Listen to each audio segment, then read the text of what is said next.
RJ on 105.3 The Fan. Good morning, Metroplex. We are live with the Friday edition of Sean and RJ on DFW Sports Station 105.3 The Fan.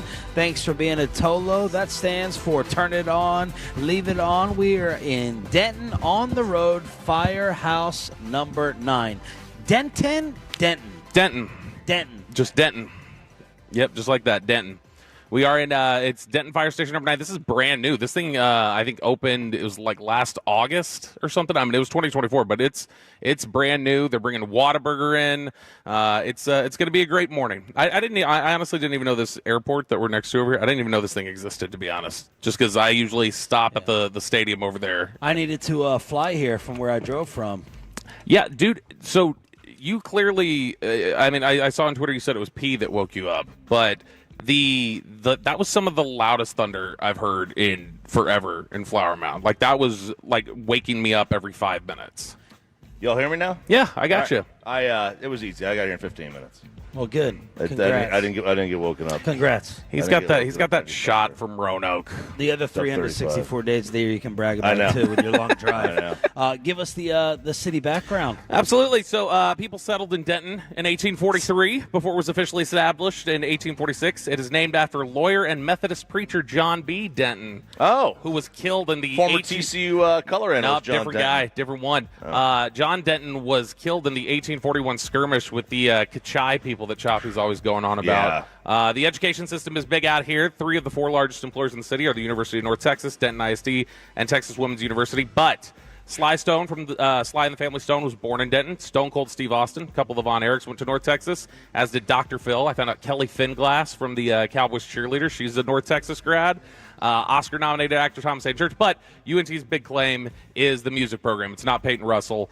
They've had such illustrious musicians as Pat Boone, Roy Orbison, Maren Morris, Meatloaf, Eli Young Band, and Nora Jones all attend North Texas. Jason Lee lives here, too. He moved. He moved? Yep. Oh, well. Who has the best broadcasting program in the state?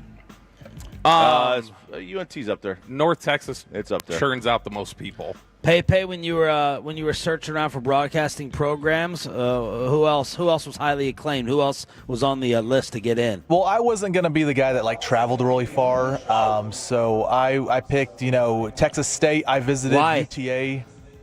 Why I didn't travel? Yeah, why wouldn't you travel far for college? I don't know, just being out there, not knowing anyone, no friends, no nothing, being on my own. It just seemed kind of, I wanted to be far from the parents, but not too far, and from all my friends. So I was like, I don't want to travel across the country for this. I want to stay in DFW. Plus, I knew I could intern at the Fan, which I got the internship.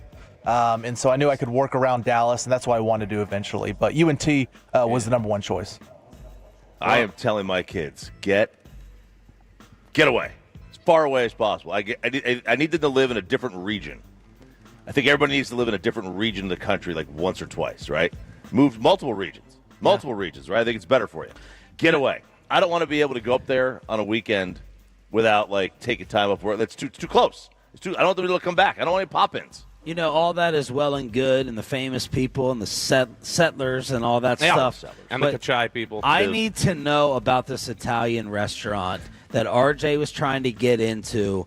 I have heard that Denton is home to the best Italian restaurant in the entire state. Osteria Il Muro. Osteria. Mm-hmm. Yes. Oh, that's the Desperate Housewives Street. It's a little house.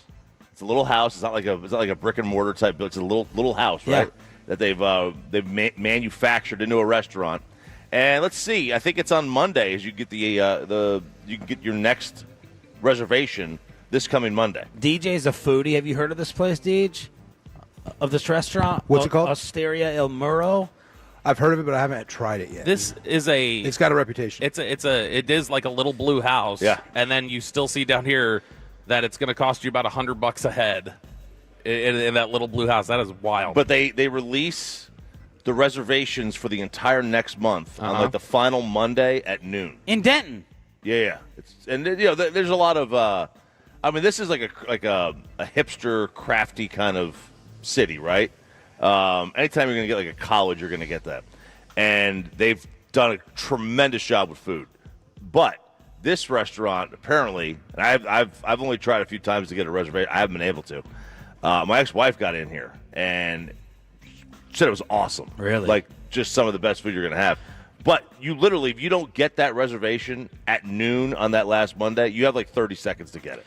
Thanks to the Tolos who have rolled out, except for the Denver Bronco fan. How about that? Is that a Surtain jersey? Is that what we're rolling with right there? And it doesn't look good meshing in with the Whataburger stand here with the colors and breakfast with that orange. I feel like we've had, we've only done a couple of them so far this season, but even last year, I felt like every time we did a Firehouse tour, there was always one person that would pop up wearing the jersey of the opposing team. So somebody's always got to come in here and be the contrarian, and it's Surtain today. I have always liked the Broncos jerseys, like starting with like the late Elway ones, like that 98 team. And I think that's what I was going to say, my man, but that's what that guy over there is wearing. Speaking of that division. Ugh, no.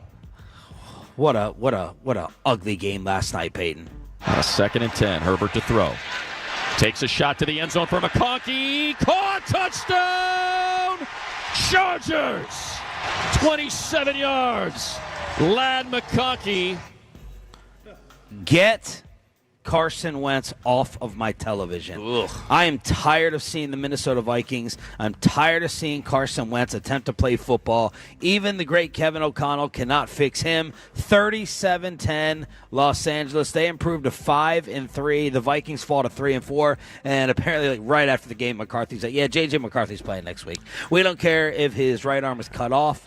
We don't care if his head is turned around the other way. No more Carson Wentz. I can't take it. I can't stand it. It's bad football. You know, there's nothing worse, literally nothing worse than watching a bad quarterback game. You can't do it.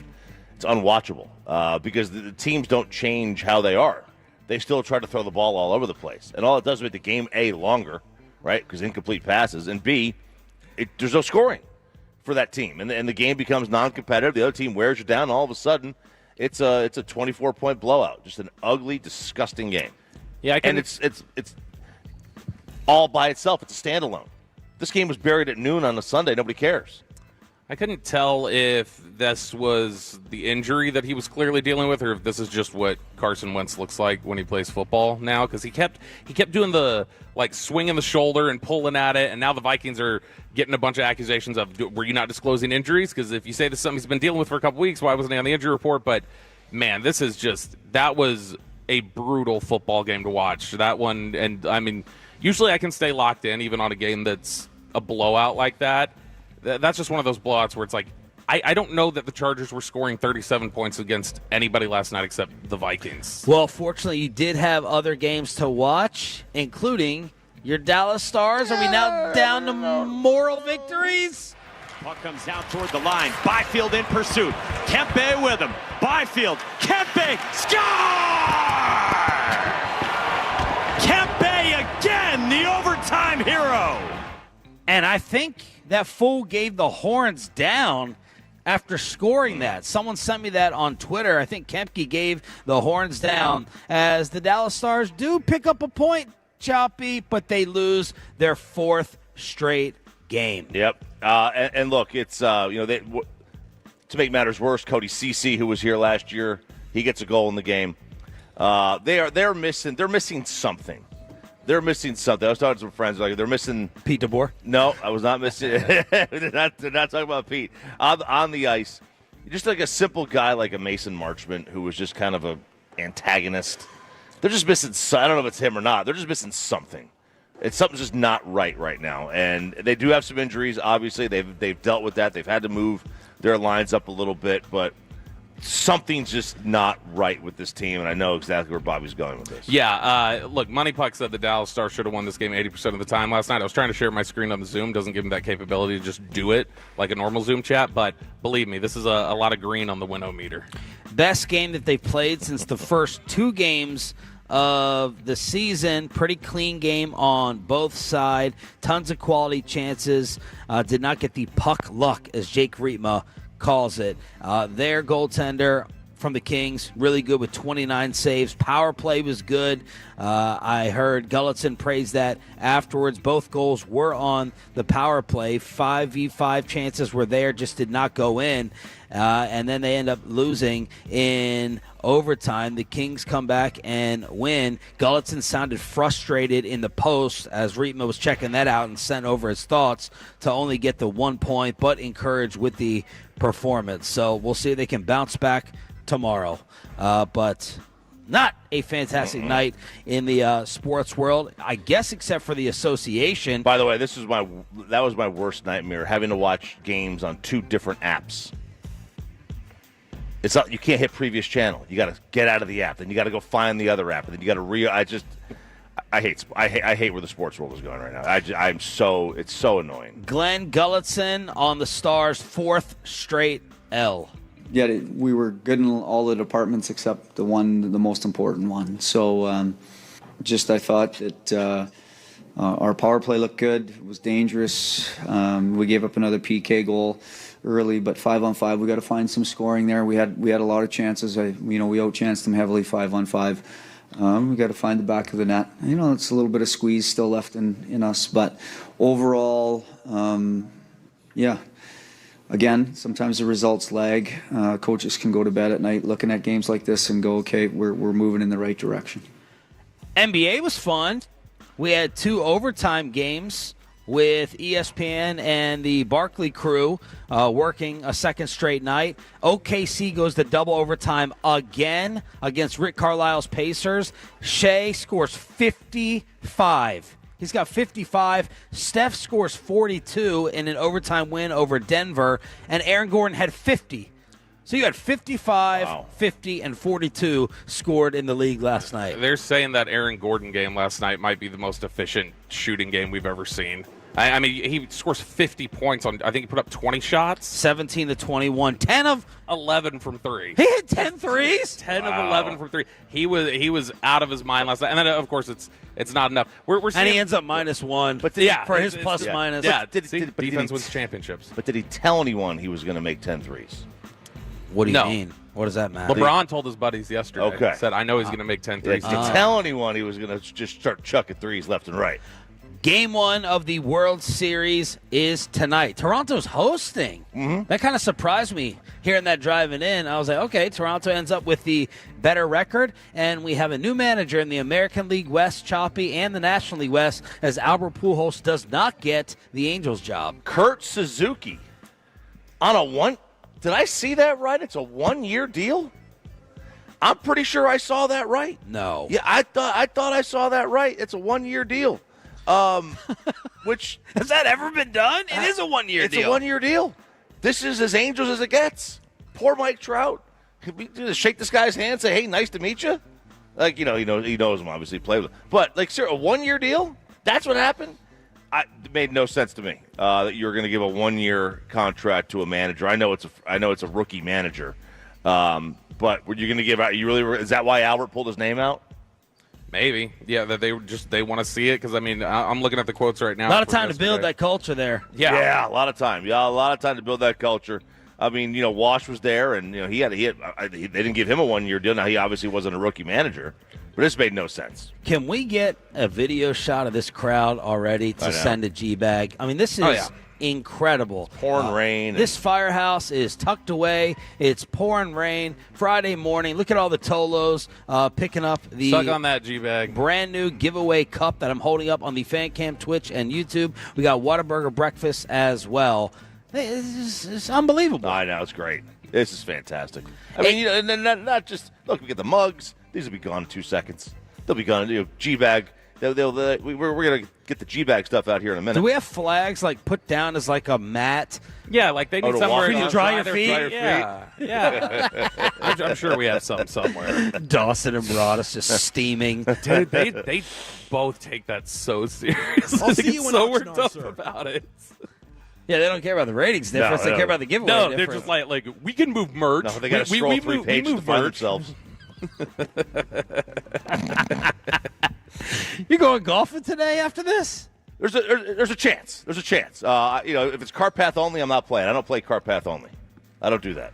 I'm You not don't play cart path only. where they won't let you on the grass because it's too wet. Where you got to leave your cart on the cart path and then walk to your ball across the fairway. Can you usually drive the cart path on the fairway? You can drive the cart on the fairway. Don't you always have to keep it on the path? Around the green and the tees you do, but when you're on the fairway, you can just go usually wherever. Okay. But when it's cart path only because of the rain, it's a 6-hour round. I'm not interested in that. DJ told me the first Tolo actually arrived at 5 a.m., so thank you all. Oh, You're baby. fantastic. Enjoy the breakfast and the Tolo giveaways here on DFW Sports Station, and hopefully you enjoy the show as well. We got the gambling scandal update at 6:40, Degenerate Picks at 7, James Palmer, Broncos Insider at 7:20, and Bobby thinks this could be the greatest guest list in show history with Brian Schottenheimer at 8:20, Jerry Jones at 9 o'clock, and Babe Laughenberg at 9:20. And because of the stack show, we're going to move some things around, including the film room for the Broncos.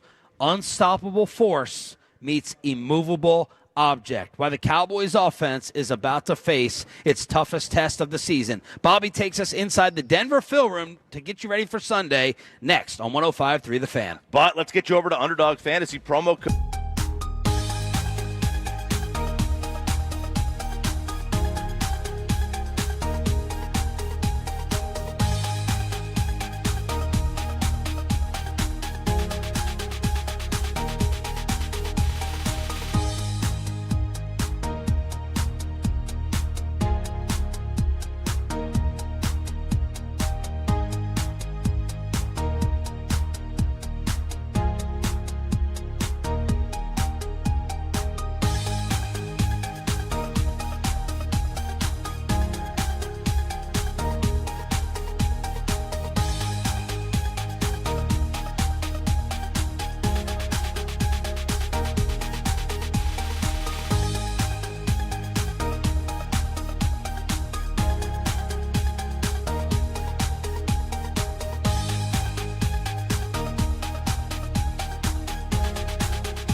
Uber Eats has Lola V products? I gotta remember that. Well, they say in order to remember something, you have to forget something else. Okay, now that is a very cute haircut. That's like a little shag. I've never seen it before.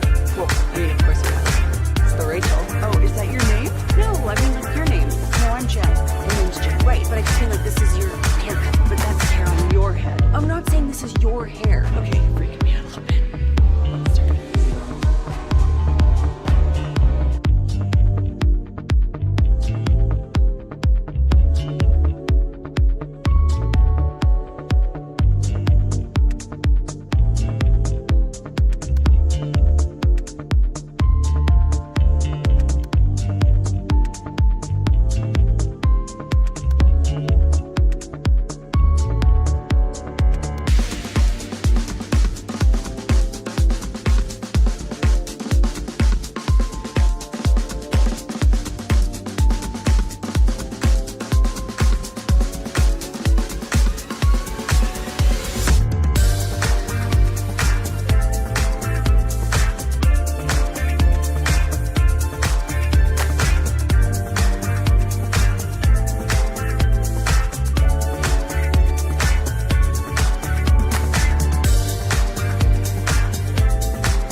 the Fan segment here brought to you by the Personal and Jewelers, Frankel and Frankel. If you've been injured in a car or truck ride, call Frankel first, 214-817-333-3333. With Frankel and Frankel, there is never an out-of-pocket cost. They only get paid when you win. Frankel and Frankel, the go-to car and truck attorneys in Dallas. We're going to do our own show next week. It's just going to be me and Bob. You know, human beings learn best and most from other human beings. Keep your friends close, but your enemies closer. Let's take a look at the Denver Broncos. This is our weekly film review of the upcoming opponent, and I would be terrified of the Broncos if they had a quarterback. Instead, I'm just kind of concerned. Not terrified, just kind of concerned. But this team is better than I've given them credit for after watching them a little closely. So would you like to jump in first with the offense or the defensive side of the ball? I want to hear about Denver's defense. All right, so on the defensive side of the ball, the numbers pretty much will do the talking on Denver before you even look at the tape. So they are averaging 5 sacks per game this season. That is way above anybody else in the NFL. Cowboys got 1 5-sack game against the Jets, and we were ready to extend Eberflus. They've got the highest pressure rate in the NFL by a good margin. So they get a pressure 47% of the time. The next closest in the NFL is 41%. Oh. So, I mean, they're 6 percentage points above what second place is in pressure rate in the NFL. Who's their DC? It's Vance again? Yeah, it's Vance Joseph. Yeah. Yep.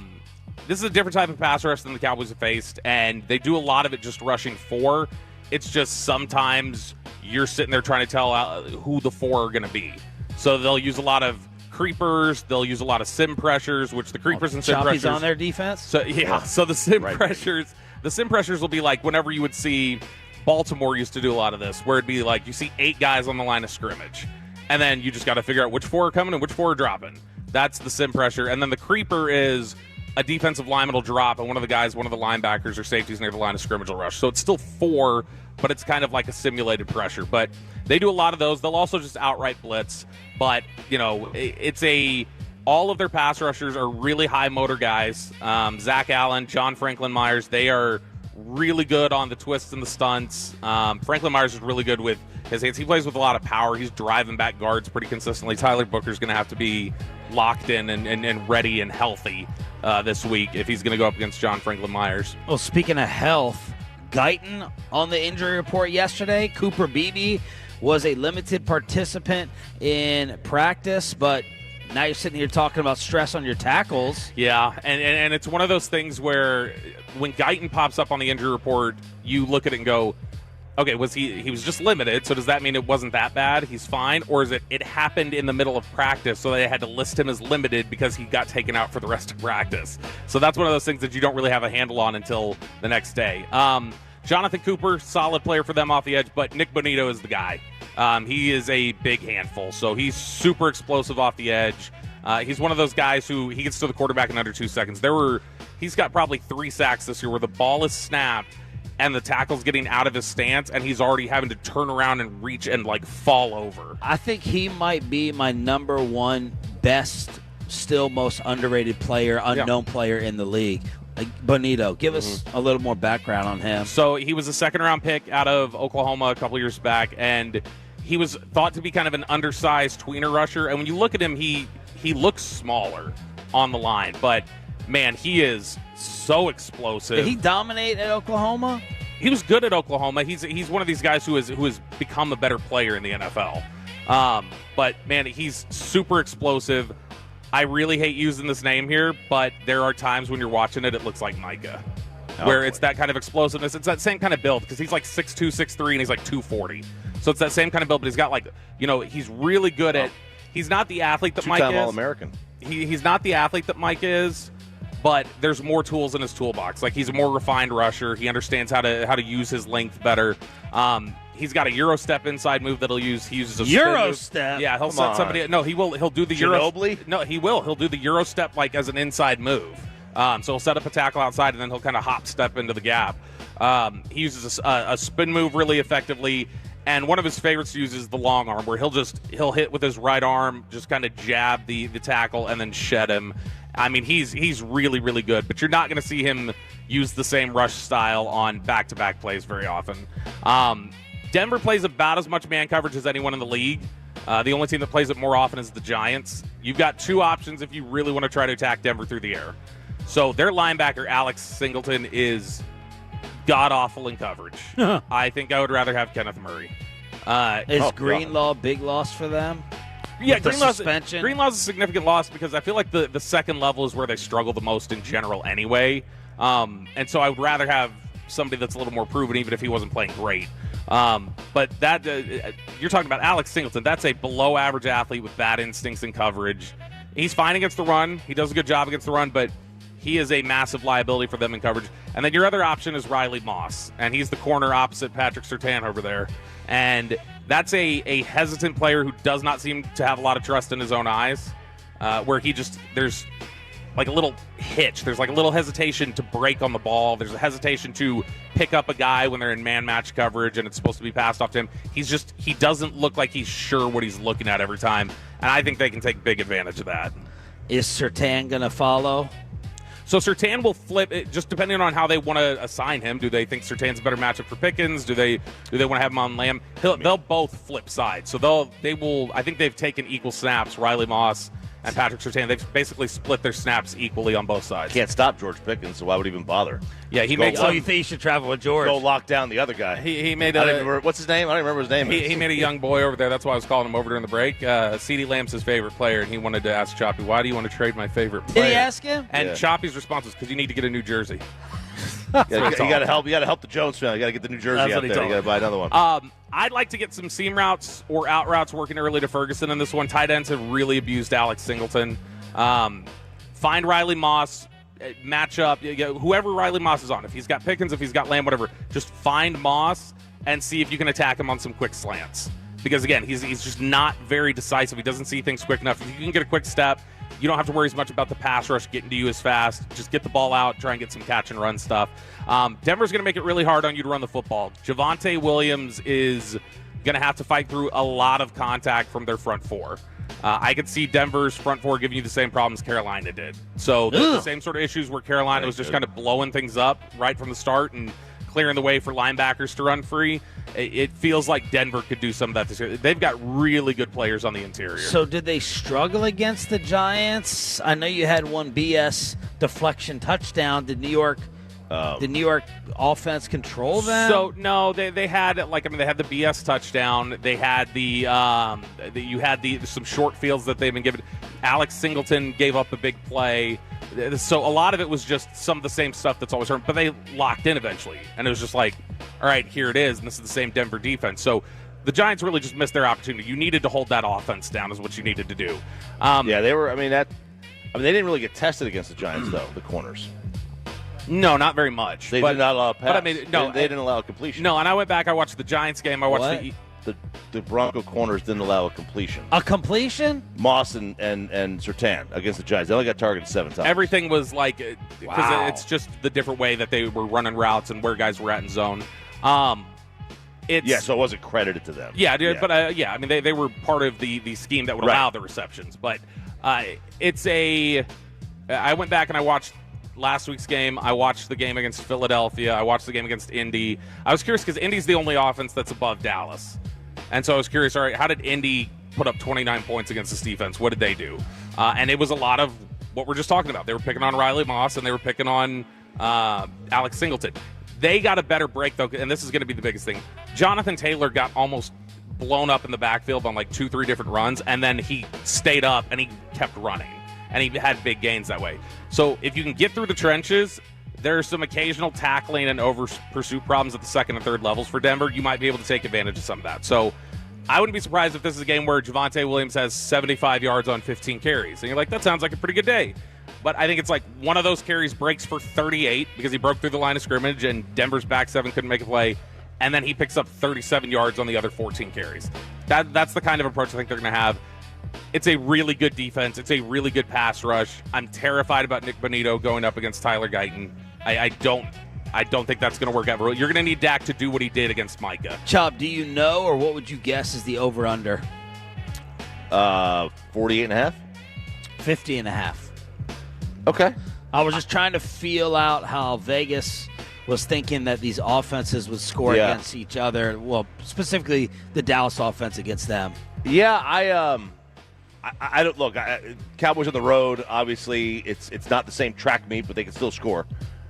I've kind of hit the point where I'm just always kind of taking the Cowboys over it right now until Vegas is adjusted, because I don't think they've adjusted fully. 50.5 still high for an NFL game. They can take advantage of Denver's defense. It's just they've got to be really precise. They're going to have to play a really clean game in order to put up enough points to beat them. Have we figured out if Nix is better against man or zone so we can judge Eberflus and how much they play man? I mean, he is captain check down. So, I mean, it doesn't totally matter because he throws passes at under 10 yards, so 9 yards or back behind the line of scrimmage. He throws them at like the second highest rate in the NFL. It's get the ball out quickly and just try and move. They really attack horizontally instead of trying to attack vertically. His completed air yards are less than 4. What? Per pass. Completions. He averaged, so like his intended air yards are, which obviously those are incompletions as well. But his completed air yards averages 3.9. Apparently, there's some heat there on on Sean Payton to give up play calling. He had said, "I'm not giving it up yet," but with the offensive struggles, that's a topic. He's not. Bo Nix is not going to be a guy that beats you. But like if they lose this game, it's not going to be because Bo Nix made like just ridiculous plays down the stretch. They're going to get beat in the trenches. The offense is going to move the ball methodically. Sean Payton's going to out-scheme you. They're going to run the ball effectively. That's what it's going to be. It will not be, man, you just had him blanketed and Bo Nix was surgical moving down the field. That's not the guy. He can make he was like advanced from he played 6 years of college, so he was probably the most ready. Pavia. To come in the league because he's seen a lot. And he's seen multiple systems, right? He was at Auburn, and he moved over to Oregon, so he's seen different systems. But, there's a limit. Before all the shine came off, he reminds me of Mac Jones. Only more like he runs better, but he reminds me of Mac Jones as a passer. Listen to the buzz of the Tolos who have shown up here in Denton, Firehouse number 9 on DFW Sports Station. Thank you all for rolling on out and listening on the radio, the app, FanCam, Twitch, and YouTube. The Firehouse Tour, second to last stop of the year with our special travel mug, our Tolo 105.3 The Fan travel mug, also brought to you by Whataburger, Fraser Roofs and Gutters, and Firehouse Movers. The latest on the gambling scandal that has rocked the NBA and maybe more of the sports world. RJ Choppy has it for you next here on 105.3 The Fan. But let me go ahead and get you set up.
something, you have to forget something else.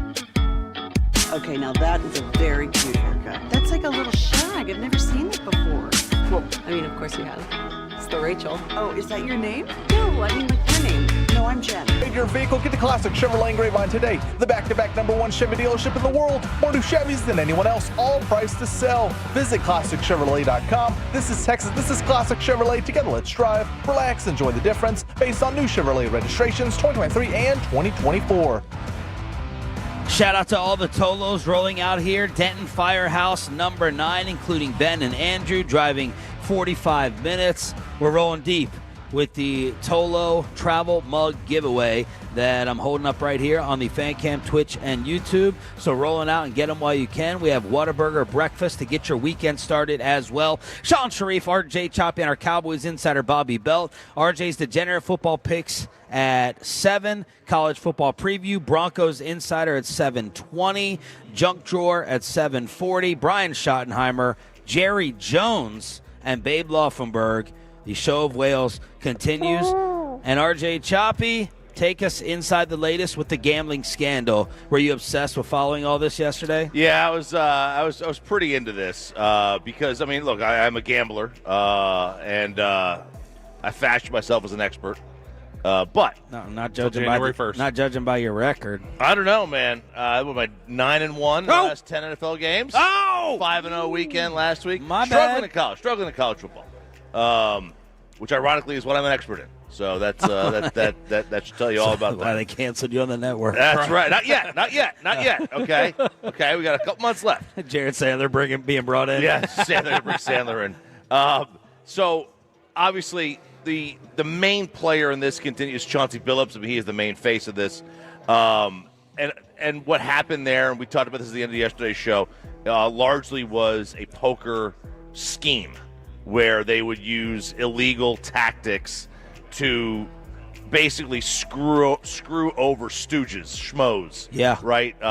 So does this mean Chauncey organized the game? What was Chauncey's involvement in the rigging of it? They're still trying to figure out a lot of the involvement of the rigging. What I've gathered from this is that he was just part of it. Like the mafia was more. He may have been trying to find the players. So there's an amazing clip coming out from this professional poker player, Matt Berkey. All right, a couple years ago, and he called Chauncey out by name, saying, "Yeah, I was invited to these games in Vegas and California. Yeah, I was like, sounds sketchy. I'm not going to go. I did have other professional friends who went, and they said absolutely no doubt it was rigged. All the pros were sitting there losing, and then someone accumulates $1 million in debt, and they're like, we're going to break your legs. You still need to pay us, even though they're rigging it. They're rigging it, and that's the whole problem. These games aren't on the up and up, and that's where you get into like the racketeering and all that stuff and the fixing. You can have a game. You can host a poker game. They have poker rooms in town. Like gambling's not legal. You can have a poker room as long as you don't take. Where can I not play a poker game in the United States? Or how can I not play one? You can't play one if you take what's called a rake. So if we're playing. What a joke. If we're playing. So I can bet on underdog in a state, but if I take the rake at my poker party, I'm going to jail. Right, because underdog is fantasy. It's fantasy, right? So if you and I were to play, if we were to host a poker game at our house, all right? I'd see your house for the first time. That's absolutely, well, yeah, that's true. Let's see. We're hosting your Bobby's house. Or Bobby's house. Oh, wait, he doesn't have one. Yeah. That'll be the first time I see it, too. We're going to have a game there. If we just have a game, totally fine. But if on every hand we take a percentage of the pot, that's a rake, now we're dealing with illegal stuff. What a joke. So Chauncey was having these poker games, but it gets deeper than that with him because he was So if we set up a fantasy football league and we pay the commissioner for running the league, right? We take care of his buy-in. That's a rake. That's a form of. I bet you probably get away with taking care of the buy-in, but you definitely get away with it. I mean, people do it. People do it all the time.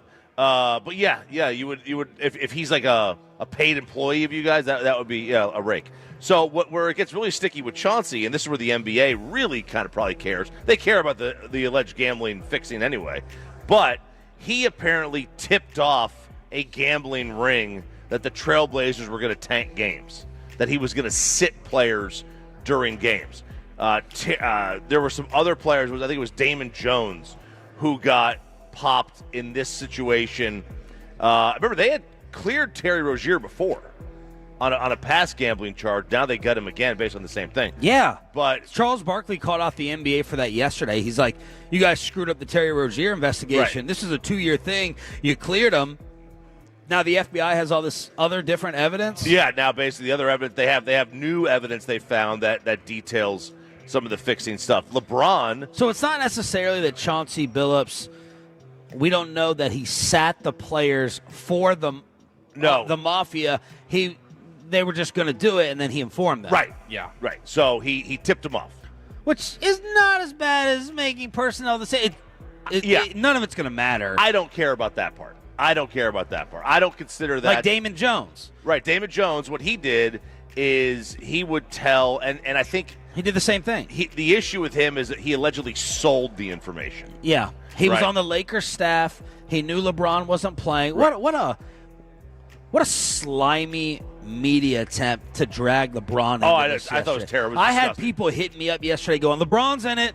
And I was like, no, this guy knew LeBron wasn't going to play, informed the people, and then is in trouble for selling it or passing along that info. By the way, apparently the bettors won one on it and then lost one on it and wanted Damon Jones to go ahead and pay them for their losses. It's like, yo, bro, I just told you I wasn't going to play. I didn't guarantee the win. Right, exactly. And, that's something you can't do. That's where the gambling part comes in. And that's where, and I saw a lot of people yesterday starting the whole, hey, we need to end ESPN and their connection with gambling. There's blood on your hands. Florio said, get rid of the prop bets. Yeah, get rid of the prop bets. And what did ESPN do on television? They're doing the reports, and Shams is reporting on all this, and they've got on their little ESPN crawl at bet. the bottom. It's just ESPN bet ads. Get $50 off your first deposit, and it goes away. Yeah, it slowly just went away over the course of the segment. ESPN bet doesn't have blood on their hands over this. No.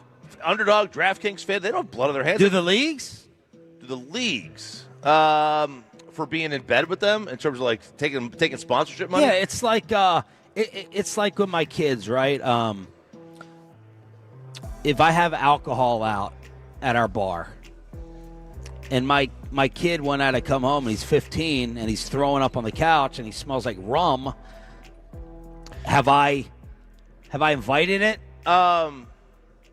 There's got to be personal responsibility. There's got to be personal responsibility. Because let me ask you this: are the leagues, the NFL, the Super Bowl is coming up in a couple months? There's going to be 1 million alcohol ads. If somebody goes out and gets a DUI that night, is the NFL liable? No. Right? Or those TV networks? I don't think so. Right. I agree. So, yeah, there's a personal responsibility for this. I put my picks out there. If I go 0-11 and you lose your house, that's not my problem, man. I'm sorry. Read the directions before you show up to the party. And, that's what, we're looking at here. But this is disgusting that they're trying to bring LeBron's name into it. LeBron, at least in this, had nothing to do with it. He was just injured. And that's the reality that we're living in is that, yeah, these leagues have become in bed with sports gambling. But let's not act like this has never happened. They just finally have the surveillance to be able to catch them. Oh, yeah. The guys have been betting on sports who have played sports for years. Sure. We have point shaving Black Sox incidents. Black Sox, Pete Rose. And go back, college athletics has been, run with point shaving, especially basketball, for decades. So it's not just because we started to have these. Is it easier? Sure, of course it is. Of course it's easier. But now you get these poker players calling out Chauncey. You get the NBA now finding Damon Jones and Terry Rozier, and this is just the tip of the iceberg with it because this is probably not going to end with those three. Why don't you have an issue with the Billups aspect of this? Him tipping off the tanking. I don't consider it insider trading. No, it's insider trading. It's insider info. It's not just insider info, though. I mean, he said they are not just let the chips fall where they may. Yeah. This is they were going to try to lose the game. Like that. I understand because they were already eliminated. People don't view it the same way, but I mean, it's the same thing as fixing a game, basically. Well, No. If I tell you, Bobby, owner says we're tanking, it's time for the draft pick, and I tell you that versus me keeping. Give me a blazer. Sebastian Telfair. He's not there. Yeah. Versus me keeping a guy on the bench mysteriously for 3 quarters, that to me is fixing it. I'm relaying what the plan is of the organization. Right. Well, I'm not getting him off the hook, by the way. No, what Billups' thing was, because like I said, in the document itself, it says, and obviously they're just trying to define it, because they go, Blazers were going to be tanking, and then they put in parentheses intentionally losing, which obviously, like, they're trying to, like, set the baseline of what he did there. But the idea is, if you are going to be tanking and you are picking up the phone and making a call, that feels like enough of a smoking gun to say you may have been doing something else other than just sitting. Absolutely. I agree. It invites the gray area. I'm calling I'm calling awful offensive sets. I'm calling, like, we're going to be. It's Pete Rose. Yeah. It's Pete Rose. Okay, I didn't bet against my team, but did you make decisions within the game? Yes, it opens up that gray area. 100%. Chauncey's. They came out with he'll never be near a basketball court again. Yeah. So, like, from that, no doubt. But, like, to me, like, if Adam Schefter has some insider info on the Cowboy Bronco game and he wants to place a bet, like, I don't care about that. You know, like, for some reason, I don't care about that. If I'm Dak Prescott's neighbor and I see him getting out of the car in a walking boot and I place a bet, I don't think I should be in trouble. Let me ask you this. If you owned a book in Vegas and Nick Eatman bet $1 million because he knew the day before, the night before, that Dak wasn't going to play, would you have a problem if you were the book? I probably wouldn't take the bet. I probably wouldn't take. What's the difference? That to me, that's on the casino. Like, it's their job to be on top of that. To know that Nick Eatman works for DallasCowboys.com. If you're going to take a bet like that, you know they would know. Or $10,000. Yeah, sure. You know what I mean? Like, Nick has closer access. Bobby's not allowed to bet. I know on the NFL when he was employed at NFL Network. Because the way I look at it is the casino has insider info. Why is it okay for them to have insider info? They know someone's not playing before it's reported. Yeah. This answers that question, by the way. Whenever I was like, how do they always know? And probably, I guess because people like Chauncey Billups are calling and say, like, these guys aren't going to play. But, like, if it's Chauncey Billups, I'll tell you what, if I'm the NFL, I'm terrified. Yeah. This has been hitting the NBA and the MLB over the last year of these fixes that, like, it's going to come for them at some point. We need to ask Jerry about it at 9, a Kevin Hagelin special. Is there a conflict of interest? Yeah, something like that. Or are you scared? Yeah. Are you scared this is going to hit you? What safeguards, like, when you go to the owners' meetings, when's the last time you talked about this, and what do you have to say about it? Make y'all talk about it. Yes. I mean, this is the NBA might be in real trouble, like long-term health. Why? Because they've already got a problem with their product. They've had problems with this whole cap circumventing thing with the Clippers. Now, as you're just like, all right, we're trying to rebuild some sort of positive thing with the nostalgia angle, you're getting hit with, by the way, this crappy game that you're putting out there, it may not even be on the up and up. And why is a guy who has made $100 million in his NBA career getting a high off of prop bets for maybe $50K? It must just be the addiction of it. It must be the rush, the feel. It has to be. Now, like, unless he's in financial trouble, we don't know unless they're in financial trouble, but like, unless he's down $400K and owes that information as the payback. Could be. I mean, Chauncey, like a guy like Chauncey, like you said, made a lot of money. He's not working for free for Portland right now. Right. Like those coaches' salaries carry a pretty decent price tag to them. We have a massive one in Norman. RJ Choppy has your college football preview. We have degenerate gambling picks. We can talk about all we want right here on The Fan. And our Broncos Insider at 7:20. Sean and RJ continuing from Firehouse number 9 in Denton right here on 105.3 The But that's hair on your head. I'm not saying this is your hair. Okay, freak me out a little bit.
Of a lady.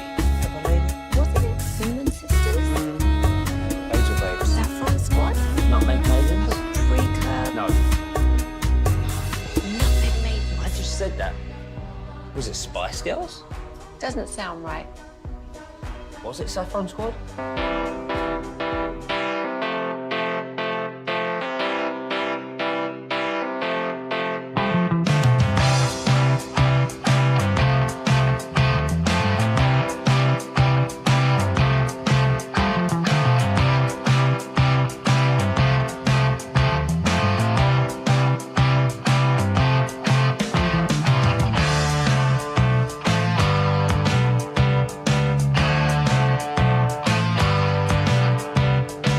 D&M Leasing Studio. This is Sean and RJ on 105.3 The Fan. I'd like to know where Lou Holtz is right now. Oh, I win.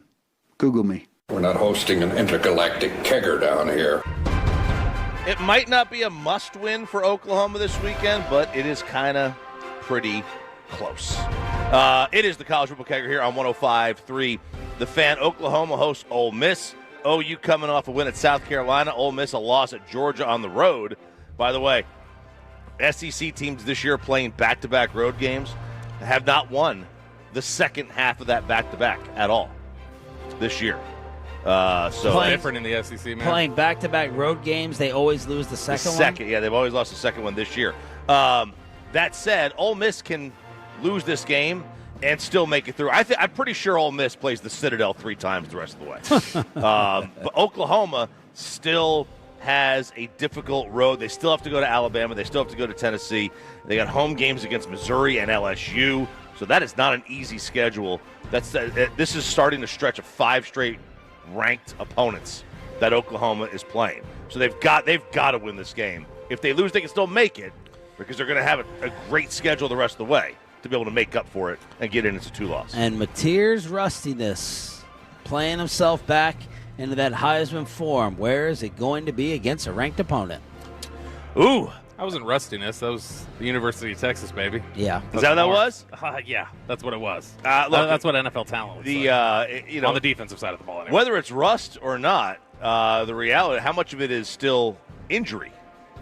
How much of it is still injury? Like that could be a major problem for him. A&M heading to LSU. Of course they get a night game at LSU. Very unlucky, right? If you're going to go to LSU, you want a 2:30 game. 11 a.m. game. The Aggie fans were not happy with you last week. They were not. I didn't mention their escape on the road against Arkansas. They won by 3. I figured Aggie fans would be upset about that. They should be happy that you left them out with a narrow escape. With a narrow, they should be. I'm sorry. It was not even an oversight. It was just, hey, look, we got things to get to. We got things to get to, man. And props to what this guy has done over Jimbo. Elko has been fantastic. They are a very interesting team. At home, their defense is stifling.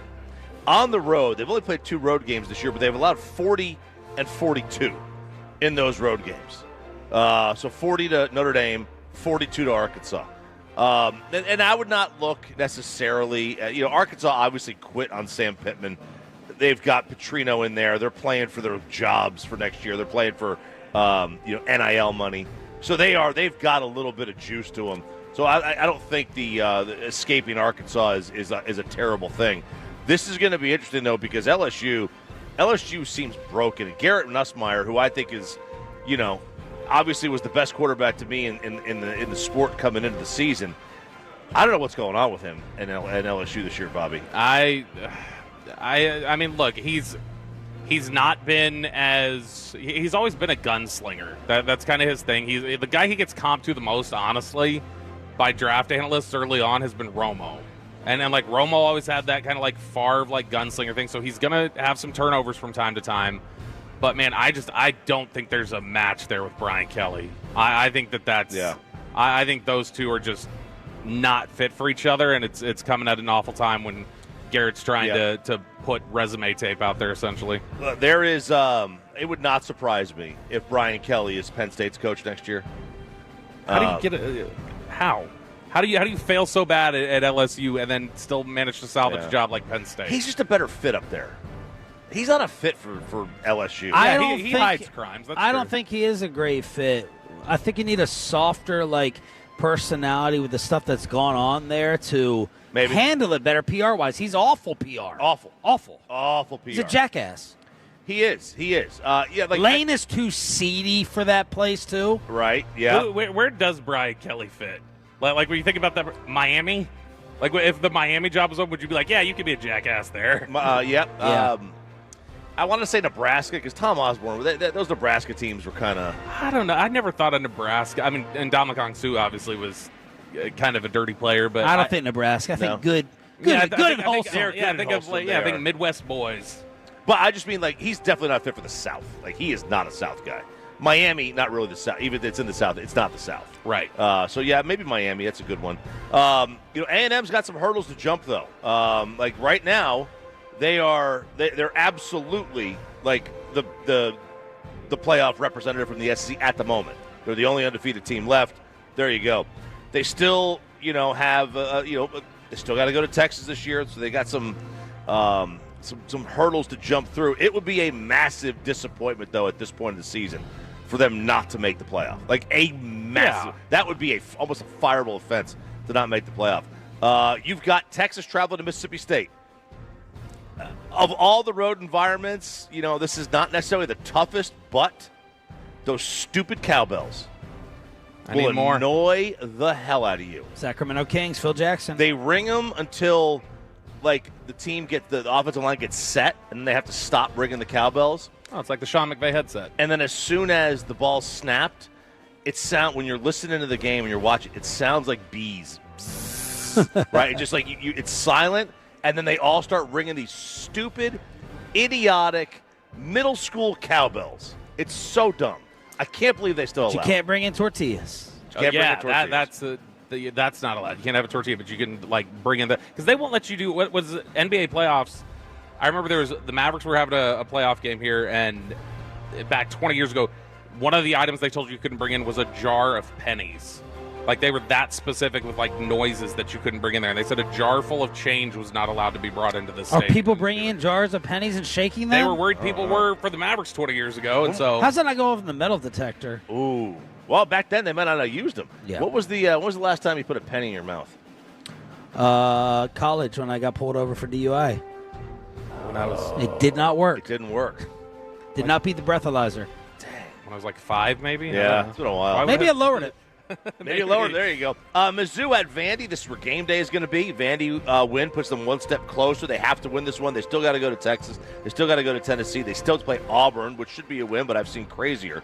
But you leave no doubt. You win this game, and then you could split your road games the rest of the way and still make the playoffs. There's not a ton of great games in the Big Ten this week. You get UCLA going to Indiana. I don't think that's going to be a problem, even though Joffrey and UCLA have won their last 3 straight since firing their head coach. Tell James Franklin they're not a problem. Right, absolutely. So there is your college football slate. If you were to run down this list of the top 25 5 weeks ago, where Indiana's 2, Georgia Tech's 7, A&M's 3, it's just wild to see. And this is why you want to get rid of the AP, the preseason top 25. You want to be done with it because you got all the LSU and Clemson and Texas who struggled. And you get these teams that just are bottoming out, and now you're looking at Indiana and A&M in the top 3. Real quick, I want to ask you guys if you have a problem with this. This was a report that came out this week about Penn State and about James Franklin. I have a problem with it. So sources, and Gary Danielson was told this, that's and he was told this by somebody there, that Adidas, who is the jersey, they're the jersey maker. Penn State's an Adidas school. A lot of schools are Nike schools. You get some Under Armour schools. But Adidas was one of the ones that drove the James Franklin firing. Do we have an issue with this? What's the difference between that and a donor doing it? Because the donor, I think, is school specific. Adidas has other schools that they sponsor. Yeah, but they give as much or more than a donor. Yeah, it's Adidas. Oh, they probably give more. Yeah. So Adidas may just say, we don't want to be associated with James Franklin. They may just be saying, we're just going to take our money elsewhere. Yeah. It's not like a demand. It's just we don't really want to be associated. So if he's going to hang around, we're going to leave. It's just like people in D.C. said the only way to really get rid of Snyder was for everyone to pull They're advertising. their advertising, so follow the money. I mean, if you are the school, you think that you have some cojones and another sponsor, like, okay, Right. we're Penn State. We can get Nike. We can get Reebok. But if they try to push their weight around, to me, it's so different than a big money oil donor. They may have chased off some sponsors like 15 years ago, and they just haven't been able to rebuild those bridges. They might have. Yeah, it's just like, if Nike, who does the NFL jerseys, right? If they went to the NFL and said, "Hey, look, we want Mike McDaniel out," like, you know what I mean? I don't know. It just seems kind of out of place. But I get what you're saying. So, and I just said it there. I'm just curious. Do you guys still think about Penn State that way? What way? Like the whole Paterno Scandal? the whole Paterno scandal. Like when they come up, does that pop into your head still, or do you just think of it? No. I think of them for scandals, but it's the ones that have happened under James Franklin usually. But it is odd how like it felt like they were at the time. People were saying like Penn State's never going to bounce back from this, and now people don't even really think about it. See, the funny thing with this whole Franklin firing is, the old adage is not the new adage. Nothing has happened until it happens on TikTok, right? People are on TikTok, and these are people like my son's age. They have no idea about the Jerry Sandusky, Joe Paterno thing. And it's starting to circulate on TikTok about, like, all what's gone on. And some of these old Joe Pa, press conferences that he did. One of them was like, how do you avoid scandal? And he goes, maybe we've just been lucky. And this was like 6 months prior to the Sandusky thing breaking. This whole thing is like, because of it dying down and people not being aware of it, I had no idea. I discovered this about a year ago when I was looking for a story about James Franklin and Penn State. And I happened across, there's like a small but devoted section of the internet that just like will go to their grave proclaiming Jerry Sandusky's innocence and talking about how like that they said it was a complete, basically like he was the patsy basically for the whole thing, and that there's all this evidence allegedly for it. Remember that psycho Penn State fan we dealt with? Oh yeah, absolutely, no doubt. He never like absolved Sandusky. Paterno he was defending. I'd never heard anybody trying to defend Sandusky. College football kegger, right? Maybe those individuals have similar interests. Hey, maybe. College football kegger right here. What an awesome breeze. Yeah, it's great. I was scared I was going to freeze in here. Choppy's got the golf shirt and the shorts. Bobby in the shorts as well. The Tolas are rolling up to Denton Firehouse number 9 on DFW Sports Station. Let's get you some football picks with a 9-1 RJ Choppy in the NFL as of late. All right, so we'll start with the NFL. That's where I seem to be making my money. I got 5 games, but 6 plays for you. I like Cincinnati minus 6.5 against the Jets. Jets are terrible. Mm-hmm. I love the Bears plus 6.5 on the road against Baltimore. I also love the over 49.5. The Ravens are favored by 6.5. So Lamar's playing? Lamar's playing, yeah. He practiced. And you still love the Bears? I still like the Bears, absolutely. I like the Giants plus 7.5 at Philadelphia. Kappa Sig, baby. Give me some Kappa Sig. And I'm still waiting for my jersey. I'm still waiting for my Arizona State jersey. Cam Scatteraboo. Indianapolis minus 14.5 at home against Tennessee. Woo! It's a big number. And you're taking it. But I'm taking it. I am taking it. And I like the Cowboys Broncos over 50.5. Give me the over 50.5. All right, college football. SMU minus 3 on the road against Wake Forest. I like Arkansas minus 2.5 at home against Auburn. I like Vandy minus 2.5 at home against Missouri. I also like the over 52.5 in that one. Give me Mississippi State plus 7 at home against Texas. Texas wins, though. And A&M LSU, give me the over 48.5. I don't care about the A&M defense at home. They're playing on the road. They give up 40 points a game on the road. And speaking of Eagles-Giants, A.J. Brown is at it again? Dude, he is like, I didn't even know this had happened, but I guess he had another Instagram meltdown the other day. He had posted a picture of his touchdown that he had scored on Sunday, and he had the caption, "Using me but not using me." And everybody's like, what the hell's he talking about? He's crazy. And now he's missed the last 2 days of practice. And Dan Orlovsky yesterday was on the set of Get Up, and he's like, you know what, I think A.J. Brown would like to be traded. And Orlovsky's got Philly connections. I don't know how, but he's always got a beat on them. So that does make me wonder if maybe he knows that. I think Hurts is supposed to be, or A.J., one of them is the godfather to the other's kid. Yeah, I think A.J. is the godfather to Jalen. But yeah, this is the kind of relationship they have. And Jalen got asked about it yesterday, and he was just like, it's nothing, no problems. But it's like, this dude using is like me, this but not is, using me. Yeah, and I don't know. He's a lunatic. Yeah, he's inching towards. It's not quite this bad yet. He's inching towards AB. Ooh. This is how it started with Antonio Brown. All right, we'll make the official Cowboys-Broncos picks at 8. Brian Schottenheimer at 8:20. Jerry Jones is going to hop on with us this morning at 9. Babe Laughenberg at 9:20. But let's preview Denver and that defense with James Palmer in the commercial-free expressway. Our Broncos insider joins us next. But, man, DJ, our...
I'm not saying this is your hair.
Brought to you by the On Time experts, and the HOV lane of the expressway is driven by Mercedes-Benz of Plano. Let's preview the Cowboys and the Broncos. Sunday on this radio station, Bobby Belt will be there, and this guy has been covering Denver, and we're going to take advantage of it. He is James Palmer right here on the D&M Leasing Hotline, 105.3 The Fan, Athletic, Bleacher Report. Good morning, James. How are you? I'm good, guys. How are you? Doing well. Thanks for joining us. Put on the lie detector, did Sean Payton intentionally try to slight Russ?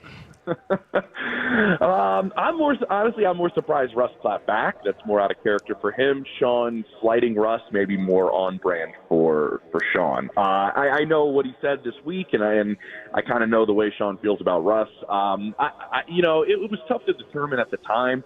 But if you know their history, I understand why most people kind of move in that direction with the way Sean's wired. And I'll be honest, that's part of why a lot of these guys like playing for him is the way he kind of jabs at people, jabs at opponents, does things like that. You see him with the guys. That's kind of his nature. So the biggest thing out of it, honestly, whether he did it or not, was that Russ clapped back, because that's just something Russ really doesn't do. Maybe take a little jab, something that we have seen Sean do in the past, right? Is there pressure on Sean Payton to give up play calling duties?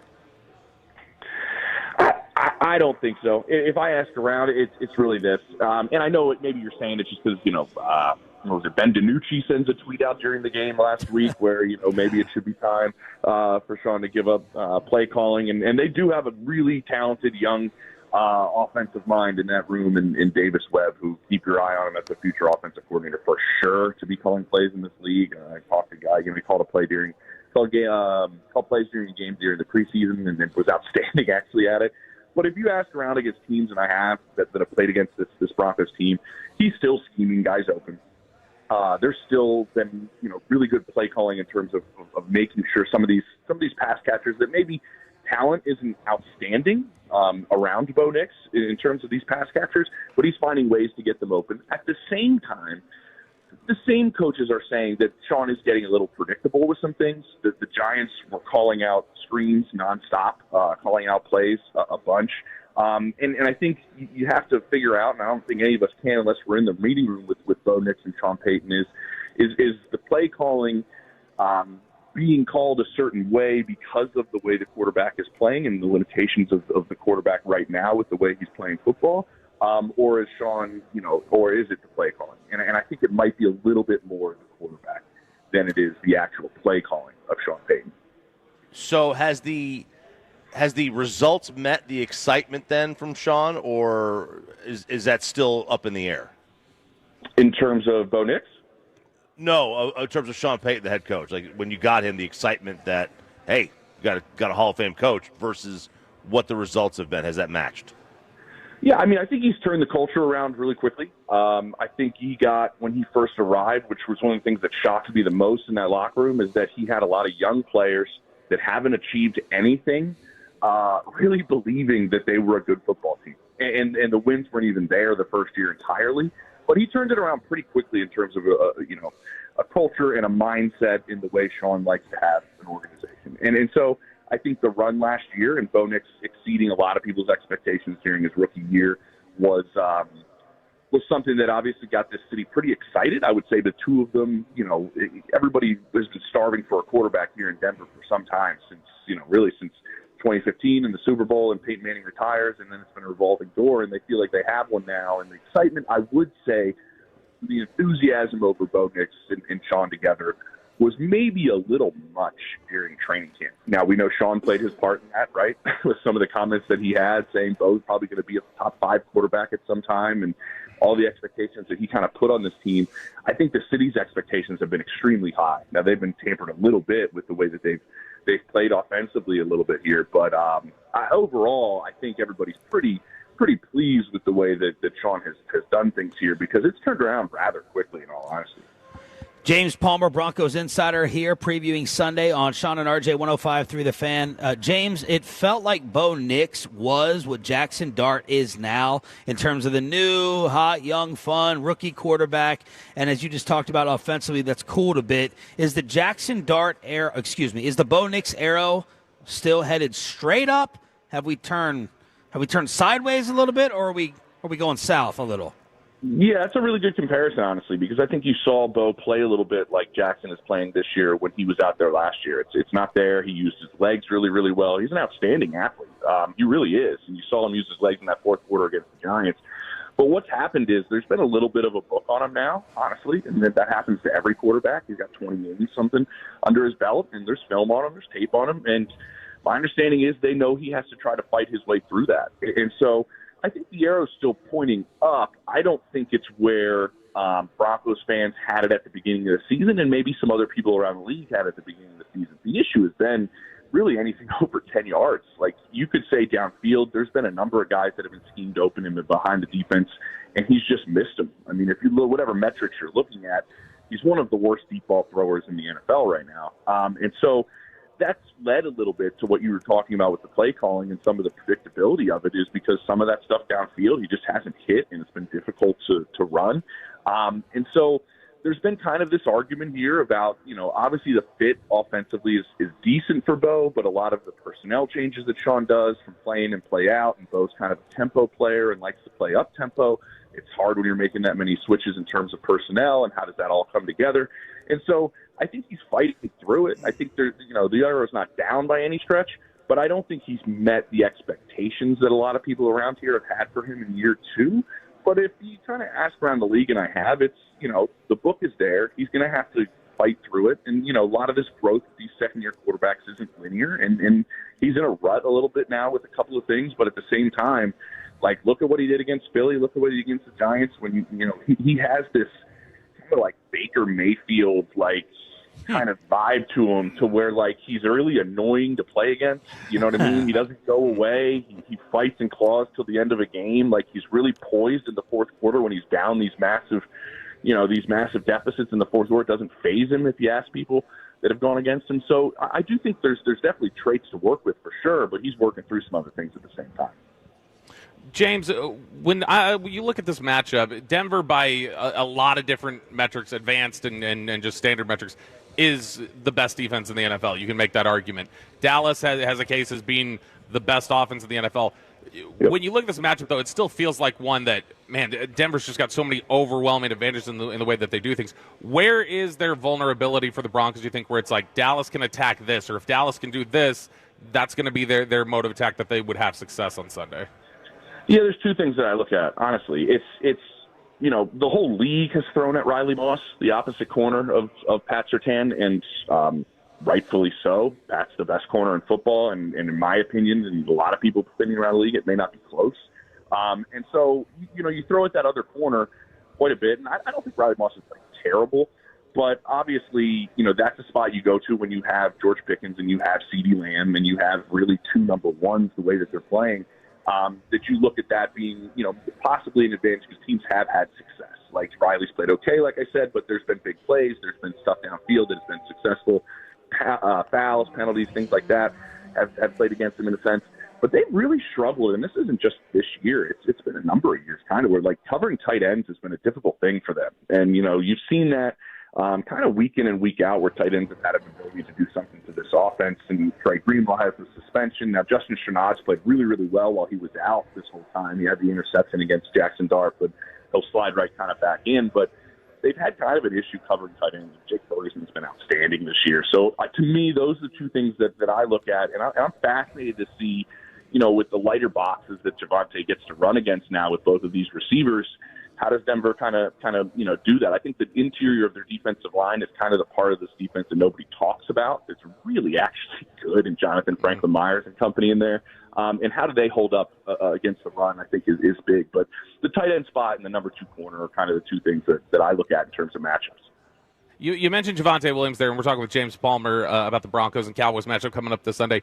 You mentioned Javonte Williams, and how surprising is it to you to see the type of season that he's having here? Because I think a lot of people, even Cowboys fans, were like, okay, that's just a value buy. This is a bargain bin purchase. There's not anything really left there.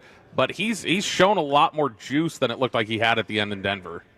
Oh, he certainly has. And at first I will say that there are plenty of people here in this city, and I'd say in that building in Dove Valley and in the media, too, that are actually really, really happy for Javonte Williams and what's happening. Obviously, they'd like to see it happening in a Broncos uniform, but J.K. Dobbins has been decent with R.J. Harvey. But he's one of the more liked guys that was here. And I think, he came back so quickly from the knee injury the first time. He somehow, it was unbelievable, got back on the field after that devastating knee injury that was way worse than a lot of people probably even know. And it just the pop wasn't there. And then I remember talking to coaches in camp the following year, and they're like, all right, the burst is back. He looks more like himself pre-injury. It's kind of come back. And it just still wasn't there. But he was on the field all the time last year because he was such a good pass protector out of the backs that they had, and it really wasn't close. So he was getting all these snaps because, even though he wasn't running the ball well, he was protecting Bo Nix. And so they really did think the burst wasn't going to come back, and the running ability that they saw pre-injury wasn't going to come back after 2 seasons of taking a look at it. And, yeah, I think everybody in Denver is pretty surprised. I think there's some people in that Cowboys building that aren't surprised. There's a lot of people kind of in there kind of thought that, yeah, this might be, once they started seeing camp, that this is something that's going to happen. And it's been really, really fun to watch, honestly. These are the type of stories that I love covering the league about because it's been outstanding watching the way he's run the ball, the concepts they've used, the way they've run it. And he kind of seems like his own self a little bit. And that's going to be a lot to handle for this Broncos defense for sure. James Palmer from Denver here on Sean and RJ, home of the Cowboys, 105.3 The Fan. How are you feeling about the matchup in terms of the outcome? Are you feeling like this is a toss-up? Are you favoring one side more than the other? Oh, man, I think everybody's kind of going like, okay, we really want to see Denver's defense versus the Cowboys offense. Like, can they play the entire game against each other? Because that's going to be like that's kind of strength on strength. And really those two going at it to me is why I'm going to this, why I'm enjoying going to this game. I think it is, it's an offense in Denver that like we talked about has its issues, and they're trying to figure some things out, and they're trying to get right. And you have a Dallas defense that's trying to figure some things out and trying to get right. And I think out of those two groups, like who really kind of plays above what we've seen them do this year could be kind of the determining factor of where this is at. And so you have, two teams that are really relying on one side of the ball so heavily, honestly. How does the other side carry their weight, I think, kind of determines this one. And I think it is kind of a toss-up. I mean, I don't know if anybody's playing better than Dak right now, though. Like, I think that's just kind of like, kind of known around the league right now with the way that they're spreading the ball around. And I was talking to a defense coordinator the other day. I was like, is Dak your MVP? He's like, he's top 2 right now. He's been so in command and so in control and so poised and so, just really comfortable, feels like he can put the ball anywhere. There's a lot of options right now. I mean, Vance Joseph has his hands full. I think, you look at his defense, too, they didn't play great. I mean, there was no receivers for Jackson Dart really on that field. They gave up 32 wins. Like, it was a defense that you didn't think was going to do that, against Jackson Dart and the Giants. So I think they need to turn it kind of around a little bit, and this is a difficult test to do it. So I kind of honestly, I will say it. I think this is an elite Broncos defense. I think the Cowboys offense is playing a little better than they are right now, and those are the two strengths. James Palmer joining us here on 105 through the Fan. James, you don't just cover the Broncos, obviously. You do stuff nationally. I'm sure you've heard things about George Pickens heading into his time here in Dallas. You knew what his reputation was around the league. What do you think has been the flip that Dallas has gotten essentially a model citizen compared to what Pittsburgh seemed to deal with? Yeah, I mean, honestly, the situation right now with I'm playing for my NFL livelihood and I'm playing for a contract, and those things are massive. They're huge. I mean, if I know all of the things, not all of them, but if I know a lot of the things that went on in Pittsburgh, I would assume most of the people behind closed doors in the NFL know those things too, right? And so they know the reputation. They know what's there. But they also know, and nobody in Pittsburgh has ever denied this to me either, that the talent is out of this world. Like, this is a top-tier talent skill set that this player has. And that was the most frustrating part about the back end of things in Pittsburgh was, God, like, we have to move on. Yeah, we do. And when Mike Tomlin feels like he has to move on, that also perks the ears up of everybody around the league, going like, if Mike T's moving on, okay, what's the situation here? Because they were also so frustrated going, this guy can play, man. Like, these are ridiculously athletic traits and skills, and that pains us to move on, but we have to. And so I think the situation George knows as well. I think he's smart enough to know that. I think CD plays a part. I think Dak plays a part. When you have the work ethic of those two guys and the relationship that those two guys have, I think that plays a part. I think also, and it was interesting, I was having a conversation with somebody about this, and I find it fascinating that CD missing this time might be like really beneficial to this offense and to George, because he had an opportunity to be the guy for 3 games, and he had an opportunity to do that with Dak, and now he saw it, and now he sees the other two, and now they kind of grow as an offense collectively. And if he's putting up numbers like this, he's understanding, he's going to probably be in a pretty good mood about that. And they're playing great offensive football. But I do think everything that has happened, I think Dak is a better leader than maybe some people outside of Dallas understand. And I think all of this collectively coming together has had it work pretty well. I mean, it really has. And so, I mean, it's a long season. I mean, honestly, we'll see. It wasn't like World War III every week in the Steelers building. Like, you know what I mean? We'll see what happens the rest of the season.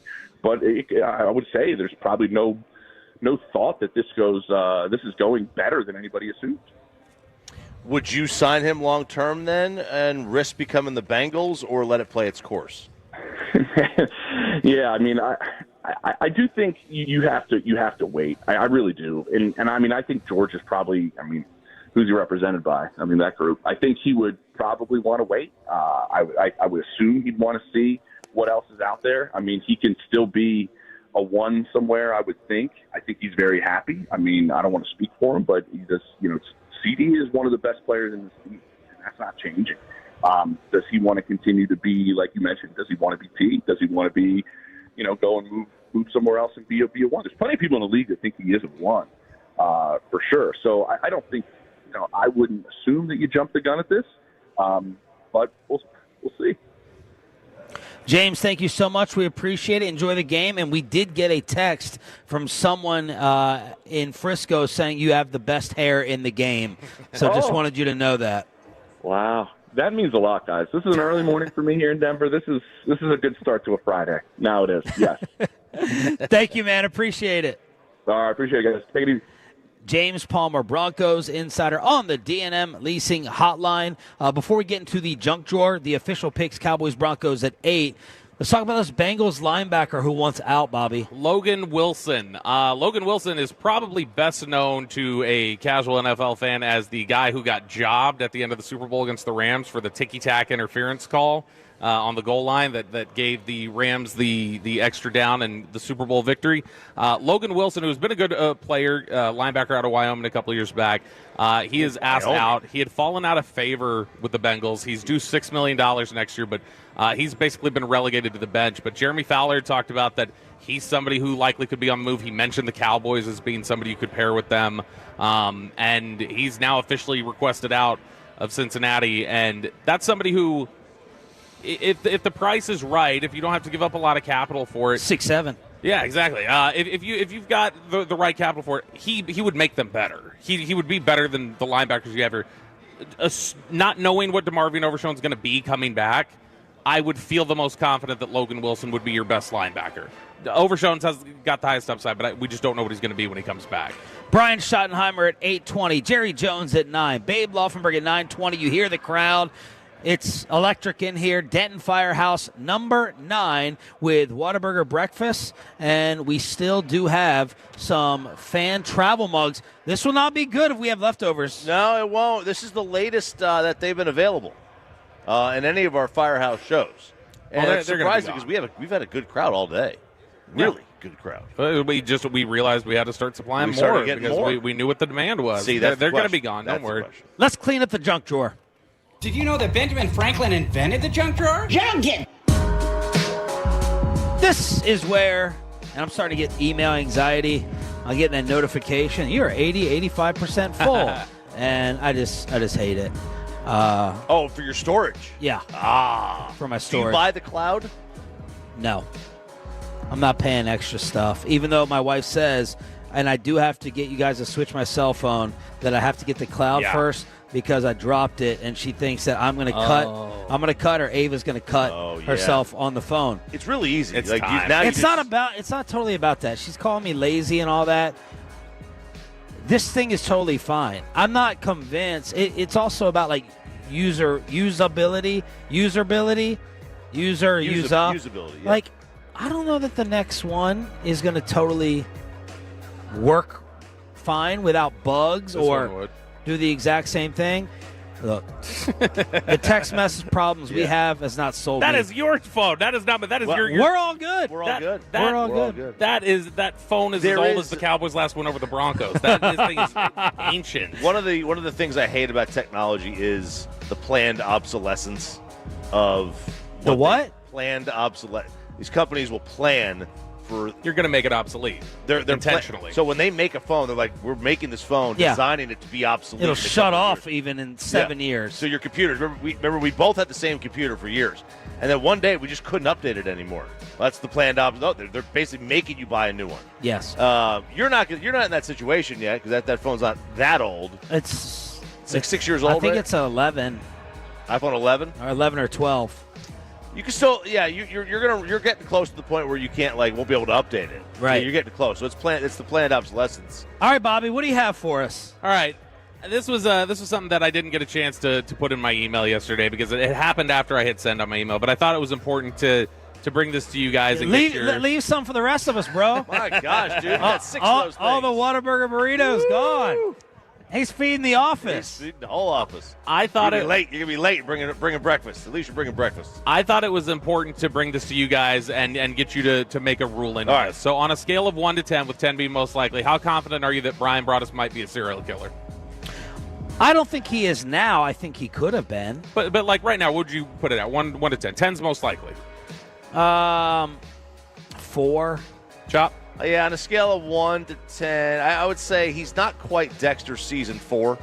John Lithgow. If I judge by his phone call the other day, I would say an 8. But he's tried to suppress his rage. He's 6.5, 7. Him and Newey Scruggs have they've all tried to zen me out over the years, and both of them popped off this week. Peyton, what is your grade here? And you got to keep your grade in mind because I'm going to play 5 clips for you, and I'm going to give you a chance to revise your grade after each clip. If he didn't do all the podcasts, I'd say a 7. But I think he's too busy. He's too busy. Peyton, what's your grade? I'd go with 2 at most. I don't see Broaddus killing anyone. Look at that. All right. Well, we're going to have you revisit the grade after these clips. So I had put together a game over the summer, and then I had put it in the email earlier this week, too, of the Joe Missoula thing. I referenced it on the air. Missoula or Manson. I think that Joe Missoula is a psycho, and if you read his quotes, they read like Charles Manson, and Charles Manson's quotes read like Joe Missoula's. So, not unlike SNL, sometimes it just you look at the run sheet and it didn't make a final call. It got cut during dress. So I tossed it to Eric and I was like, "Do you guys want to do this on G-Bag? Because it's done if you want to do it." And so he's like, "Yeah, I'll take it. We'll do it." So this was the game they were playing on Wednesday. They need to rename that show B-Bag. I know. Yeah, Look, with all the damn content you come up with for them, I'm trying they got 15 people and still need Bobby to do a quarter of their work. So and we don't even get cuts. You might need to cut their interviews know. and send it to us. See, that's exactly what I need to do. So Wednesday they played this game, Manson or Missoula, and this is the first clip. This is when Broadus seems to know a little bit too much about Charles Manson for just a regular person. All right, we start with you, Broadus. Manson or Missoula? Sanity is a small box. Insanity is everything. That's Manson. Nailed it. The Tate murders. I've seen this thing. He's channeled his inner serial killer a time or two. When you use Charles Manson, I have a chance in this game. Whoa. When you use Charles Manson, I have a chance in this game. Hang on a second. When did you come up with this for us? Over the summer, and then I sent it again on Monday. So why are they? Oh, you sent it again on Monday. Yeah, because there was another Joe Missoula quote that was nuts, and so that's. I mean, he ripped off that reference real quick. Yeah, he ripped off quick, and then he goes, "If it's Charles Manson, I've got a chance in this game." That's weird. Would anybody like to revise, or are you just holding steady on your number for now? Steady. Okay. Anyone can watch a documentary. All right. As the game wore on, Broadus continued to display his PhD knowledge in Charles Manson theology. Damn, Charlie was dark. He was really dark. No, really dark. Are you one of these guys that's obsessed with fantasy killers? No, there was a show called Helter Skelter. Okay. It was about the Manson, the Tate murders and stuff. It's weird. I mean, really. As a kid, I probably shouldn't have seen it. Oh, wow. You saw that at a young age? Yeah, very young Explains age. a lot. Yeah. So he's exposed himself to Helter Skelter as a young child. Again, that would seem to lay the groundwork for some questionable things. I love serial killers. The documentaries on. I don't love the actual killers themselves, but the documentaries on them. The Manson one's nuts. All that Manson stuff is crazy. Yeah, it is. The fact that the house. Don't worry. This won't just be a Manson thing. You're going to hear in a second. The 10,050 Cielo Drive where the Tate murders happened. The fact that he was just mad at the house. Had nothing to do with Sharon Tate. Yeah. He just equated the house with evil. What? Because that's where he got denied by I think Brian Wilson or something like that. Some music guy denied him his script or wrote him out, and that guy was renting that house, and then Sharon Tate came in and rented that house, and they just said the murder was there. Oh. Thinking it was it wasn't like the light fixtures. It was a moment that happened. It was a moment that happened, and he equated the house with all that was wrong with the world. So they get to the last quarter of the game, which Lucius is supposed to answer first. But Broadus is just so overeager to identify a Manson quote. He first interrupts, but then he spikes the football over how many serial killer quotes he got right. Death is the greatest form of love. Oh, my God. That's Lucius. Yeah, go Lucius. Oh, my gosh. Go Lucius. Yeah, that's Charlie. Wow. No question. Missoula said that, bro. Yeah, we got those kids to go with him on this murder stuff. So, yeah, that's him. Manson. That's Charlie. Okay. Nice. Oh, yeah, one wrong. So he dominated. No, I know. It's not that bad. It's funny. It's kind of funny that he's knows so much about it. The problem was the next day. So the next day, they'd done Manson versus, and so Eric was like, this was a big success. And he's like, we're going to do coach or killer. Because football coaches in general say some crazy things. Yeah. This is where Eric and Lucius, I think you hear them in these next two clips, they start getting a little suspicious of why do you know the Manson thing? Fine. All right, the Manson thing, it's a very famous case. They made a whole movie about it. But they brought back this game, and Brian started to show that he had more knowledge than just the Charles Manson stuff. Weak-minded people are easily influenced. Strong-minded people can't break their will. Lee Boyd Malvo. Oh, he's the guy, the sniper in Washington, D.C.? No, that doesn't seem like that would be his MO. That's not a wheel-breaking thing. Yeah. That's a surprise. You're dead. Yeah. Malvo? I thought Malvo was the Washington. He was the Beltway sniper. Wow, brother. Yeah. Boy, you say you'll kill us. He was picking off people at gas stations. And he recruited a kid. Was it his son? No, I don't think it was his son. I think it was an accomplice. So you're still not convinced that he's up on current events. Yeah. Hey, no, this is not current events. DC sniper. Did you know DC sniper was Lee Boyd Malvo? I did not know that. I didn't know. He by the name. I remember. I was in DC at the time. That's right. Why. You were in DC. Where was Brian? Brian was in Jacksonville. But, to me, the DC snipers. If you told me what is the name of blank serial killer's nickname, and you knew it. That's the DC snipers. I don't consider that a serial killer. I could call him a historian over this. Yeah. You know what I mean? Good. So that's not what Eric and Lucius would call him after the final clip here, where Broadus instantly was able to identify the nickname of a killer when he heard the first name. Everyone has the desire to take one's anger and frustration upon someone else. David Berkowitz. Oh, Son of Sam. You're crazy, too. He was wild, dude. This dude brought us knows some killers. Am I right about that, Dawson? Yeah. Well, thank you, Chief. Yes, sir. Thank you. Another scary, fam. I need a shower after this game. It's a little bit bone chilling. Yeah. If you can, at the drop of a hat, and this is where Eric was, when I talked to Eric yesterday, he was a little concerned, and where Lucius was concerned, is that it's such a easy knowledge, it almost comes across as a fascination of studying the greats. Yeah.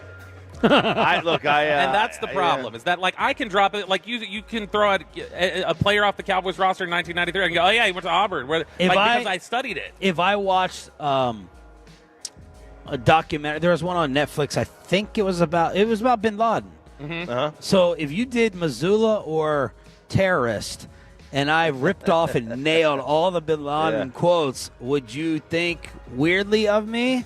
Because I just watched. Yeah. One, no. Yeah. All praise to Allah. One, dude. The quotes is different. If you just know the names, like if you know that Dennis Rader's BTK, if you know that David Berkowitz, the son of Sam, that's different. Like that's just like historian. If you know the quotes, which he did, he knew them. He knew those quotes. A little weird. All right, on the fan text, y'all vote if that's weird. If you're looking over your shoulder at Broadus, if he's scouting something else these days. The thing is to ask his girlfriend if she's weirded out or if she knows about this. 877-881-1053. Franklin injury attorney text line. Chop, what do you have in the junk drawer? All right, Bobby, let's play. God. Let's play rock, paper, scissors. Okay. Oh, I've been waiting for this all week. Okay. All right. Rock, paper, scissors, shoot. Match. No, shoot. Shoot. I say match. Ready? Do it again. Rock, paper, scissors, shoot. Match. Shoot. I say. Why am I saying match? I say shoot. No, you both equaled. It was both rock. Oh, rock, paper, scissors, shoot. All right. Okay. So Choppy I win. had paper. I win paper. Bobby had rock. Has rock. Okay. All right. So now you just lost. All right. Let's see what we got. Rock, paper, scissors, shoot. Okay, you did the same thing. Interesting, because a Florida woman has found a scientific strategy to this. Now, the way it goes is the first round doesn't really matter, right? This is so important because so many things in my life are determined by rock, paper, scissors. Yes. Now, men are more likely to choose rock first. Women are more likely to choose scissors first. Yeah, because they're sewing. Absolutely. Yep. So it doesn't matter what you do in the first round. If you won the first round, what you're going to do is generally use whatever would have beaten you the first time. Yeah. If I win the first round, right? So if you win the first round with rock, you're going to use paper. I would probably use paper next. You would have to use paper. That's what would have beaten rock. Right. Absolutely. For example, if you win with rock, you throw paper next. But your opponent is way more likely to choose what you used to win the first round. So if I used rock and I won, Bobby will use rock. He would use rock and I would use paper. So if you win, whatever would have beaten you, and the other person's generally going to use what you used in round 2. So this only counts if you win the first round. Yeah, so if you win the first round, you play the opposite of it. And if you lose the first round, you want to use exactly what they just used. So mentalists, like those mentalists. Oh, I love that show, by the way. Yeah, well, it's a great show, but like also the the guys who do the whole mentalist bit, they are notorious for they always win rock paper scissors. It's one of their like tricks they do. Because, they say it's just like it is psychological inference. Like there's certain things that like you in your brain you start going like, oh, well, rock won, that's the winning one. Yeah. And so like you do it. So they say that generally most people, if you're just kind of mindlessly playing it, you can start finding a pattern pretty fast. All right, junk drawer right here. Commercial-free Expressway Friday edition. The Whales are going to start showing up at 8:20. Brian Schottenheimer, Jerry Jones at 9, and Babe Laughenberg at 9:20. But let's make the official picks and the 5 things Choppy wants to see for Cowboys Broncos after this. And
is it Pepper Lady? Pepper Lady? Wasn't it Cinnamon Sisters? Basil Babes. Saffron Squad? Nutmeg Maidens? Pre-Curb? No. Nutmeg Maidens? I just said that. Was it Spice Girls? Doesn't sound right. Was it Saffron Squad?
Sean and RJ on 105.3 The Fan.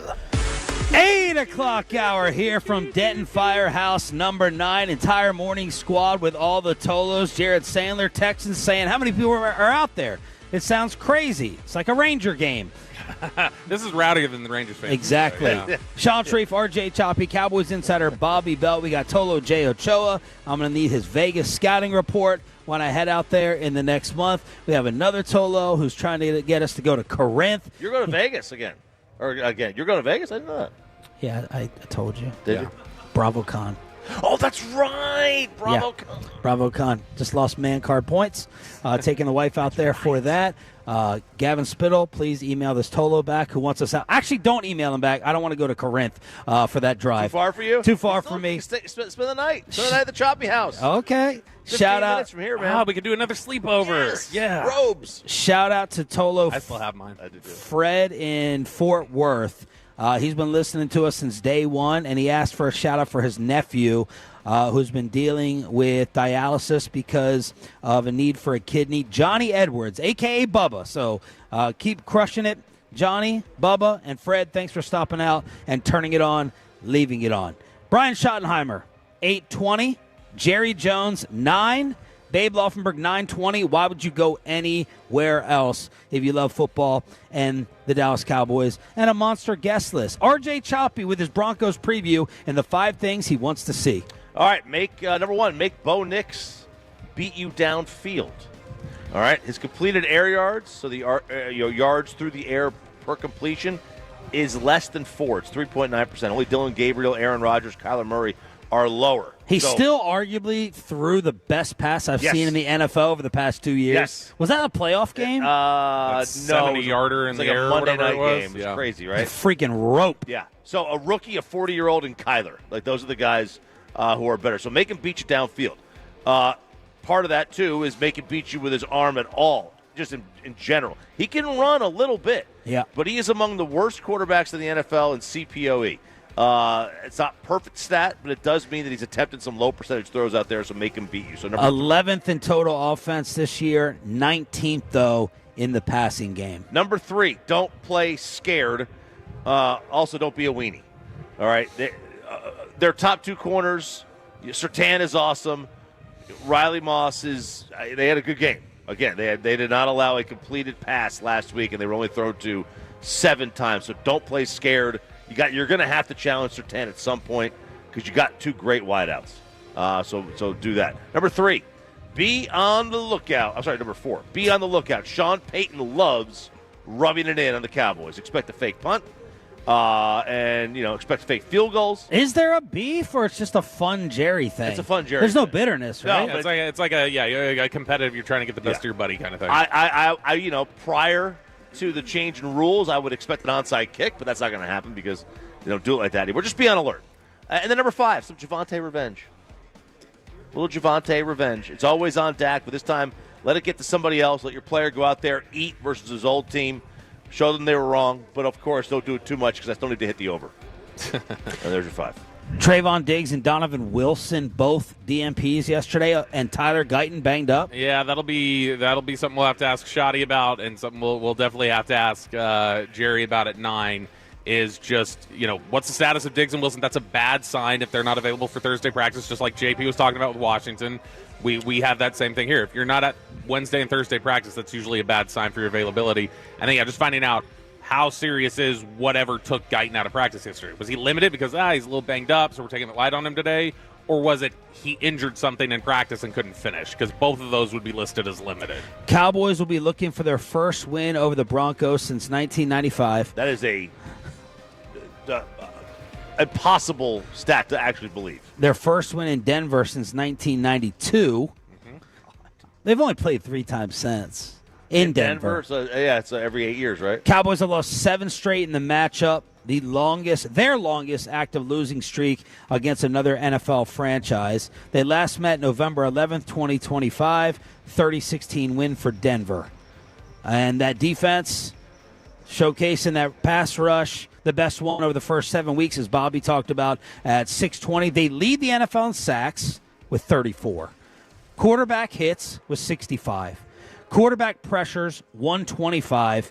And QB pressure percentage at 47%. Players with at least 3 sacks, they have 5 of them. And Denver's defense and the Cowboys' offense both rank inside the top 5 in points per game, total yards per game, sacks per game allowed, all that from DallasCowboys.com. Do you have anything left in your preview or film study? I mean, we can touch on the offense really quickly. So it's an offense that I'm not worried about the passing attack. So they are going to basically try and attack you horizontally. They're going to try and hit you with the width of the field rather than trying to hit you vertical. It's Sutton, it's Mims, it's Patrick. Like they've got they've got an okay receiver. Didn't Tim Patrick's son that last time? Yes. I like Cortland Sutton. So Cortland Sutton but he's a possession receiver in a lot of ways. Is he a 2? Mims, he's like a 1-2. He's a borderline. Not a 1. Marvin Mims is the guy that worries me. So Mims is the guy that can get vertical on you. Mims is the guy that's kind of a gadget player that they'll give reverses to and do different things like that. But that's what is concerning me. The stuff, crossers across the field, a lot of the different things that Sean likes to do in terms of spreading out the field, different things like that. The Cowboys are going to have to play with really good eye discipline, and they can't have some of their big mix-ups that they've had with communication. They will draw up running plays for Bo Nix. That's not just he scrambles. They draw him up, and he will take off, and he'll do the read option, and he'll keep it, and he'll get to the outside quick. He is a legitimate threat with his legs. The running backs are good. It's a strong running game, though, because they block it up so well. The biggest weakness I see on their offense that you might be able to attack is Mike McGlinchey, their right tackle. I don't think he's very good in pass protection at all. That's somebody who Clowney, Houston, if you get those guys, I think Clowney's hand usage would give McGlinchey some problems, and I think Houston has shown a really solid bull rush that I don't know that Mike McGlinchey has the power to or the anchor to be able to just catch that punch and that bull rush and be able to hold his own. So I think that I like the matchup of Clowney and Houston rushing against Mike McGlinchey in this game. The spread is 3.5. The Broncos are favored. Surtain likes that over here in the Bronco jersey. The over-under is 50.5. RJ Choppy, start us off. Who wins and why? Fan text predictions. Peyton's going to run those off here in just a second. There's something different about this team on the road. There just is. Who? The Cowboys. something different about it. I want to ask Shotty if altitude really is a factor. But we all got last week right, I think, except for Choppy. But we all went with Dallas over Washington. I can't. Yeah, I don't think I had. Yeah, I think of course I had you can't remember. I think I had Washington. I think I've lost, like, outside of the Jets game. I think I've lost. Well, I think the last one I won was the Bears that I picked right. So I think it's Cowboys 31, Denver 31. They've had their second tie of the year. Oh, gosh. I think it's their second tie of the year. I have a very bad feeling. But they hit the over.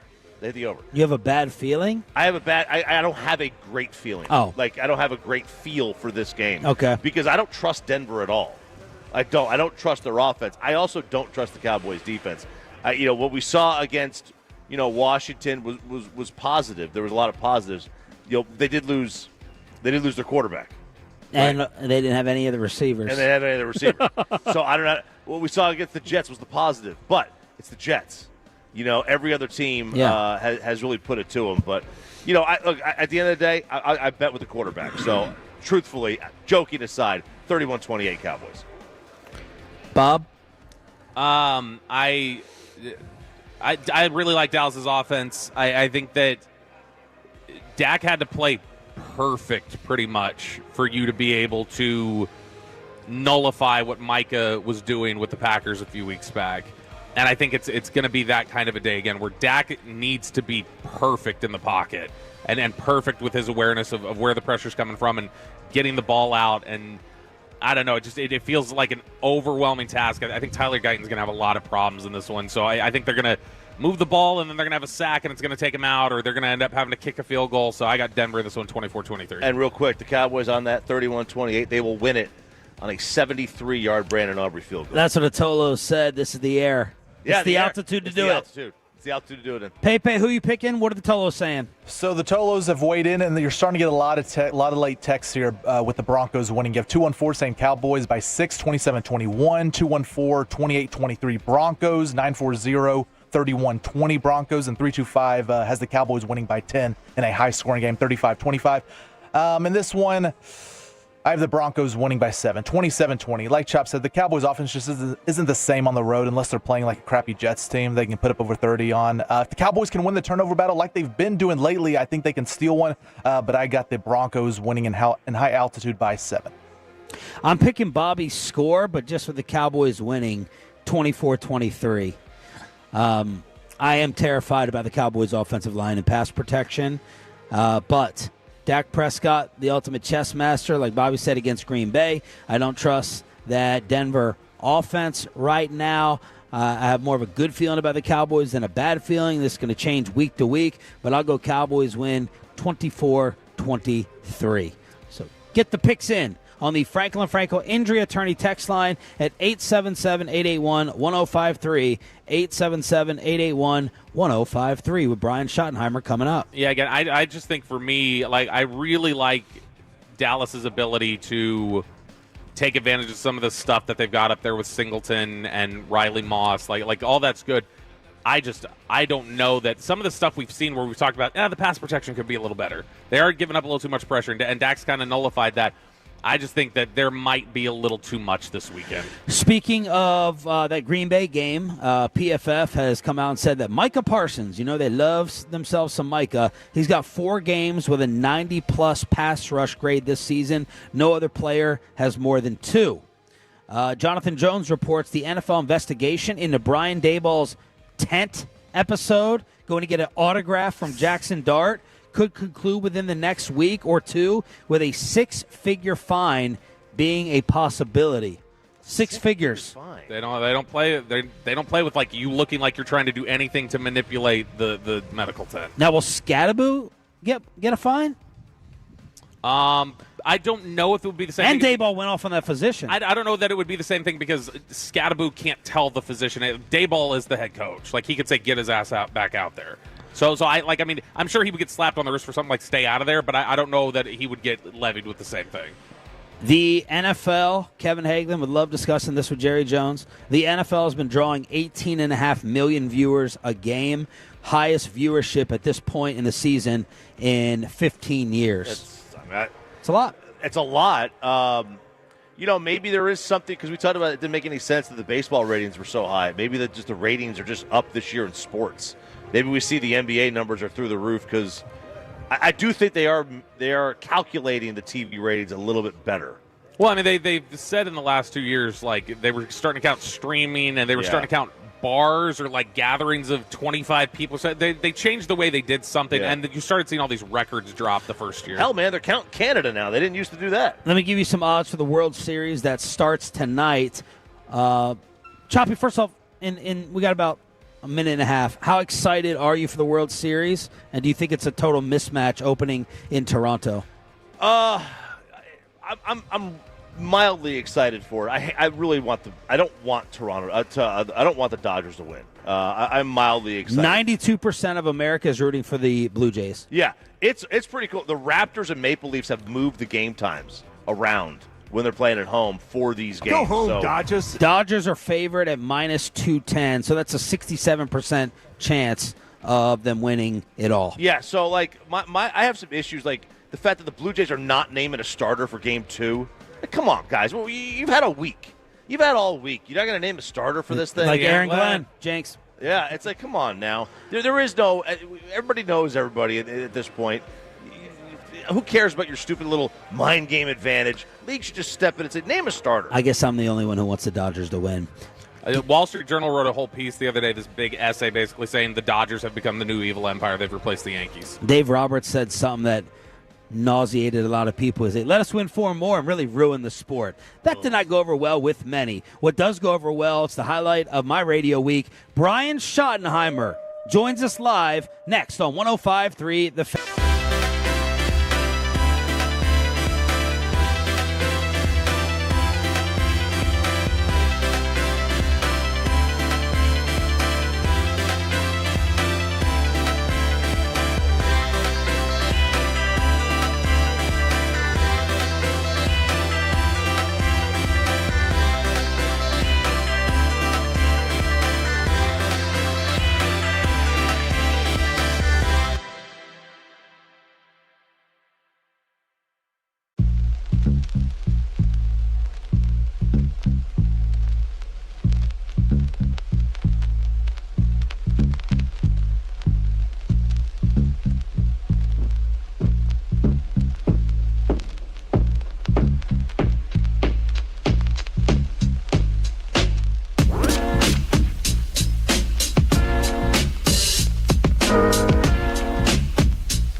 RJ right here on 105.3 The Fan segment here brought to you by the personal injury lawyers Frankel and Frankel. If you've been injured in a car or truck wreck, call Frankel first, 214-817-333-3333. With Frankel and Frankel, there's never an out-of-pocket cost. They only get paid when you win. Frankel and Frankel, the go-to car and truck attorneys in Dallas. I like big butts and I cannot lie. You other brothers can't deny. Now when a girl walks in with an idiot. It is now time for head coach Brian Schottenheimer, brought to you by Black Rifle Coffee Company, the official coffee of the Dallas Cowboys. Coach, good morning. Do you like your new intro music? That's my walk-up song, man. I tell you what, it flows. You know, I'm a big Sir Mix-a-Lot fan. Yeah, we were in your office. We were not hearing some of this, but then we heard you like big backs in the press conference. Right. And I did. I caught myself. And, you know, look, hey, that was college for me, man. When Sir Mix-a-Lot was tearing up the charts with that song, that was college for me. And, you know, there's nothing wrong with the big butts, you know? Let's talk a little bit earlier than college, Coach. So you grew up, you talked about it before, you grew up with your dad coaching for the Browns and obviously had two really tough games against the Broncos in the AFC title. Was Denver just like the most hated football team for you growing up? You know, I don't think so. I think it was definitely back-to-back years. You go 86 the drive, 87 the fumble, and you just talk about, you know, devastation for the Cleveland community, the Browns, ownership, the coaches, the players. But I loved John Elway kind of growing up, man. I wanted to be John Elway. Unfortunately, I didn't have the arm talent, you know, that John did. Or the athleticism. I mean, you know, you wanted to be an overrated quarterback. That's what you wanted to be. What did you have? What did you have of John Elway, Coach? I had a good cadence. I had a good cadence. Good cadence. There we go. A matter of fact, hey, hold on. National championship game in 1996. Florida Gators, national champion. Let's go Gators. I actually drew. Spurrier put me in the game late. We were up big. We were up 55-10, whatever. Spurrier put me in the game, and I drew Peter Boulware offsides. Hell yeah, I did. Look at that. Wait. Let me finish real quick. And then the next play, I fumbled the snap. It wasn't my fault. And I was like, you know, oh, this is embarrassing. You know, national championship game. I fumbled the snap. And our center was a freshman. He goes, Shotty, you're a senior. Will you tell Coach Spurrier it's your fault? I'm like, yeah, man, I got you. And sure enough, Spurrier benches me. Spurrier sends in the next quarterback for me. I'm like, yeah, it's brutal. It was brutal. So you can tell it still bothers me to this day. Shotty, I've always wondered this because every time a team plays a game in Denver or a college football game like in Utah or whatever, the altitude comes up. Scale of 1 to 10, like how much of a factor is the altitude, or is that something we make too much of?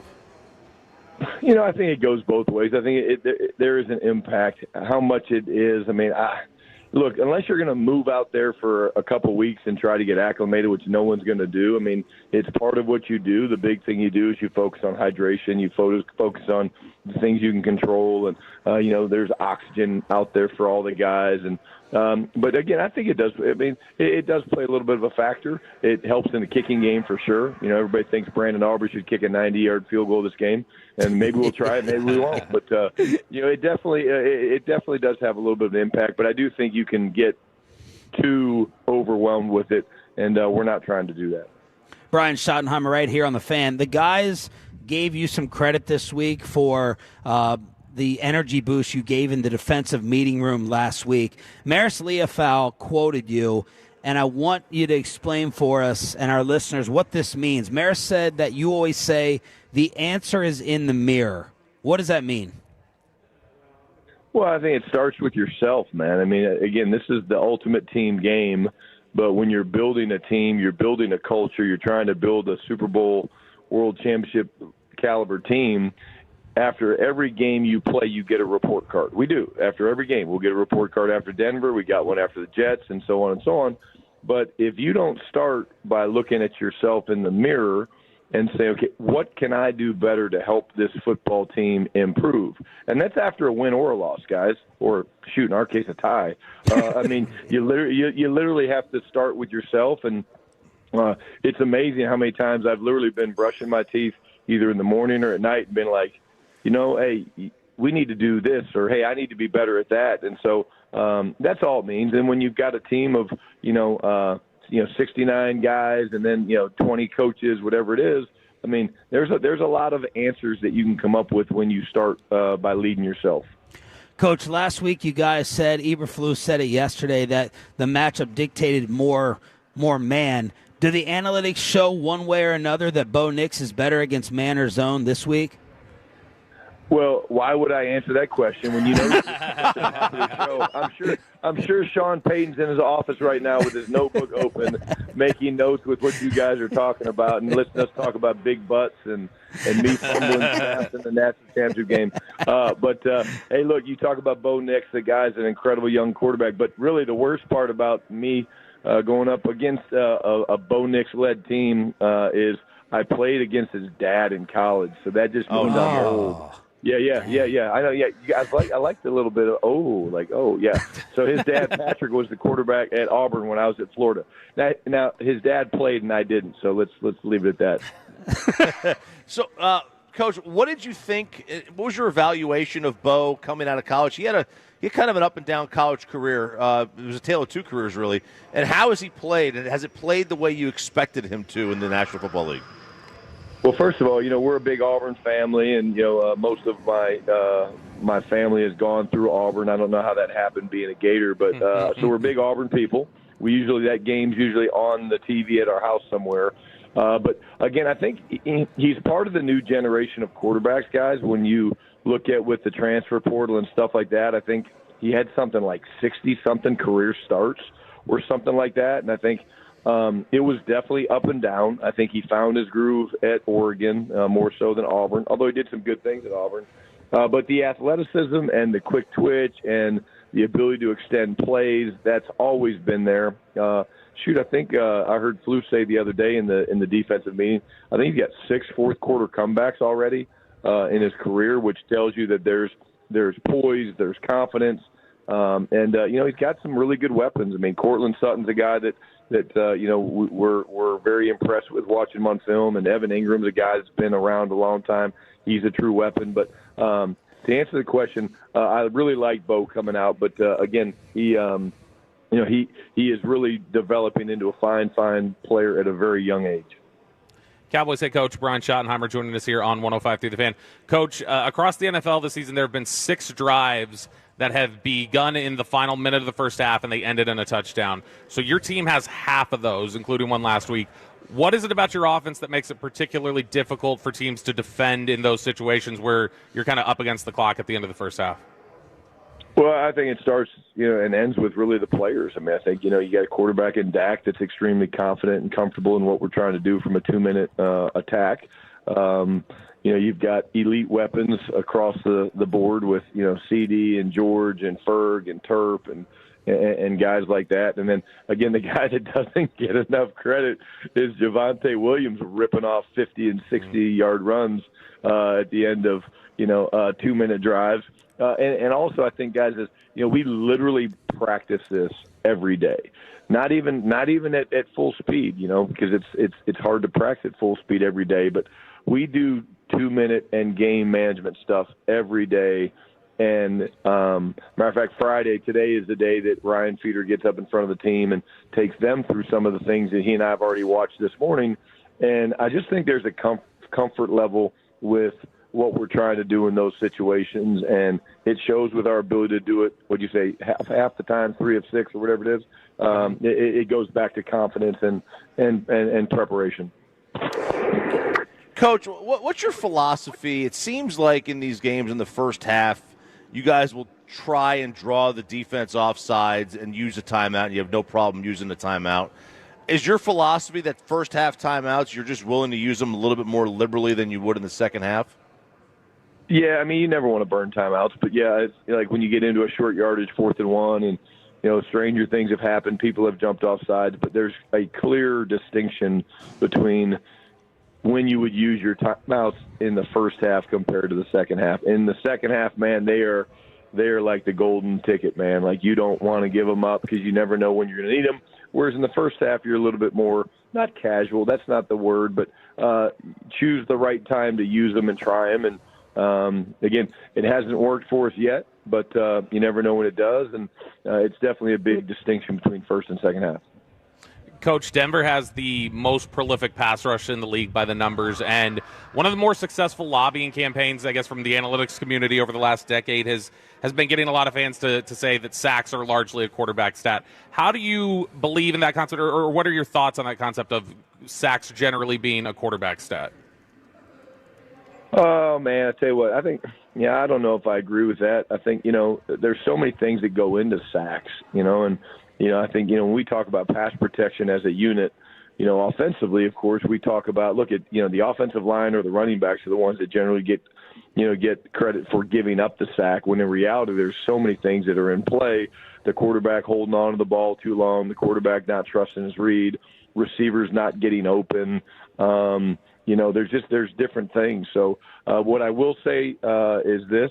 I think one of the reasons why we are so efficient right now on offense and scoring so many points is we are not giving up sacks. I know, Tom Moore, longtime legendary NFL offensive coordinator, man, he used to always talk about, there was a number that was like 7%. And if you give up a sack, there's like a 7% chance of scoring touchdowns. And I think that's real, man, because of momentum and the defense feeds off it. And this is an outstanding pass rush group, led by Nick Bonita and, Jonathan Cooper and DJ Jones and guys like that.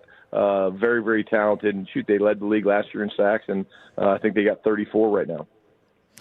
Coach, Vance Joseph is the defensive coordinator there in Denver, and that's somebody you spent a couple years having chess matches with him in the NFC West. When you were with Seattle, he was with Arizona. What stands out about the way he kind of does things on defense? There's a style. I think it starts with the front that they play. They want to play the 3-4 style of front, and they want to get their edge pieces really, really wide. That means they're going to contain everything. Like, they basically line up out the wider than the widest, which means if we've got a 2 tight end set and we're in a pair set over here to the right, the Sam linebacker, Jonathan Cooper, is going to be outside of the pair set tight end. And why is that? It's to contain things. And so, they try to contain everything. They force everything back inside to the linebackers and the safeties and things like that. That's why you saw them go out and pay Hufanga, from San Francisco to add him.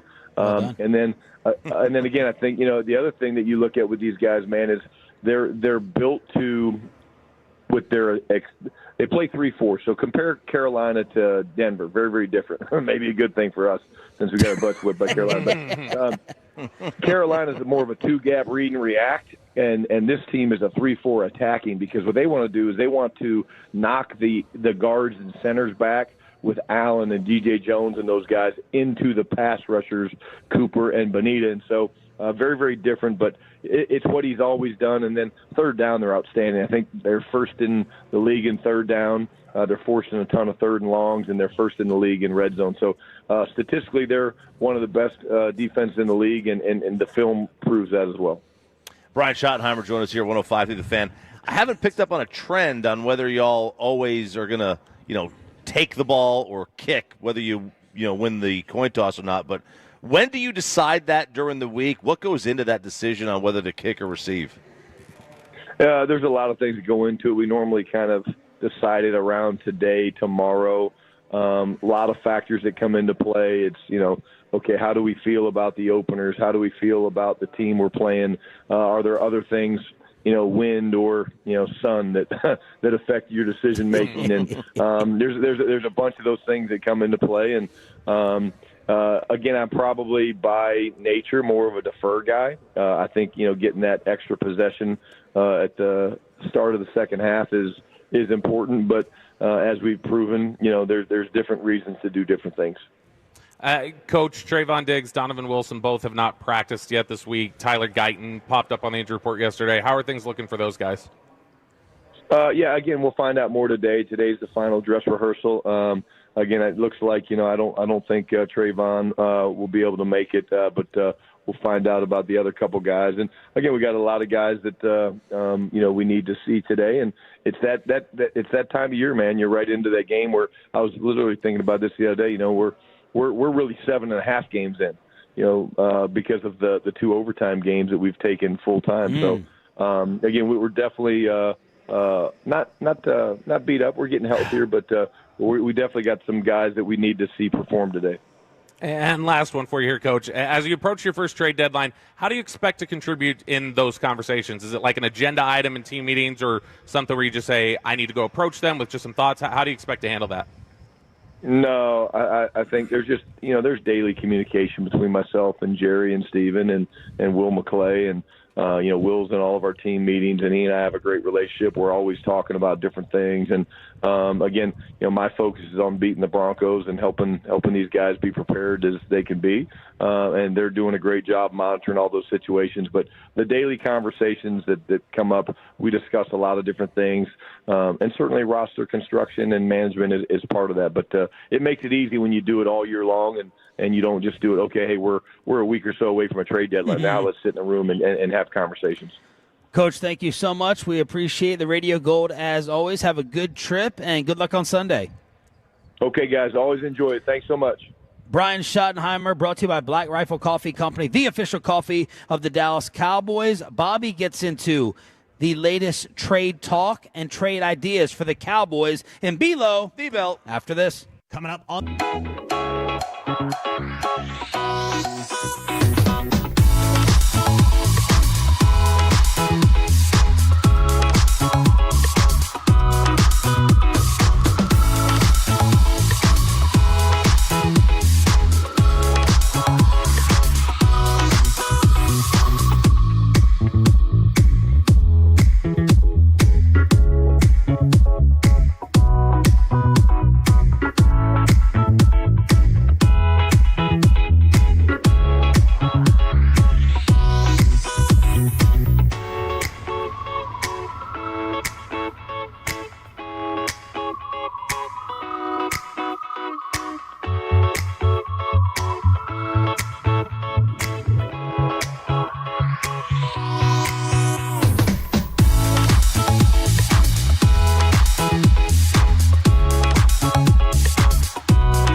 To remember that Uber Eats has groceries. No, that's absurd. Hey, remember when you used to be what was it, Pepper Lady? Pepper Lady? Wasn't it Cinnamon Sisters?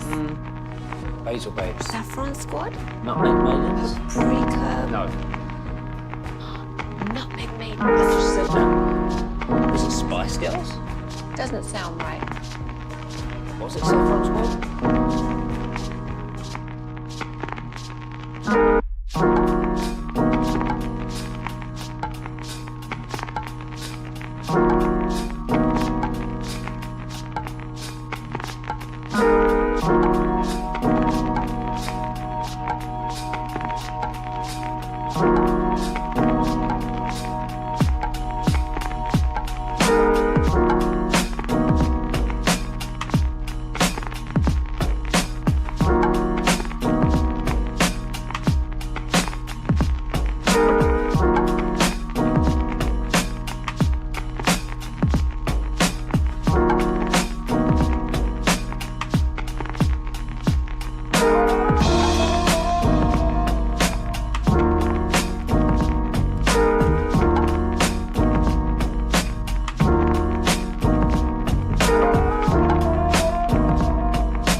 Classic Chevrolet. If you're in the market, upgrade your vehicle. Get to Classic Chevrolet in Grapevine today. The back-to-back #1 Chevy dealership in the world. More new Chevys than anyone else, all priced to sell. Visit ClassicChevrolet.com. This is Texas. This is Classic Chevrolet. Together, let's drive, relax, enjoy the difference. Based on new Chevrolet registrations 2023 and 2024. The great Bobby Belt. Bobby Belt is an idiot. Don't make me take off my belt. Don't make me take off my belt. We're not. Over to you, Bobby.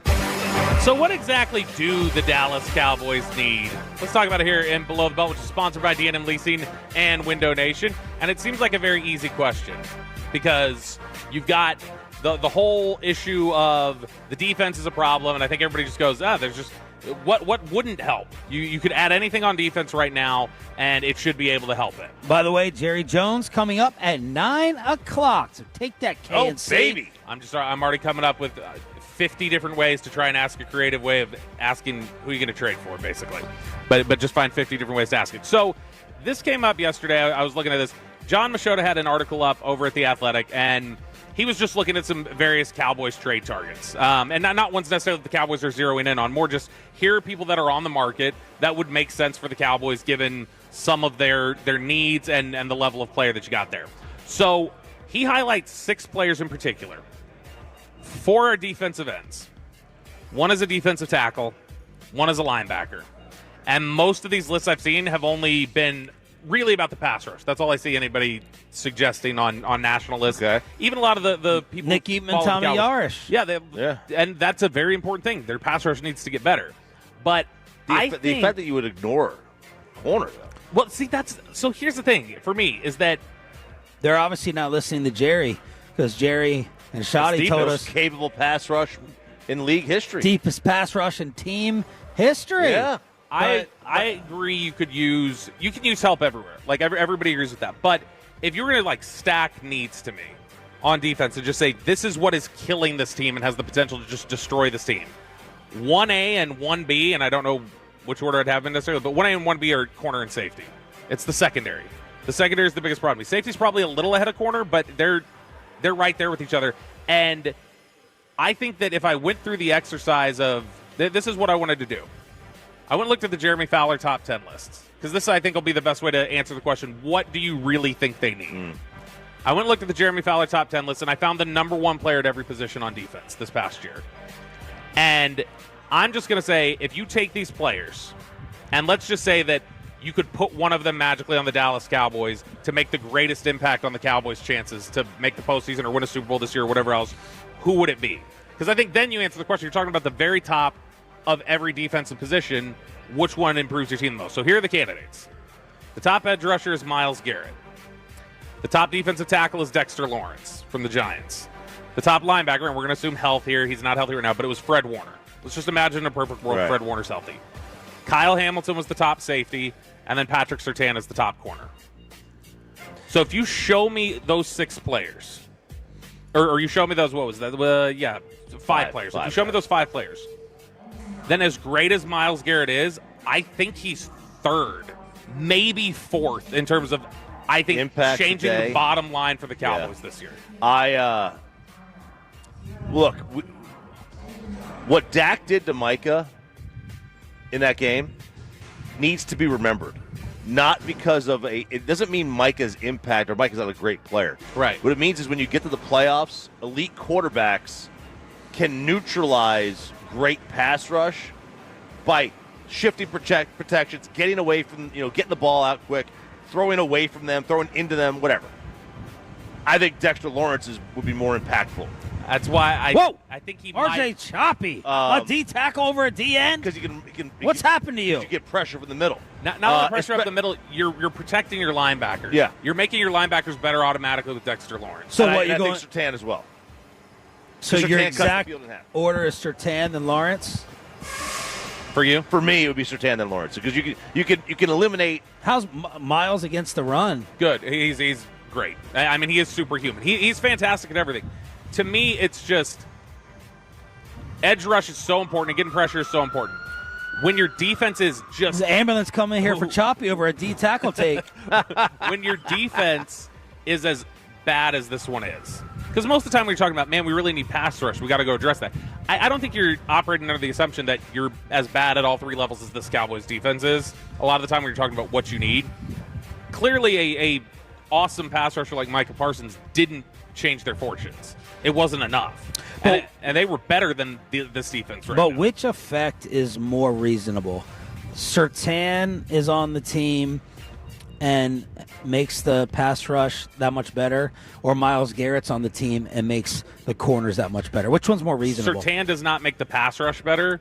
Surtain takes away half the field. Yeah, so he allows you to key on the other side. Surtain eliminates busts. Surtain just to me, Patrick Surtain's number one. Kyle Hamilton's number two, because I think those two guys they provide such stability to a completely broken unit. So the purpose of this exercise is to talk about the need of the position. So basically, yeah, if you were to take the top player at each position, by ranking these of who you think would have the biggest impact on the team's chances of winning, that'll tell you right there what their biggest need is. All right, so let me ask you this, because we had talked about this a few weeks ago. Yep. Are you wearing socks? Yeah. Oh, yeah. They're these, I love how low they are. Oh yeah, they're the no-show. Yeah. They're actually women's socks. I can't find these in men's. Yeah. They're the no-show. All right, back to you. But if because you had said with the first pick. Yep. Let's say it was the Cowboys were picking at 8th. You would not take Caleb Downs, the safety. Right. Yeah. Because it's too high to take a safety. Why is it too high to take a safety if he would have the second biggest impact or the biggest? So I like Downs, and I haven't gone on Downs' tape this year, but no, I like Downs. To me, the discrepancy of the safeties that are going to be available later in the first and what's going to be available to you there is that Kyle Hamilton's different. Like he's different from everybody else in the league. If Kyle Hamilton was available with the 8th pick, I would have taken Kyle Hamilton. Okay, all right. When he was coming out, I thought it was ridiculous. He fell to 14. Kyle Hamilton is big. He's linebacker size. He can play in coverage. He can play deep middle. He can do so many different things for you.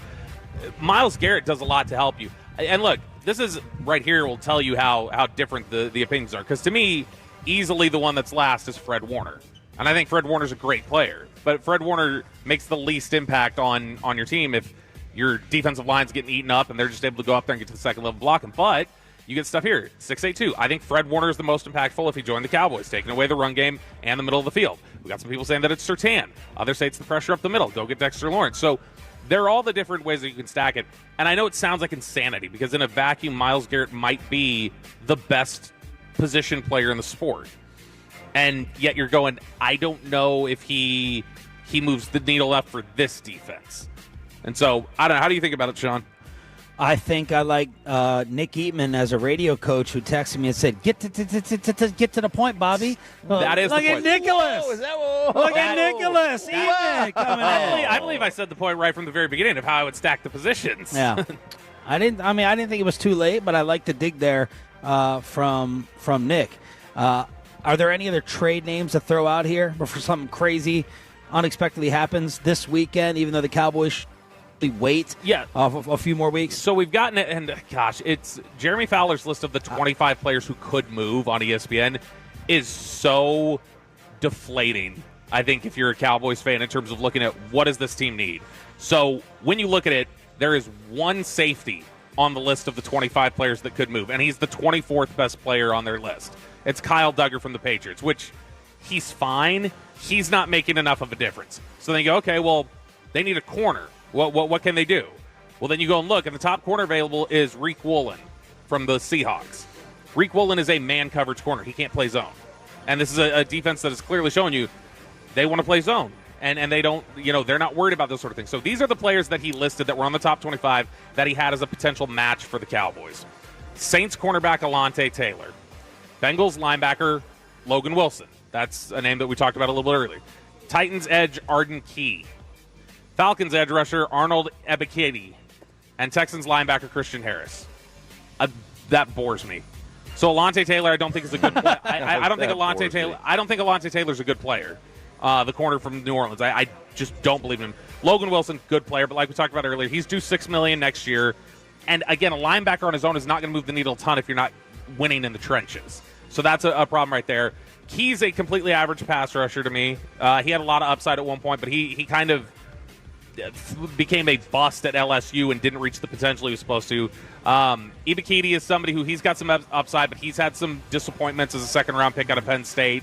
And Christian Harris is just a bad football player, is how I look at that. And so Logan Wilson is the player I'd most be interested in, but it's the position I think helps the Cowboys the least.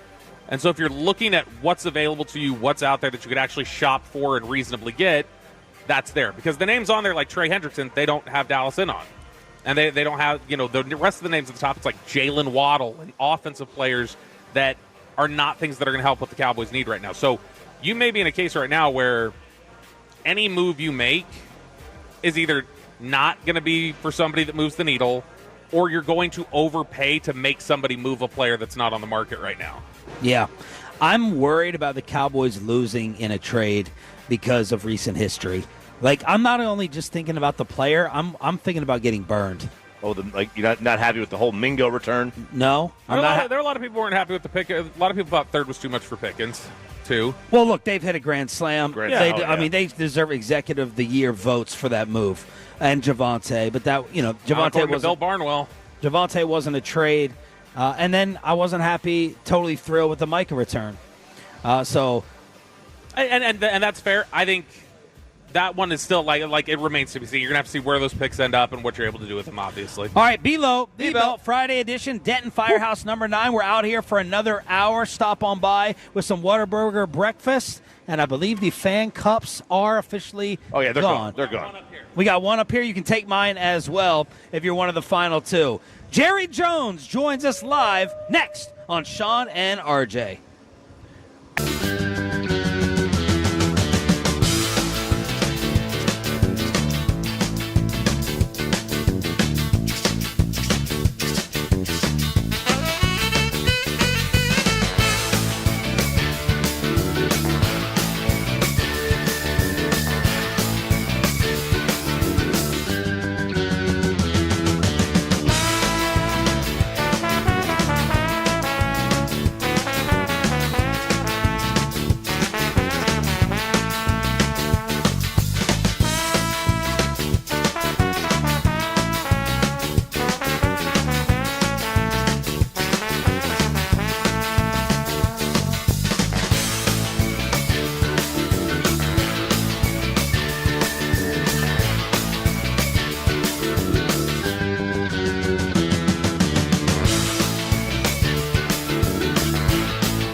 Let's go, Cowboys. An Odyssey sports station. Driven by our D&M Leasing Studios, this is Sean and RJ on 105.3 The Fan. Final hour, fist pump time on the Fan Cam, Twitch, and YouTube. Sean Sharif, RJ Choppy, Cowboys insider Bobby Belt live from Denton Firehouse number 9 with a very special guest. He just could not go an entire week without us.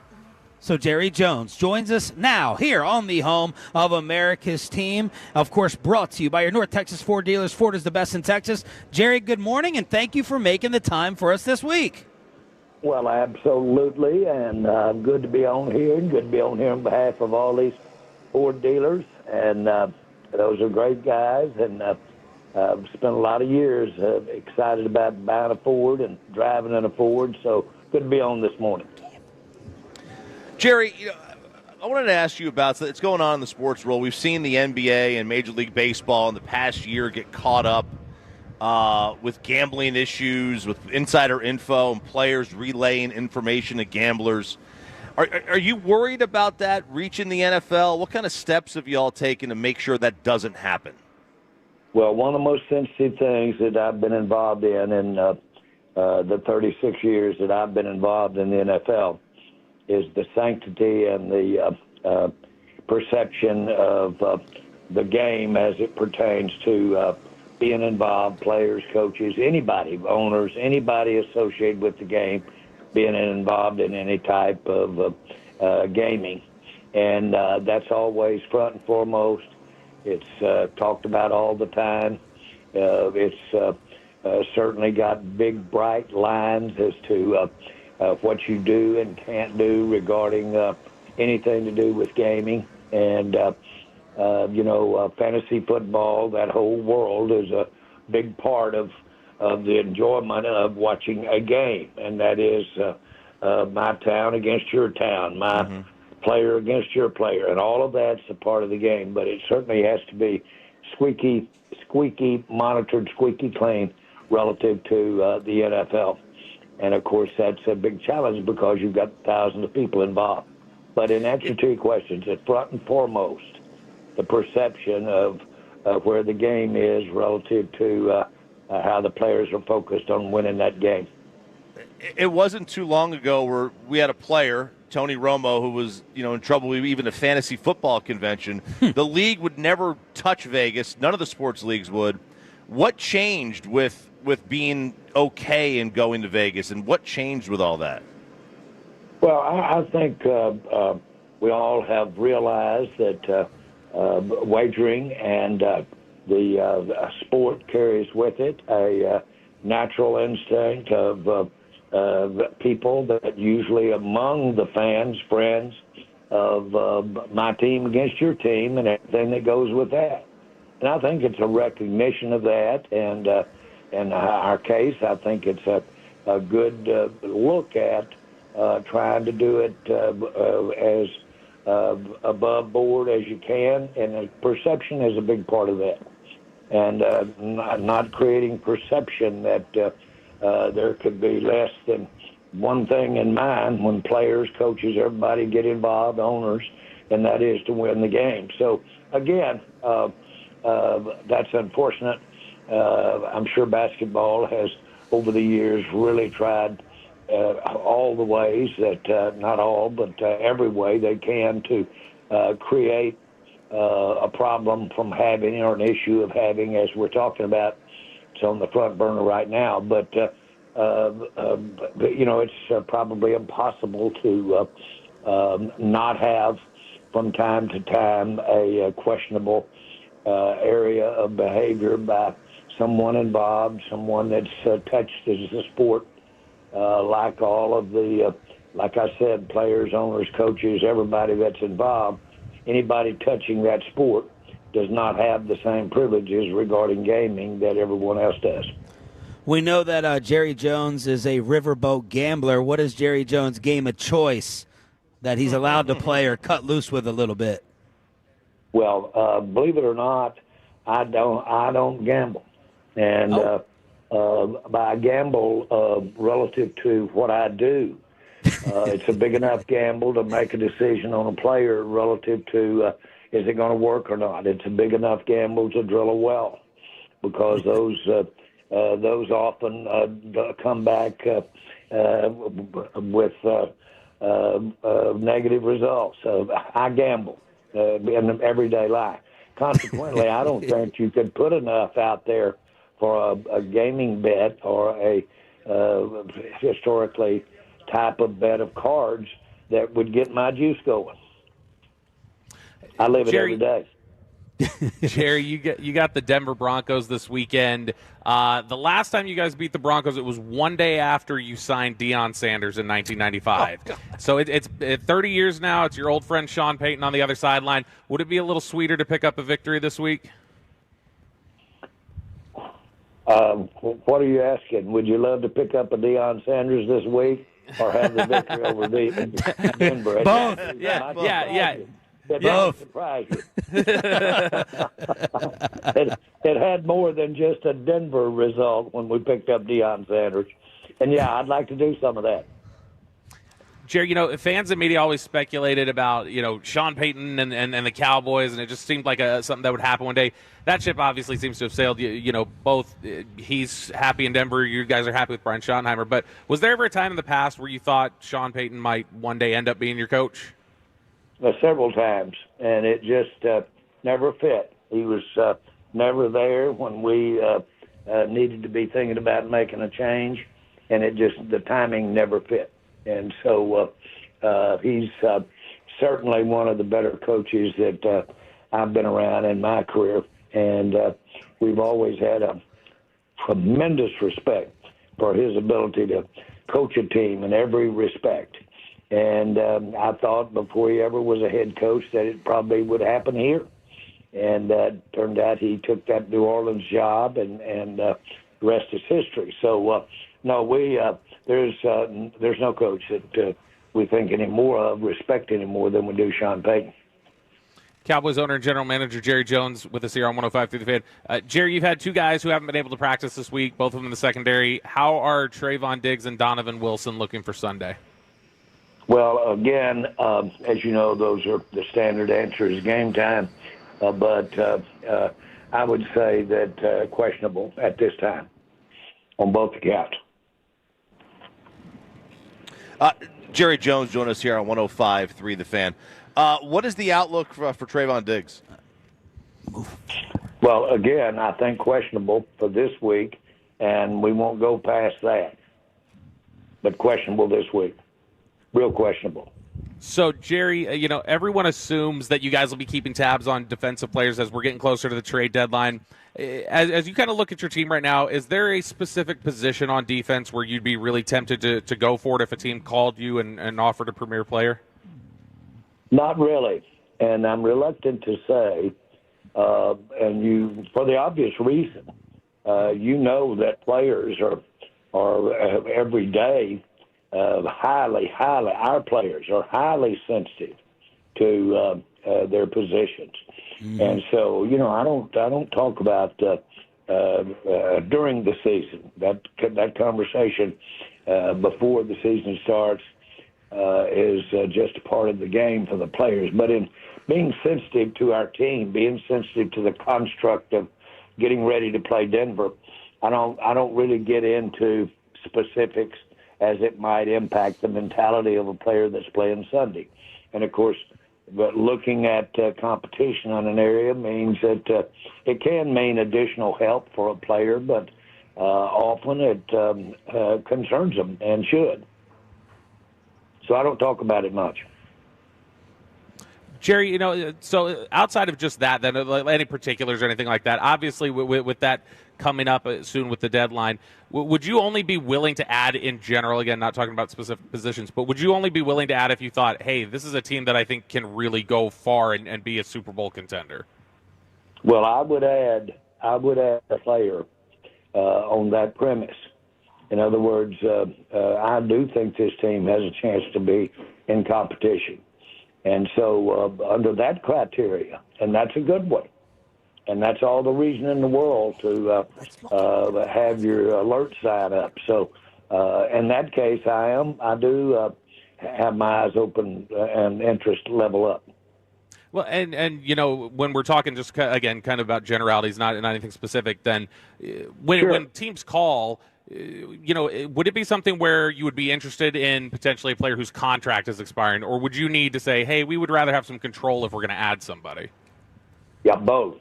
The opportunity of one with a contract expiring that you're dealing with a short-term situation until you have to address the longer term doesn't preclude a player that's on it's got 7 more, 8 more, 9 more regular season games.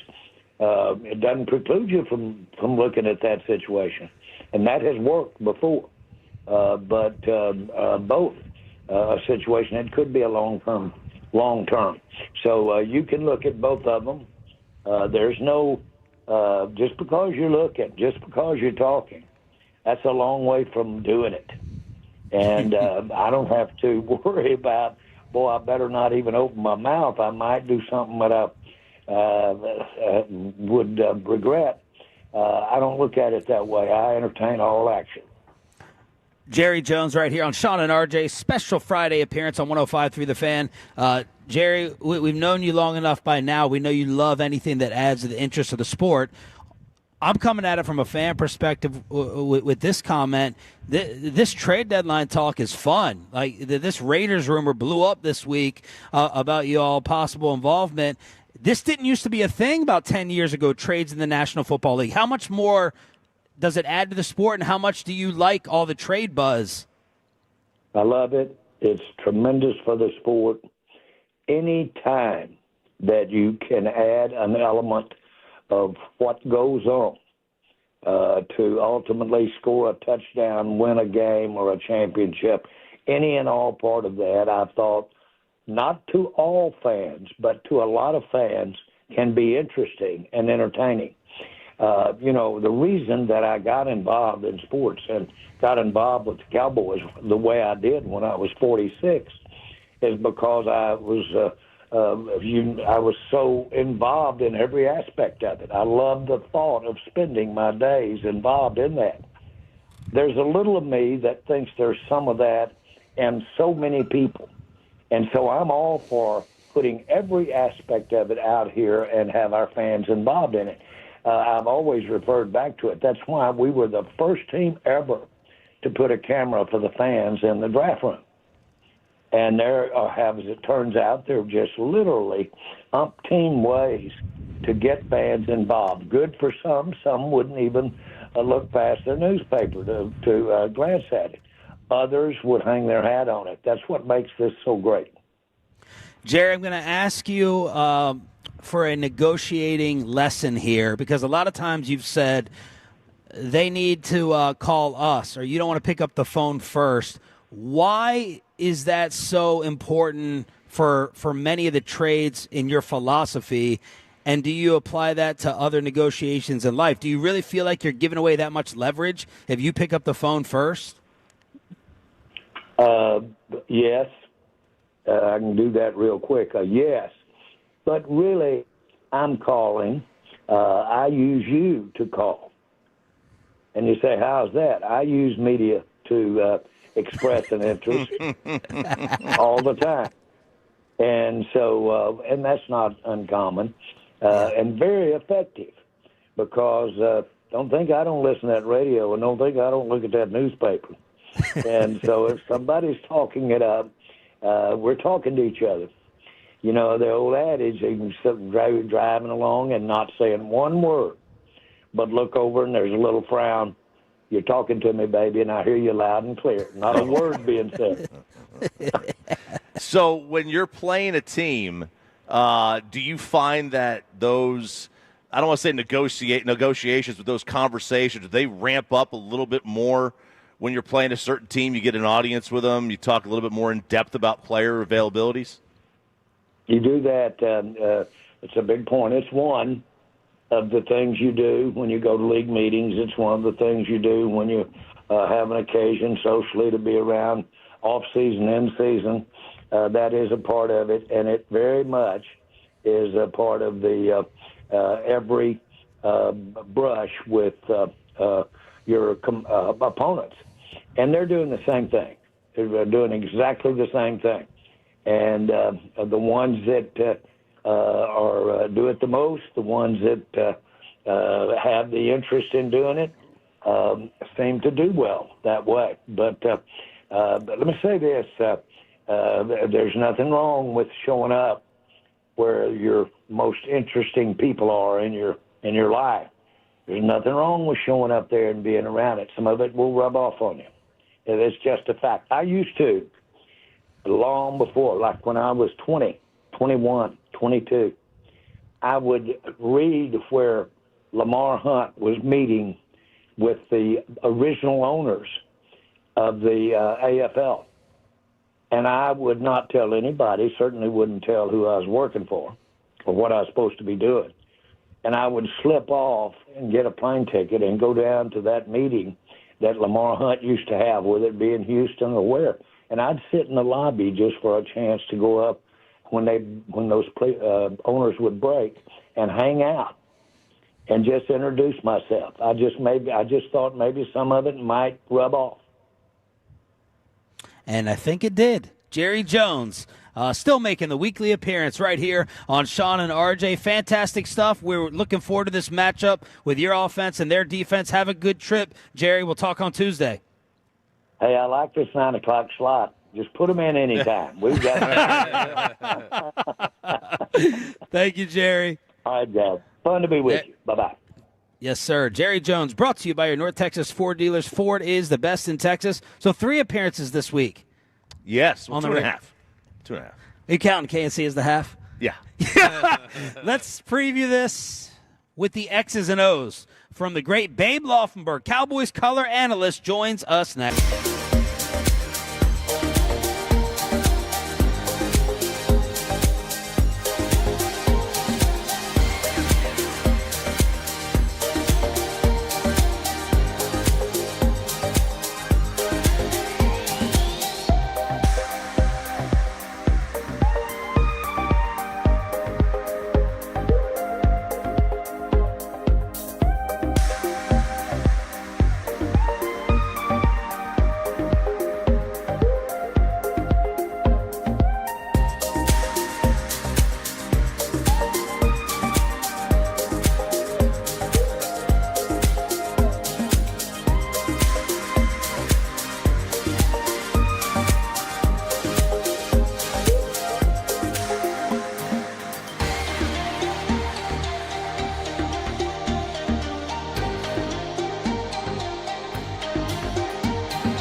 Doesn't sound right. Was it Saffron Squad?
RJ right here on 105.3 The Fan segment here brought to you by the personal injuries Frankel and Frankel. If you've been injured in a car or truck wreck, call Frankel first, 214-817-333-3333. With Frankel and Frankel, there's never an out-of-pocket cost. They only get paid when you win. Frankel and Frankel, the go-to car and truck attorneys in Dallas.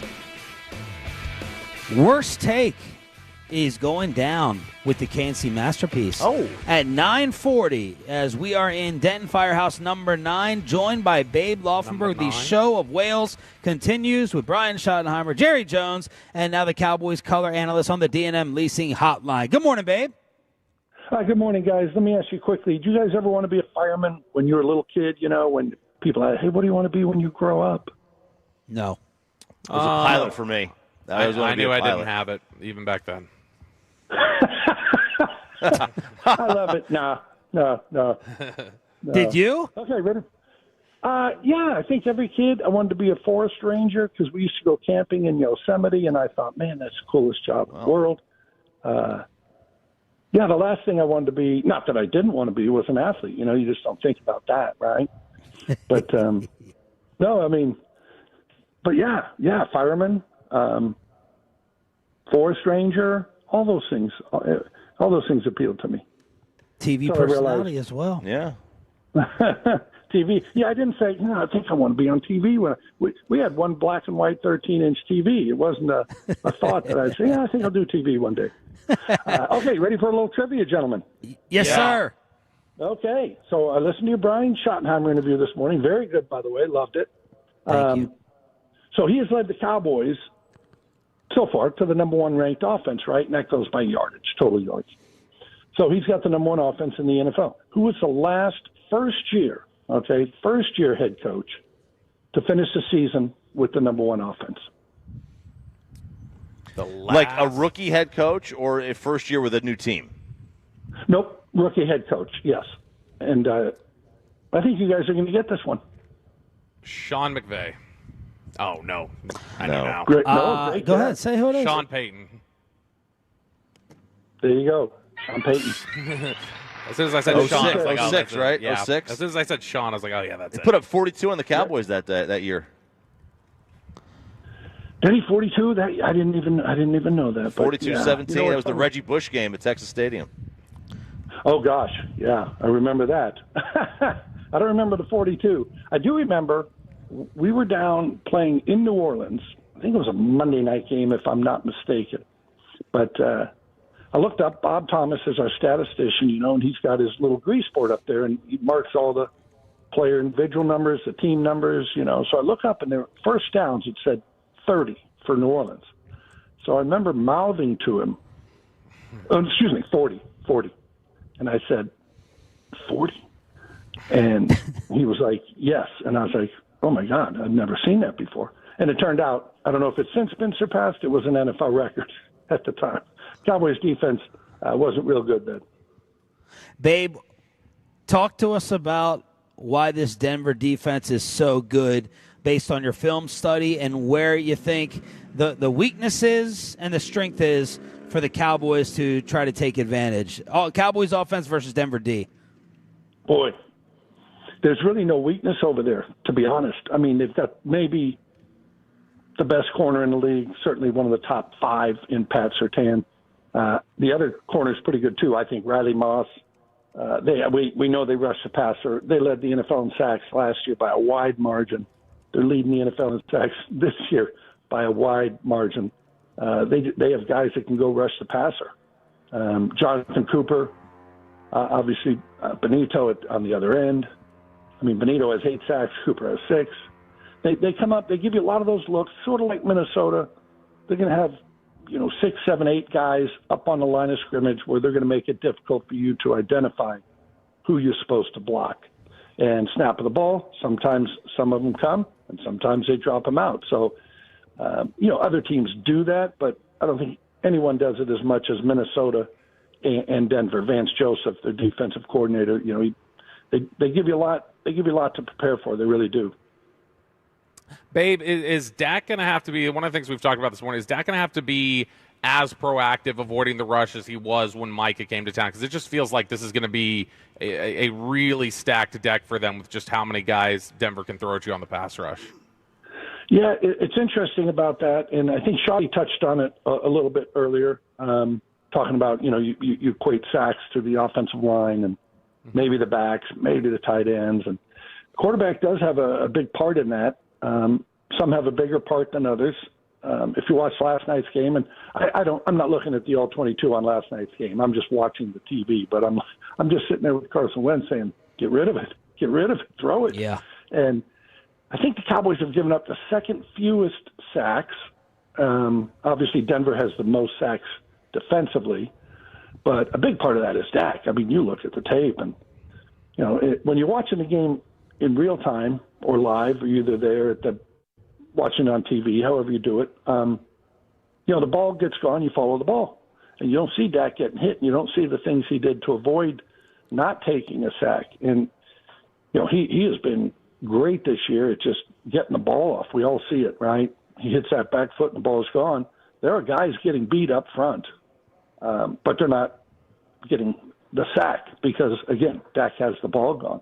What I really love, this game is so good in terms of the Cowboys' offense against Denver's defense. The things that the Cowboys do well offensively, which is just about everything so far, Denver does well against them defensively, and they've been just as good defensively in those same areas, red zone, pass defense, all that. They've been as good defensively as the Cowboys have been offensively. So I think it's going to be a great matchup to see, which team wins, which side of the ball wins.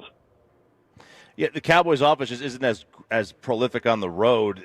This stadium, Mile High was a tremendously loud place.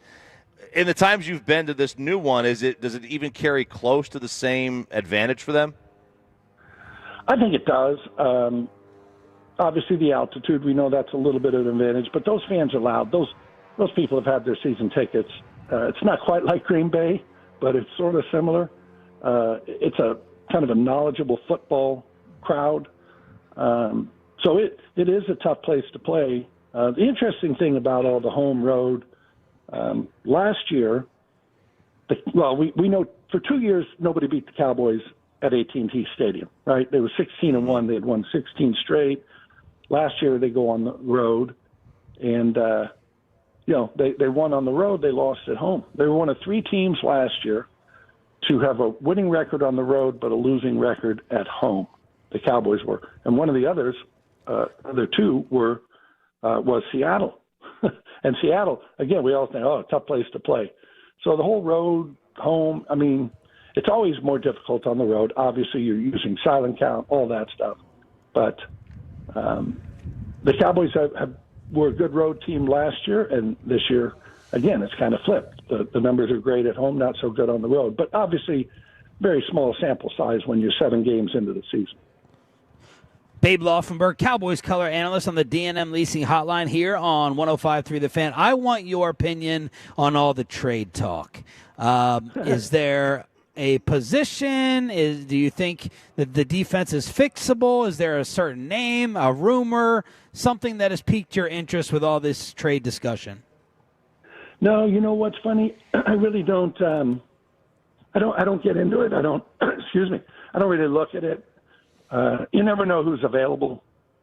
Every now and then there's a guy, like when they did trade for Amari Cooper. Amari Cooper was out there. You kind of knew that this guy was available.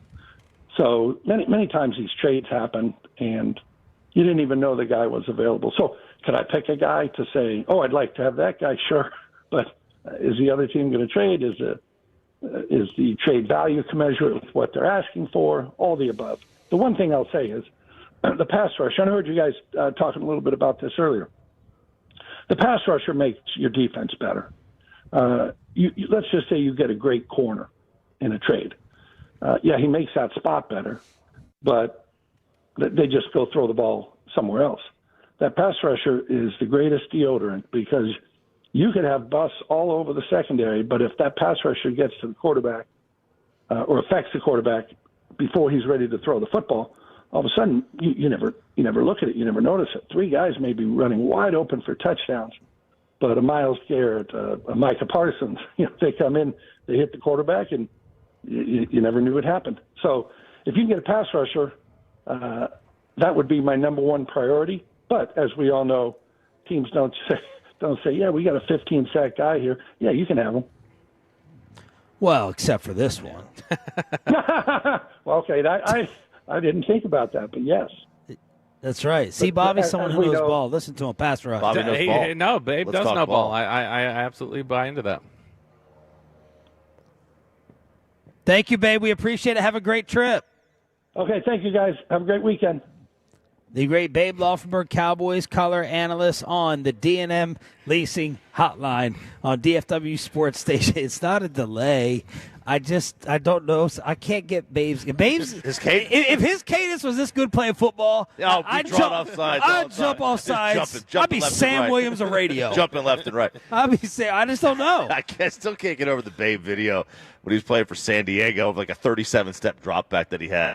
Was it Oh my God, Orlovsky-esque? It was. I've never seen a drop back so many steps. They all had that one where they back in the day in the 70s. They used to literally just like. They wouldn't even they would just drop straight back. And they would like. That's how Marino popped his Achilles in Cleveland. Let's go ahead and still submit your worst takes of the week and have the KNC Masterpiece vote on them. Crosstalk to finish up. Sean and RJ from Denton Firehouse. Number 9 is.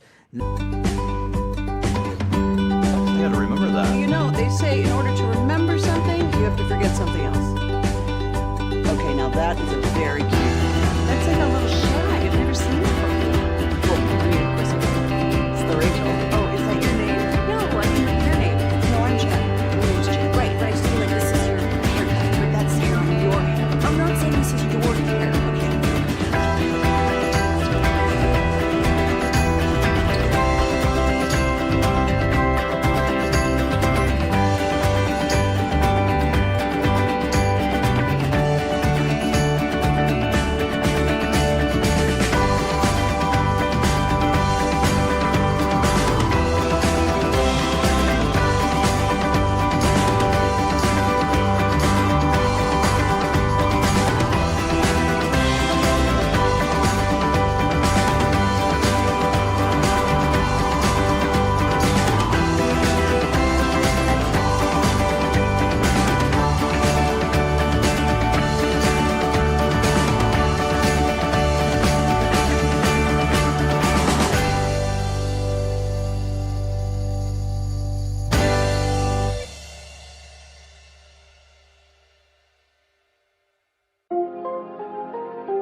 said that?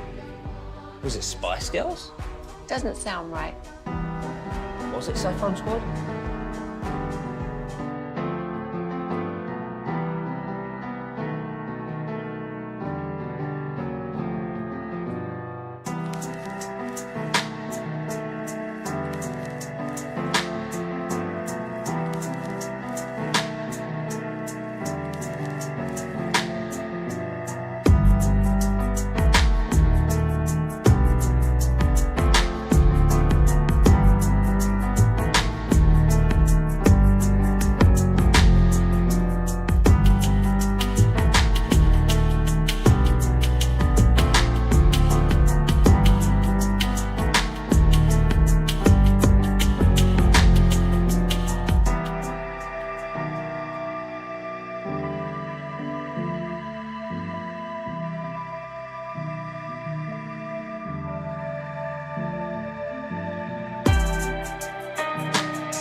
The fan segment here brought to you by Classic Chevrolet. If you're in the market, upgrade your vehicle. Get to Classic Chevrolet in Grapevine today. The back-to-back #1 Chevy dealership in the world. More new Chevys than anyone else. All priced to sell. Visit ClassicChevrolet.com. This is Texas. This is Classic Chevrolet. Together, let's drive, relax, enjoy the difference. Based on new Chevrolet registrations 2023 and 2024.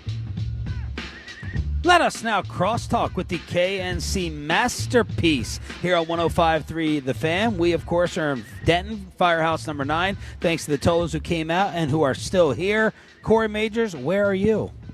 Guys, we were at 5000 Beltline Road in Addison at Freebirds today, ladies and gentlemen. And we're getting this thing started early here. Kevin, it's always, hey, they're open now. You want to come on in and sit down and hang out with us? They are open right now. Don't worry about what your navigator says. Yes. They're open. And what I desperately want is for somebody to show up and eat the super monster. I have never seen a human being in one sitting finish a super monster. What is it?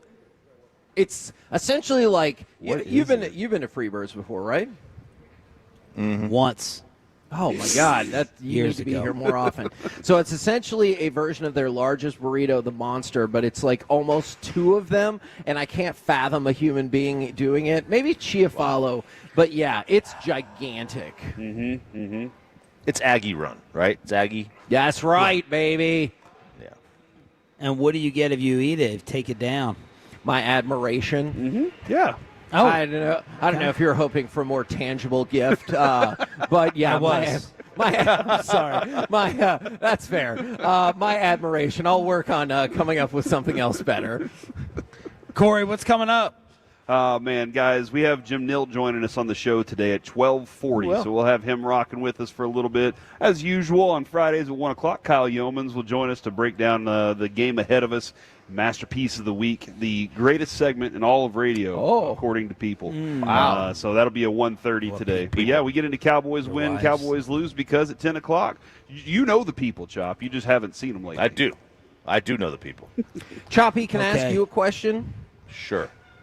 Well, how are you feeling about your baseball manager going away? I'm okay. Like, I'm not mad at him.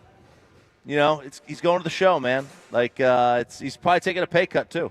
We were paying him $3 million a year. They don't pay managers $3 million a year. That's just what was on the table. Huh? And that's just what was on the table. Yeah, he's going to the show. He's taking a chance to go to the show. Like, what am I going to do? Sit here and complain about it? Like, good luck to him. He did a lot of great things for our program and won a national title. So, I mean, he did his job. I'm super happy for him. I'll see him in 3 years when he gets fired. What kind of life do you think a college baseball coach lives on campus? Like Saban and Lane Kiffin, we see what they do, yoga without shirts on. But with a baseball coach, do they get the same perks that goes along with it? He did. I mean, he was the only one that won a title recently, so he was pretty loved over there. What do you mean by perks? You know, like the Kendrick perk. Kendrick perk. That's right. Yeah. Okay, our people, because we have people too.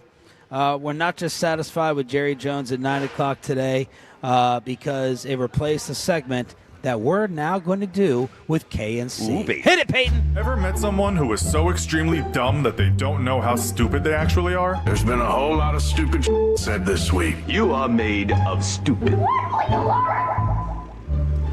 That's right. It is time for Worst Take, which is normally done 9 o'clock on Fridays. Unless Jerry wants to come on and talk about the trade deadline, then we move to Crosstalk with K&C. And this is where we take a look at some of the dumbest things that were said, the worst takes, opinions. Sometimes they were just actions, and we award it after kicking some things around. Chop, I know you said you had a submission here. I do. This is Charlie Baker. He is the president of the NCAA. And on Monday, he said, quote, "One of the reasons I'm interested in expanding the NCAA tournament is I do think there are teams that didn't make the tournament that should have, and it bummed me out that they didn't get in."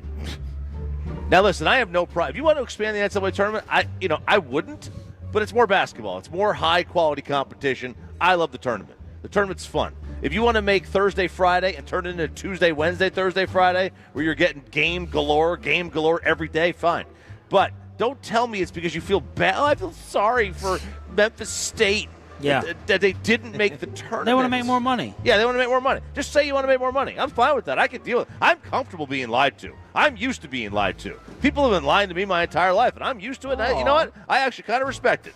But don't tell me that you feel bad for them. You just want to make more money. There you go. So Charlie Baker gets a nomination here. I am going to give a late submission because this just popped in my head when he started complaining about Charlie Baker.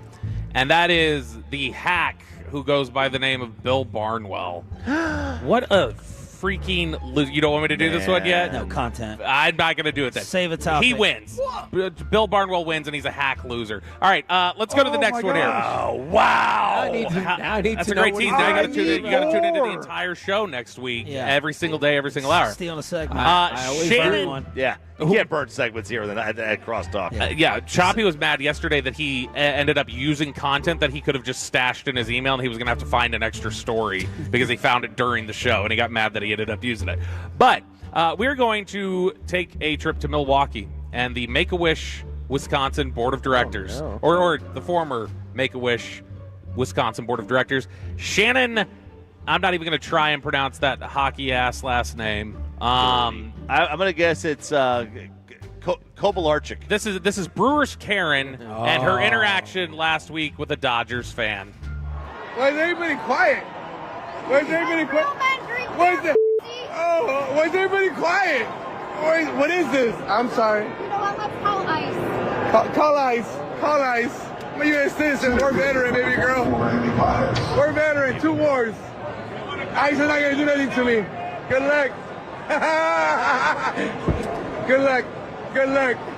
Call ice. Call him. Call him. Idiot.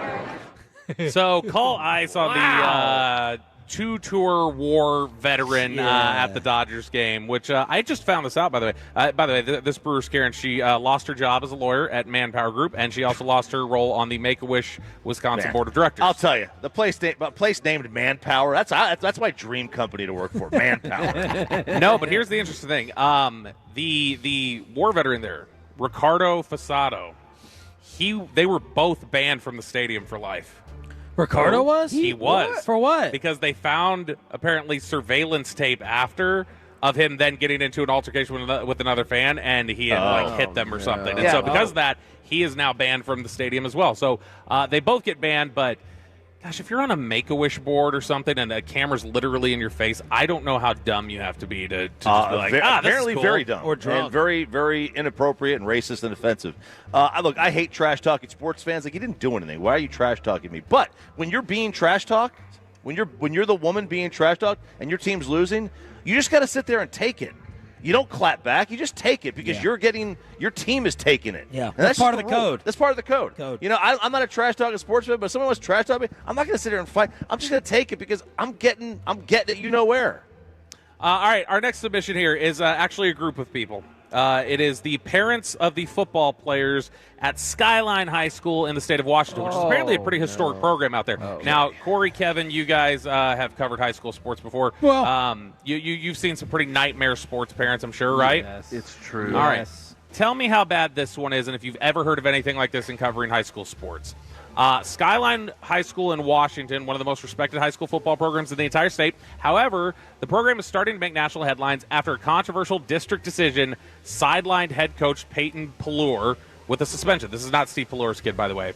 This is a Washington State alum who played for Mike Leach and is an alum of this high school, Skyline High School.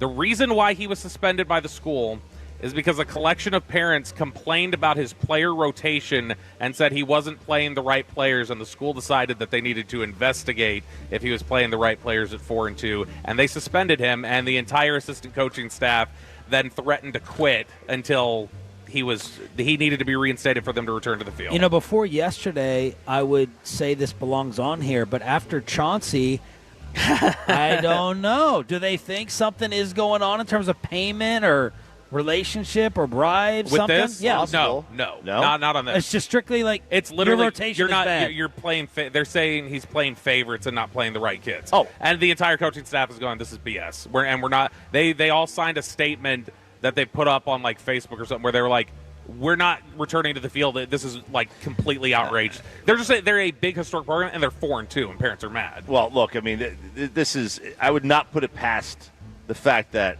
there has been or are current high school programs that are playing players that they shouldn't be playing out of favoritism, out of who donates more to the boosters, whatever, right? Like, let's not act like that doesn't go on. Right, but he was reinstated when they found nothing. So but they did ultimately suspend him without pay for parents accusing him of playing the wrong player. Kevin, Corey, is there a local fan base that you covered that comes to mind that would be capable of this? So, I did a story back in the day that ended up picking up a lot of traction. Was these 4 kids, I believe there might have been a 5th involved, they created a fake MySpace page just to date the story, slamming the Plano baseball coach's wife. Oh, and gosh. the parents called me to say that their kid had been insulting her, right? Yeah. Like even Ross's ears perked up on that one. Okay, insulting her, y'all. Come on. And so the parents called me to complain that their kids had been kicked off the team. But like when I investigated why they got kicked off the team, I found that page and I was like, yeah, Makes they sense. should have been kicked off the team. But their parents, they couldn't believe that their nice gentleman children had been kicked off the team. All right, and then we can throw one more in here, and this can actually just kind of all be a catch-all here, and I believe Aiden's going to throw this up on the fan cam. ESPN, which decided to break the NBA betting scandal story, and the betting scandal in itself. This is my vote. And they ended up running Bet ESPN ads underneath the little chyron there.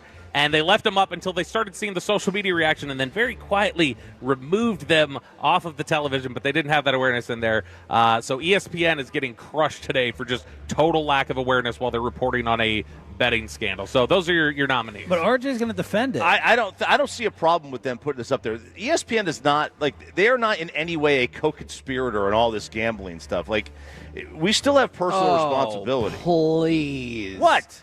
Are you kidding me? Do you think that if what? ESPN, among other places, have helped further the popularization of gambling, which has helped strengthen the power they have and the money that they have that has allowed all of this to permeate even further into sports. Are you kidding me, RJ? If a guy gets a DUI, should the NFL be liable because they ran alcohol ads during the Super Bowl? I believe that exact thing has already gone through, and that is why the NFL has changed their advertising. Really? Because I bet alcohol. you the first ad is going to be Bud Light or whatever. No, I'm not saying it doesn't happen anymore, but the whole reason that all of those disclaimers are on there because that exact situation happened. Yeah, I don't know, man. I just like that. To me, they did nothing wrong. Like, I'm sorry. I put my degenerate picks up there. If you lose your house, I'm sorry. It's not my problem. So, Kevin, are you guys nominating each other for worst take? And who is the biggest loser of the week? Everyone has to vote. Corey. Oh man, I'm gonna go with the ice lady, Kyle Yeomans. Ice lady. Yeah. Brewers Karen. Kevin. I'm gonna vote for ESPN for being a bunch of cowards, dude. At least stand behind your network. Leave the and you know the other thing is they didn't know how to take out just the little ESPN part, so they wiped out the entire bottom line for a minute. It's the Washington State parents. Those people are ridiculous. Yeah, that's ridiculous too. All right, tell us where you're at one more time, guys. Guys, we're at 5000 Beltline Road. Freebirds today. Come swing through. Get yourself a Super Monster or a quesadilla, or there's lots of other options here as well. And dude, look at all the Tolo trucker hats we have and Freebird's blanket package giveaways to give away, dude. This is I didn't even awesome. see that This is an awesome day today, so come on by. Thanks to everyone for rolling out here in Denton. Have a fantastic weekend. The KNC Masterpiece is next. Now on camera.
K&C Masterpiece on 105.3 The Fan.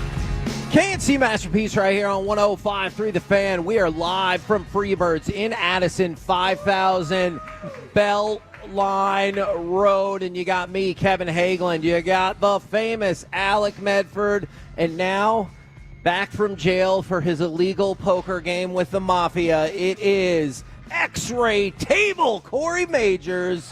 Am I going to get burned? Is this what happens? You've been burned. Now that I've been released, yeah, they're like, oh, he must have been giving up information. Yeah, I Like, kind of that's- want to switch seats so I'm not so close to you when the hit comes. That's my concern right now is that they're like, oh, he must have been the one giving out the info. I'll be honest about this. I didn't. Then how are you out of jail? That's for me to know.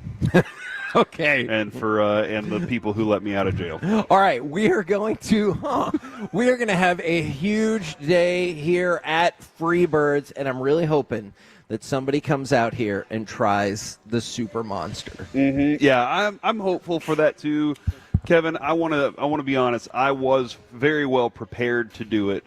As we talked about it on Wednesday.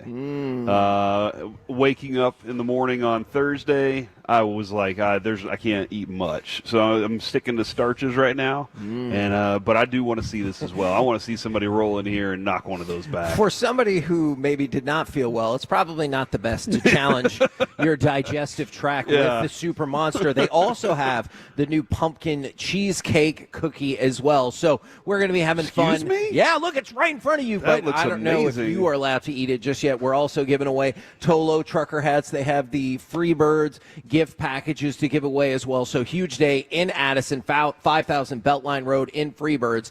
And we're going to, in Addison at Freebirds, we're going to change it up just a little bit today.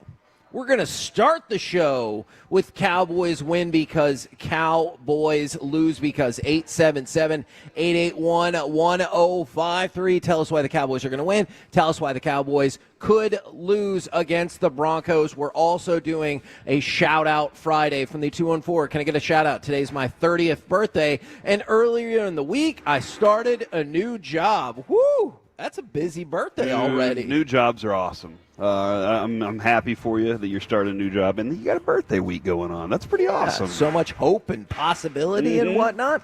All right, who would like to start? Do you want me to go to the text? Do you want to start with me, Alec, Corey, for Cowboys win because Kevin, I can rock this thing. Okay. I can rock this thing.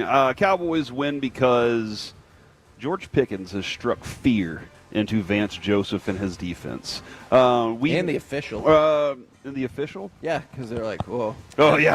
Pass interference. Well, I mean, yeah, they don't even know if it's real or not. They're just like, just call it. Yeah. It probably was. That's what you say.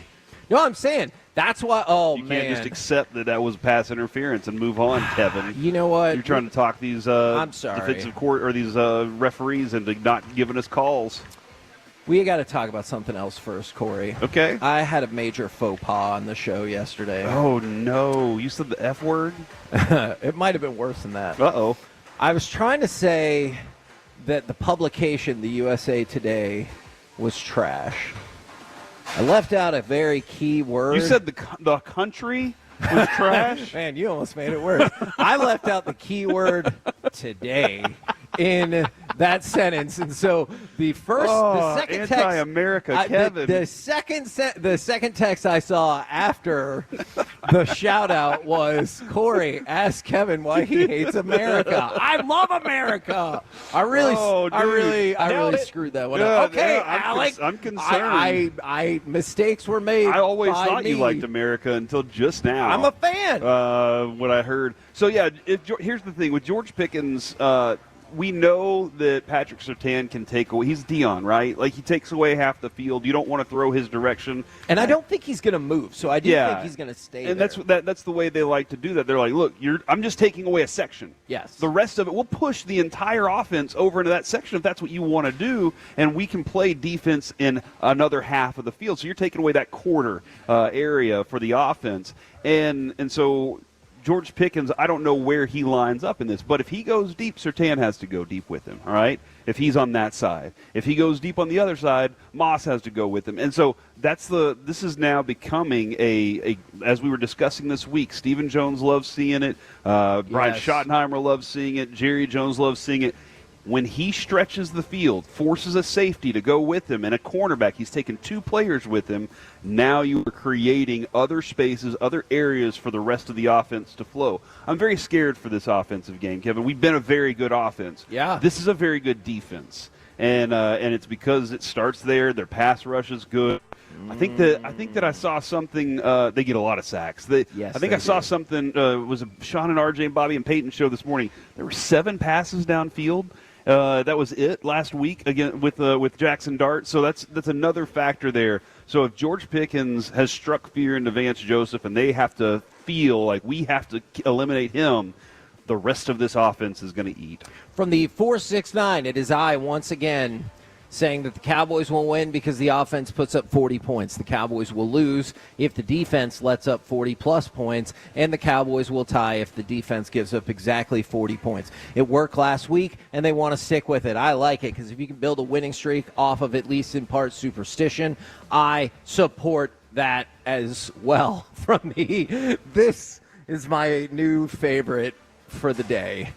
Cowboys win because you can't lose to a quarterback with 2 syllables in his whole name. Bo Nix. That is a great point. I don't know what the minimum number of syllables are needed in the quarterback's name, but I agree. Dude, Two is not enough. I remember there was a time when Ty Law and Dre Bly were competing for the least syllables on the NFL field. Now Bo Nix is in the middle of it. Man, I knew somebody in high school named Ando, and it was A-N-D-O. It's only his whole name was 4 letters.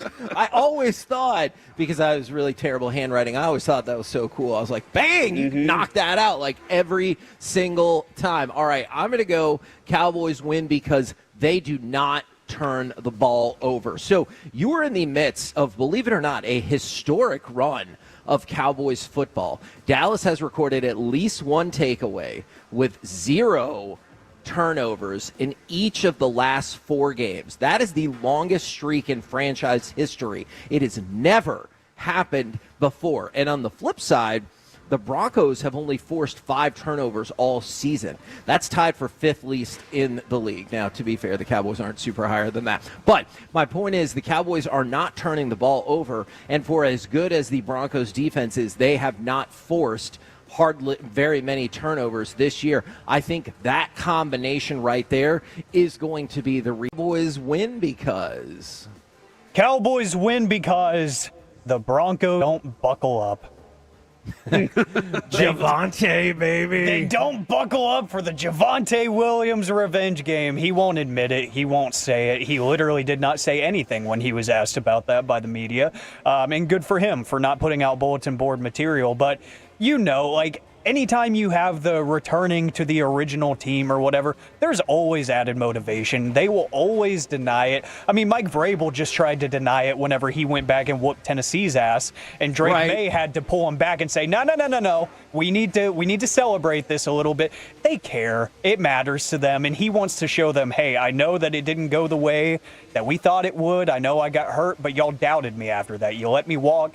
I got to have my moment to show you that I'm still just as good, if not better, than I was when I played here. But in serious terms, I do think it's going to be because the running game continues to evolve and continues to look good. And, hey, the Mile High Air, maybe he needs a couple of plays out. Jaden Blue gets some better looks in this offense, and maybe the run game just looks as balanced as it has all season. From the 972, and I believe this is going to haunt me for some time. Kevin, I know you hate America, but can we agree that Cooper needs to drop 30 points tonight against the Wizards? All right, I don't agree about the America part, but I do agree about the Cooper Flagg part. From the 214, Cowboys win because they get a few interceptions off of Bo Nix and get points off those turnovers. From the 903, Cowboys win because Brandon Aubrey hits a 70-plus yard game-winning field goal. I don't know if in you the heard altitude. or not this morning with the Schottenheimer show. He said 95 yards. He said you don't know if we're going to do that or not, but we might, and we might not. I feel confident. Think about that for a second. That means they would be kicking the ball from their own 15-yard line. Like, that's... Yeah. I want to see it. I'll admit, because you know what I'm going to do? It's not going to be good, but I'm going to register where the ball landed, and I'm going to all right, so let's see. That would have been good from 74 yards. That's what we should have done. I wonder if there would be, instead of having, let's say you're on the 15-yard line and you need a Hail Mary, instead of having Dak throw it, could they have Brandon Aubrey go out there and kick it? That way, and then they could be like, no, this is going to function as our pass. We're just doing it differently. If they found out he could actually kick 95 yards, we'd have to put a lot of precautions on it. There would have to be less than 6 seconds left. You need to be losing. But I would be a proponent of allowing your punter or kicker to go in there for the Hail Mary. Now you still have to catch it, but. Yeah. All of the other metrics would be the same. I can understand how they'd be like, no, that's against the rules. Yeah, but well, whatever, guys. We've been changing the rules. Let's be flexible here. Cowboys lose because they revert back to playing zone instead of man, and the corners get torched all day. All right, Corey. Yeah. Cowboys lose because I know that sounds logical to you. I love what Alex said, because the flip side of it is Javonte doesn't carry his weight of the offense, because this offense needs balance. It does need the balance of the threat in order for it to fully function the right way. But Kevin, Cowboys lose because Deron Bland week 7 was an anomaly. If the tackling, I loved everything about it. Yes, no, I listen. If they win, then he did his job. Okay. If they lose, then I think that's going to be a big factor. Is that hold on, what we saw in that one game wasn't sustainable for him. It was he was hyped up for it. He was ready. It was Washington. They were bad receivers. Cortland Sutton, Franklin. This group of receivers for Denver is pretty good, and a lot better than what you saw last week. Yeah, and so that's one of the big factors here is they got to slow down that receiving core, not let those big plays happen downfield. If Deron Bland is really back, he's going to shut it down again. Maybe even have, as you were talking about, the other side of the ball. Maybe force Bo Nix into one of those turnovers he doesn't like to give up. I would love that. Cowboys lose because from the 4-6-9, we give up more than 150 yards rushing. I think that is very fair. Now, I'm going to kind of piggyback on something that you were saying about the Broncos defense. Cowboys lose because the Broncos defensive devastation continues. All right. So you can say that Vance Joseph's defense ranks top 6 across pretty much every major statistical category, old school. If you want to go EPA route, they're top 5 there. Now, I realize they have shown some holes, at least last week. They really did. But I want to go back to this specific note. The pressure has been at another level in the last 3 games. There's a reason why this is the most sacks the team has had in 12 years at this point in the season. In the last 3 games, the Denver Broncos have racked up 22 sacks. 22 in the last 3 games. So I think if the Cowboys lose, it will because, hey, getting more of your offensive line back is great, but that pressure is just too much. They're almost out in front by 10 over the rest of the league, dude. What are they up at, 34? Yeah. I knew it was a lot. Yeah, and the Rams have 26. That's the next most. Dude, their defense, they are getting to the quarterback, and that goes hand in hand with what Dak did to Micah. Yes. Dak was he sidestepped in the pocket. He got rid of the ball quickly. He knew what he was doing. He was decisive. He was fast. Dak's going to have to be the same quarterback against Denver because that, as you just pointed out, that pressure is coming. Yeah. And it's going to be relentless. They're going to do it all game. They're going to say, hey, if he's going to beat us, we got to give him our best effort. He's got to be the exact same quarterback he was against Green Bay. Alec, why will the Cowboys lose? Cowboys lose because Vance Joseph, the defensive coordinator, is the new boogeyman of the NFL for one specific reason. It's not because of the turnovers or anything, because I know they're lacking in that department, but I was listening to him talk at a press conference earlier this week, and he was talking about, he was asked some variation of, why have the Cowboys been so good at running the football this year, kind of out of nowhere. And he said, well, the scheme is great and everything. They're doing a good job of it. But he was like, if you watch, they're running against a lot of too high shell, which is, historically something that the Cowboys offense has not been good at passing against. So they're running against it, which means they're getting a lot of wider boxes. So there's bigger running lanes. And he said, it's a cat and mouse game that we're going to have to figure out. If he wins that cat and mouse game where he's loading up the box whenever Schottenheimer really wants to run the ball, and it's, early down situations where he's not as comfortable going to the air, or maybe it's later in the game where they're trying to ice a game away, but they get a couple of key stops and they get the ball back, the Broncos do, on offense, and they have a chance to score. If he wins that cat and mouse game in the Cowboys run game and he's able to bottle up the run, then the Cowboys are in big trouble. Now, I want to throw this out there. It is also a shout-out Friday from the 817. Shout-out! A couple months ago, you guys announced my pregnancy on the air. Update, it's a boy. Nice! Baby boy Tolo due in March. Should we name him Corey? Yeah. It really did say that. If that's what you look, I think it's a great name. I've enjoyed it. What if they put it? What if a whole bunch of Tolos named their babies Corey, but they spelled it Corey? Oh, after Seager? I'm okay with that, man. No, they said it was after you. No, that's wrong. That's incorrect. That's not how my name is spelled. Thank you very much, Boach. I'm going to miss you. But I'd be okay. I'd be okay with it because of Corey Seager. But for me, do it the right way. Okay. We're live from Freebirds in Addison, 5000 Beltline Road. And coming up next, this SEC official, the Mavericks and the Cowards at ESPN. Do any of these folks deserve Forgiveness Friday? Do you? 877-881-1053. We'll do it next right here on The Fan.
Said that.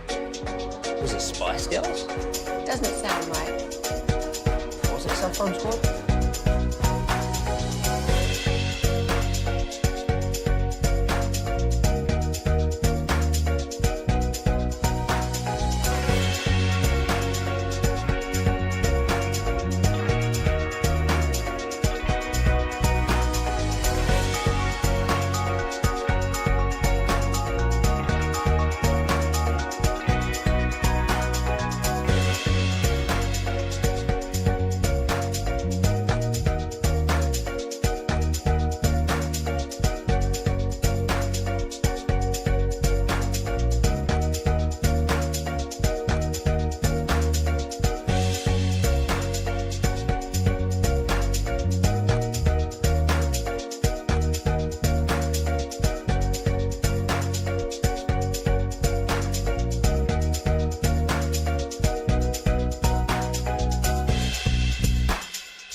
This segment of the KNC Masterpiece is brought to you by the personal injury lawyers Frankel & Frankel. If you've been injured in a car or truck wreck, call Frankel first, 214 or 817-333-3333. With Frankel & Frankel, there's never an out-of-pocket cost. They only get paid when you win. Frankel & Frankel, the go-to car and truck wreck attorneys in Dallas.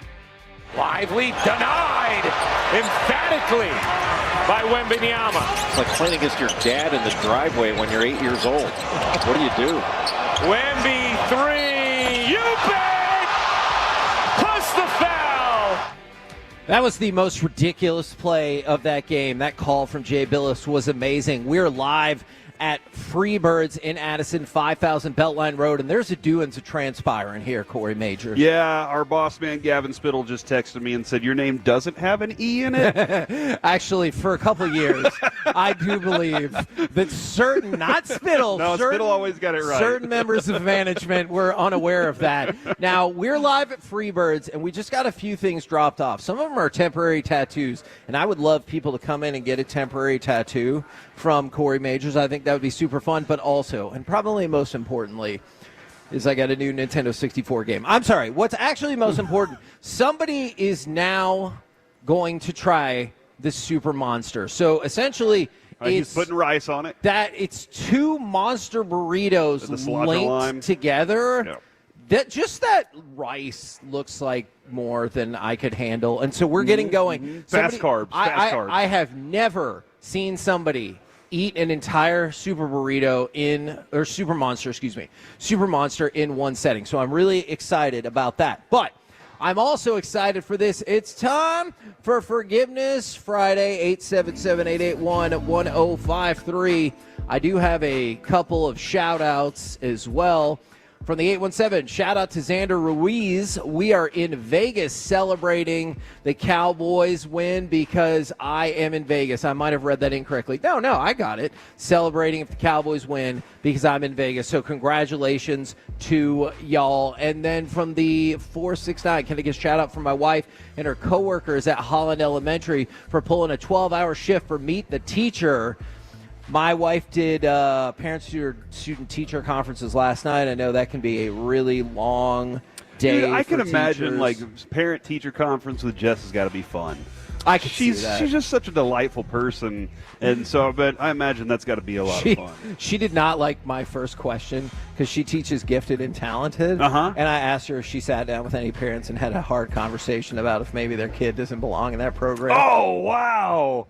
Why it's called the GAT. Yeah, she very much disagreed with that. You know what? Actually, because of that, they switched it because they say talented and gifted. Yeah, we used to be tagged. Yeah, it's back in tag. the day. Yeah, because they don't want the GAT out there. And people are asking which games I got. I can go through it, but one of them is WCW NWO Revenge, the single greatest wrestling game ever made. So we've got a whole bunch of them in there. But we just mentioned it's Forgiveness Friday from the 321. Kevin needs forgiveness. Oh, no. You know what you did. Oh, the whole America thing? Yeah, I feel like that's true. From the 903, this is a tricky scenario. Do I need forgiveness? Yesterday, it's going to sound bad at first. Yesterday, I called my girlfriend fat. Oh. We always play around and pick at each other like that, but yesterday she got really upset about it. It is a dangerous game to play when you're making fun of, but you never know if you'll hit that one thing that they're like, it's too far. That nerve that just you're just trying to be, you get to know them more and more as you get older. Those things are forgiven a lot faster. Yes. But right now, you have to do some stuff. All right, you have to go out of your way just a little bit to ensure that she's like, you know what, he really does like me. You know how women are. Okay, PJ, that doesn't help right now. That is valid, though. Although, shout out to PJ Washington for not being one of the people in the NBA getting taken down. Yeah, that's By the real. way, you want to know something really messed up? Alec, you can probably, I want to get your thoughts on this as well. There are prop bets about the current NBA FBI scandal. Does that feel wrong? And if so, you're probably really not going to like that. Will Billups and Rozier receive a lifetime ban? Really? You can bet on that. On Underdog? Not on Underdog. Oh, okay. But right now, it's not looking good for them. The odds that they receive a lifetime ban are 1 to 20, which means you should. Dude, this is the moment you have to make this real. So I would not advise this for those two particular individuals, but that means you'd have to bet $20 to win $1. That's how likely it is that they are going to be banned from the NBA forever. But, Alec, do the betting people need to ask for forgiveness for putting up odds about the current NBA FBI betting scandal? I'm going to answer that with a question of my own, Kevin. What is more likely, that they don't get a lifetime ban or that Jesus returns in this year? Oh, I think it's more likely they don't get a lifetime ban. I think but you have to. I think you have to do that, dude. That's a good question. If you don't do it, you are telling the public that you do not care and you're okay with it. Now, if you really want to know something wild, that would I think the sport is rocked, but this would rock all of athletics to its core. Next player or coach to get arrested for illegal gambling. Malik Beasley's first, then Michael Porter Jr., and then LeBron James is third on the list at 7-1 because he did give information. Well, I don't. Allegedly. Yeah. So the former Maverick is involved in this as well that we talked about yesterday. But the word is that they leaked out information about LeBron's injury status. So I think that's just a guess that somebody's like, what if he leaked it out? So just wanted to throw some of those numbers out there. Now we started with the highlight. Do the Dallas Mavericks need to ask for forgiveness for, I know it already happened, but what happened in their opener? Because they start the season with 5 straight home games. Then they have a neutral site in Mexico City that you hope will be pro-Mavericks. You need to get out to a hot start, and they started 0-1, and Kidd's response was, I feel comfortable keeping Cooper Flagg at the point. Now, I don't think you need to make radical changes off of one game, so I hear that, but I also think they will experiment with a variety of starting lineup combinations. I wonder how much of I feel comfortable with him at the point is this guy is a rookie, and he's going to have a long career. As you said, he's going to be one of the best players ever. It does feel like it would be crazy to be like, yep, we're done with it. After one. And one's dying. Look, I agree with some people, but it's a different time.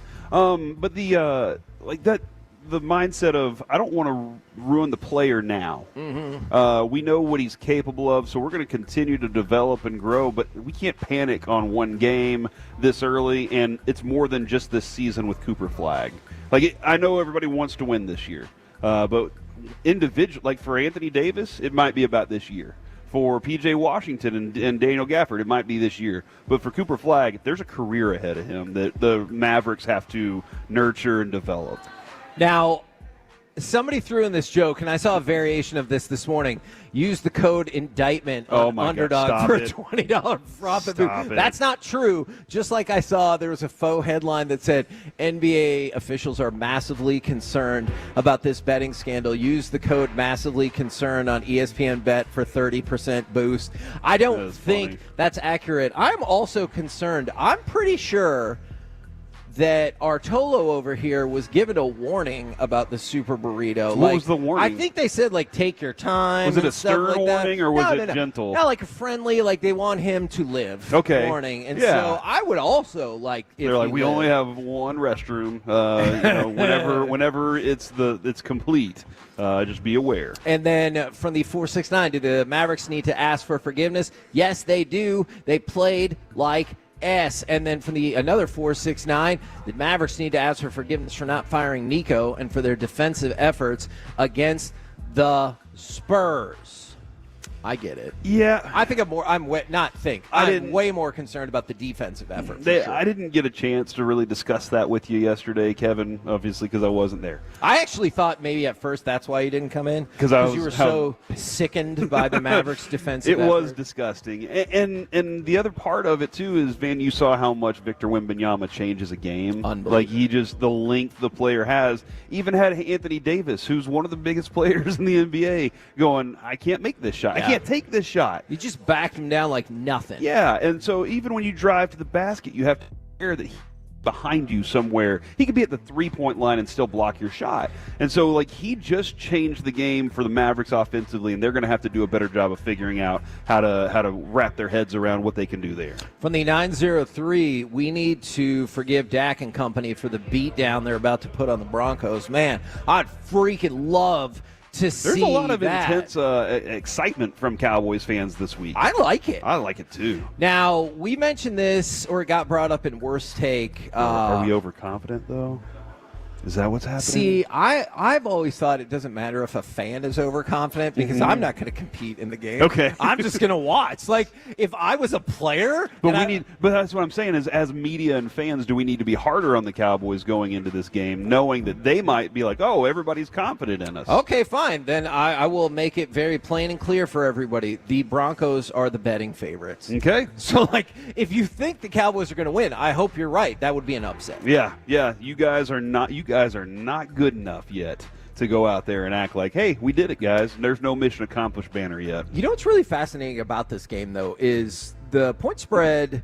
It's kind of varied between 2.5 and 3.5, which means Vegas thinks that these teams are about the same, with the difference in the point spread being home field advantage. Now, I know that point spread for home field advantage has changed over, like, especially the last 5 to 7 years, but still not too far off from being even. And when you say that, even as in, like, generality. Correct. Now, when you talk about pieces, they're very unique in different teams. For sure. Just in terms of, like, overall picture of it. But yeah, ESPN needs to ask for forgiveness for being cowards and taking down the ESPN bet Chiron off of their programming. And what I don't understand is how they thought no one would notice this. If you just took that part off the bottom line and extended out the bottom line and you could figure out the technology for that, you'd probably be okay. But they couldn't. So they took the entire bottom line down but left it there just blank. So all of a sudden, it was much more jarring. Maybe you weren't paying attention to the ESPN bet in the far right corner. Now you see below the host shins. Yes. Well, no. Oh. They left it up. Oh, yeah. And it was just black. Oh. And there's nothing on there. And that's interesting, And man. you're like, okay, well, I definitely noticed that. So you know what? Own up to it. You got an entire network about betting. Don't back down when there's a betting scandal. Yeah, that's going to happen. There are scandals. Yes. They exist. Yes. I think that they... You know what? Are we too scared of optics nowadays, Kevin? Is that what it is? For sure. Something that is adjacent to something else can't still be okay. Yes. Now, I have an update for you that I think you are going to love. This is from Jake Rietma. I have an apology letter from him. From him? Yes. We detailed the issues with the parking on Wednesday. He wrote, to the Odyssey Dallas family, the Dallas-Fort Worth community, and Kevin Hagelin.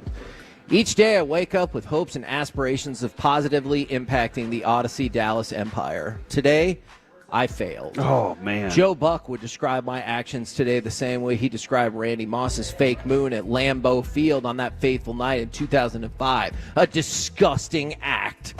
I take full responsibility for my actions and regret the adverse scenario I caused for my esteemed colleague, Kevin Hagelin. It was never my intention to be the root of such exorbitant trauma for Kevin to have to overcome, but today I am grateful for his resounding spirit and ability to rise above. I do not take this matter lightly and will work with every ounce of strength I have to make it up to my Odyssey Dallas family, and specifically Kevin Hagelin. Please accept my sincere apologies. Okay, two things here. And there's one more word he uses that you're going to have questions. Okay. Do you want to hear it? Yeah.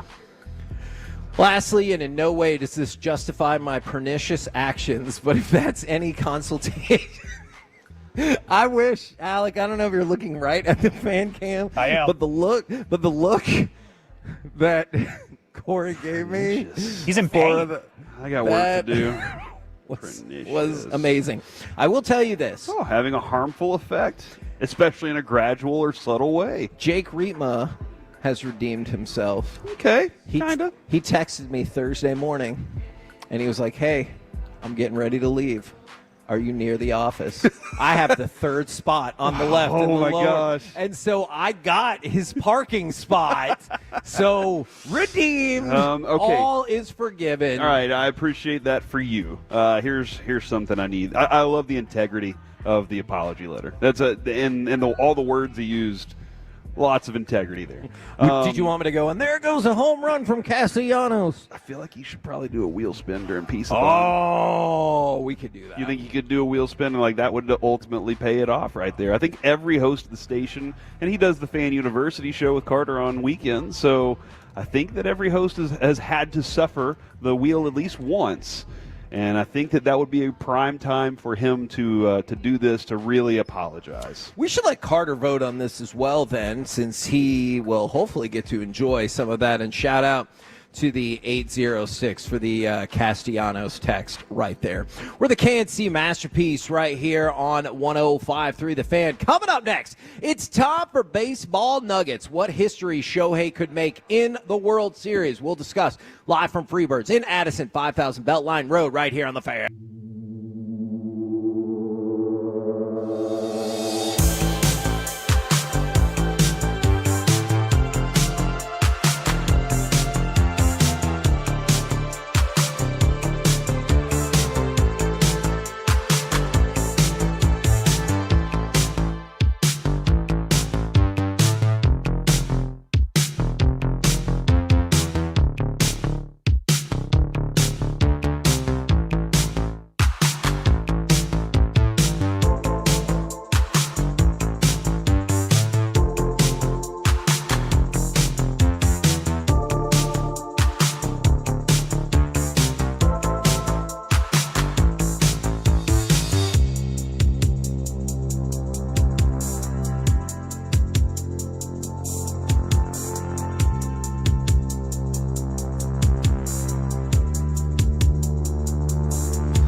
product? I gotta remember that. Well, you know, they say in order to remember something, you have to forget something else. Okay, now that is a very cute haircut. That's like a little shag. I've never seen it before.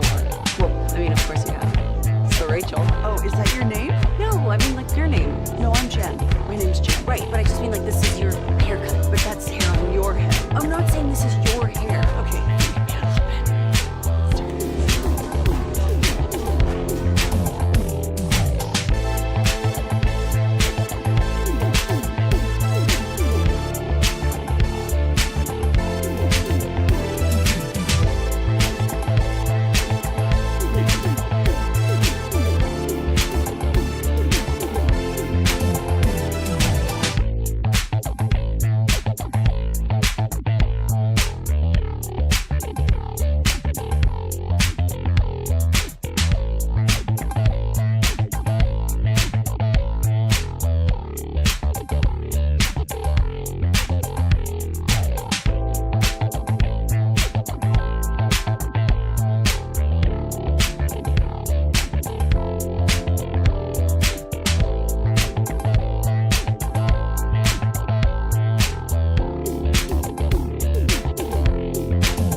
Laser waves. Is that one squad? Nutmeg mayonnaise? No. I just said that. Was it Spice Girls? Doesn't sound right. Was it Saffron Squad? This segment is brought to you by Classic Chevrolet. If you're in the market to upgrade your vehicle, get to Classic Chevrolet in Grapevine. Back-to-back #1 Chevy dealership in the world. They've got more new Chevys than anyone, all priced to sell. Visit ClassicChevrolet.com. This is Texas. This is Classic Chevrolet. Together, let's drive. Based on new Chevy registrations 2023 and 2024. Big righty McGill sets on the mound. Here's the pitch. And Ohtani drives one, left center field. Did you? Gone! Shohei Ohtani, the stuff of legend! Yeah. Good for you, Shohei. We'll get to you in a minute. But there's something much more important happening right now. We might have the Shohei of the eating world. We definitely do. And I just want to announce this. I know he's got more than 3 hours until his show started. Eric Chiafalo, the gauntlet has been dropped. You have been the greatest eater I'd ever seen in my life. However, you've been surpassed because he is finishing up right now in, I think, about 13 minutes, 15 minutes. Somebody is now taking their holy crap, their last bite of the Super Monster. He ate it in 15 minutes, y'all. Nice work, man. Nice work. Nice work. That's insane. That is 2 gigantic tortillas stacked full of rice, beans. Did he have chicken in there? Was it chicken? Chicken and steak. Queso. Oh, man. Wow, so he added stuff, that too. That is awesome. That is congratulations. I thought it was going to take him like 2 hours. He's going to be fine, too. Look at him. He's just like, you know what? Here's my tray. I appreciate you guys. He didn't listen to their warning about, hey, said, take your time. You got to pace yourself, probably think about baseball at some point during it, but he didn't do any of that. In 15 minutes, so Eric Chiafalo, I respect your talents, but I want to say that is the greatest piece of eating I've ever seen in the history of my life. And I watched Jared Sandler compete against Joey Chestnut on Saturday. Yes. So I think you're right. Jared Sandler did not stand a chance against him. So, look, Eric Chiafalo, if you're in the neighborhood, we're at 5000 Beltline Road. I will pay for your Super Monster if you want to come up here and see if you can overtake this challenge. He loves a good meal. He does. He loves a good meal. But I don't think that you can. And we sat down with him at those meals. Yes. We sat down and watched him eat those meals. Absolutely. From the 817, buy this man a beverage. No, absolutely. If you're still hungry, let me know. I will. I mean, first of all, that would be amazing. But if you're still hungry, let me know. I'll be glad to buy you whatever here at Freebirds. Now, I guess, the less important baseball nuggets and the World Series and stuff. 15 minutes, Corey. All right. I don't know. I mean, you could do that 3 times. I'm more impressed by that than Shohei in Game 4 of the NLCS. Are you really? Yes. Yes, I am. Okay. I'm proud of him. All right. I just love that humans can do things like that. I do. It's amazing. Can you imagine? From the 3-2-1, no dessert? Okay, well, look, if he wants dessert, I will gladly purchase that for him. All right. Here are some of the records. I think he said he's going to go back for seconds. Oh, dear God. I mean, that's fine. I'll pay for it. That's fine. All right. World Series feats achievable by Shohei Ohtani. World Series starts tonight, and if you guys want to go ahead and send in your predictions as well, I am glad to hear it. Alec, what do you think is the record for most hits by a pitcher in a World Series game? But I don't know, 2? Believe it or not, it's 3. Wow. Most recently achieved by Oral Hershiser in Game 2 of the 1988 World Series. That would be unique in that he is a hitter, and so he's going to break that record like easily. Is it? But does that feel less impressive? He didn't pitch last year. I know, but does that feel less impressive? It is like Shohei just beat the offensive record of Oral Hershiser, and you're like, I mean, that's cool. Yeah. But like, Yeah, because Oral wasn't a real hitter. Yes. He was a pitcher. Now- But I think Shohei's going to crush that one. How many times do you think a pitcher has hit a home run in the World Series? 1. It's happened 15 times. Madison Bumgarner do it? The last person who did it was Joe Blanton in 2008, so I don't think so. All right. But I definitely think he can obliterate that. All right. Most RBIs by a pitcher in a World Series game. What do you think the record is?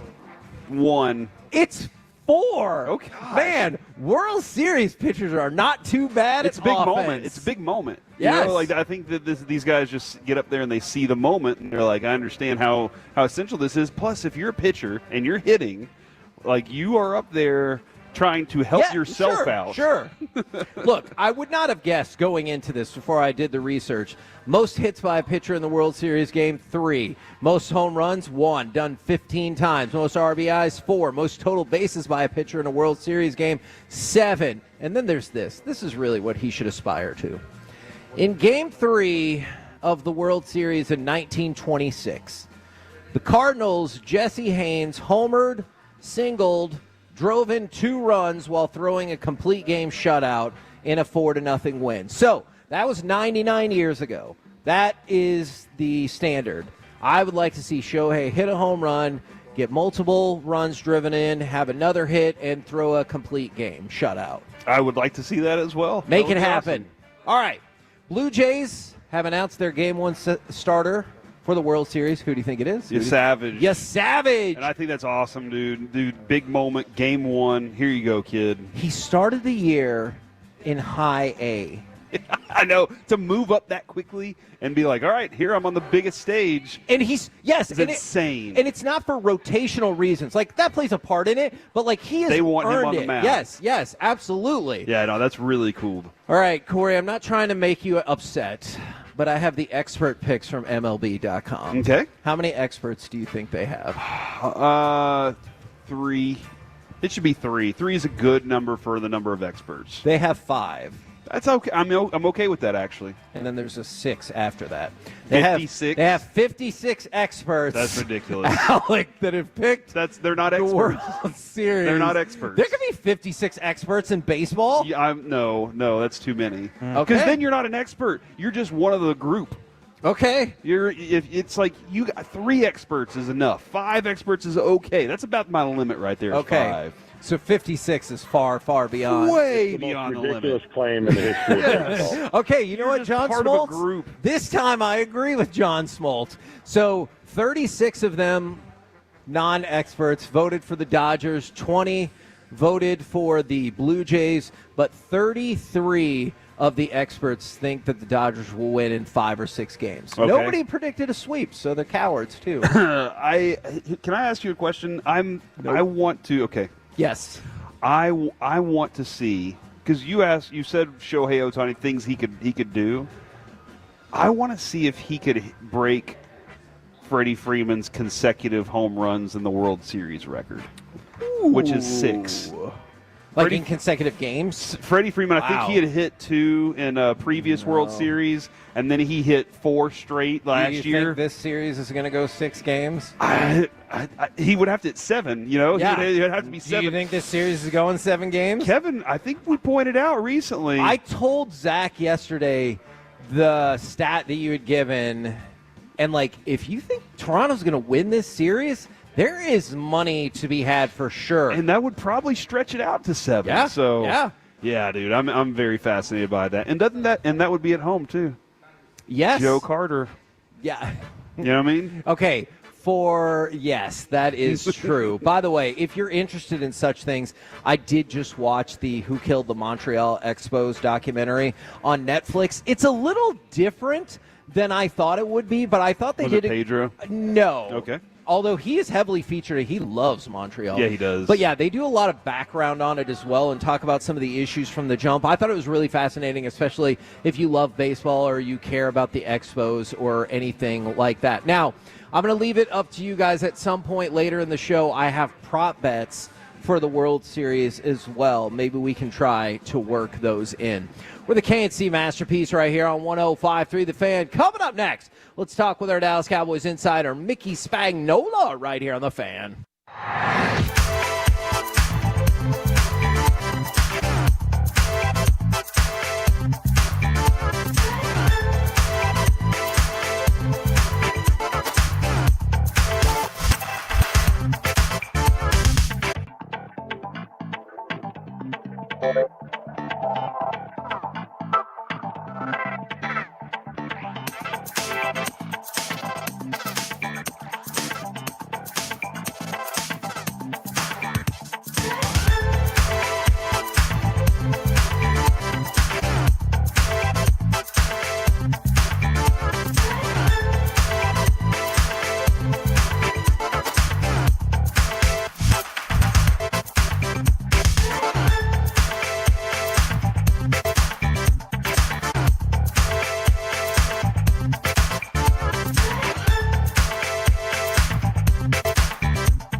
Studios. It's the KNC Masterpiece on 105.3 The Fan. KNC Masterpiece right here on 105.3 The Fan. We're live at Freebirds in Addison, 5000 Beltline Road, and we've already seen somebody take down the Super Monster in 14 minutes and 57 seconds. That is an actual, true fact that happened, which is amazing. Right now, brought to you by Ford and your North Texas Ford dealers. Ford is the best in Texas, and he just won a prize. It's time to talk with our Dallas Cowboys insider, Mickey Spagnola. Good morning, sir. Gentlemen, how's it going? Man, I think we're doing really, really well today. There seems to be a good amount of Cowboys fan confidence, which is not always the case with probably any fan base. Going into this Denver game, I realize they are still the underdog, and you're on the road, and you haven't won there in a million years. Do you feel like this team has done enough to be confident about going into the Denver game? I think that the team might be confident. I don't know, and not false confidence, feeling good about yourself. I would be surprised about the fan base since it's week to week, right? That can change, right? What you hope is it doesn't change inside that locker room. But again, I keep hearing this team has not played in any of those 9 games the Cowboys have lost, right? Sure. Look, Mickey, I will admit, I am guilty of that. I talked about all this the time. I talked about this the other day, and I hope this makes sense for fans like me, because I was born and raised in the Metroplex.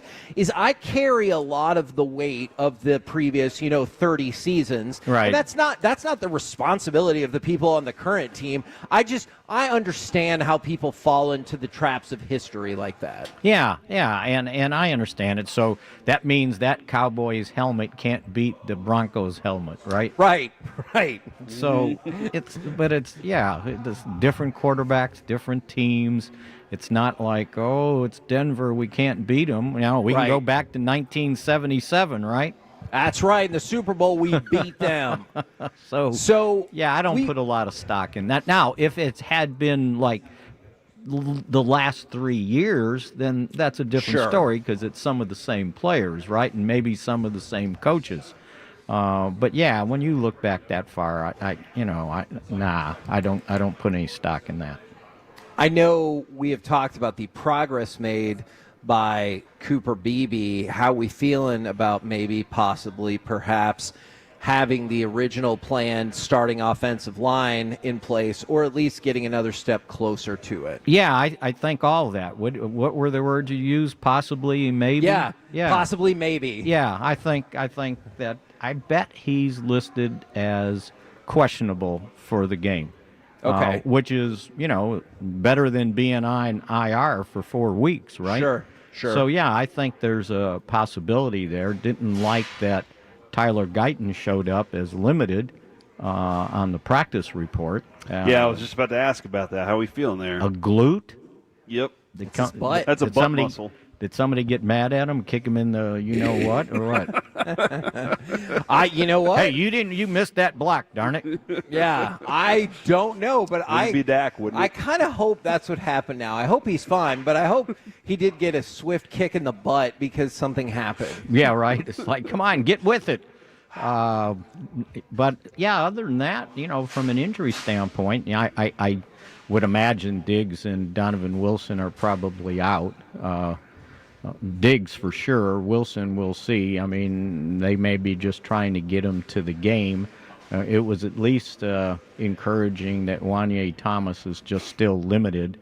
Yeah. But I got a feeling it's really limited. So, but other than that, I think the rest of these guys, maybe the fact that Marshawn Nealon is limited is good because, he didn't – I think that was his designation last week, and then he was inactive. So it'd be good to have him out there if they can get another guy out there. So, and after that, they don't seem to have any injury problems, by the way.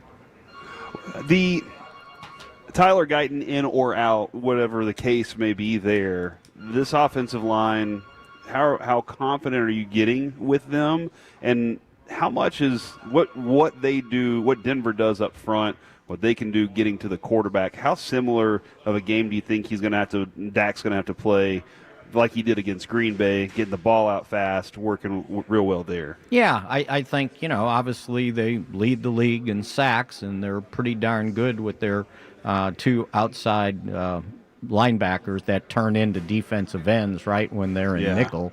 Yep. They're not always with a five-man front. But this kind of caught my attention, and I don't know if last week, the game against the Giants is any indication, but I see where they sacked Dart 4 times. Yet he threw for 283 yards and 3 touchdowns. Right. And they still ran for 119 yards, and 2 of those touchdowns were 44 yards and 41 yards. Dang. And we're talking a rookie quarterback playing, his third game? Yeah, but not more than 4. Fearlessness. So, and that was the Giants, right? So, I just think this offense is awfully good, and but the offensive line has to play well to keep it playing at the level it's playing, and so far so good. Didn't matter, other than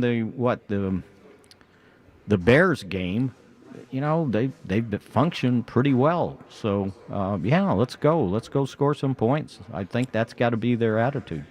Now, I believe, correct me if I'm wrong, I saw this in something that you were writing about, is the offense is so good that they're on pace to break the all-time scoring record, and so... In the NFL? No, I'm sorry. Franchise. For the franchise. We can aim for the NFL. You know what? I don't know what the record is across the NFL. I think we need to look that up, but that obviously feels like a great sign that your offense is clicking.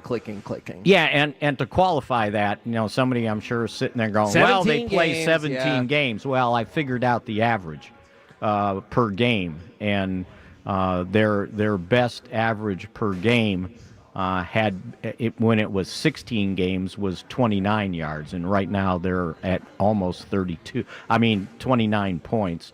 They're at almost 32 points now in 7 games. Now, it's 7 games. You still got to play 10 more, but, it's a good indication of what they're doing so far if you factor it forward.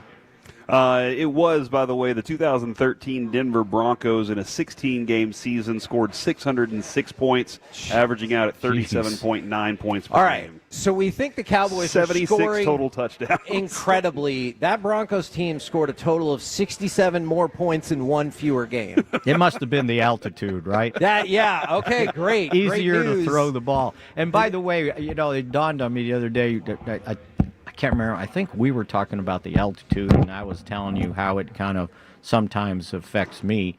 But what I was talking about is being at 9,000 elevation, not 5,200, right? You're not exactly 1 mile. I got you. Right. The base of a ski resort, not Denver. You missed it, Corey. Mickey was getting drunk at the ski resort, and it was off of 1 sip. Elevation changes everything. Yeah, right. Now, so I just wanted to point that out. For sure. I wanted to talk about the turnovers, or lack thereof. 4 straight games, and I know Dak had talked about it. He goes, hey, I couldn't have told you what the touchdowns were, but I know I haven't thrown an interception. And they haven't turned the ball over in the last 4 games. And in those games, they are 2-1-1. I know you can't reasonably say, hey, they're not going to turn the ball over again all season. But is there anything in particular that you think has led to... it does seem pretty unique to not really have a lot of turnovers while also putting up a lot of points. So it's not that their offense is timid. They're not being cautious or conservative at all. They're being aggressive, and that's and I think that's an indication of maybe what the offensive line is doing. Because normally the turnovers, occur in the pocket. It occurs in the backfield. Either the quarterback's getting hit, the ball's coming out, or he's getting hurried and he's throwing passes where he's not being, he's rushed, and maybe it's a bad decision. It ends up being an interception. So But the majority of those, turnovers are in the pocket. Now, I know they've had 2, really bad fumbles, right? Those were crushers, that were too. crushing in both games, right? They've done a decent job of taking care of the ball. They haven't been careless. It's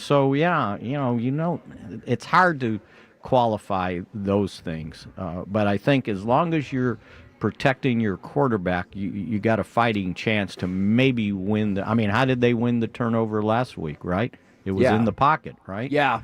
You got it, especially on the road, because you just don't want that crowd to get all riled up, right? Because they are loud. Yes, they are, and they will make, maybe the thin air makes the noise louder. I don't know. Has anybody done a study on that? Probably, I have not. Well, Vance Joseph might have the time of his life. Yes, that could be his he thing. might. we talked a lot about the play of Deron Bland, especially those tackles last week. Yes. Do you? It feels like we've been searching, and maybe this is an abstract concept that we haven't really figured out yet. Do you view Deron Bland as a leader on this defense? I know he's one of the better players on the defense, but is he a leader for the defense? Well, what do you have to do to lead? You got to be loud and talk a lot and scream, and that's not him, believe me. Right.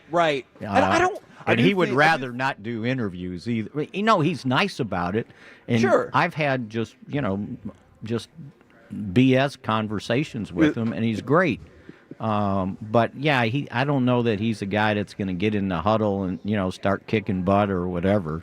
Now, is that a leader, or can you lead by how you play, how you prepare, how you are on the field with your teammates in the middle of the game? I think it's one more additional thing. The how you are with your teammates part, Mickey's a big deal. When you watch Dak, I get to see Dak mostly, like the other things about him, out at training camp. Right. And whenever there's a miscommunication on a pass, he goes and grabs that receiver and pulls him to the side and says, "Hey, here's what we do." Or if he does something wrong, he's talking to his guys about it. Those little things of like, "Hey, let me encourage you. Let me give you that little boost." Those are the leadership qualities that even if you're like, hey, just follow me, I like to see those things, the communication part, letting the teammates know that you're there with them, as opposed to just being part of, I'm over here on an island by myself. Yeah. And that's an extra quality. And I think if you're looking for somebody, from, the offensive line, I think Kenny Clark has made an immense, effect on that group. But I think that Kenneth Murray, being in the middle these last couple games, I think he has kind of taken over more of a leadership, and not because he's the green dot, right? Because, we could be the green dot if our memory's good enough, because they give you the play call and you got to repeat it, right? But I kind of see him, and even in the locker room, just listening to him talk when he does an interview, it's more like he's got some command out there now. And I always thought he should have been in the middle. So, these young guys coming along, I think, have helped that. And, and then when you mentioned Bland and the tackles, that's part of the job when you're in the slot. You gotta be able to make tackles because they just might run the ball. That was one of the greatest attributes that Darren Woodson had when he went into the slot. You basically had a guy that was almost, he was a hybrid linebacker in college. Yeah. And he's at the line of scrimmage, and you want to run at him? Well, okay, but he can stand up against the run, but then he could cover whatever wide receiver they want to put in the slot, which was why he should be in the Pro Football Hall of Fame. Agreed. Put Leroy Jordan in there as well while we're at it. Look, I'm just saying, I think he belongs as well. Do you have a prediction for us, please, good sir? Yeah, for what it's worth, right? Hey, I take this as important every week.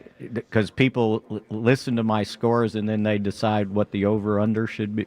That's right. Do. That's right. What is it, by the way, since you guys know that all the time? The over-under on this game. Yeah. Hold on. Let's put this to the test. Well, let me give you my score, and then you tell me. Yeah. I think that the Cowboys are on to something, and I've got them winning 33-30. Oh, hit the over, Yeah, that would people. be the over. That would be over. The over-under is 48.5. So seriously. Man, yeah. Yeah, Who they're set that? expecting Did they some watch defense. these teams play last I week? mean, look, I'm with you. I have said hit the over the last Unless couple they of know weeks. something, right? That their analytics tell them something. Altitude. Yeah, I don't know. I guess I'll just use altitude. It's the explanation. for So elevator. So I always want to know. It's easy to ask that question. Now, what was the answer for you guys? Yeah, so I definitely think it's going to be higher scoring like you do, Mick. I'm going to say 28-27 Broncos. Okay. Yeah, I was going to say 28.5 to 20. No, and that's exactly the over/under. See, that's Real why they funny. put it. That's why they put it with a half a point because of jack wagons like you. Right. All right. Thank you very much, good sir. We'll catch up with you again on Monday. Okay, it'll be fun. See ya. Thanks, Nick. So Corey's at a push on the over/under, which I don't know if anybody's ever done. I love the push. And then Mickey and I would both think you go the over there. Thank you so very much, Mr. Majors. So glad that you're back. All right, it is a Shout-Out Friday as well from the 214 Shout-Out Friday. 1 year wedding anniversary, hitting up a steakhouse later. Congratulations on y'all's anniversary. And then from the 972, shout out to my fiance Victoria. We sent out some amazing wedding invitations this week. But unfortunately, you won't be invited, Kevin, to see somebody objecting to the union. Sorry. I'm not sure. I tried. Love the show. I've ever seen Kevin as dejected as he just was right before he read that part. I mean, you look, look so mad. If you're getting married and you think there's a chance someone will object at your wedding, please invite me. Yeah. You don't have to feed me. I don't need to bring money. I won't cost you any extra money. If there's nowhere to sit, I'll just stand. You just want to in see the back, objection. off to the side. I just want to see it. And you know what? I can take that person down if you want. Hey, I can take that person down if you want me to be like an usher for your wedding. Just let me know. Dude, I think because you wanted the drama. You want to hear the gasp of the crowd. Yes. Who wouldn't want to be at a wedding when the doors opened and said, I object? And it was like, oh, like, that would be objectively amazing. You said objectively. That's funny. We're the KNC Masterpiece. I think that's where it came from. Coming up next, it is time for AM on the FM. We got the question of the day, plus how much is too much when it comes to high school football? Next on The Fan.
This segment of the KNC Masterpiece is brought to you by the personal injury lawyers Frankel & Frankel. If you've been injured in a car or truck wreck, call Frankel first, 214 or 817-333-3333. With Frankel & Frankel, there's never an out-of-pocket cost. They only get paid when you win. Frankel & Frankel, the go-to car and truck wreck attorneys in Dallas. It's the KNC Masterpiece on 105 through the fan. Sorry, I couldn't hear the music. And, Alec, we have a developing situation here. Oh, what is the developing situation? You know exactly what the situation is. I want to tell you a real thing that really happened. Okay. So we've got the Tolo trucker hats here, and we've been signing them for people. And somebody brought a Sharpie, to which Corey said, I keep one in my car just in case. So Corey Majors drives around with a Sharpie just in case he needs to just start signing autographs for people at any point. Dude, I just looked, man. Yeah, our friend Derek Holland, he does that. You always see him. He pulls one out of his pocket all the time. Yes. And so I was like, he pitched in the World Series. And so last time we were at one of the Taco Buenos, we had to ask people to go to their car to get a Sharpie, and she came back with the pink one, and she was like, Breast Cancer Awareness Month. And I was like, well, that's awesome. I was like, I might as well go ahead and carry one around in the truck. But here it is. It's out in the truck, not in my hand. So next time. So the struggle is real, Alec. I think is the point that we're really trying to get at. And you know what? He wanted both of us to sign a hat, and Corey, I thought it was just Corey me. just signed it, and he was ready to hand it off. Dang. So we're live at Freebirds. I'm telling you, man, I might be back hanging out with you soon. We're live at Freebirds in Addison, 5000 Beltline Road. If you want to come out and join us, and right now, it's time for this. What does this button do? Please, please, do not push the button. You have no idea what it... Alec, you be quiet. Alec, that was awful. 1 for Alec, 0 for Peyton. Don't you dare touch that dial. Don't you dare do it. It is time for AM on the FM. My name is Alec Medford, the man that they call the Pride of Mansfield, Texas. 877-881. Yeah. I heard that. Yeah. Can I show those off? Hey, Alec, Yes? I'm going to show you on the fan cam. Man, you are good luck. Somebody came in with a Topps blaster. They opened it up. One of the cards they pulled, 8-bit baller. Oh, wow. That's awesome. Cooper Flagg. And then a hollow 8-bit baller of Cade Cunningham and an Emmanuel Quickly auto and an Ace Bailey parallel. Man, that's a hell of a blaster right what there. What a box. Yeah, for a blaster, that's incredible. Good All right, job on Alec, that. you do the segment. I'm going to go run and buy a blaster box. And then send one to me. Okay, that feels fair. 877-881-1053. That is the Frankel & Frankel Injury Attorneys text line to answer today's question of the day. Plus, another question for you. How much is too much when it comes to high school football? What's up? Can I ask a question of the day to you? Yes. The person who had the Topps blaster box, are they doing a bit? They dropped off for Peace-a-thon an autographed baseball from Bobby Cox. So they dropped off a Cox ball. What are you doing? No, I'm saying, are they doing a bit? What are you doing? They are doing. I didn't do this. What are you doing with They're that? doing a bit, with right, that Alec? information? I think it's just the guy's name, and it's something of value, and they were being nice. I think you make everything a bit, Kevin. Well, I think you live your life in a house of lies. And maybe I am lying. That's the beauty. You won't know. Okay. You won't know. But how much is too much when it comes to high school football? A school in Pennsylvania might have set that answer for us. We'll get to that here in just a little bit. Guys, I love when I look at the National Day calendar, and there's just such a broad holiday. Today is National Food Day. It's just National Food Day. We're celebrating food. I mean, we need it to live. Yeah, exactly. And we're at Freebird, so celebrate National Food Day here. Exactly. And like I told Carter, it's one of those things that you look at and you're just like, hell yeah, it's food day. Why not? So, the question of the day, 877-881-1053. What is the best thing food-wise that you can make? What are you best at making? 877-881-1053. Because I'll lead off here. I was just talking about this. All right, Kevin. I was just talking about this in the group chat with some of my best friends. we keep on trying to manifest this, that it's 5 of us in that group chat that we've been friends. Some of them, I've known them all my life, some of them since high school. We're like, one of these days we're going to go on a group vacation together. And that's nice. We've been saying this for years. Like, when we can all afford it and we all have the time in our schedule, we're going to go somewhere and spend a weekend somewhere together. And I was like, guys, I promise you, when this happens, not if, when this happens, I'm going to make breakfast burritos for everybody, because I swear, my breakfast burrito is elite. And I will die on that hill. Anybody who wants to test that theory, all you got to do is catch me some morning that I'm available. I've got the time, because I enjoy making them, and I swear that mine are the best. I mean, I work with you.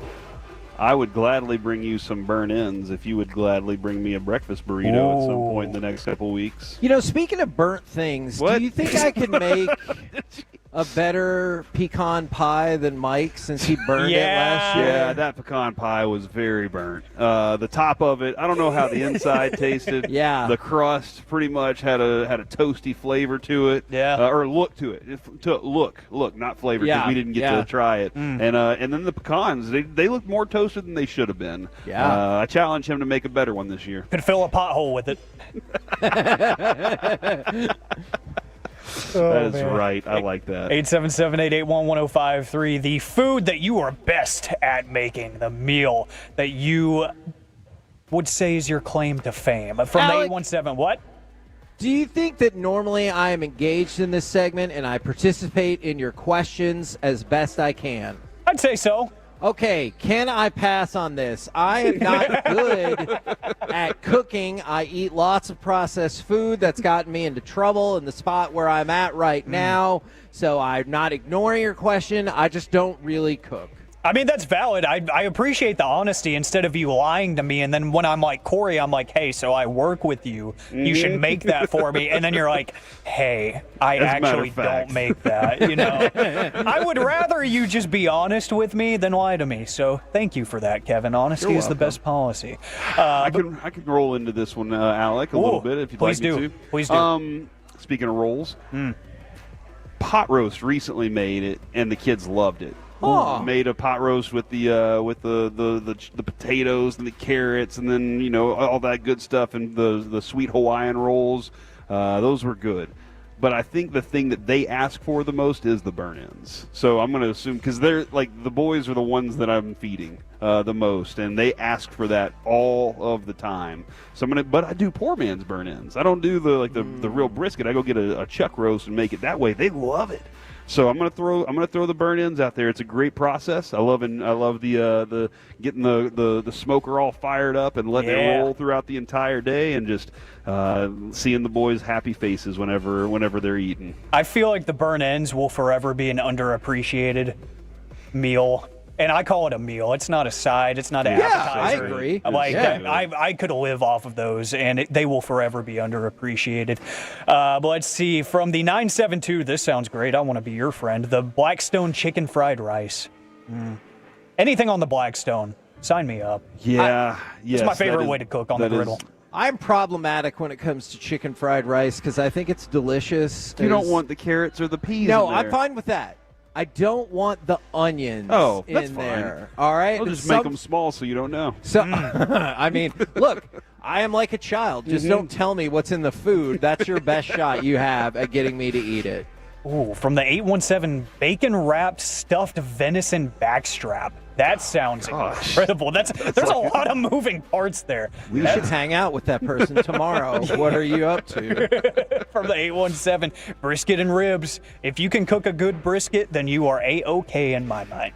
Can I tell you, I think if you can do ribs well, because I think there's a lot of people who make ribs, but like to get it to that next level, I always appreciate those people. Yeah, it all kind of depends too. Dry rub, you want them all nice and candy looking. I'll tell you this, I will give Sean Sharif some credit, man. Going to his party, he made some briskets that day, and he was dead on. And they were Wild Fork briskets too. They were fantastic. But he did a phenomenal job. I'm very impressed with how much he's learned as he's moved down to the DFW area. Nice work, Sean. I'm still very sad that I was on my deathbed the day that he had that party, and I had to miss all of that.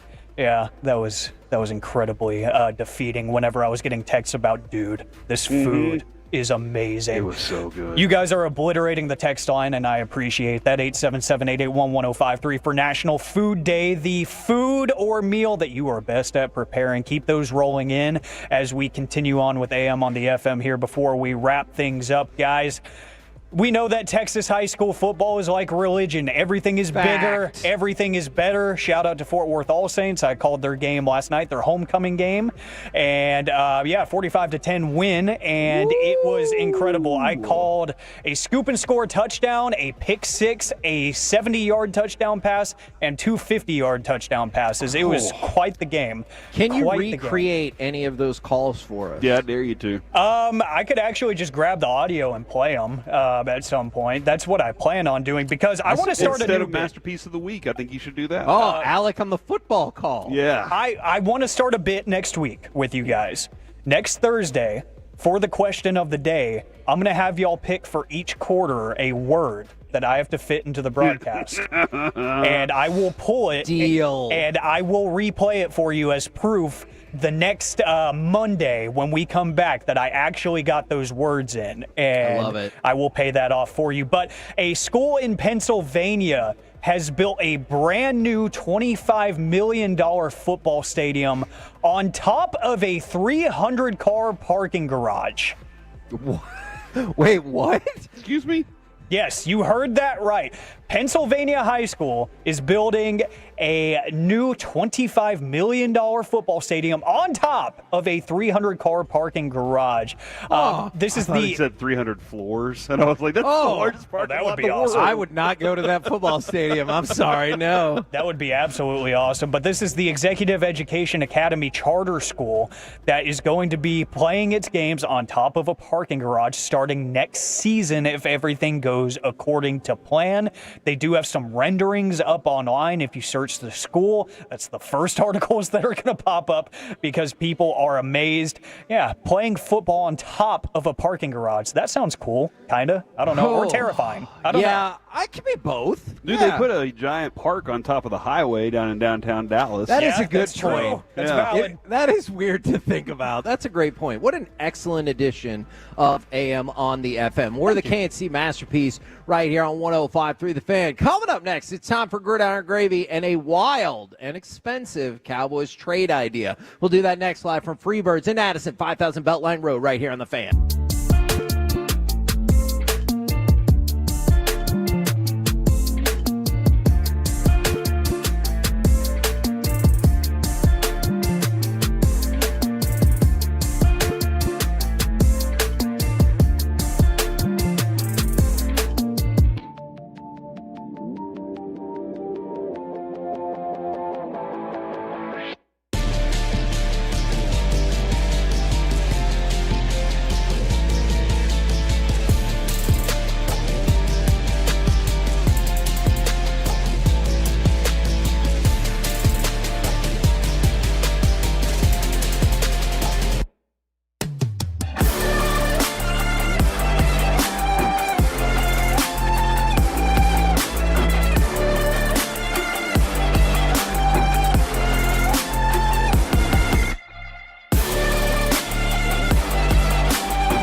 shoutouts? I got to remember that. Well, you know, they say in order to remember something, you have to forget something else. Okay, now that is a very cute haircut. That's like a little shag. I've never seen it before. Well, I mean, of course you have. It's the Rachel. Oh, is that your name? No, I mean like your name. No, I'm Jack. My name's Jack. Right, but I just mean like this is your haircut. But that is hair on your head. I'm not saying this is your hair.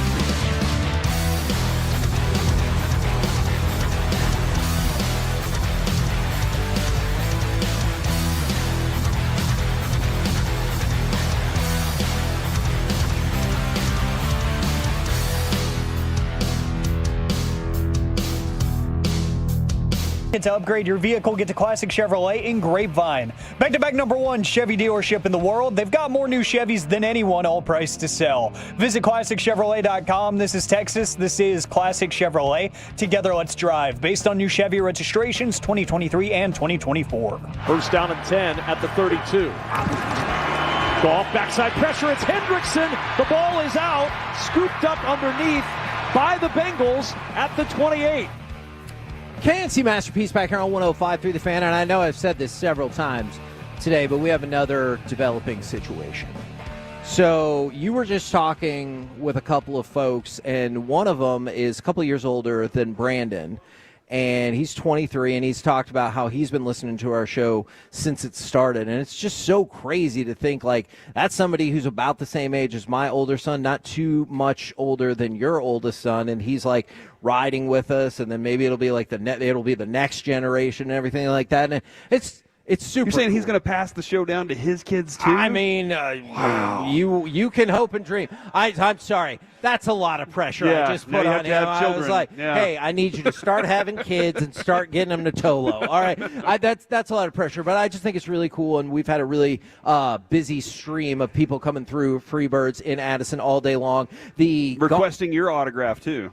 Yes, Corey did not plan another pen for me, but that's okay. And we've already had the gauntlet thrown down. Somebody ate a super monster in 14 minutes and 57 seconds. It's the most amazing achievement of eating I've ever seen in person. Eric Chiafalo texted me back and said, legend. So there you go. You are now But he didn't legendary answer status. the challenge because he's scared. He is very scared. Text him back. If you're scared, say you're scared. He knows. Right now, powered by Men's Tea Clinic, it's time to go around the entire NFL and dip into some gridiron gravy. Dip it and rip it, Kevin. Real quick. Tell me. We were just kind of informed that there may be an idea of Diggs going on IR floating out there. Okay. It is from the Schottenheimer press conference. Said it's still premature, but injured reserve is a possibility. So, and I hate that this is how it works. Not only in media, but I'm a fan. Doesn't that make you wonder all the more what in the world happened in that accident at his house? Yes, something that would require more than just 1 week. Yeah. More than 2 weeks. We saw this with David Irving. Remember David Irving had a stretch where you're like, man, when's this going to clear up for him? But what kind of thing happened in a concussion situation that is going to put him out for potentially 6 weeks, maybe even more? Yeah. I want to know more, and I don't. This is one of those where lips are very sealed. For whatever reason, everybody's keeping this very, very tight. Does that make it feel like it's one of those things where when somebody won't tell you something, you need to know? I want to know more. And you might not have really cared that much to begin with, but now you're like, oh my gosh, I have to know. All right, so I want to go ahead and play cut number 2 because the Chargers absolutely dominated last night. Okay, all right. Matlock and Fisk attached to the right. Now Matlock in motion back to the left. Herbert rolling to the right. Looking to the right, stops, has to reverse course, throws to the end zone, caught, touchdown! Chargers! Trey Harris!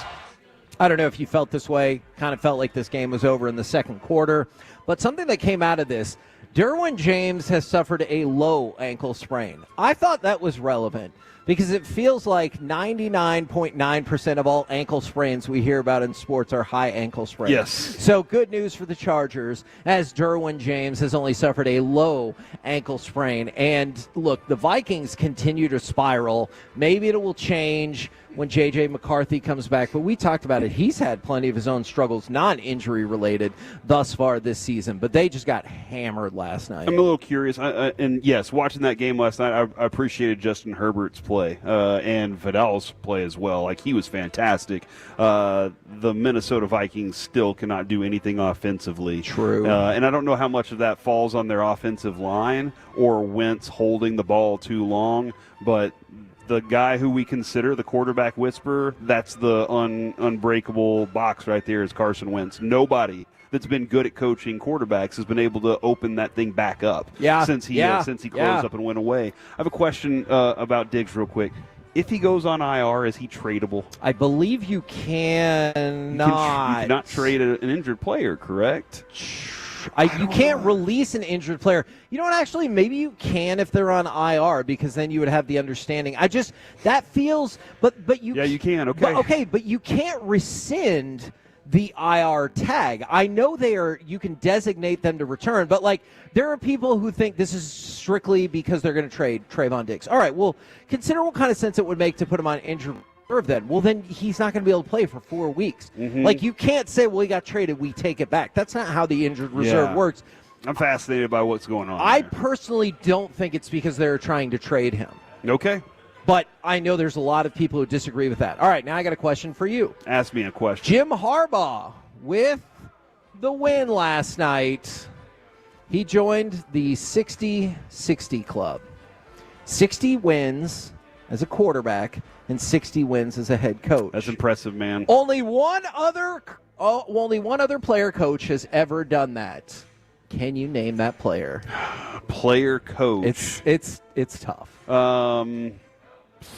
No, I cannot. It is Norm Nick Van Saban. Brocklin. Of course it's Norm Van Brocklin. It's not Steve DeBerg, and you know Nick Saban did not win anywhere near 60 games in the NFL. Anytime there's like some random weird big That's a good thing, answer. It's always Norm Van Brocklin. Yes. Norm Van Brocklin is frequently an answer to old trivia questions. Now, something to keep an eye out. I think this is going to happen on the G-Bag Nation today.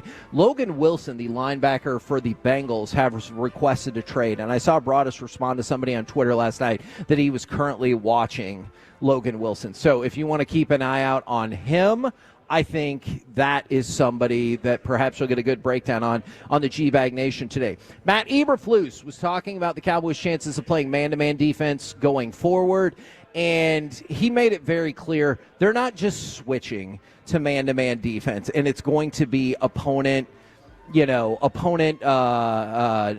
dependent going forward. Don't know why I couldn't find that word.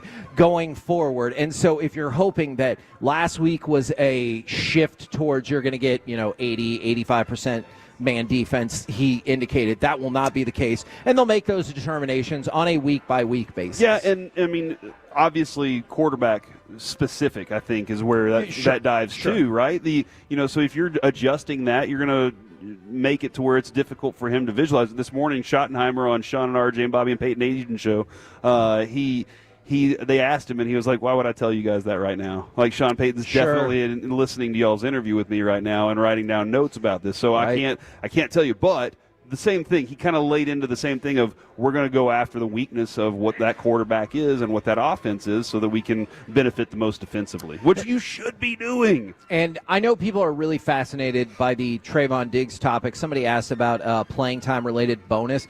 I'm not aware of that, but we should probably go look into that to see if that has anything to do with it. And if that's the case, I feel like that would only widen the schism between the player and the team. All right. Let's go to the Athletic for a multi-tiered trade. So I want to see how all in y'all really are. What do you think about this concept? It's not one, but two trades from the Dallas Cowboys. They would acquire Trey Hendrickson from the Bengals for the Packers' first-round pick. Which is the lower one, maybe. Unless the Cowboys go to the Super Bowl. I caught you right there. Maybe the lower one. Look, probably.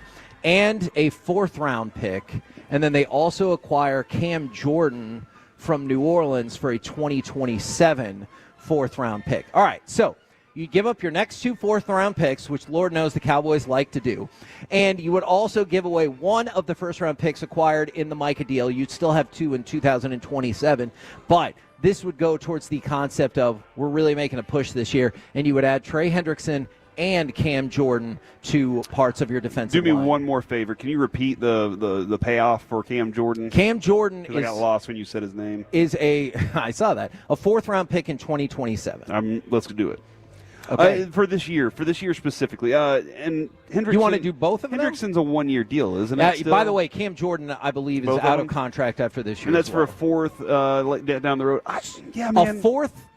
2 4ths and a 2 1. 4ths and a 1. And it's one of your extra ones. Yeah, and it's something of position of need, something you really could use and benefit. I love the Jurassic Park idea, more teeth. The ones with the more teeth are usually the ones that win. Singing. And so this team needs more teeth defensively, and if you want to help out your secondary more, then you got to go and add up front. Kevin, you know what's crazy? One time my son came in, and he was wearing just his underwear. And he goes, "Look, I'm Iron Man." Ba-na-na. And he started singing the Jurassic Park song. And he had this little treasure troll light beam coming out of his belly button. That's a lot of things happening. It was a weird moment in time, but I felt like I had to tell that story right now. Okay.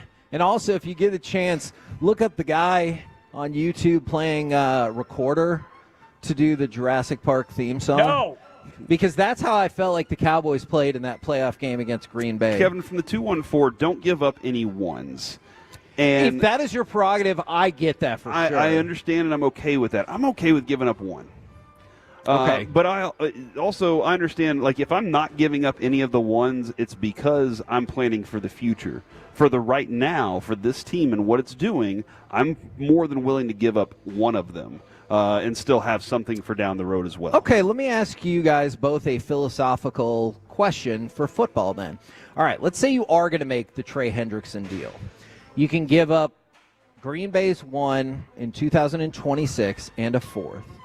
Or you can give up Green Bay's 1 in 2027 and a 2nd. I'd probably go with the 27. That's further away. Further distance away. And it's worth giving up the 2nd instead of the 4th for not having to worry about that, and you still have 2 first-round picks this next year. But at the same time, and that's more of a quick gratification for it, right? Sure. At the same time, though, the Dak window closes, and then you have 2 first-round picks. Right. So, that's another benefit if you're really thinking long-term future. Yeah, I mean, look, in this scenario, the easy way to sell it is I would tell you get Trey Hendrickson and still have 2 first-round picks in the upcoming draft. Without getting into the details of it all, I can see how that would be really, really appealing for folks. We're the KNC Masterpiece right here on 105 through the Fan. We're live at Freebirds in Addison, 5000 Beltline Road. Coming up next, we're going to do some NFL overreaction or reality right here on The Fan.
You've got to forget something else to remember that Uber Eats has groceries. No, that's absurd.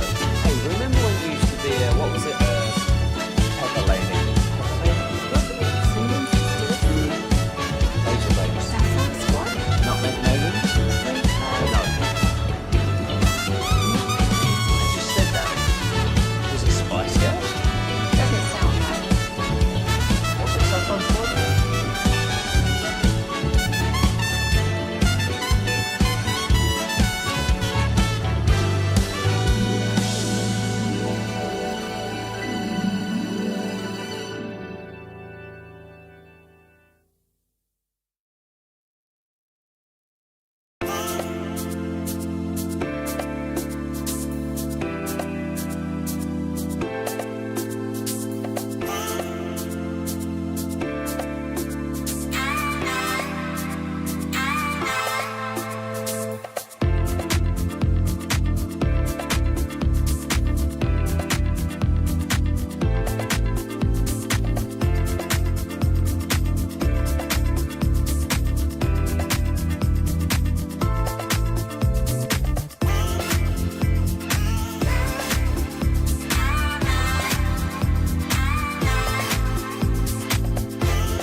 D&M Leasing Studios. It's the KNC Masterpiece on 105.3 The Fan. KNC Masterpiece right here on 105.3 The Fan. We are live from Freebirds in Addison, 5000 Beltline Road. We've had an outstanding crowd today. Some people have been hugging Corey when they win things, which is delightful. I like hugs. But also, I have NFL news for you before we get to NFL Overreaction to Reality. A.J. Brown sidelined for a third straight day. It feels like usually Friday, though not always, is kind of the pivot day where if you don't practice, you're not going to play. So keep an eye out on that. Because he's being used but not used. Yes, correct. And so Man, that might be a good question. Who's got a bigger issue with their team right now, A.J. Brown or Trayvon Diggs? Oh. If that's what you think is going on with Trayvon Diggs. And then the NFL has fined the Giants $200,000, head coach Brian Dable $100,000, and running back Cam Scattaboo $15,000 for violating the concussion protocol while Jackson Dart was being evaluated for a concussion. You can't go in the tent. No, Nobody cannot. can go into the tent. If you are not one of the authorized medical personnel, you cannot. Yeah, and I'm watching the video right now. Adam Schefter posted it up, and, I mean, he just kind of peeked in there, but you can't do that. Nope. You got to give him cannot. space. All right, it's time for NFL overreaction or reality. Don't forget, big-time occasion coming up for you at 12:40. We will talk with Dallas Stars GM Jim Nill. Overreaction or reality? Dak Prescott is a top 3 quarterback right now. That's a reality. The number, it is, we kind of discussed last week the MVP race and how close that thing is, and did Justin Herbert reinsert himself in the conversation last night. But the way that he's playing, the confidence he's playing with, the numbers, the lack of turnovers, yes, big factor as well. Agreed. And it does really come down to whether or not his team can ultimately win. The betrayal index is very high on Dak Prescott. And if he can get his defense to rally up, that would be a huge thing too. Because we've asked Jerry, and he said Dak is the leader. Right. Even on the defensive side. I was like, hold on, what? And he was like, no, but maybe Kenny Clark. But that right there would be a huge factor. If he can get that team to start playing, defense start playing a different way, then they can get wins, and then he could be in that conversation even more. So bonus question then, a win at Denver will vault him into the top 4 betting odds, because he's most certainly not there right Reality. now. Okay. Alec, double overreaction reality for you. Dak is a top 3 quarterback in the game right now, and a win will put him in the top 4 for MVP voting. It's a reality to both, Kevin. Easily. No thought needed there. This is a no-brainer for me, because whenever I start thinking about like the quarterback power rankings, if you will, in the NFL, I start thinking about guys that you can win with versus guys you win because of. I think they've won games this year because he has been so good. And if that's going to continue, if that translates into a win in Denver against the Broncos, who I've been very outspoken about my admiration for what Sean Payton is building out there, if they can do that, there's no reason, there's no debate, there's no conversation for me. He's easily in the top 3 quarterback overall conversation, and he's definitely vaulting up the betting odds. Now, Tyreek Hill talked yesterday about his life and spending time with his family and everything like that when asked about continuing his football career. Overreaction or reality? Tyreek Hill will never play in the NFL again. I think it's overreaction. I think we kind of discussed the idea of it earlier because that was a bad break. Yeah. That was nasty looking. But this one, I mean, mentally, he sounds like he's like, I had a good career. Well, and even still, you saw him on the cart as he was getting carted out. He was so happy he didn't have to play for the Dolphins anymore this year. True. He was so like, oh my gosh, everybody, oh, thank you. Like he is, so I can see that, and he's put a toll on his body. Like he's gone through it all, and he's been in the limelight for a while. Yeah. Does he have the money to sit back and say I don't have to do it anymore? And that's what makes him feel okay. Yeah, maybe so. All right, Alec, overreaction or reality? Tyreek Hill will never play in the NFL again. Overreaction. I'm in the train of thought that he's probably going to get released with a settlement at some point, and they're going to move on from him. And that's kind of what I think he's thinking too. Is like, look, my time with this team is probably done.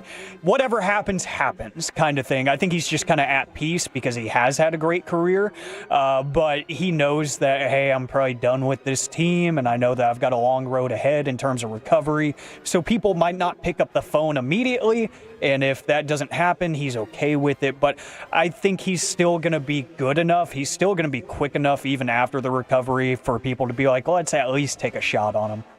NFL overreaction or reality? If the Jets really put their mind to it, they can go 0-17. Why are you saying really put your mind to it? You really have to focus and be, prepared. Give your all. Like Sauce not playing, Garrett Wilson not playing. Yes. Like those. See, which is off to a good start this weekend. Yeah, I think that's a reality. They really could if they really want to. And they would be the first team to ever do that. Oh, yeah, that's right, because we've seen 0-16, but now, okay. To go all defeated in 17 games. Alec, overreaction reality. If the Jets really put their mind to it, they can go 0-17. Overreaction, Kevin. Oh. You know why? Because they don't have to put their mind to it. It's just going to happen. It's just going to happen naturally. They are that bad. They are miserable. Cold.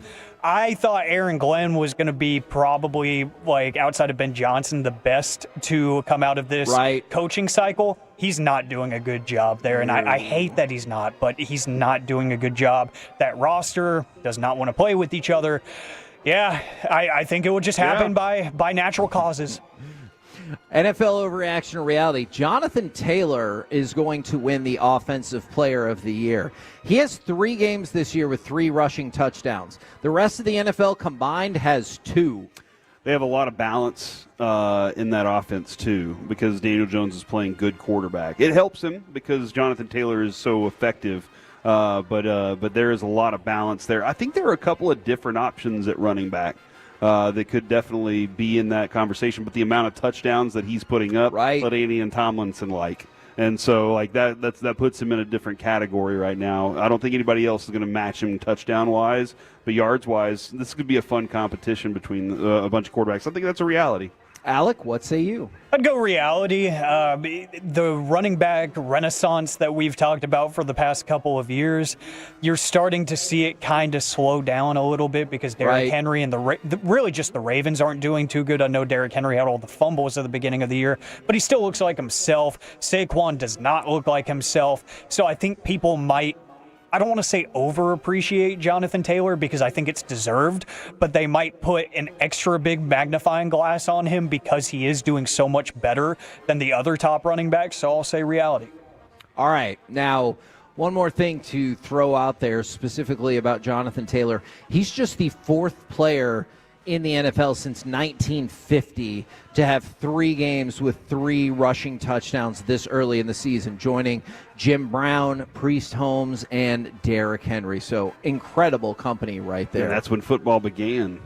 That is not accurate, but one of these days I'm going to nail that. Overreaction or reality. George Pickens has been better than you possibly could have imagined so far. No, that's overreaction. Ooh, see, for me, it's reality. I could have imagined a lot more. I really had this vision of, man, if he can. Because, Kevin, when he was coming out in the draft, I was like, that player's fantastic. I loved the skill set that he had. And I know there was some questions about attitude and all that. But, Kevin, I imagined a lot. I also imagined the other direction.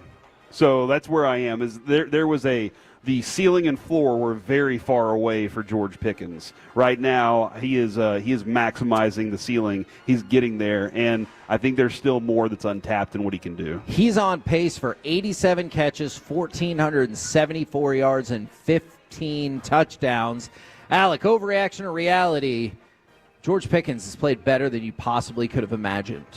Overreaction. I'm right there with Corey. Man, look at you guys. I was really high on him whenever he was in Pittsburgh, and when they made the move, I was like, and CD and himself were talking about, no, we don't have, wide receiver 1 and 2. We have 1 and 1A, or 1A and 1B. I'm like, yeah, they do. I watched, the games in Pittsburgh, and he looks dominant. He can high point. He can do pretty much anything you ask him to. And here in Dallas, in CD's absence, he's learned more. He's actually moved around the field and played different positions. And plus, the attitude stuff I never read into, because if an annual selection meeting told me that I had to play in Pittsburgh, of all places, I would probably have a trash attitude too. All right, bonus question for y'all about this. Overreaction or reality, you don't care that the price for Pickens continues to go up.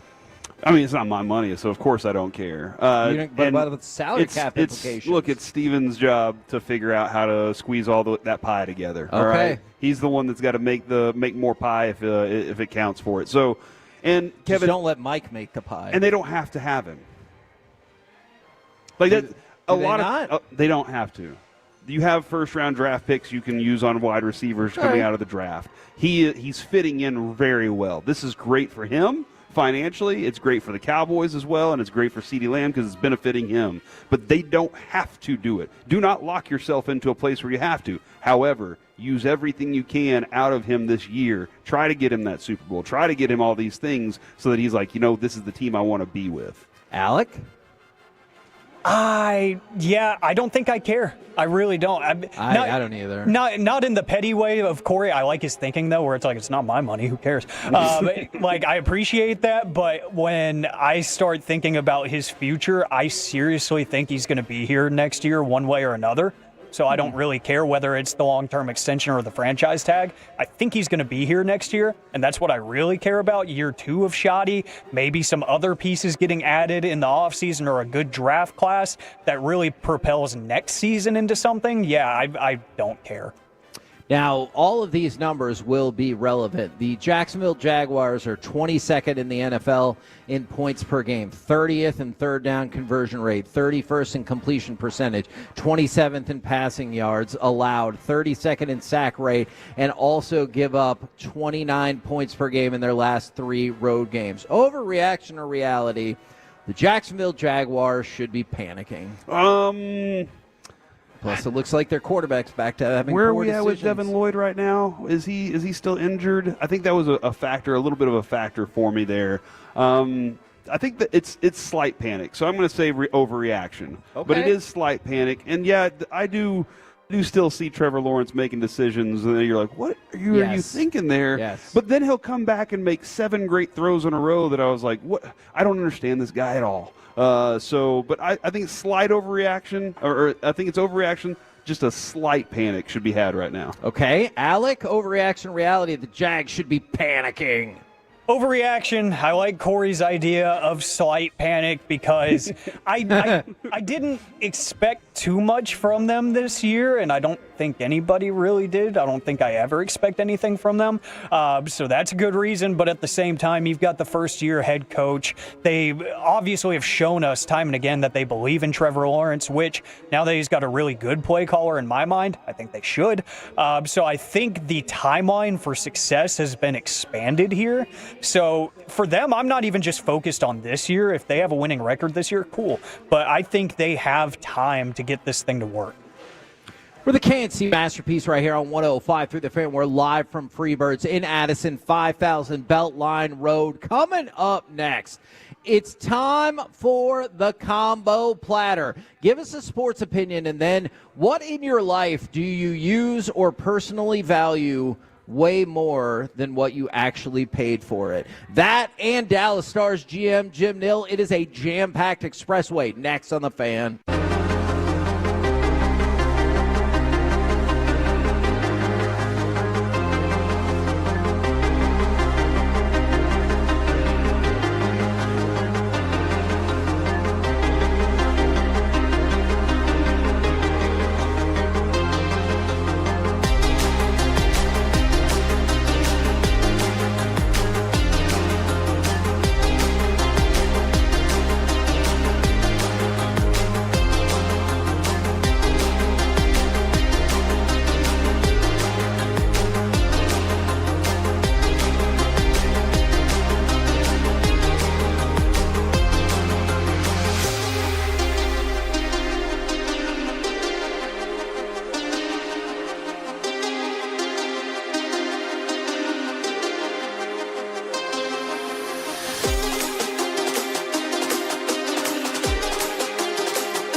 You have to forget something else. Okay, now that is a very cute haircut. That's like a little shag. I've never seen that before.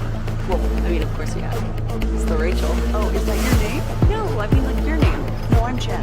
My name's Chad. Right, but I just feel like this is your haircut. That's hair on your hair. I'm not saying this is your hair. Okay, freaking me out a little bit.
it's true that you've got to forget something else to remember that Uber Eats has groceries. No, that's absurd. Hey, remember when you used to be a, what was it, Pepper Lady?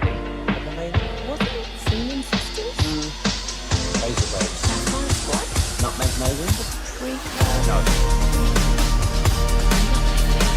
Said that. Was it Spice Girl? Doesn't sound right. Was it someone?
105.3 The Fan is presented by the On Time Experts.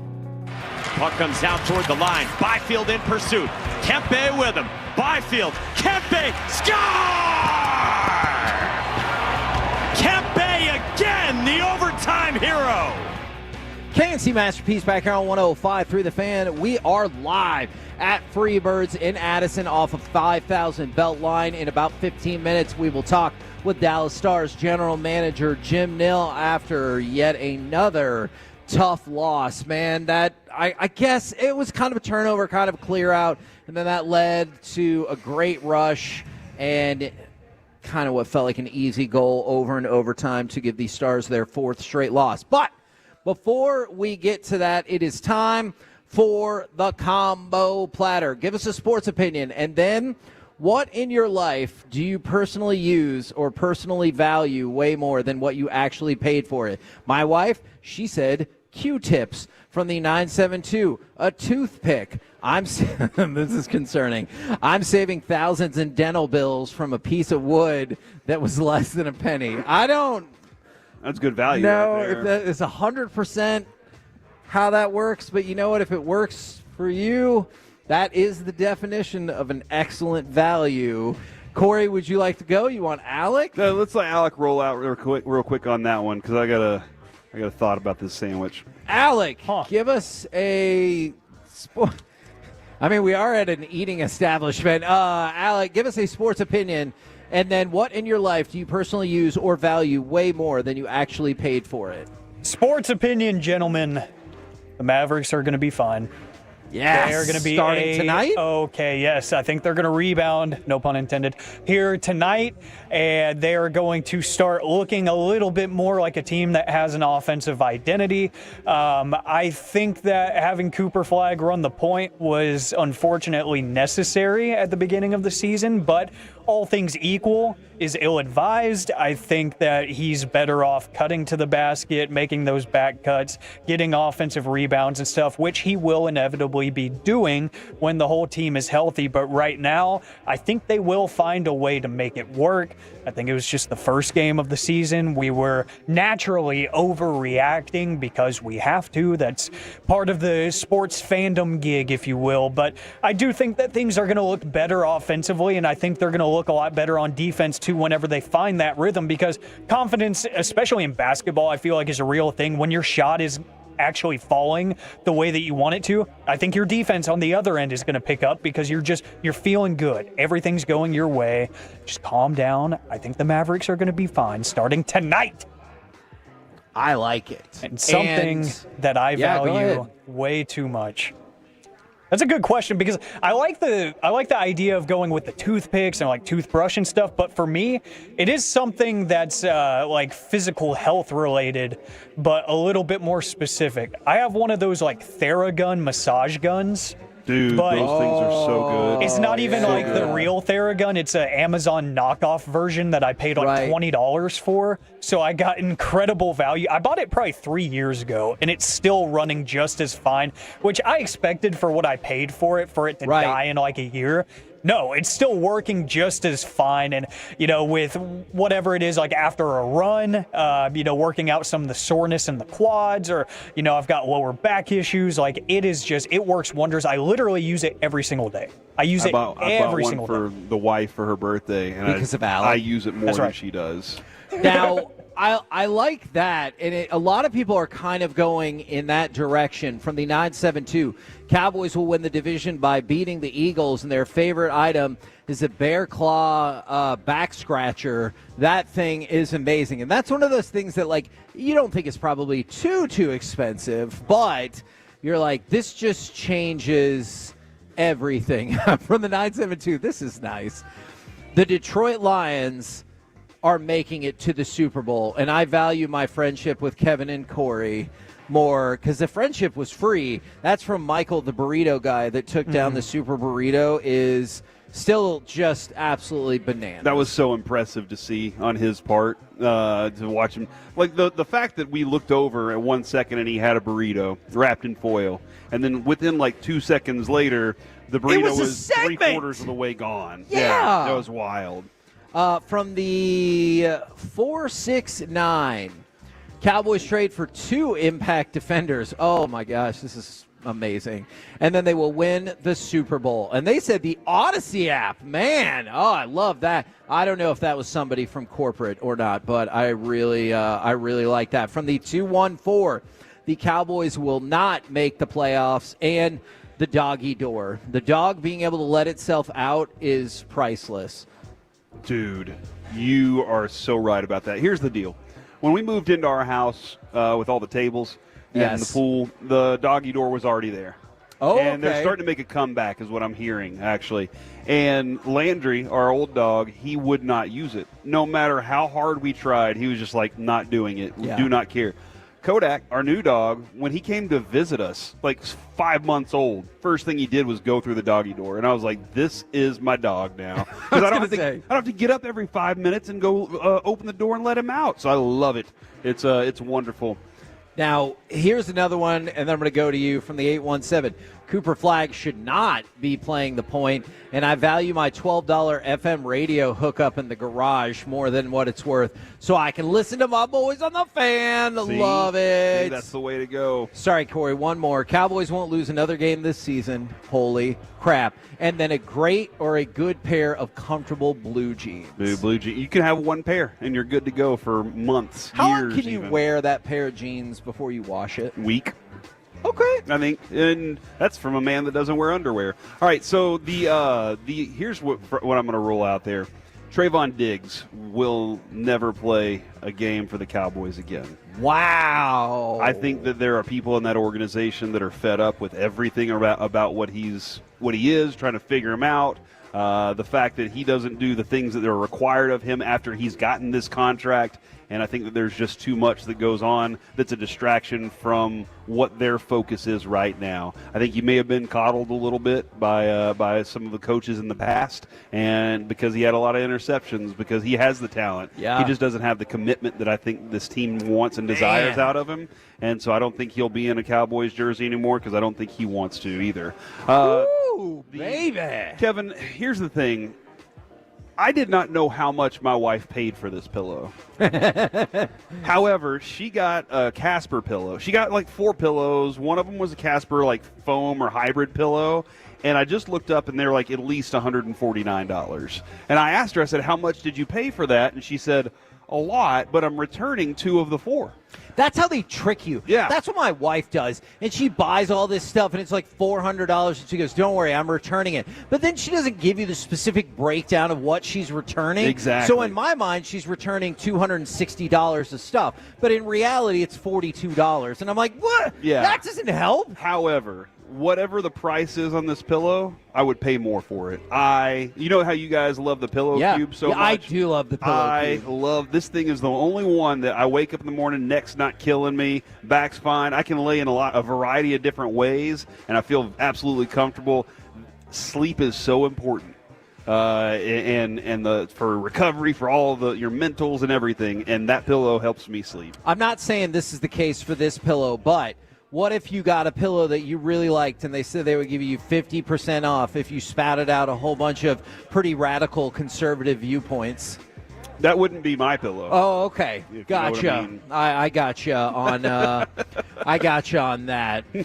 From the 817, Cowboys will win the division, and then they said, let's just say not do well in the playoffs. It was more explicitly phrased like that, and they said their drag racer car, while expensive, racing makes them a better person and helps with my mental health. Well, look, if it makes you a better person and helps with your mental health outside of NAMI, North Texas, can be very, very expensive. So that actually makes a lot of sense to me. I love this one. This person has been waiting to say this forever because they send it even when he's definitely not playing. For the 214, Jonathan Mingo will have his breakout game with 4 catches for 27 yards. Oh, my gosh. And also, they value their VCR more than ever since they have 2,000 VHS. Wow. Are you kidding me? You still watch them all? How many of those VHS have been tampered with? What are you like? You're recording over No, like it? you're trying to watch something. All of a sudden, you look and you're like, "Oh no!" and you're like, no. I think, and then you go back and you have to rewind it all the way with your finger. It depends, because you can. Oh man, we have a second person. Good night. Is that a 6-pounder right there? That is a 6-pounder. That's about 6 right there. Much food. That is heavy. We have another person going for the super monster. I know on like commercial tapes they punched out the little thing like on the tape so you couldn't re-record over it. Okay. Like I know if you just bought blank tapes and recorded, you would have to do that. You would have to do that yourself. All right. So for me, my sports opinion is I believe in the KNC Michael Collodi connection. And it is going to take FC Dallas to a first-round victory over Vancouver. And a couple of different thoughts. That means we're going to get lots of interviews. Yeah. Look, if they win this round, he needs to come in studio every time. Yeah. Although maybe we don't want to mess with what's working. No, it's been I don't working know. on the phone. So I thought about a couple things. My car key fob, because if it ever doesn't work, I'm like, I have to do this regular. Like the 1980s or something. And I realized at that point how quickly spoiled I had gotten by pushing a button. It's the same thing. If I ever get a rental car now where you put the key in, I'm like, good night. What about this? I just found out the other day I can start my truck from my key fob. Like right here, I can start it right now. You're going to get so spoiled so quickly that if you ever have to push a button in the car, you're going to be like, what are you doing? Yeah. And then I thought about shoes. Because, like, even if I got an expensive pair of shoes for me, it'd be $150. But they keep my feet safe. And you will wear them for eternity. That is true. I actually just asked my wife if I need new shoes because one of the side parts is breaking on one of my shoes. And what'd she say? She was like, yes, a long time ago. But what I've come up with... Mike would have bought you those shoes. ...is my... that's true. My head shaver. So, like, let's say I wanted to get my hair cut. It looks good, by the way, dude. It looks really good. Because I usually do it, like, once every 5 days-ish. So if I went to, like, even whatever barbershop and did it once every 2 weeks, that's $20. So we're at $40 a month. We're talking like $500 for a year. It costs way less than that. And I use it all the time, and I can use it more frequently. So I think that is probably... You don't use it on any other part of your body? No. Why not? Why are you making that face That's look like? not what it's for. You can use it for anything. It's for your head. That's what it's Stop it. You shut up. I know exactly where this is going. Jim Nill is not going to be calling in if you're bringing that kind of energy. I don't know. Maybe he likes this kind of energy. To the table. I mean, that could be true. From the 806, two of the following, Diggs, Sam Williams, or TJ Bass will be traded, and cloud insoles for my shoes and boots have changed my life. Dude, sometimes you find that one thing, like something like that, an insole that just makes everything easier, like more comfortable to walk or something. Like, that's so big. I know this was not like the primary focus, but you hear so many people, if you go back, this is going to sound weird. So like the Vietnam War. Oh my God. And they always talk about like one of the things that you just couldn't get was dry socks because it was raining all the time and you were like going through all this marshy and muddy territory. And it's like something that I always think about, like in the horrors of war, they're like, God, the feet situation was terrible too. Yeah. And I realized that I definitely take that for granted. Every doctor I know and my grandfather have always said, take care of your feet. And like they're like, it is so important. Biggest pores in your body are in the bottom of your feet. Oh, I think. Interesting. I did not know that. I could have made that up right now. From the... Okay, we got Jim Nill ready to go on the DNM Leasing Hotline, the GM for the Dallas Stars. Sir, thank you very much for jumping on with us this afternoon.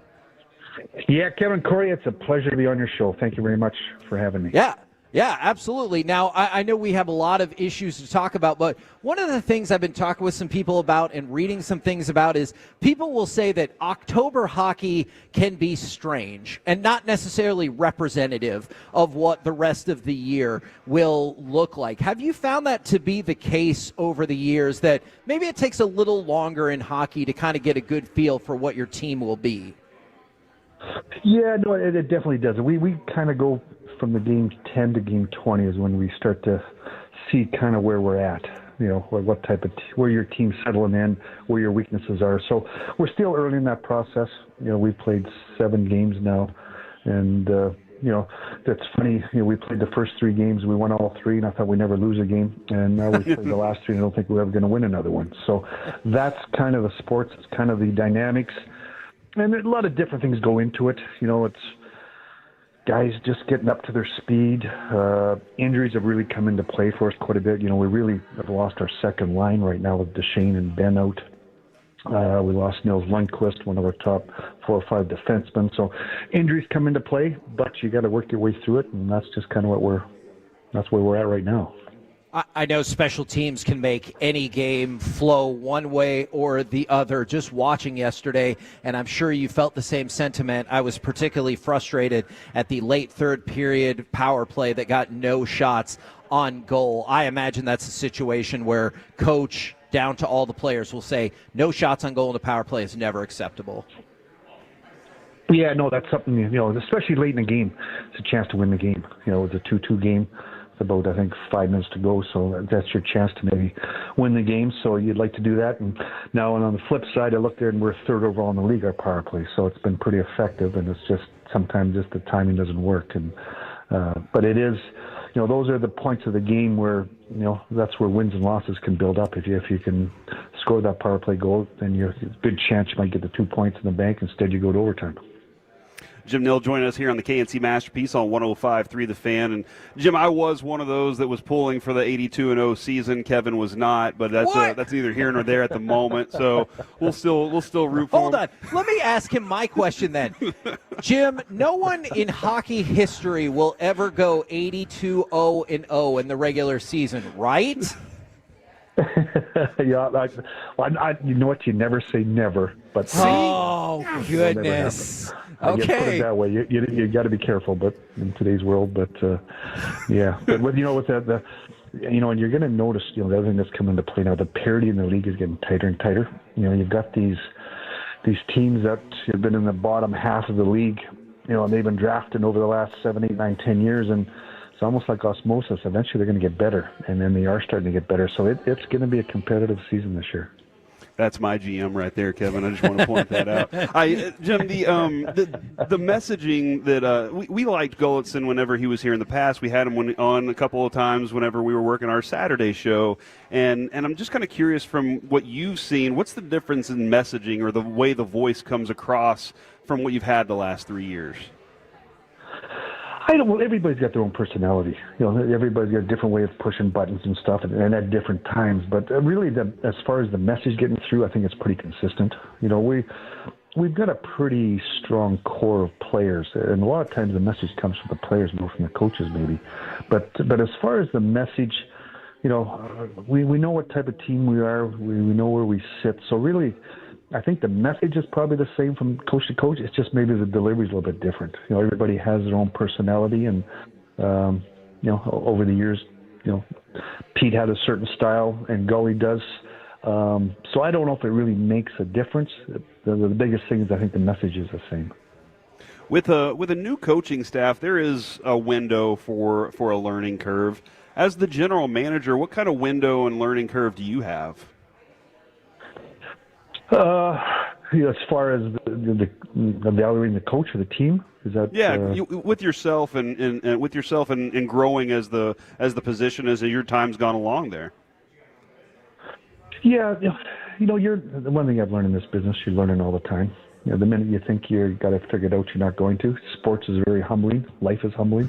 Yeah. So it's we're always challenging ourselves. I have my staff challenging me. I'm challenging them. We're always making adjustments, making changes. So it's a constant evaluation, and I think it has to be that way. It's our game is changing. Analytics has come into it more. Different styles are coming into it more. I talked about how the parity's coming into it. It used to be you could bank on 2 points when you went to Chicago or somewhere else. That's not happening anymore. Those teams are getting better. So you really have to make adjustments. The other thing that's really different this season is with the Olympics coming up. And really it's been 2 years in a row now. We had the Four Nations and now the Olympics, which is going to be a longer time frame. It really changes the schedule. And so we really have to adjust our practice times. We have to adjust our schedules.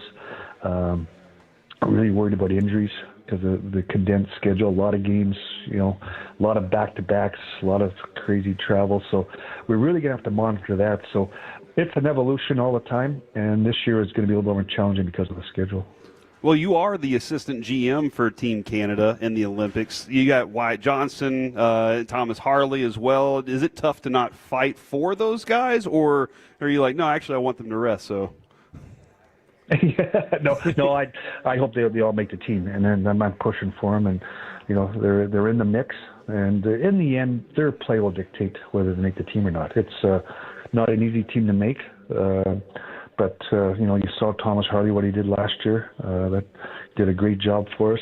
Wyatt was right on the bubble also, but we have a staff. There's a staff of 4 of us. We're going out scouting, evaluating, and everybody's honest with their own players. And in the end, we make sure that the other GMs that are out there scouting really see our team, the Dallas Stars lot, so they can make a true assessment instead of kind of putting that onus on me. So we really kind of spread the wealth around that way. It's okay that we're going to be rooting for you to lose at the Olympics, though, right? Understandable. Don't worry. Okay. I just wanted to make sure.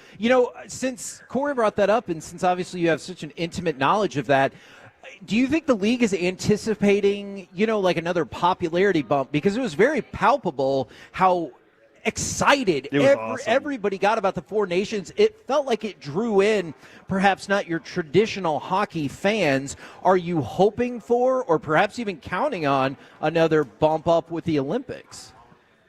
Well, I think it's gonna happen. I agree with you guys. I think there's gonna be a big, anytime the Olympics, Summer, Winter Olympics, whatever's taking place, it's great to see how the country gets behind their athletes and stuff, and that's going to happen this year. And I'm going to age myself now. I was fortunate to play in the 1980 Olympics, and that's the miracle on ice. I was with Canada, so we didn't win it. The U.S. did, but I always tell people that was probably what really propelled hockey in the U.S. It was the 1980s. You guys are probably too young to realize this. I'm just aging myself, but I appreciate you saying that. Thank you. Yeah, young bunks. Yeah, that was the Cold War days. Lots going on. Hockey wasn't real popular. And here these bunch of college kids beats the big bear from Russia, and all of a sudden hockey took off. Now you had hockey in LA, you had it starting to come in Dallas, and really that event, those Olympics, really, it's a small town, Lake Placid, about 3,000 people, and all of a sudden that propelled hockey into the spotlight in the U.S. And really it's probably why I'm sitting here right now talking to you guys in Dallas. Why there's hockey in Dallas. It was a big part of it. And that's what these Olympics and best-on-best events do, and I think we're going to see that at these Olympics. Well, I'd love to get your perspective, because I always think it's fascinating if there's a tie-in between, like, the geopolitical world and sports. When you were at the 1980 Olympics, I know you're focused on your business, but were you aware of, or did you palpably feel all of that political undercurrent at the time? As an athlete, no. It's funny, we were living in a penitentiary. They built a penitentiary in upstate New York, and that was our dormitories. So we're kind of, you're outside of the, you're talking 1982. We didn't have cell phones. We didn't have the internet going on. None of that was going on. And so we're living in these dorms with all the other athletes. And, we played Russia, actually, the game before the U.S. did. It was a great game. We lost 6-5, could have gone either way. And that kind of set it up for the U.S. They watched us and gave them an opportunity to play the Russians. And so you're kind of, as an athlete, you're living in this bubble. You're kind of protected. You're focused on your thing. But once the U.S. beat the U.S., once the U.S. beat Russia, now you started to see the excitement. Things started to take off. Things were starting to be a buzz. Because that wasn't for the Olympic gold. They still had to win another game. Yeah, and so against now Sweden. There's a buzz for the next game. Yeah, against Sweden. So now the buzz started to go. Here the Russia was supposed to dominate that tournament. They were a professional team. Back then it was amateurs playing, but they were professional. They were supposed to dominate. Now they're out of the way, and it opened the door, and there was a big buzz, big buzz. So it was exciting. I know you're supposed to always look forward and never look back, but did you ever watch like Miracle or any of those movies and think that y'all were one goal away from being that team in that movie if it was 6-5? Yeah, no, I've watched it, and just really, the reason I watched you're kind of part of it in a way. We played the U.S. about 12 times that year, and but I played with a lot of those guys down the road. A lot of guys in the U.S. I played with Dave Silk, Dave Baker. We played in St. Louis. I played with Jamie Baker. In Boston, I played with Dave Silk. So played with or against those guys in pro hockey. So there was a kind of a connection there, and we were both the same type of teams. The other teams were Europeans, and they were kind of more professional. We were just a bunch of college kids. We were just along for the ride, representing our country, trying to figure all this out. We were younger than most of those teams. So we really got to know each other pretty well. So it was pretty exciting, and happy for those guys. Like I said, they did a great job, and like I said, they changed the landscape of hockey in the U.S. Since we're still kind of in that vein a little bit, last night all over social media, Carolina, Colorado, or maybe the Whalers and the Nordiques. You got those jerseys rocking there. Will there ever be a North Stars sweater ever appear in Dallas or maybe even Minnesota? I hope so. It's funny because I was, we're sitting there watching our game, and we've got about 4 different monitors. We're watching other games, and I switched on the Colorado game. And at first I looked and I said, "Is this an old time game?" The old Nordiques and Hartford. I said, "Is this on NHL Network going back to the 80s?" And then I realized what they've done. I didn't realize, the jersey they did not. I thought it was a great idea, a great move by the league and by both teams. And I hope down the road we have the opportunity to do that also as a former North Star team. When you were in Vancouver, did you like that black sweater with the V and the yellow and orange? That was different. That was different. The big black with the orange, and then you had the orange with the black trim. Yeah, it was a different time back then. That's for sure. Huh? What a great way to avoid that question. It was a different time. It was unique. It was interesting. Now it was unique. Okay, there you go. Back then, I think they paid like $250,000 to somebody to design those. So you're talking back in the 1980s, $250,000. That was a lot of money. So somebody had a great idea, and the way it went. Do you think you got your money's worth out of that $250,000? Yeah, it wasn't my money, so thank God. Now, sweeping all the way back around to the current Stars team, I know you talked about between games 10 and 20 kind of having that better feel for how things are going, and we have not even reached the minimum threshold, but in the last 3 games, haven't scored in the first period of any of those, given up 3 goals in that same span. Do you feel like the team has started slow? Because I know not scoring a goal isn't always indicative of a slow start. It can be a few other things. But do you feel like the team has started slow at all the last 3 games in particular?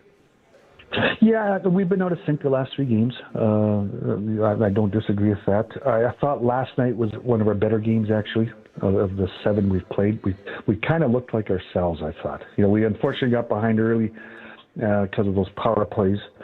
So we got behind, and LA's the top defensive team in the league. So when you get behind, they're going to buckle down. But I thought we did a good job of carrying play. I thought we hung in there. We didn't panic. So I thought there's a lot of good. Do we need to score more? Yes, we do. And that's something we'll continue to work on and expand on. But overall, I liked our, when you start to struggle, you got to be careful, especially when you're not scoring. Now guys start to cheat on the wrong side of the puck, start to cheat on breakouts, are looking for offense, and you can really get away from your game. And that's what I liked about last night is we didn't get into that mode. We stuck with it. It was a 1-goal game the whole way, and instead of us trying to cheat the game and get ahead, we stuck with it, and that's what I liked. Because that's what you have to do. Before we let you go, Jim, do you have any updates on Duchesne, Lundqvist, Ben, and Beck? Do you have any updates on how we're progressing there? Yeah, Duchesne's still kind of day to day. He saw specialists. He skated today, which is good news. Oscar Bach's getting closer. He is getting closer. Maybe Sunday we'll wait and see. I haven't got the report yet from him. He just got off the ice. I'll get the report from the trainer, but he's getting close. Okay. Jamie Benn actually skated today, which was good news. And he worked hard. So it's really just healing for him and then really getting himself back up to speed. But it's good to see him back on the ice. And then Nils Lundqvist, he's out for probably another 3-4 weeks for sure. And that's just really healing for him. Well, we appreciate the time, and as an added bonus of synergy, we're doing our show from Freebirds, which is the official burrito of the Dallas Stars. So we're making it all work today. You guys are having a great day. A little bit of lunch, a little bit of work, you can't beat it. Absolutely. Well, thank you so much for the time. We would love to have you on again at any point. We really appreciate it, sir. Yeah, anytime, guys. Thank you for having me again. Take care. All the best. There you go. The GM for the Dallas Stars, Jim Nill. A couple of really interesting notes there at the end. Jamie Benn back on the ice. Duchesne day to day. And then Nill's probably good that you set those expectations. He said, hey, give it some time. 3 to 4 weeks. And it didn't sound like once we hit 21 days, he's good to go. He's like, hey, look, it's going to be a minute. I enjoyed talking with him very much. Dude, he's fun to talk to every time. We're the KNC Masterpiece right here on 105.3 The Fan. Coming up next, live from Freebirds in Addison, as you just learned, the official burrito of the Dallas Stars. It's time for the C Block, starring Corey Majors and special guest, Kyle Yeomans.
something, you have to forget something else.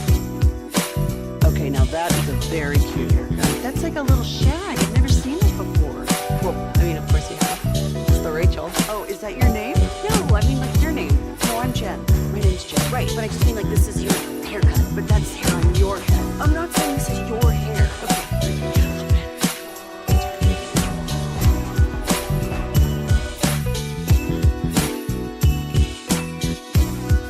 The KNC Masterpiece on 105.3 The Fan. KNC Masterpiece right here on 105.3 The Fan. We are live from Freebirds in Addison, 5000 Beltline Road. And right now, it's time for the C Block starring Corey Majors and special guest, charity superstar Kyle Yeomans. Kyle Yeomans. Hey, I warned you what was going to happen yesterday, so you did good. You did good. I'm sorry, you did well.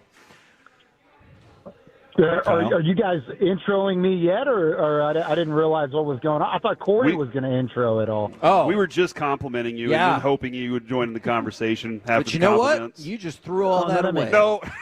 So let's get back to it now. I do want to talk about the offensive line like I bet a whole bunch of people do, but I wanted to go back to the Broncos' last game, which is one of the weirder games we've seen in recent memory. Bo Nix in the fourth quarter, 16 for 24, but perhaps even bigger than that was the rushing. And also, he threw the ball to 7 different wide receivers in the fourth quarter. So they did an excellent job spreading the ball out. But this does feel like a Broncos offense that has those Jekyll and Hyde qualities to them. Yeah, I think you're exactly right. It's kind of, it kind of equates to what Dallas is trying to do on the defensive side of their unit, right?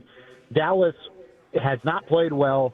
They have some talent on that side of the roster, and they feel like they can be a serviceable, if not mid-level defense in the league, where the Broncos have some talent. Are they the elite-level offense that they probably want to be? Probably not. Their ceiling is probably right around 10 to 12 whenever it comes to the best offenses in the NFL. But as long as they're serviceable, their defense is what's elite. Their defense is what wins them football games. And I think that was the first time that the Broncos really clicked the way that they want, and that's by sharing the rock. I mean, Cortland Sutton is an elite-level wide receiver. He's top 10 in the NFL in terms of receiving yards. He's been good in the red zone. He's kind of been their go-to guy. Yeah. But outside of that, it's a bunch of others. I mean, they've got Evan Ingram, who's been playing pretty well. Marvin Mims has kind of had a slow start to the season. They have multiple guys on that roster that they feel comfortable in, but they want it to be kind of a 1 and then a 2A, 2B, 2C situation behind Cortland Sutton. And I think we finally saw that in that matchup against the Giants. And the thing that the Giants did not do well in that fourth quarter is they went away from man-to-man defense. They played a lot more zone, so that was one thing. But they also allowed for Bo Nix to create outside the pocket. Yes. They did a great job through the first 3 quarters of containing him early. And the more he was able to get outside the pocket and extend plays, that was where they were able to push the ball further down the field, and he completed those 16 of 24 passes. So I think if Dallas it really wants to, they have a blueprint in 2 ways from what the Giants did last week. One is how to slow down that offense through the first 3 quarters by playing stout man-to-man defense, by pressing at the line of scrimmage and staying sticky in coverage, but then also what they were able to do on offense and how the Giants allowed them to have success in the fourth quarter. So they have a what to do and what not to do blueprint going into this matchup on Sunday. Kyle, it sounds then, based on a lot of things that you're saying there, that the continued, I guess it's been an Achilles heel. The Cowboys have had a few Achilles heels this season, but that one of the edges keeping and containing the quarterback. We saw with Jalen Hurts. We've seen it on a variety of times as Raku getting beat down, pushed down into the middle of the pile. That's going to be another key to this. Is there an advantage the Cowboys can hold there? I think the advantage is that you did show last week that you can do it. I think that's the lone thing, because I agree with you. When you look at the film going into week 7 last week, you said there's no way they're going to be able to contain a mobile quarterback like Jaden Daniels, and he's probably the most mobile, maybe outside of Caleb Williams. You can kind of have a debate there. But every mobile quarterback Dallas had seen to that point, they had struggled to keep him in the pocket, and it really hurt their secondary. But I think the first thing that helped them last week was the amount of man that they ended up playing. And I know that's been a big topic of conversation across all sorts of Cowboys content this week is man is better than zone. That's not necessarily the case. It's the distribution of man versus zone. It's the fact that Washington went into it saying if Matt Eberflus is going to run zone coverage 90% of the time, then we're going to have most of our time throughout the week dedicated to beating zone. Well, then they show 50% man coverage, 50% zone coverage, and that's what really threw a wrench into the whole thing last week for Washington. And it allowed Jaden Daniels to think just a little bit to the point where, for the most part, they were able to contain him in the pocket.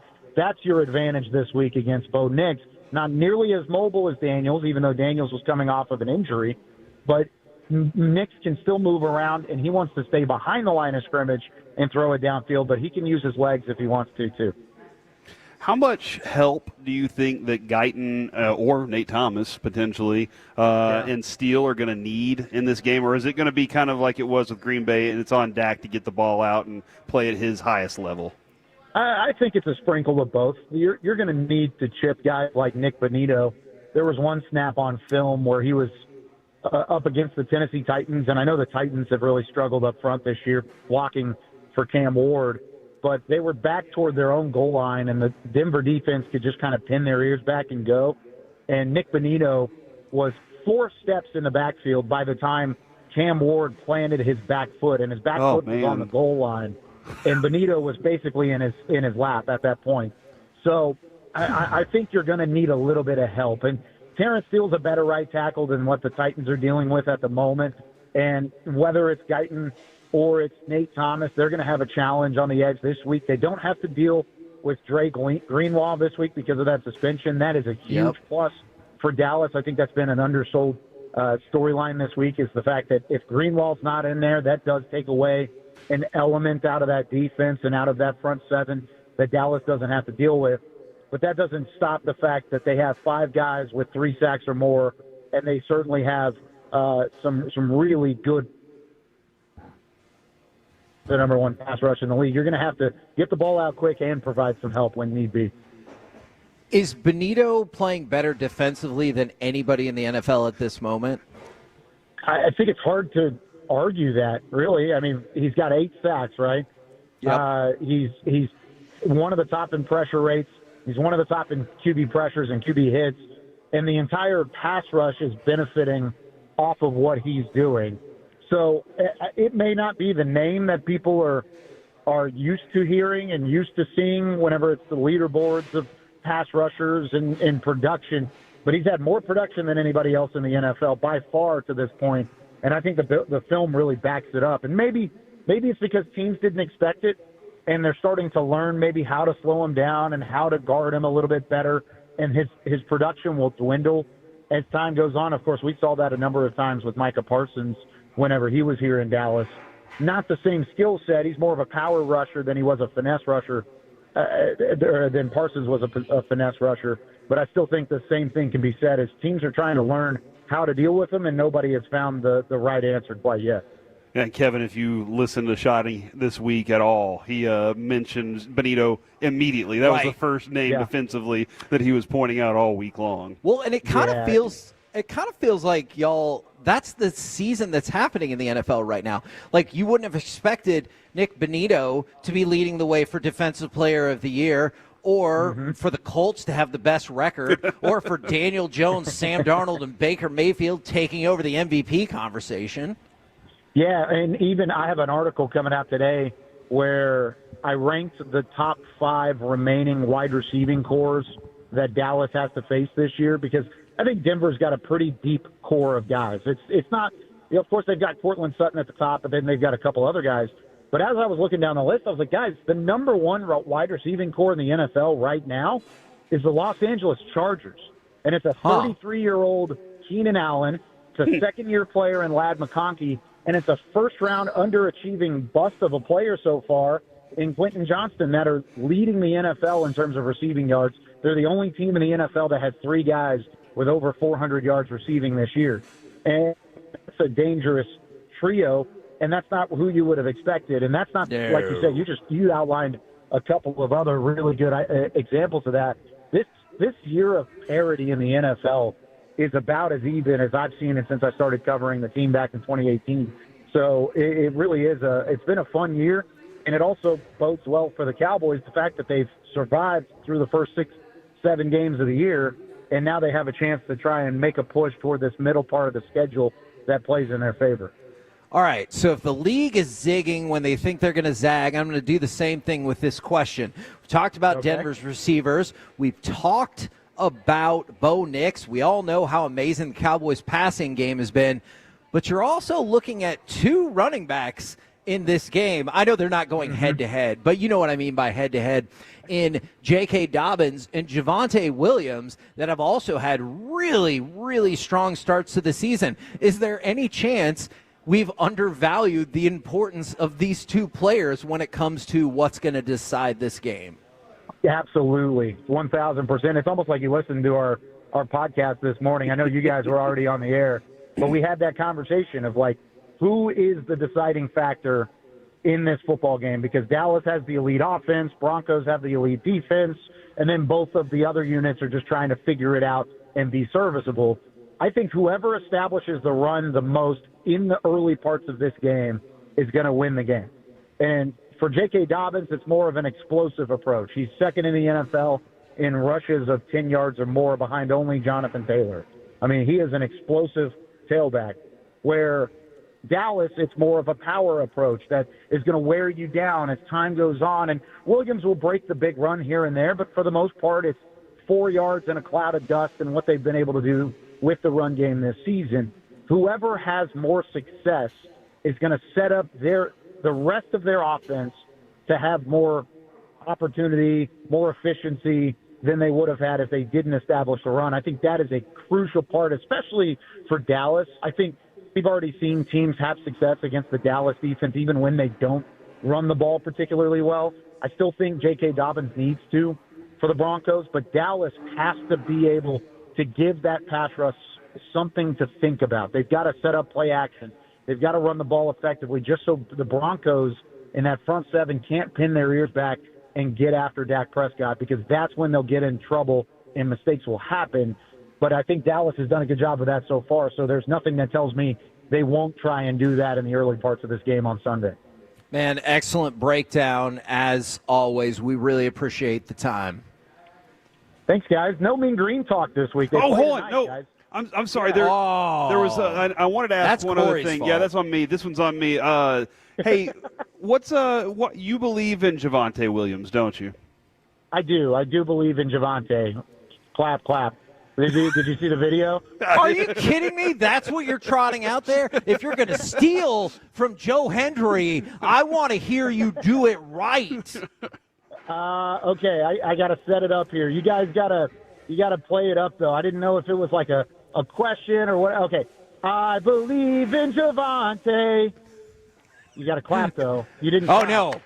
I did that just to lay out on you, and it was glorious. Kyle, I'm just kidding. I'm sorry about. I'm just kidding, Kyle. I thought you were going to say his name and he'll appear. No, that was awesome. We saw that this morning as well. See, at least you know, even though we didn't listen to y'all's podcast, we're looking at other content during our show. So there you go. I appreciate that. Well done. And I still think you did listen to the show since you were talking about what we talked about this morning. So that's okay. We're good multitaskers. That's great. We're very good. Hey, great minds. I'm a fan of you guys, and you're a fan of us. I love that.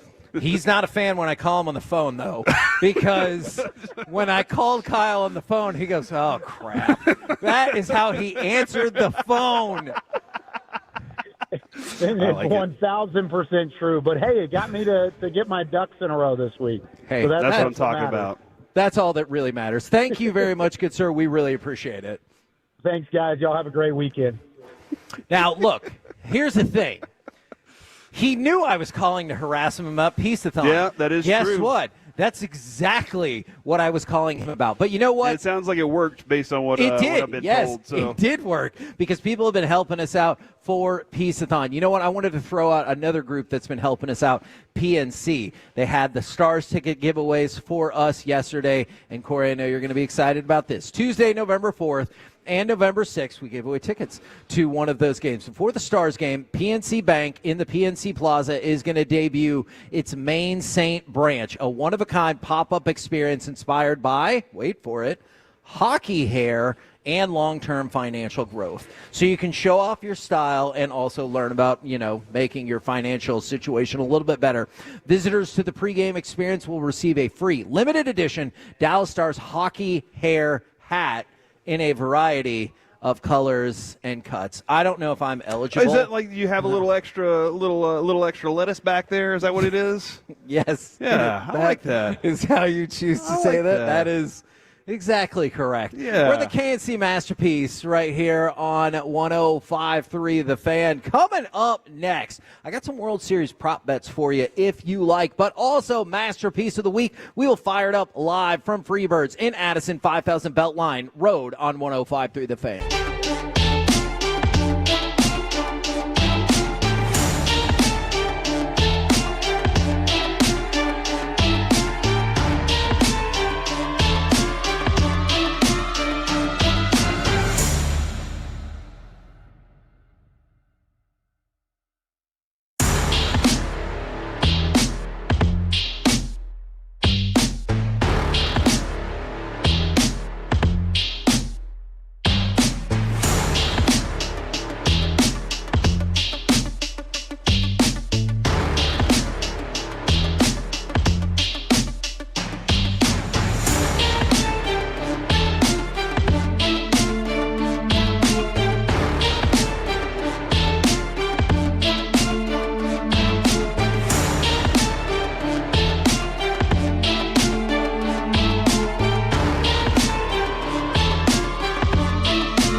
Injury Lawyers, Frankel and Frankel. If you've been injured in a car or truck wreck, call Frankel first, 214 or 817-333-3333. With Frankel and Frankel, there's never an out-of-pocket cost. They only get paid when you win.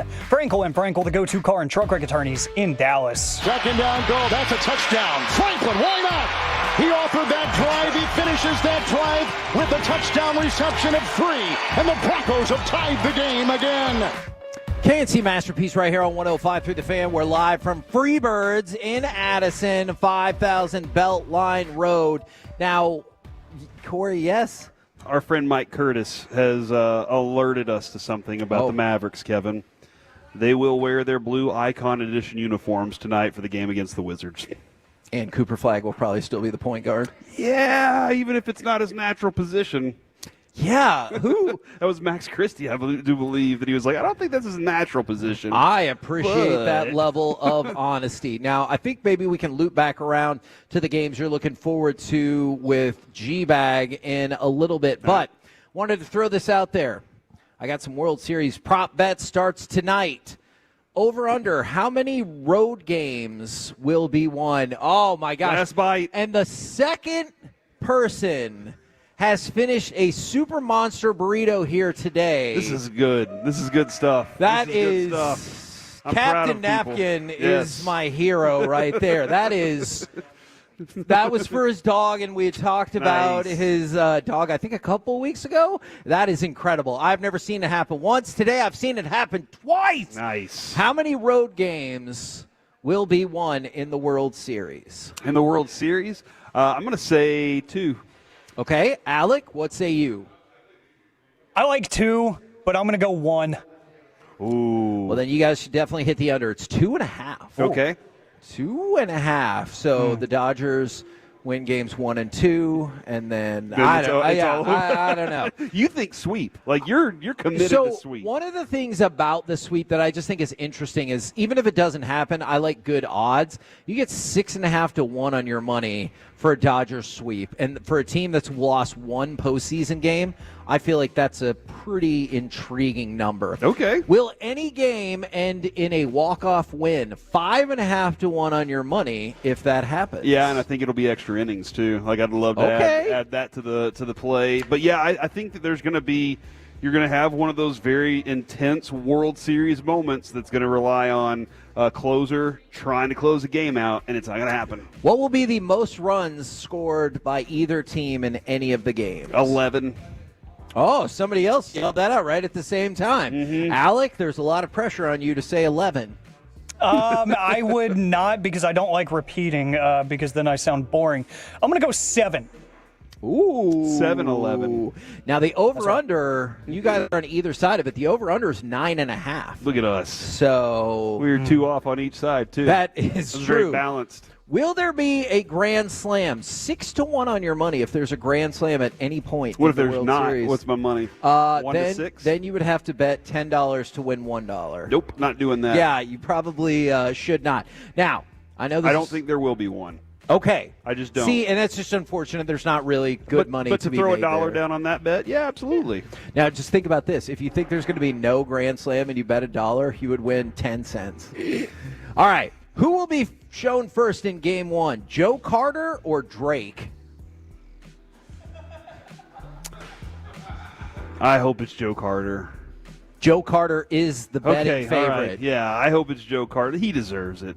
You not remember that moment against Mitch Williams? I definitely do. The Wild thing. That was one of the first World Series I remember watching all the way through. In 93? Yeah. And just being very intensely excited about. All right, last one for you. Who will release the first diss track during the World Series? Kendrick Lamar or Drake? Because Kendrick Lamar, the Dodgers guy, Drake, the Blue Jays guy, or whatever's convenient in Toronto for him. First, though, right? Yes. Or whatever's convenient. Yeah, whatever's convenient for him. I think because they're in Toronto, it would be Drake, but he doesn't want to bring that smoke back to his life, does he? Do you think he thinks he won last go around? I don't know. I think he just was like, "Can I go away and bury myself for a while?" Because he got buried. Do you also. think he's worried about anything else, like any paperwork or? I don't know. All right. what you're talking about. I think you might. Okay. Now, Do you want to go high school, college, or pro on this front for the game you're most looking forward to this weekend? Kevin, the NFL has a whole bunch of duds this weekend. Oh, in your face, Bills Panthers. I think I still think it. that's a dud, but it might turn out to be a more exciting game than I expect. But like Bears Ravens, I was excited about, and now I'm kind of excited for a different reason. Okay. Because I'm excited. I want to see what the Bears can actually do, but I thought that was going to be a matchup where the Ravens had the advantage and the Bears were going to just fight and claw. But here they go on the road against a team which I think the Ravens can win it. Yeah. But I think the Bears are starting to really find their groove. I don't think you're wrong about that because what I came up with was Bills, Panthers, Packers, Steelers, and Giants, Eagles, and none of those are the most captivating. Dolphins, Falcons. How excited are you about that? Gross. The Mike McDaniel's potential firing If episode. the Dolphins and Falcons game was played in my backyard, I might be there for the second half. You might look out the window every once in a while. I'm not showing still up. doing that out there? Yeah, I'm not showing up for you the got beginning. the Jets Bengals. What are we even doing here? The Giants Eagles is going to be fun. Okay, look, I just got to tell you, there's a tiny bit of me that's interested in Giants Bengals because I threw out Jets Bengals, yeah. Jets Bengals because I threw out the idea that Joe Flacco can somehow lead them to the division title. Oh yeah, you which did I do think that. would be freaking ridiculous, but also kind of amazing. And you know what? Ridiculous, but also kind of amazing. Kind of sounds like it's time for Masterpiece of the Week, though. She said, list this. Gentlemen, how are we doing at the establishment of the World Burrito? I love it. To witness two people take down super monsters in one day. I can't believe it. Think of dreams. I feel blessed. And I feel challenged. I will do it one day. I will. I don't think you can. You don't know how competitive I am. Chiafalo's cheering me on in the studio right now. That's right. Hey, tell Chiafalo to shut up because he was too much of a coward to show up for this challenge. Well, he's got his mic on, so I think he has words for you. Do what you got to do, Eric. Oh, it's Eric Chiafalo. Hey, where were you, man? I thought you were going to stand up and defend your honor. You're right. Honestly, I missed an opportunity, but I will say this. I'm hungry, and I'm ready. Mic drop moment. Dude ate a super monster in 14 minutes and 57 seconds. That is insane. Yeah. All right, hit me. It's time for Masterpiece of the Week. We're going to revisit some of the wild, wacky, and very concerning things at times said on this very program. We do have a tradition of picking on people who are not here to defend themselves, a.k.a. Mickey Spagnola. And then we do have something I carried over from last week that was too good to not play as well. So it's Mixter Piece of the Week. It is. Oh, I like that. And I'm not going to lie. I think Mickey's going to win. So I kind of want to hold off and save him for last. Okay. If that is okay. I want to break tradition. He only has one entry this week, but I'm going to do my best Paul Heyman impression. That's not a prediction. It's a spoiler. He's probably going to win. So last Friday, Kevin just had a point that he had to get off his chest. Hey, Kirk Herbstreit, be quiet. Dude. Because, that's great. I'm glad he loves his dog, but I don't need to see your dog on TV every week. You know what? So Ben passed away. That was his old older dog. Now he has 3 golden retrievers. And I'm glad he's happy. How does he choose which one travels with him each week? Does he just rotate them? Yeah. I don't know. I really don't. Let's see here. Let's pick on Corey a little bit. What is this one? All right, here we go. Corey said this, and I don't know why. Can you imagine being England? How often do you think about being countries? I mean, it's kind of a daily thing because you think of the geopolitical standing we're in right now, right? Oh, tell me more. And you start to say, does the whole country encompass that belief? And then so you start. Yeah, my answer is probably not. Then you start having those back and forth with each country. Which country would you want to be? Sweden. Isn't that the one that's neutral on everything? Yeah. Aren't they really they Canada? Because then I have America protecting me, but I also have the North. What if you took the or out of country? What? Nope. All right. Nope. I'm going to act like that didn't happen. Kevin, I'm going to pick on you because of that. Let's go It's to a thinker. No, let's go to something a little bit more incriminating. Then, Kevin, you said this. I'm going to give it to Mike McDaniel. All right. And I did not realize until Corey goes, whoa, that what I had really been saying, he might have some free time soon. So you can. Yeah. That means he's going to get fired. It wasn't meant to So be you're looking some forward to it. weird Yeah. No, I get sexual it. innuendo. No, I He's get just it. going to get fired. I understand. Sure. Golly. All right. Y'all. Corey, you said this. I know somebody that lives in my house. I do. Who is it? Somebody does live. Well, Who's the first person you think of that lives in your house? Avery. Avery is the first person I think of that lives in my house. In your face, Adrian. There was a time that we thought RJ lived in our walls because my middle child, he was like 4, and he would go, RJ, and he would just stare at this wall all the time. And I was like, RJ's clearly living in my walls right now. And it was terrifying. He hasn't done it in a while. Man, I've always heard that like dogs and kids can see ghosts. I think he was just trolling us at an early age. Oh, okay. Now I know him. He got into bits real early. I like that. But thank you. I got something for next Friday. All right. All right. Let's see. Kevin, you've got some great ones this week, my friend. But let's see. You said this one today. Yesterday I called my girlfriend fat. Okay, that was... Oh, wow. First of all, I don't have a girlfriend, and I would not say that. I was reading out the fan text. Kevin, you should always treat your wife as a girlfriend. You know what? Continue to date her. That keeps the marriage alive. But that's not the terminology Every she once likes. in a while, treat her like she's somebody else, you know?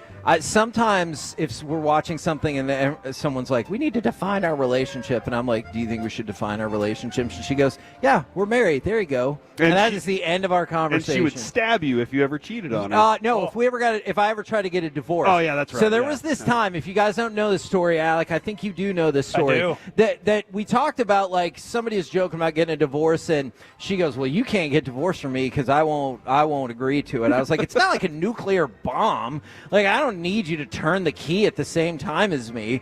And so she goes, what? And it really rocked her world. And then she said if we ever got divorced, she would stab me. And I was like, what if I wanted to get divorced because you're going to stab me? And she goes, you're dumb. You're not listening. I'm only going to stab you if you divorce me. Kevin, so I need you to do me a favor. I need you to blink twice if you are being held captive. No, I'm by your okay. wife. All right. I'm okay. Look, I know, Mike, right, Mike. every That's now and right. again, but now I feel like if I ever get murdered via stabbing, like we know, you guys know what Yeah, to do. we got it figured out. Testify for my justice. Oh, testify. But Kevin, speaking of women, you made a very astute impression of a former DFW athlete's wife. I said it. I can't stand that whole back and forth with lunk-headed Josh Hamilton go, she said she put a ring on it. She's like, I did it. Oh, I hate it. Yeah. I was so glad they were gone at that moment. How'd that turn out for you, Angels? Oh, jeez. Wow. Corey has made another entrant for the second straight week into the category that was created by Mike of just weird random reactions. Corey I was going to say said this, but he made this noise. In the situation I was in that moment. You're just like, ah! Yeah. What was that? It's excitement, I think. That feels more like excitement than terror. Gotcha. So. Yeah, that would not terrify me if you jumped out and go, From the I'd be like, 817, I know what to get Kevin for Christmas now. Cut-proof shirts. yeah. Some chainmail. Yeah, I want a chain. I want that chain armor, yeah. Protection. Let's see. Oh, man, this one's really good, too. Kevin, you said this. He was kind of like laying down on his stomach, but I think he also had his knees up. Okay. See, that was a football play, and you tried to take it to Pervert Island or whatever you're doing over there. I didn't say it. I didn't say it. That's all I'm saying. All I said was okay. Yeah. It's just the way I said it. I've spent enough time with you to know what that okay means.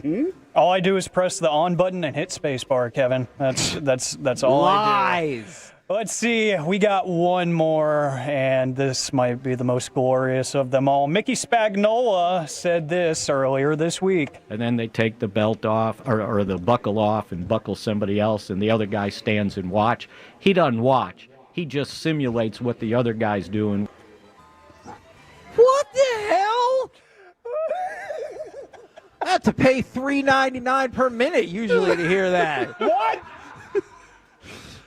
I don't know if those lines still exist. I really don't. I don't know. We vote for Mickey. Okay.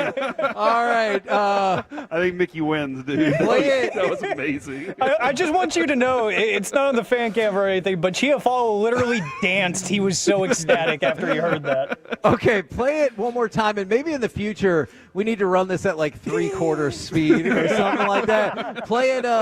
Play it one more time from Mickey. Congratulations. And then they take the belt off or the buckle off and buckle somebody else, and the other guy stands and watch. He doesn't watch. He just simulates what the other guy's doing. I don't even know what he was talking about. I have no clue what he was really talking about, but that was glorious. Thanks, Mickey. I will also vote for Mickey on that. That feels. Is that a clean sweep? That's going to be a clean sweep. It's going to be a clean sweep because I just want to play it again one more time. And then they take the belt off or the buckle off and buckle somebody else, and the other guy stands and watch. He doesn't watch. He just simulates what the other guy's doing. Every hotel room, you know. Okay, I don't. Whew, from the 903, oh my goodness, that is effing priceless. From the 817, all right, now that's what I like to hear. Okay. I think that was a response. Oh, okay. Oh, okay. It felt like it fit, though. From the 817, I vote for Mickey. And then I think this, too, from the 806. I imagine every Friday at 1:30, Mickey is sitting at his desk listening with a big, proud smile. That's right. In what Him universe? and Kyle Yeomans are working up ways to get into. In what universe would you ever envision that the heir apparent to Mike in this segment was Mickey Spagnola? That is a good point. How did we get valid. here? We're the KNC Masterpiece right here on 105.3 The Fan. Coming up next, let's chit-chat with those fellas from the G-Bag Nation right here on 105.3 The Fan.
now that is a very cute.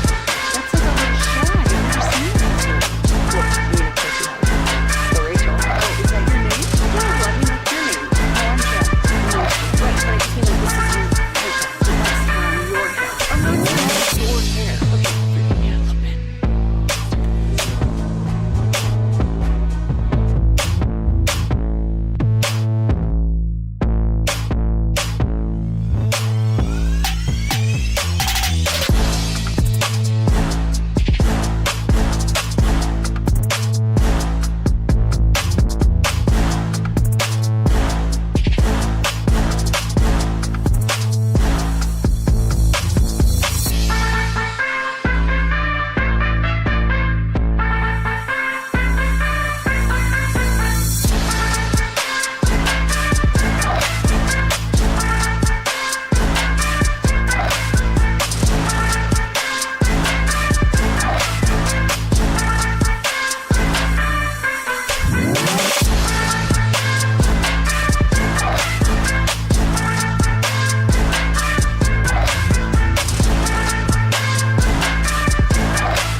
Is brought to you by Classic Chevrolet. If you're in the market to upgrade your vehicle, get to Classic Chevrolet in Grapevine. Back-to-back #1 Chevy dealership in the world. They've got more new Chevys than anyone, all priced to sell. Visit ClassicChevrolet.com. This is Texas. This is Classic Chevrolet. Together, let's drive. Based on new Chevy registrations 2023 and 2024.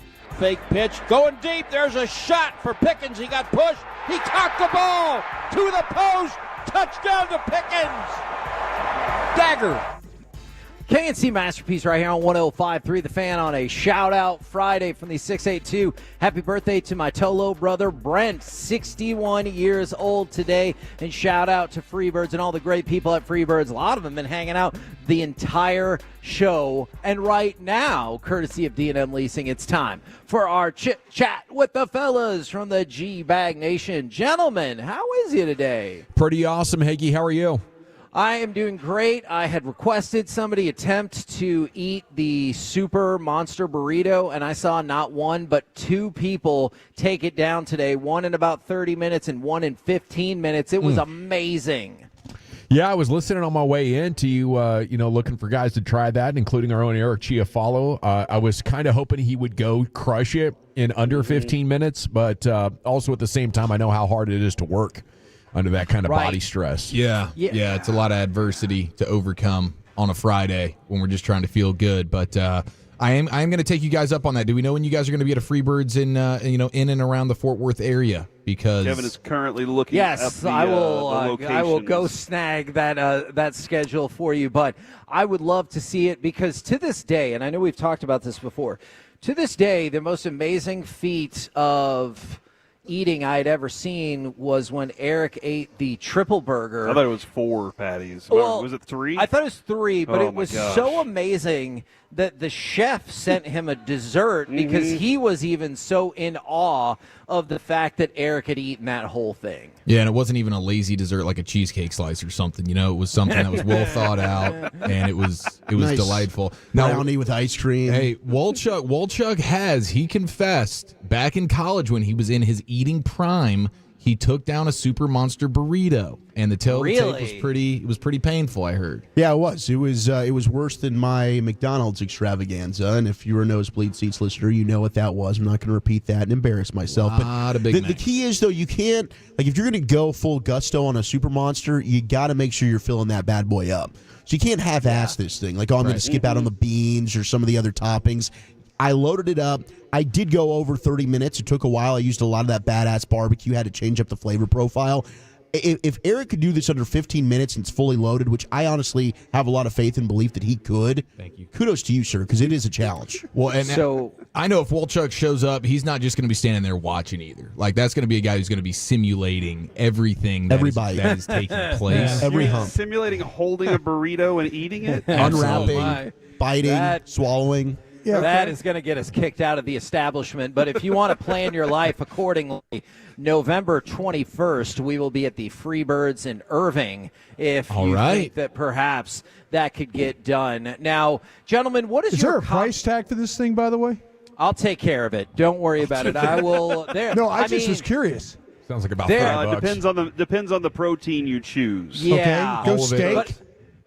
Steak is going to be $14.59. No, that is no. Oh, that's a monster. That's for the monster. The thing they say about the super monster is it's so amazing it's not on the menu. Okay. All right. I mean, Thank you. it's 2 of them, so I would guess $28, $29. All right, thank you. But yeah, if you take down the super monster challenge, I'll be glad to foot the bill for that.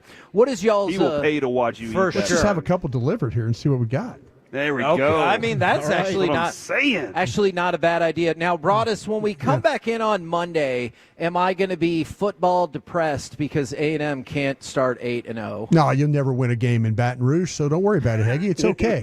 The history of Texas A&M. No, they've won games in Baton Rouge before. Just haven't done it in the SEC play, right?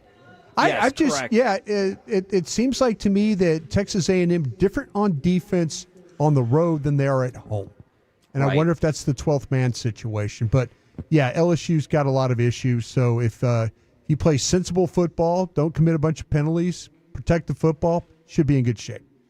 Okay. I think I told you I've been looking for it. I don't think A&M has started 8-0-0 since 1939. That's a national championship season, Heggie. Yes, I know. And right about the time the University of Minnesota won one. Was that like a real championship, or did they just that one was real. They have a couple of made-up ones, but that one is a real one. You're not All alone. right, A lot of schools are doing this now, apparently. Yeah. Yes, absolutely. What do you find fellas got coming up on the program today? Pure gold as always. Hagee, thanks for asking. We will have Stephen Jones coming up at 3 o'clock. Boys, have a great weekend. Yeah, man. Have a great show. Roll home with the G-Bag Nation. We have been the KNC Masterpiece. Make your way back with us on Monday, 10 a.m. to 2 p.m. right here on 105.3 The Fan. Say gig them, Kevin. No, it's not gig them. It's gig 'em. Woo! And then they take the belt off or the buckle off and buckle somebody else, and the other guy stands and watch. He doesn't watch. He just simulates what the other guy's doing. Do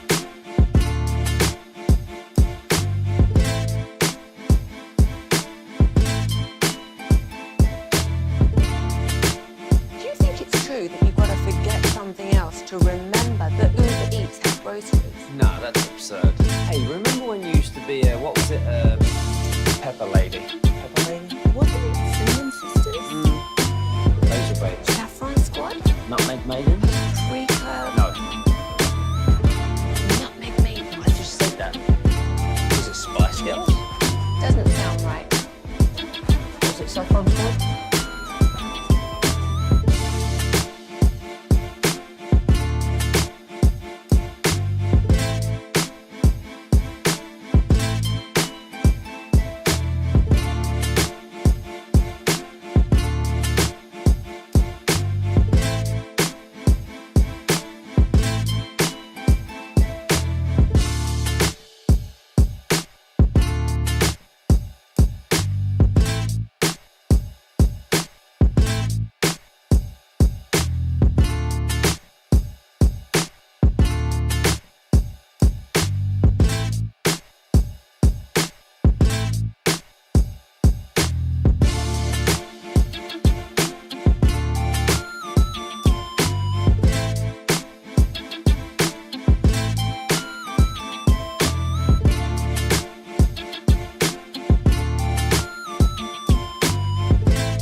Studios, you're rolling with the G-Bag Nation on 105.3 The Fan. Yeah, buddy, here we go. It's hour one of the G-Bag Nation on 105.3 The Fan. Welcome in on a Football Friday. General at your service. If you see me, beer me, N.A. Of course, we got What You Drinking, What You Thinking coming up at 5 o'clock. There's Broadus, the former Cowboy Scout, Super Bowl champion. Lucius Alexander's in the Pimp Cup over there. Master Control here, 75 and Fitzhugh. Fixing to go 5 flawless. Wolchuk and Chiafalo are here. Carter Freeman's coordinating your video. And you can watch us at 105thethefan.com, Twitch, and on YouTube. Are you guys doing good? You ready for this? Fired up. Awesome, man. We got Texas high school football going on. Daytime. We do. Allen versus Prosper. National game of the week, bro. This is awesome. Yeah, looks like we got 79 coming off the field with maybe a knee. Does not look good out there. Yeah, so best of luck to him. And all the football players out there getting ready for the home stretch. We'll have Stephen Jones coming up here at 2:45 actually today. He's moved up from 3 to 2:45. We'll ask him about the deadline. We'll ask him what they're looking for. And we have a few new reports going on here maybe to get updates on. Brian Schottenheimer not ruling out the possibility of Trayvon Diggs on IR at his presser today. Did say that's premature at the moment. Yeah. Does not appear there's a chance that he's going to play on Sunday. Oh, I would say he's not. Okay. Yeah. And he said the team did get more information on the accident at Diggs' house, but he's going to let Trayvon comment on that first. So, and he said when he can talk. So I think he's got to be medically cleared from the concussion before the media can talk to him. Yeah. That's an odd one, isn't it? Very odd. Very. Trade's a brewing. You don't go from concussion to IR. I mean, something's very fishy here. I just think that, I don't know, maybe we should ask Stephen Jones. This is the last game that we've seen Diggs wear a Cowboys uni. Yeah, I don't know if he'd answer it, but yeah. I think that just reading the tea leaves, man. I think that this thing's moving in a direction where he's off the team. And I think it should, but for the next 10 games, I just don't know if you can get more for him than what he's worth to you as maybe just an average corner. Sure, he's overpaid. You don't want to commit to him in 2026 and beyond because, the injuries have kind of knocked him back to being an average player. But for the rest of this season, like, average corners could be hard to find. You'd have to pay, I don't know, maybe a 4th or a 5th round pick in the draft, and having him, I don't know what you could get for him. I don't think it's much at all, though. No, I don't think much at all either. I mean, I think Diggs obviously is a good player when he's healthy and when he's locked in. I mean, we've seen Diggs be really, really good. But I just wonder now with some of the stuff that's going on behind the scenes, if a player doesn't want to be a part of my team, or if something's off here, maybe something's going on in his personal life, I don't know. There could be a lot happening. But is it a negative effect when it comes to the communication issues, when it comes to buy-in stuff that we've talked about? Are other players now seeing him act that way, and now they're also like, maybe I'm not buying into what's going on.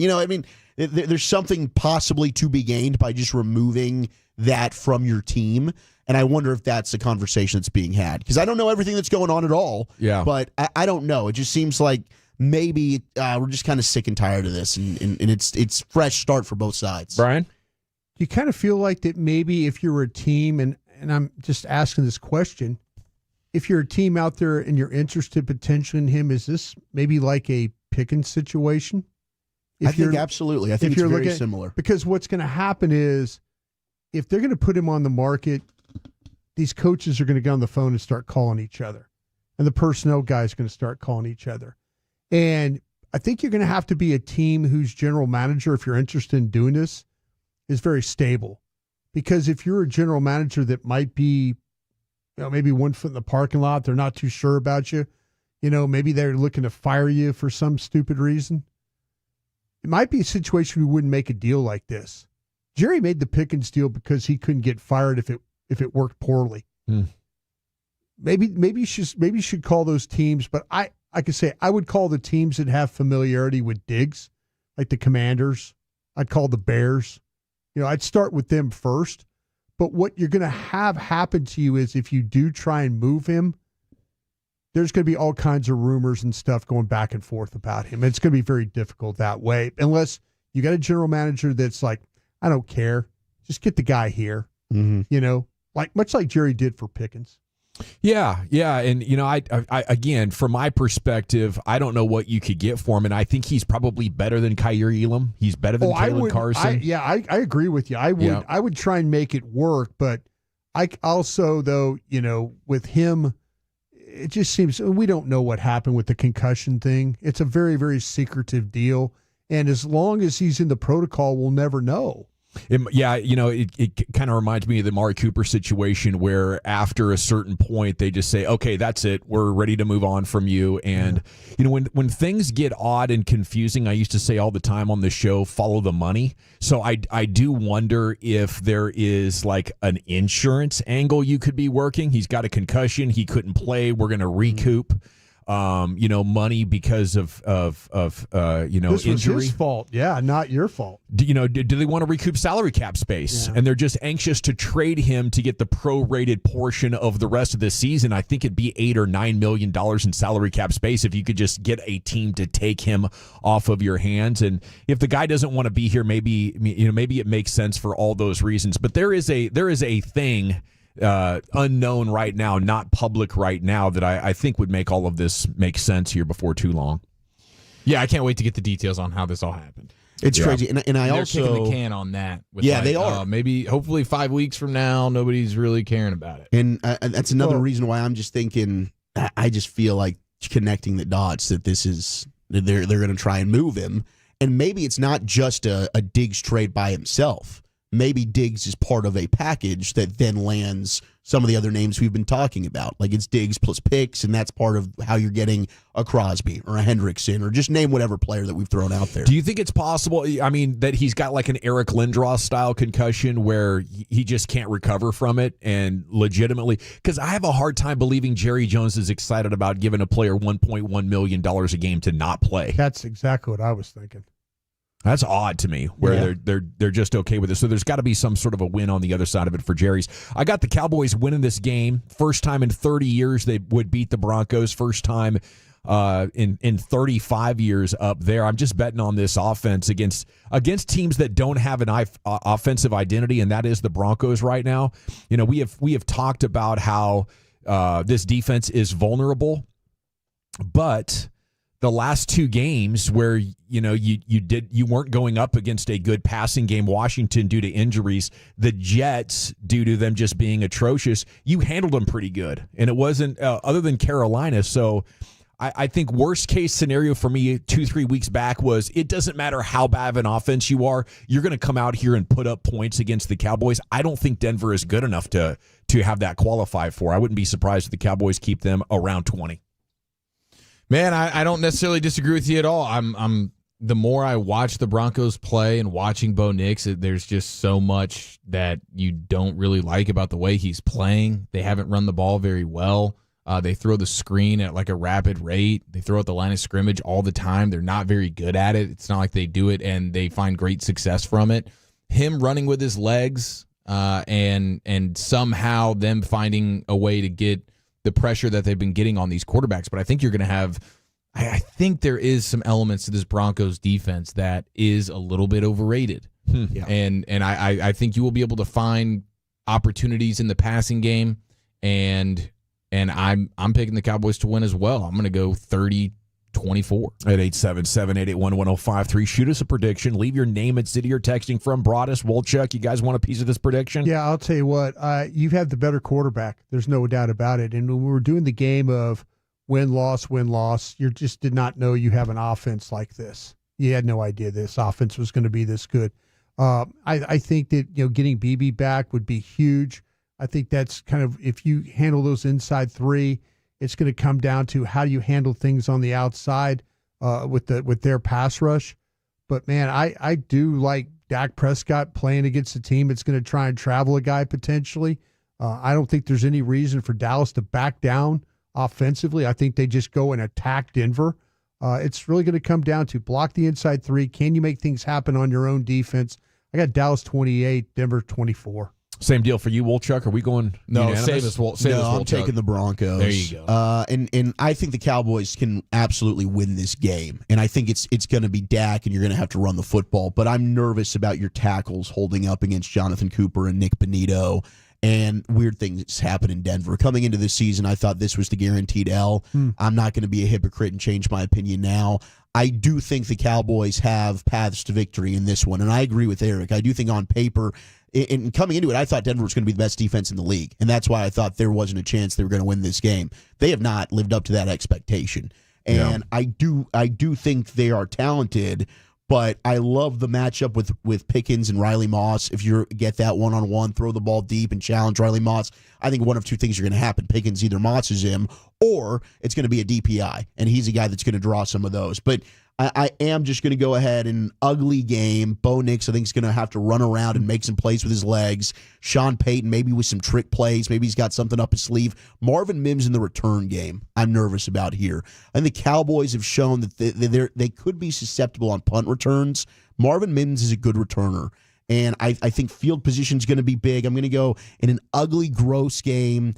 26-23, Broncos find a way to get it done because the Cowboys curse and Denver lives on. I want to believe their defense had the light bulb come on with Shoddy in the room, and now they're more about attacking what the other team doesn't do well instead of focusing more on what their system is, and I think that should yield some benefit against Bo Nix. Okay, Jerry on the Fan this morning with Sean and RJ on the idea of the team being a contender ahead of the deadline. I do think this team has a chance to be in competition under that criteria, and that's all the reason in the world to have the alert side up. In that case, I do have eyes open, and he also said he lets his interest be known in the media. It's an interesting strategy. I don't need to call anybody. I just let folks know when I'm open for business. Let that phone ring. Make them call first. It's an old school businessman believes the guy that picks up the phone first loses the negotiation. And maybe this situation calls for a more aggressive approach. But I from listening to Jerry and Steven over the last couple of weeks, this is the most open-minded and aggressive I think they've been. And they're signaling as much as they want to publicly. But I bet privately they are urgently approaching this deadline, which is now just 10 days away. It's going to be a week from Tuesday. Yeah, I think that the Carolina game and Chicago games were bad games, but I think the games against Philadelphia opening day and how you played against Green Bay and then how you played against the Commanders, I think those are the things that are that Jerry and Steven believe that they have a chance. And I also feel like that they have to look at their offense and feel like we'll probably never have another one like this, where it is this ability to attack on so many different levels, running the football, throwing the football, your quarterback playing at a very high level. There's reasons to be aggressive, just the way the offense is played. What'd you guys think of Shireen Williams? She reported, just matter of fact, they want a middle linebacker, and if they make a trade, it will be for a middle linebacker. She's one of the most respected, credible voices that's worked in this market. Yeah, I think that, to me, and I watched Logan Wilson play this morning from the Cincinnati Bengals, just as a name because people are talking about it. He requested a trade. He requested a trade. He's very similar to the linebackers you have. But where he's different is he runs like Shamar James. But other than that, you've got a guy that kind of plays very similar to the guys you have right now. So that's not a frontline player like they've been talking about. Not Instincts, though? Instincts a little bit better than maybe what you've got, or no? I think so. What's happened there to me is there's still those, watching them against the Pittsburghs and Detroits and people like that, running under blocks, running around blocks and stuff like that. The thing that I am super impressed with him is, though, he fits the mold of being able to go fast somewhere. I mean, he is that type of player. But when it comes to like the taking on and stuff, you see him kind of jump out of the hole, go around things. Very, like I say, very similar to what you're playing with right now. He's a tackling machine, but he's also the guy that they've made this hip drop tackle rule. I mean, he was one of the big offenders. Yeah. Was that? Yeah, and he's lost his starting job on a bad defense. It's not a great sign. Let's look for starters on good defenses where there's a logjam, I would say. Connor Hughes of SNY in New York says there's a chance the Jets trade Quinnen Williams prior to the deadline.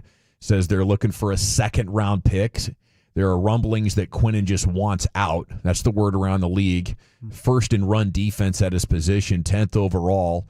And, of course, in the added context, as Jerry insinuated at the time of the Micah Parsons trade, the Jets were one of the teams they were talking to, but at that time they ended up not wanting to give give Williams for and two ones there for Micah Parsons. So it did not come together from the Jets side of things, but maybe now that it's out of their control and he wants out desperately. Mavs going to host the Wizards tonight, 7:30. Washington was 18-64 last year.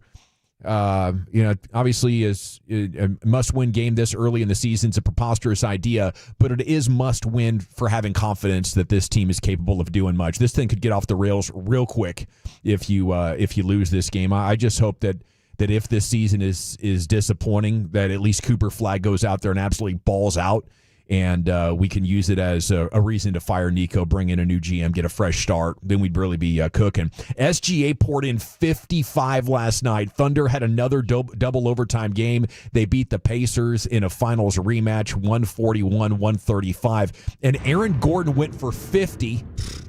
Dude was 10 of 11 from 3. 17 of 21 from the floor. One of the greatest shooting performances you'll ever see. 2 seasons ago, he made only 29% of his threes per game. Last season, he jumped to 43.6. He is the newest and perhaps one of the best sharpshooters in the association. You call that going full Jason Kidd. Under 30 for the first 10 years of my career, and I'm going to get this thing figured out and shoot over 40 when I get a little bit older. All right, we're off and running on a Football Friday. Thanks so much for making this part of your day. You can always text into the show at 877-881-1053. We got the G-Bag of the Day champion replay on the other side, and then Wolchuk's Top 10. Buddy, what's the subject matter? Oh, it's a Food Friday. Happy National Food Day. What are the top 10 most popular foods in the U.S. of A? That's next in the nation.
Welcome back. It's the G-Bag Nation here on 105.3 The Fan. Segment's brought to you by the Frankels. Life's unpredictable. Accidents happen. If you've been injured in a car or truck wreck, call the Frankels first, 214 or 817-333-3333. There's never an out-of-pocket cost. They only get paid when you win. The Frankels are the go-to car and truck wreck attorneys in Dallas. We're about 22 minutes from Stephen Jones right here on your home of the Cowboys. Looking forward to that. Of course, Nick Harris joins us every Football Friday. That's coming up at 4. A little what you drinking and what you thinking before you know it'll be quitting time. Crack them if you got them. Let's go into the Pimp Cup. Here's Lucius. Get it ready, get it ready, get it ready, ready. It's a Friday, baby. Feeling good, huh? Yeah, How about y'all? Yeah. All right, good. We made good. it again. Yeah, we made Just it got to again. dodge this storm now. Yeah. There's another storm coming in? Yep.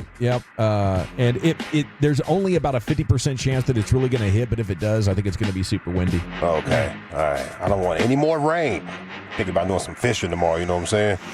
Don't need a soggy bank. No, that's the worst. Soggy bank. Sticks to your shoes. Yeah, exactly. Get them, what's my man's? Get the Flagg joints out. Yeah. Get them hezzies. G-Bag of the Day. We do it every weekday on the Fan at 5:30. Replay the champ right about here. This is day one going for 2 of this champion audio. It is our very own Zach Wolchuk. No. Zach Wolchuk, a Plano legend. Zach Wolchuk. But where were you right here, my man? You're a repeat offender with the update of the update. This year, and we'll worry about 2026 when we get there. DeMarvion Overshone with a clarification about 20 minutes ago. That knee brace that he's wearing, it's an accessory, not a necessity, says DeMarvion Overshone on Twitter, if you were wondering. Yeah, I think they're just testing some equipment is what they're doing. It's a pretty sweet-looking brace. Yes. But I always get nervous when I see my players with braces on. Yeah, I get that. Especially Rebels look crazy. How much do those slow you down? Doesn't help. Yeah, it doesn't help. Look at offensive linemen wear them for knee protection. Overshone just tweeted 30 minutes ago the knee brace is an accessory, not a necessity. Sweet. Wow. Okay. I love that. So that's show worthy. That's a different Show-worthy. type of. That's a different type of thought such now. a New badass, perspective, dude. New perspective. Did you play with a knee brace, Chief? I did. I did. Just after an ACL as well. Wait a minute. Yeah. Did you just report? Wait a minute. I mean, the good news is I think RJ one-upped you this morning. Yes. Yep. It was a victory lap at the house today, listening to the Jerry interview. We'll get to that, I'm sure. Biggest maybe worthy. Yeah, it's definitely worthy. We're going to move that to 3 o'clock with Steven moving up to 2:45. I'll drink to Sound that. good to you? All right, Cheers. let's do this. It's time for Wolchuk's Top 10 at 2:20. Here he is, Zach, with an 8. All right, it is a Friday. Let's have some fun. Happy National Food Day. So I've got the top 10 most popular foods in all of the U.S. of A. We'll go around the horn here in just a moment, give our favorite all-time food. Can be a side, can be a main, whatever it is. Just what's one food that you absolutely love. Better be your main. The most. But it is Game 1 of the World Series tonight. I don't know how many of you are interested. I'll be honest, not super interested in this one. I kind of feel like the Dodgers are just going to destroy Toronto. Going to go Dodgers in 5. But we did have some fun moments when it came to the media days yesterday. You had the manager Schneider, the skipper there for Toronto, was kind of joking about, hey, we had that free agency tour and Shohei came to Toronto. They were number 2, the rumors were. Maybe second in the running to the Dodgers, and now they're both playing each other in the World Series. And he jokingly was like, man, could we get all the free swag back that we gave Shohei? And blah, blah, blah. Shohei's like, hell no, I'm not giving that back. In fact, I'm wearing it under my jersey so I can shame you as I have 6 strikeouts, 6 scoreless innings, and 2 home runs against you, wherever the hell he's going to have. But Vinny Pasquantino, who's a member of the Kansas City Royals, was making the rounds, and he got to play against Shohei in the World Baseball Classic. Member of Team Italy, I believe it was, against Japan. And, man, it's Team USA, excuse me. And he asked him a fun little back and forth here with Shohei, with Vinny. World Baseball Classic, we faced each other. He strikes out swinging here. And with Kansas City this year. Why do you throw so hard to me? Why? Why do you hate me? It's a really good hitter. I have to. It's not good enough. You throw too hard, Shohei. He really does, though. He saves his best for when he's pitching against Vinny Pasquantino for whatever reason. The 2 of the 3 fastest pitches Shohei has ever recorded are against Vinny. 102 miles per hour during the 2023 World Baseball Classic, and the other was 101.7 mile per hour pitch June 28th of this season. The third highest was against Kyle Schwarber of the Phillies. But there's something about it. Pasquatch from the 214 saves his best when he's up against Shohei there. But I'm excited somewhat just to kind of see the greatness that are the Dodgers. Freddie Freeman, can he win back-to-back MVPs? Mookie Betts, the pitching performance. Make it a country thing. Make it a country thing. What do you mean? Make it U.S. LA versus Make it U.S. versus Canada.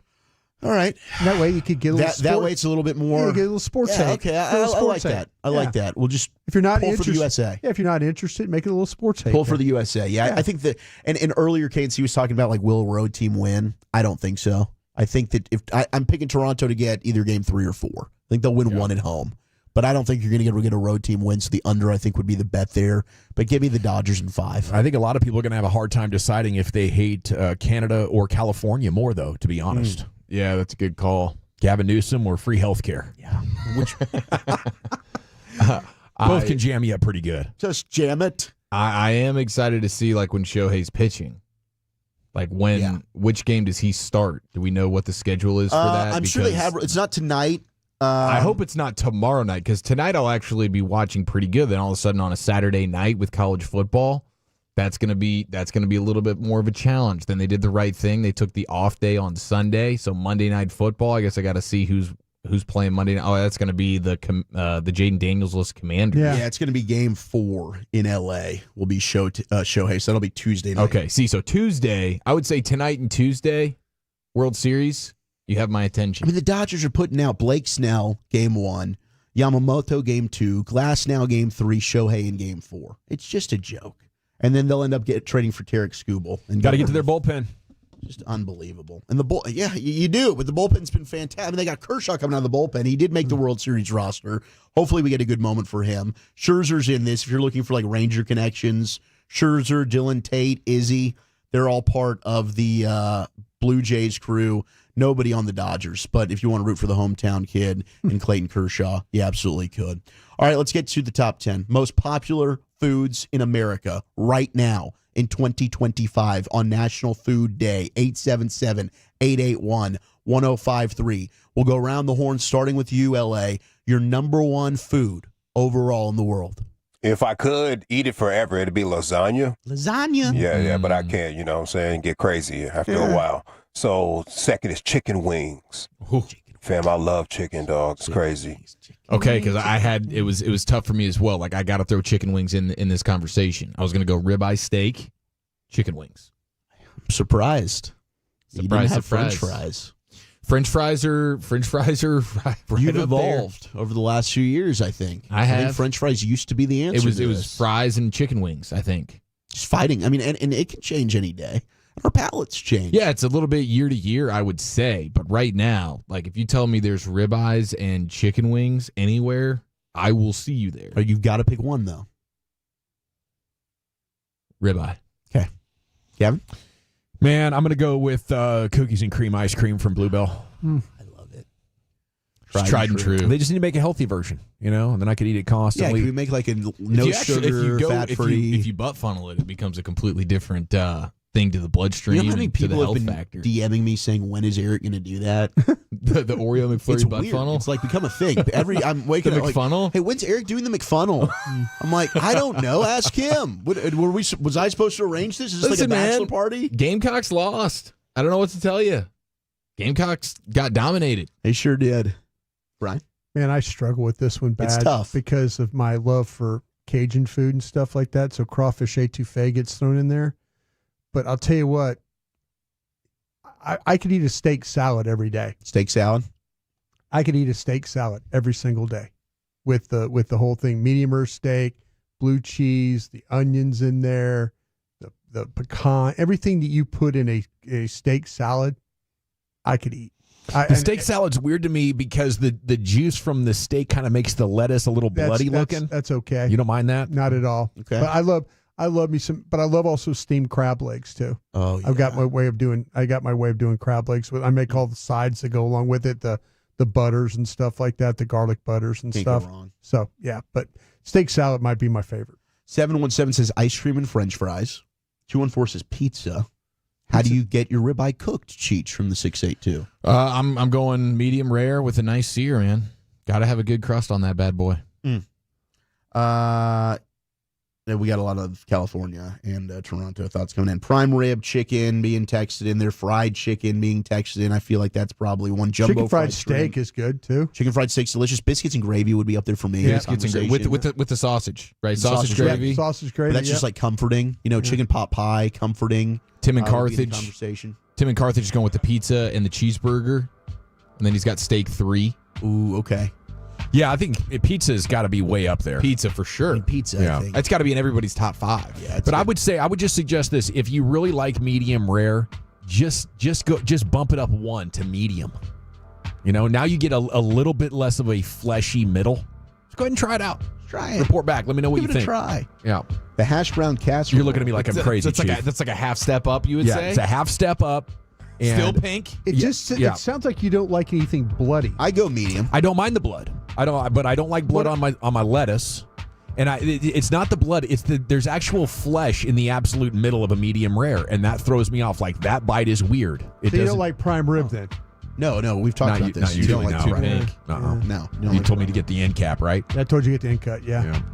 Steak fillet, fried shrimp, cheesecake from the 469. A lot of cheesecake coming in. Lazy. Absolutely love it. How you feel about cheesecake there, Mr. Broadus? That's lazy as F. Wow. Brian Broadus, Let me tell you Dallas legend. Let me tell you this. Take your favorite meal and order a piece of cheesecake, and you're one of the laziest MFers there is. Good God, what a hater. I love this take. I'm just telling you right now, take. everybody's coming around the room. Take. Dawson's told you how to eat. Lucius, you're like you got your meals and stuff like that. Chief's telling you how he likes his steak. And then you throw a piece of cheesecake on there to top it off, like you've done good things in your life. You have. No, you haven't. You earned that. With It's the plays. It's the. I've seen you eat cheesecake. You like it. No, I don't. No, I don't. No, I don't. I don't have a problem, but to me, yeah, you do. The problem I have with it, I don't think it's the best way to cap off a meal. It's so good, Broadus. Yeah, and you guys act like throwing berries on it makes it better. Yeah, I mean, that's preach. I like the Oreo one, so I might be a little childish when it comes to that. I like the Oreo cheesecake. See, you're but having to doll it up to make it better. I like a regular ass there's cheesecake too. Flavors and types of Classic ass cheesecake with nothing on it, just cheesecake and that crust. I'll eat it all. Oh my God, I love it. I'll bring you Shout one out of to those. Junior's. Yeah. Does Junior's make cheesecake? Yeah. Yeah. Some famous How Brooklyn about you guys? Did cheesecake. that kind of kick you in the junk when they said the Cheesecake Factory doesn't make their own? No, I knew Did that. you guys kind of like, did everybody look at each other like, whoa, what the hell? I was heartbroken. Yeah. To me, I saw Lucius that like is slump lazy. down in his chair. I couldn't get out of bed for 3 days. Yeah. I get it delivered every morning. I want a bit like Dave Portnoy going around to the pizza spots, but Brian going around to the cheesecake spots and just telling the owner he's lazy for making it. Wouldn't that go viral? Yeah. You're lazy. You're lazy. This is what you're offering? Cheesecake? Man. Hope you don't go to Val's Cheesecake. You didn't go to culinary school, did you, pal? Yeah. All they do is sell cheesecake there. Yeah. Shout out to Plano, by the way. Big win over Plano East, 17-15 last night. Go Wildcats. All right, here's your top 10 most popular American dishes. 877-881-1053. Probably not going to like this. But Cheesecake. This is what America's got. No, cheesecake is not part Is of it. there a single vegetable on this list? Absolutely not. There's not a vegetable. See, that's a All right. problem. Baked potato is not a bad No, deal. there's a, well, no, you have Wait, French what's- fries. Wait, you saying something? What did you say about There's baked one. potatoes, bro? I love baked potatoes. Okay, I thought you were talking greasy about baked potatoes now. No. there's one vegetable. We'd be throwing the gloves off. That was a Cream spinach?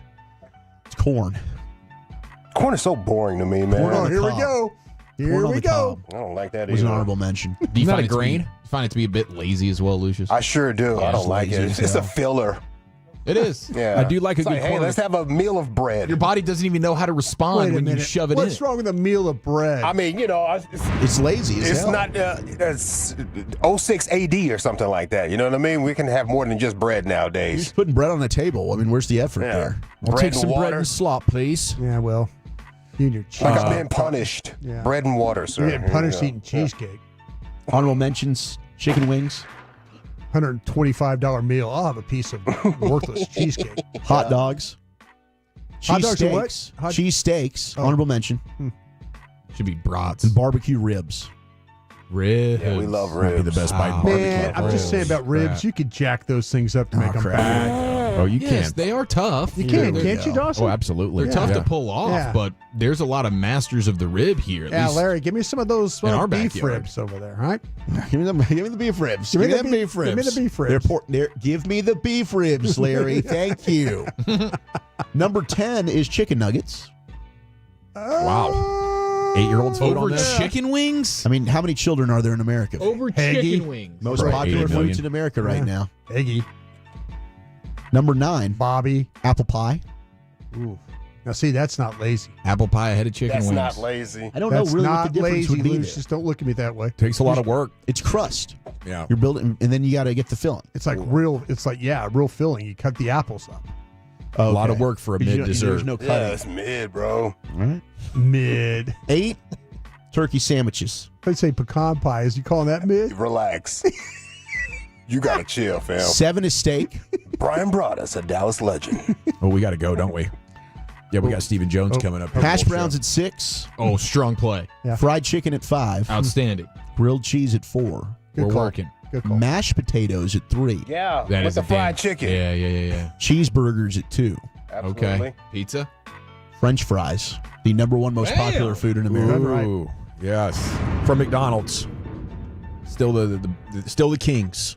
Maybe not of the Fried burgers in beef anymore. tallow. Fast food breakfast, fries, whew, knocking it out of the park. We got Stephen Jones coming up next here on your home of the Cowboys on a Football Friday here on 105.3 The Fan. But I want to tell you about Cars for Kids. Tolos, as parents, I know we would all do anything to give our kids a bright future, but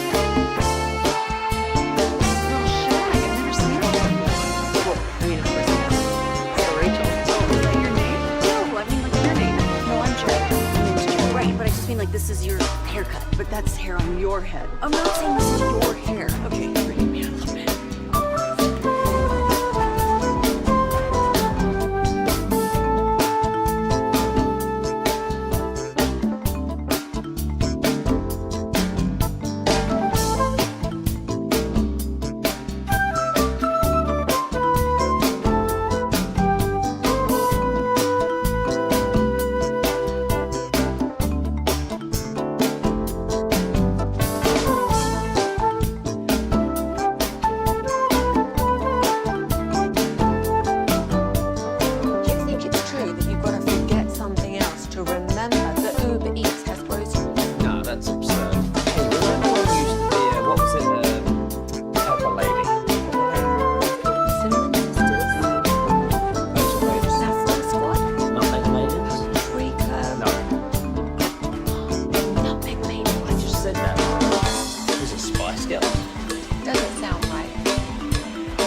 suffer for?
If you're in the market to upgrade your vehicle, get to Classic Chevrolet in Grapevine. Back-to-back #1 Chevy dealership in the world. They've got more new Chevys than anyone in their all-prices sale. Silverados, Tahoes, Blazers, Malibus, Equinox, and more.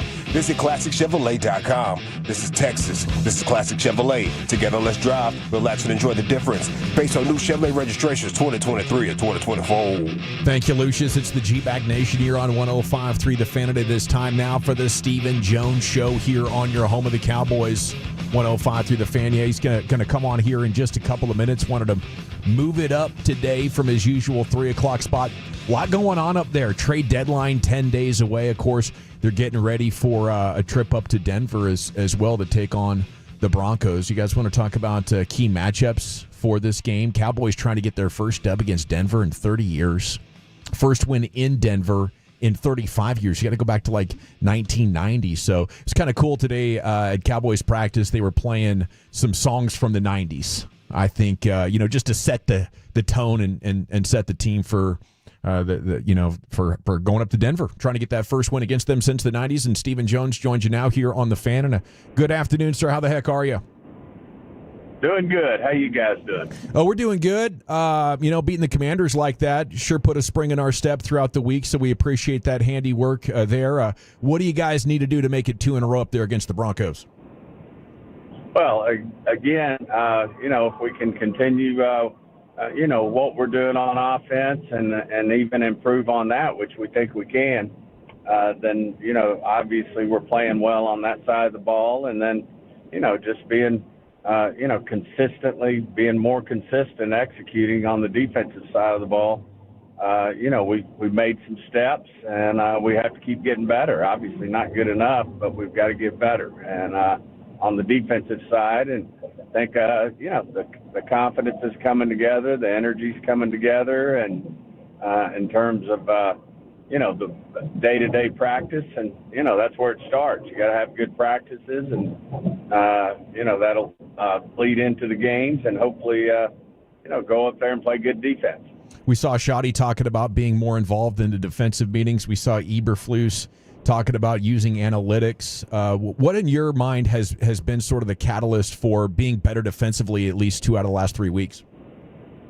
You just evolve. And, when you come in and, as I've mentioned before, this is our 3rd coordinator in 3 years. And, last year we evolved as the season went and thought we played better the back half of the season than the first half. And, I think that's just part of a new system with new wrinkles. You evolve, and at the same time, the coordinator evolves into seeing, what his talent is. I mean, he's getting his hands on these guys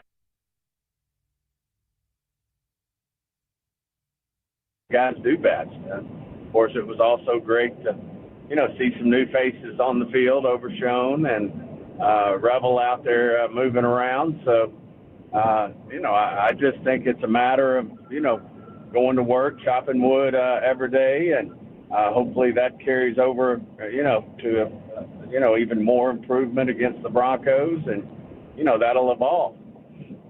Stephen, as president of the Cooper Beebe fan club, I would like to ask if you could confirm if he will be in the lineup again on Sunday. Well, we're going to look at it one more time. He's borderline right now, and we'll make that call tomorrow. What about Certainly we miss him, and I'm in that fan club with you. I'm a big BB fan, and I know he wants to play, but we got to make sure he's ready to go. What about with some other guys, Donovan Wilson, Trayvon Diggs? Yeah, they're looking like they're not going to be able to go.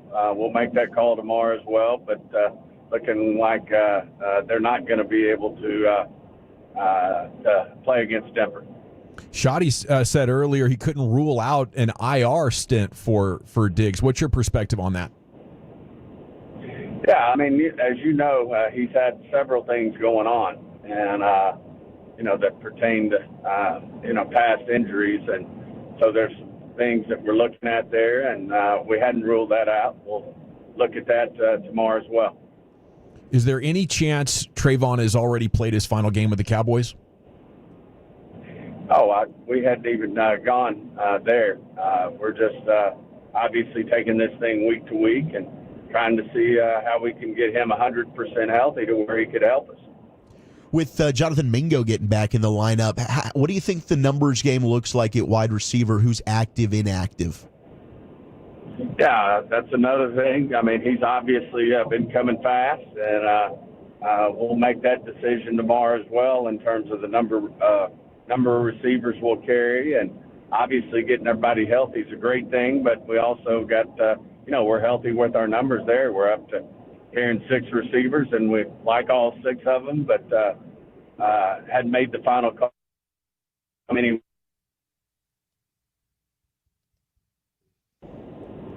Stephen, with this, with the trade deadline looming, and everybody here wants you to make all these kinds of deals, and you kind of talked about parity. Is this time of year kind of exciting for you, though? The possibility of adding something to your team, mid-season to maybe put you in a position to win a division if you can.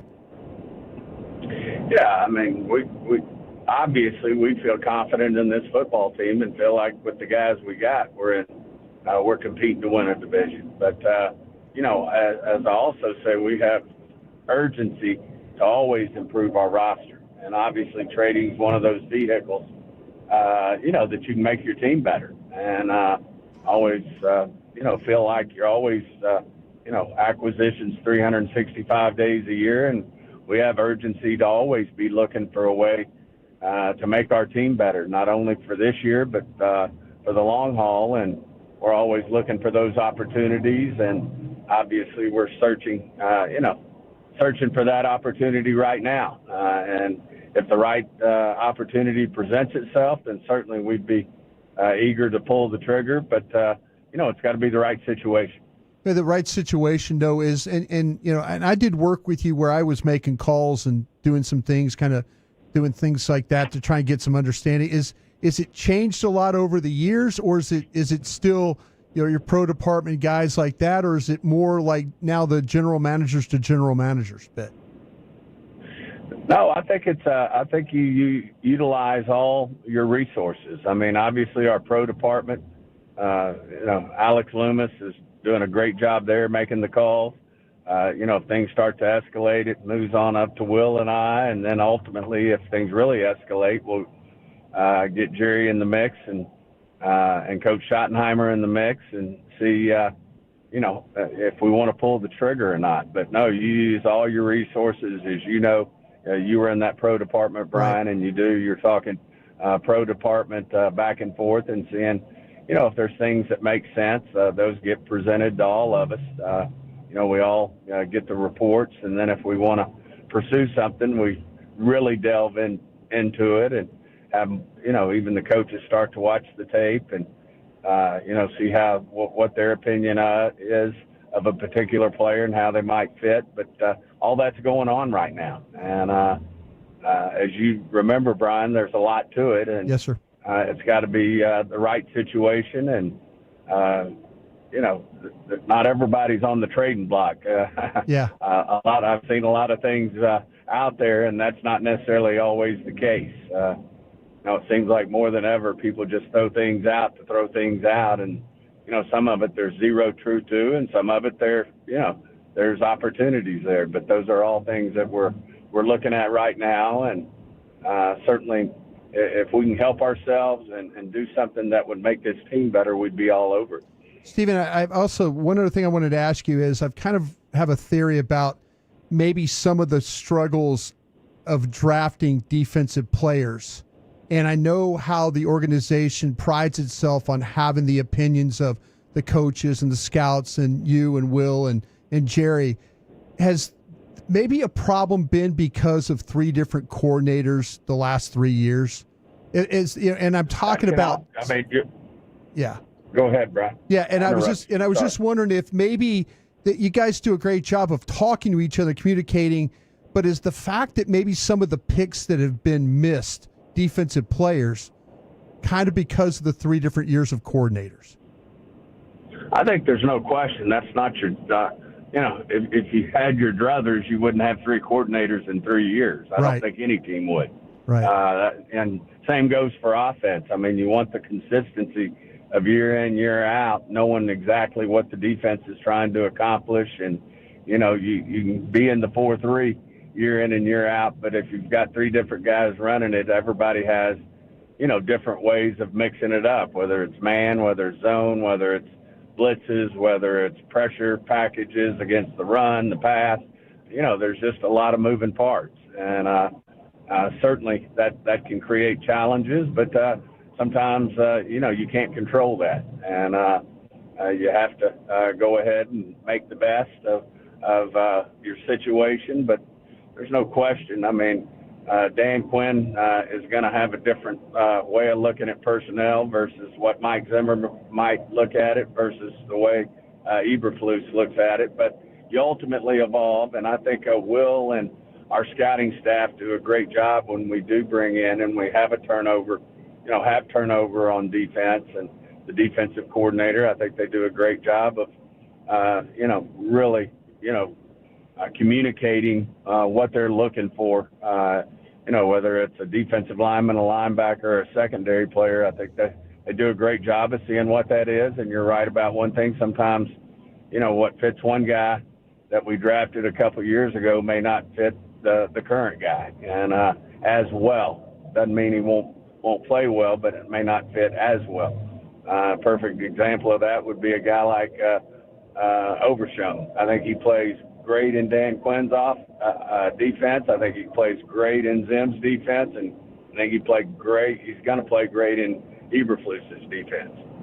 Yeah, I can't wait to see that. As far as this deadline coming up, do you guys have in mind a specific defensive position, or is it just a good defensive player? I'm sorry you cut out. I apologize. Oh, no worries at all. I was just wondering if you guys are looking at specific defensive positions, or you're just looking for an impact defensive player at any spot. We look at any spot. I mean, believe it or not, we'd look on offense. Now, you might say, well, where's that guy going to fit? And it's probably not a priority, but, we're looking at any spot to see if there's somebody who can make our team better. And then, what's the trade going to be? What's the value there? And, that's the way we look at it. But obviously, with our defense is a lot more obvious than offense that we'd be looking there. But, we look at anything that could help us. Obviously, we've had major injuries at safety.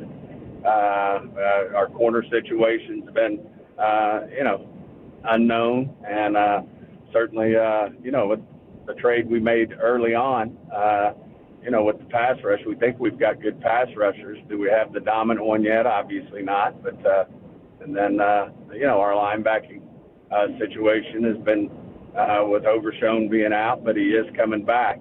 And then really, Shamar stepping up has just been a pleasant surprise, and he's really playing well. So, the linebacking spot's looking up, but, we'd look at anything to improve our team. How awesome is it when you do a deal early with a guy like Jake Ferguson and he goes out there and has one of the best stretches for a tight end ever to open a season? Well, it's outstanding. And, of course, the thing I'd say about Jake is not only is he playing his ass off, his intangibles are special. I mean, he's what you look for in football character. He's what you look for in the off the field. He's just he really checks all the boxes. So it's been outstanding to see him have that success on the field as well. But it's not surprising. Do you value big backs the same way Shotty seems to? Excuse me? The big backs. You a big fan of the big backs like Shotty? Oh, I like big backs. I do like them, but I'll tell you one thing. Javonte's he's running like a big back right now. So, he's taking the fight to him. One last thing for you, Steven. This has just been a show topic of conversation, but what are your feelings on cheesecake? On cheesecake? Cheesecake, yes, sir. I'm a fan. I'm a fan of cheesecake. Lazy dessert? All kinds of cheesecake. Okay. Yeah, the variety, right? I like it all. Well, we appreciate your insights on that and the team. We look forward to this weekend. Give them hell up there. We'll be pulling for you. All right, guys. Y'all have a great weekend. You Take too. care. There he goes. Stephen Jones here with you on your home of the Cowboys, 105.3 The Fan. All right, are you good, Brian? Well, no, you guys call them lazy, the Joneses and all that, so that's probably a lazy take right wow. there, right? Shots fired. After he stood in there and answered all our questions. You're a big bleep hole. Is what you are. I said you guys, right? Okay. Nah, hey, that's fine. And he's had a lot of quality meals, so maybe he knows. Who doesn't like cheesecake, man? Come on. We got 1 hour down and 4 to go here on the Fan. Eric, what's next? 877-881-1053. Where have you taken some L's this week? More importantly, where have you gotten some personal victories? And we got to highlight RJ Choppy for perhaps the biggest L of the week next in the nation.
Eats has Lola V products? I gotta remember that. Well, you know, they say in order to remember something, you have to forget something else. Okay, now that is a very cute haircut. That's like a little shag. I've never seen that before. Well, I mean, of course you have. So Rachel. Oh, is that your name? No, I mean like your name. No, I'm Jen. My name's Jen. Right, but I just mean like this is your haircut. But that's the hair on your head. I'm not saying this is your hair. Okay, forgive me a little bit.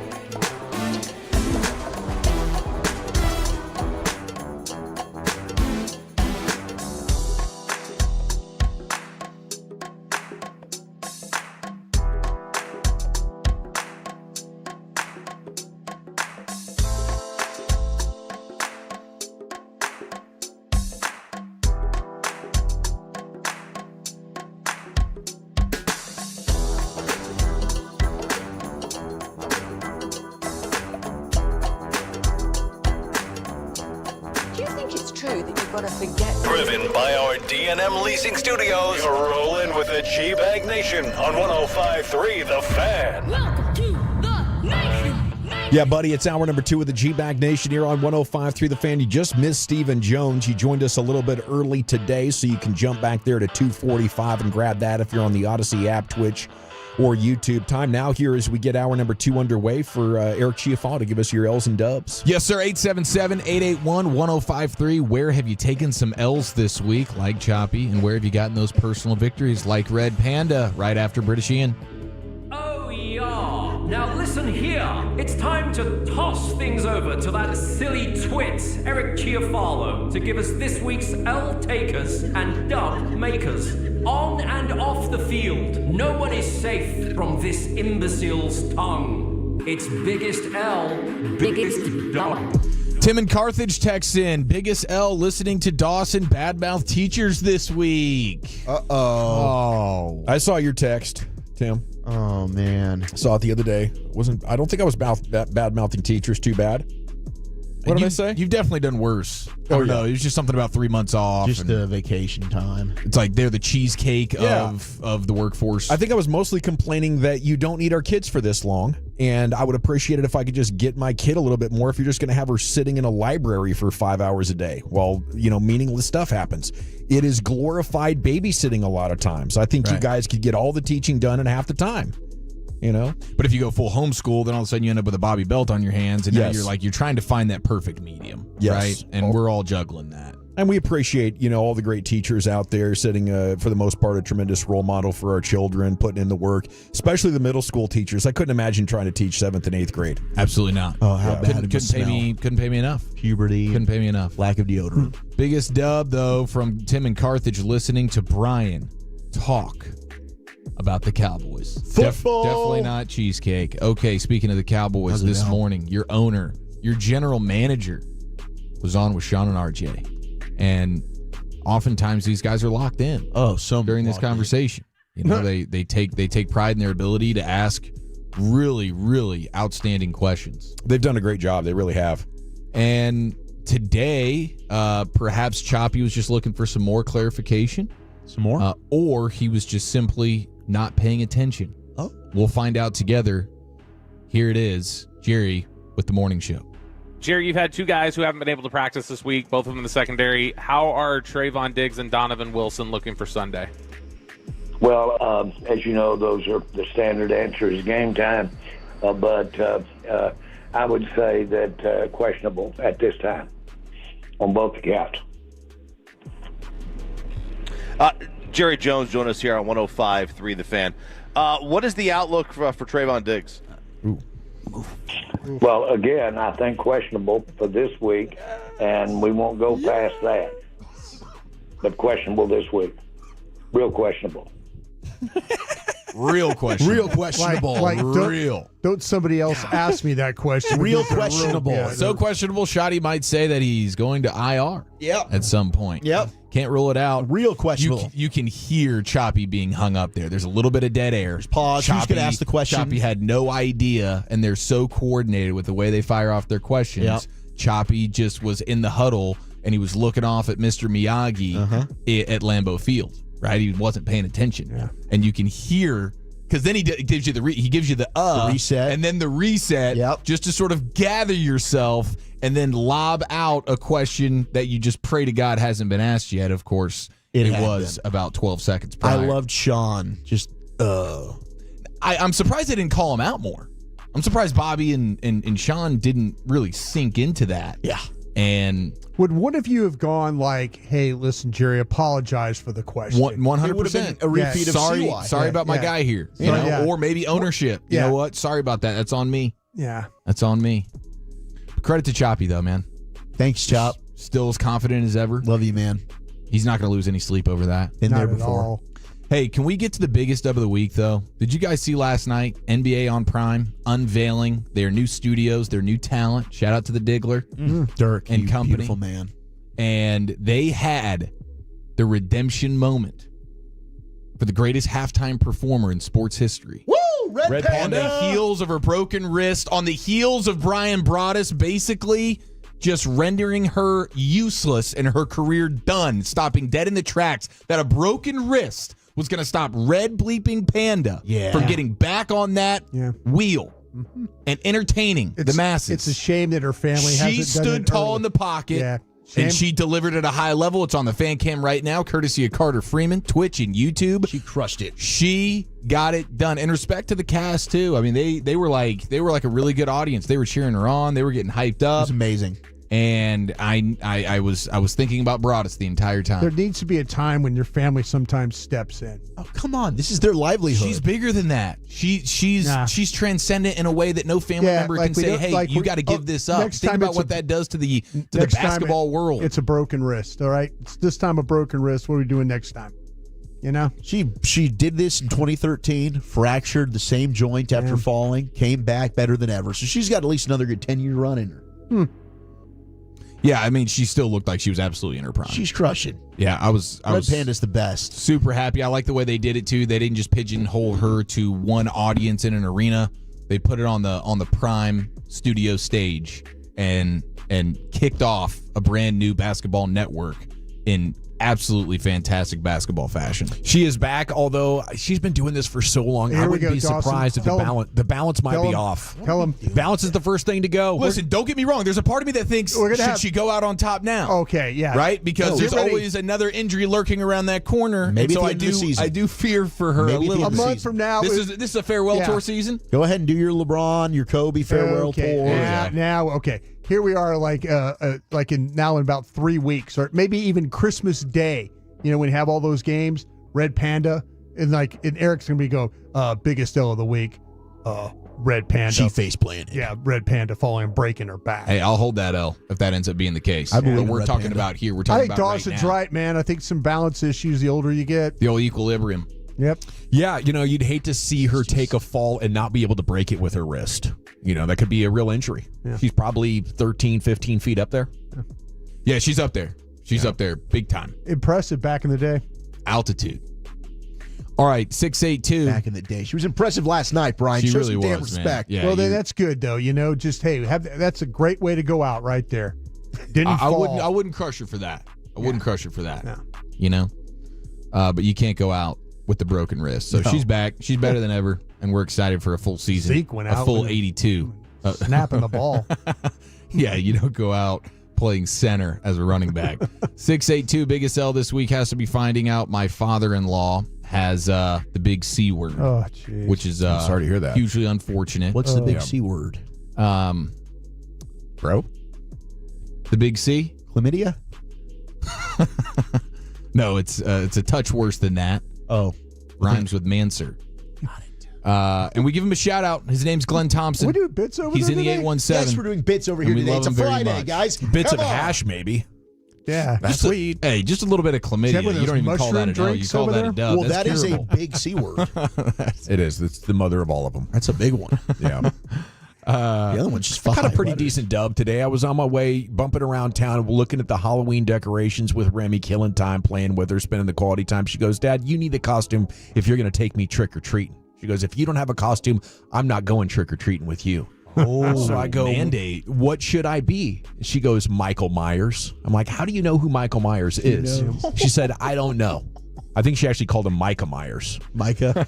So we go to the store. You talking to Jerry? Michael Myers. Michael Myers is big right now at the costume shops. There were a lot of options, so I picked out an adult size Michael Myers for about $45. Did you get a rubber mask and all that stuff? Yep. Yeah. Hey, will you just do us a favor and for Halloween on that Friday, just come in repping it? Yeah, just will you do wear the it? show. On it. Yeah, I can do that. Sweet. General Myers. I'll have a blast with it.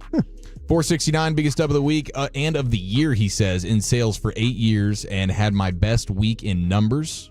So, huge victory. Hey, congrats. And he won both fantasy league games. That's Middlebrooks. Don't care. In Springtown. I care. I'm happy for you because you're not in my league. So well, when you catch a dub, congratulations I'm for happy being a for great you. salesman. Your fantasy football. I mean, the best week he's had in 8 years. Good for you. This is a guy who's just been freaking grinding for the better part of a decade. We congratulate him on a great content. Yeah, Crushing. we did a great job. Good things working for my guy. Yeah. Okay. Also, huge victory to the Nevada resident who turned a $3 bet into over $1 million. Trying to do that on Prize Picks. The Wheel of Fortune cash link big money at Sunset Station. Over $1 million on a $3 bet. That is just incredible. It's life-changing money right there. It really is. Like you turn $3 into like $500 and you're walking out feeling like you're on top of the world. This is $3 How about you just find into $3 on the ground? You feel good about that? Yeah, you do. I absolutely do. Man, anytime you can find money on like a couch seat, maybe you do some laundry. Ooh, here's a pair of jeans. I found a 20 I didn't know I had. Huge victory news to the men in the world. We know about the microplastics in the scrotum. You really try to just push this on people. This was a You're real a thing. ball buster. This is one This of is a your real favorite things here, like storyline. It's not. I don't like it. This is unfortunate. You're I walk around overpaying. every day knowing that I have microplastics in my sack. Well, then why don't you just lean into it and drink more plastic stuff? Micro sack sticks. And but Brian Johnson, he's a biohacker. This is a guy who's trying to live eternally. Lead singer for AC/DC. He's a bit of a schmo with the just his whole life is about trying to live longer than any human ever has. But he's figured out a way to remove 85% of the microplastics in his piece. And simply what he does is he spends 20 minutes a day in 200 degrees Fahrenheit of a dry sauna, and he has an ice pack on his downstairs. And apparently over the last 14 months, he has reduced the volume of microplastics. How they test it? What do you mean, how do they test it? How do they test it? It's a testy test. There's another C word. And it goes in the cup. Oh. Got it. Yeah. Okay. So that's a huge win. So Massive dub. Dude, you just catch a sauna and an ice pack for 20 minutes a day. Next thing you know, you're not spraying microplastics all over the walls. I think this guy's doing it for other reasons than just what you talked about. You think there's a good feel to it or something? I think he just kind of wants to every day, be that guy. I mean, sitting in the sauna is awesome. Yeah. I mean, our very own Stephen Jones loves the sauna. Yeah. He loves cheesecake. Who too. That's doesn't? a terrible take. I prefer the sauna to the cold plunge. The cold plunge is so Cold plunge is uncomfortable. painful. Yeah. But the health benefits are tremendous. All righty. Thank you, Chief. Thank you. All right. There's your biggest L's and biggest dubs most Fridays at 2:40 here in the G-Bag Nation. Steven came on early today, though, and you can go back and listen to that right now with the Odyssey app or YouTube. It was at 2:45. We got Cowboys Twitter. Top tweets going viral from a very busy team. What'd you think about what Mike McCarthy said about your Cowboys? That's next year on The Fan. Take us with you way. No, that's absurd. Remember when you used to be, what was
Ryan might be right on his prediction of Giants over Eagles again. Segment here, the Cowboys Twitter, brought to you by the Frankels. If you've been injured in a car or truck wreck, call the Frankels first, 214 or 817-333-3333. There's never an out-of-pocket cost. They only get paid when you win. The Frankels are the go-to car and truck wreck attorneys in Dallas. Yes, wide receiver A.J. Brown is out for Philadelphia.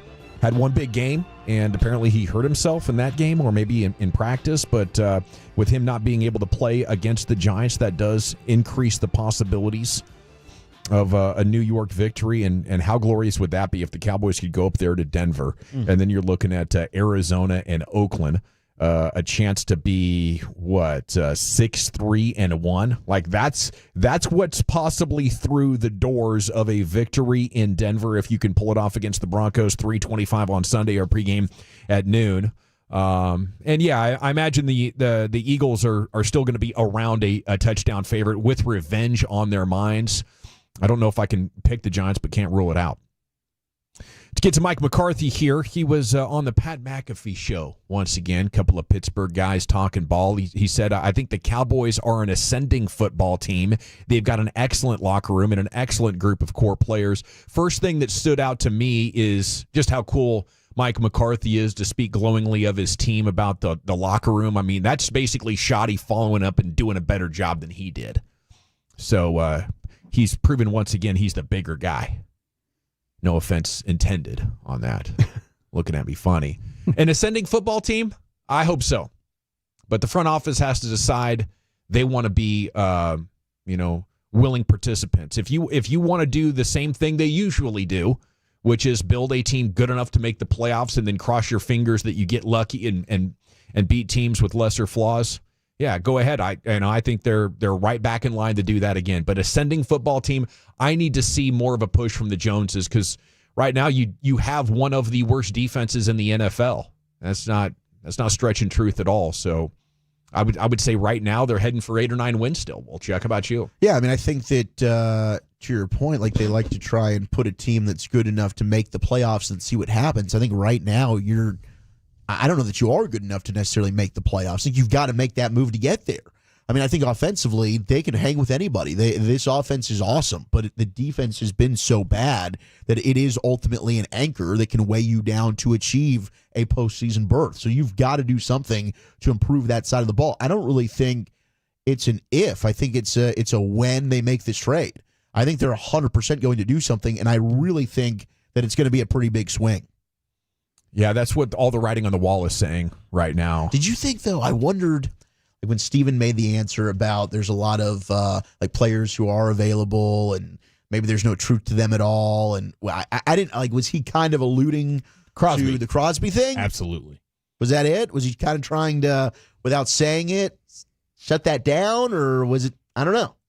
I think even if they're hearing no, just stay after it. Stay after it. Make Mark Davis and that whole crew come out and have to say something of like, no, we're not going to do this. We're not going to trade him. But I mean, I'd hope they stay after it. I just keep going back to the situation with Micah Parsons. There was never an intent there, and then all of a sudden it became okay. Let's see what we can get for this guy. Yeah, and have another bad loss this week. I think the Raiders are off. I don't think the Raiders are playing this weekend. But if I'm Jerry and Steven, I stay after that one. Yeah, maybe that one came out of left field a little bit. It was in the preliminary stages and blew up before he was officially available. Yeah. I didn't think about that at the time, but I did want to ask him. We just ran out of time. I'll ask him next Friday. To what extent can you believe any report that's coming out? And when a team says, we're not trading this guy, do you take that at face value, or do you think that just means we want more compensation for this guy? Elsewhere on Cowboys Twitter, Bleacher Report posted most disappointing players from each team. And it's an easy one for the Cowboys, isn't it? Diggs? Trayvon Diggs. Yeah. Opposing quarterbacks have a 148.7 passer rating when throwing into Diggs coverage. I didn't know it was like that. Additionally, he's allowed 3 touchdowns and is yet to intercept a pass, not ideal considering his $19.4 million salary. To reset you on maybe the top story of the day in Cowboys land, Shoddy saying IR's not off the table.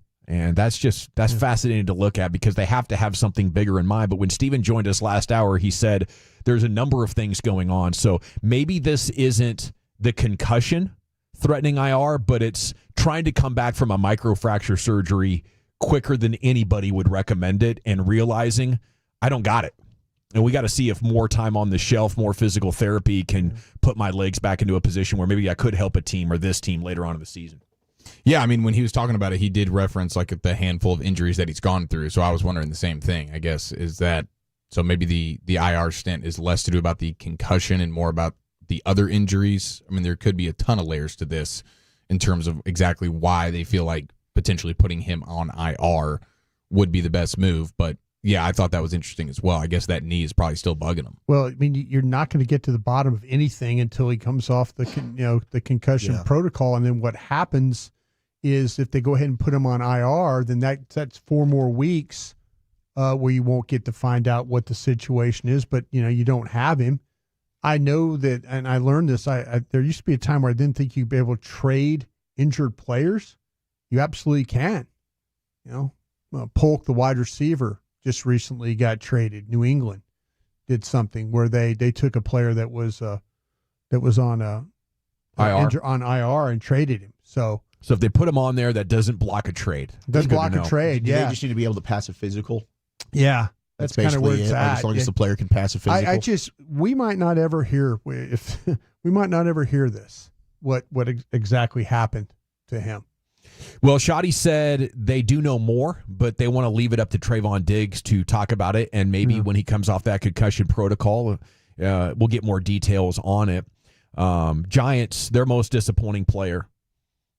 You could go Russell Wilson, and Bleacher Report says that's too easy, and his downfall has at least led to Jackson Dart. But with Deonte Banks struggling again in limited playing time this season, it's time to give up hope on the 2023 first-round pick. Wow. Man, I thought he was going to be pretty good coming out of Maryland. His tape was pretty solid. Yeah. He did have good film coming out of Maryland. With the Eagles, it's Saquon Barkley, the 2024 Offensive Player of the Year, yet to hit 100 in a game. His yards per attempt average dropped from 5.8 to 3.3, raising questions about his performance.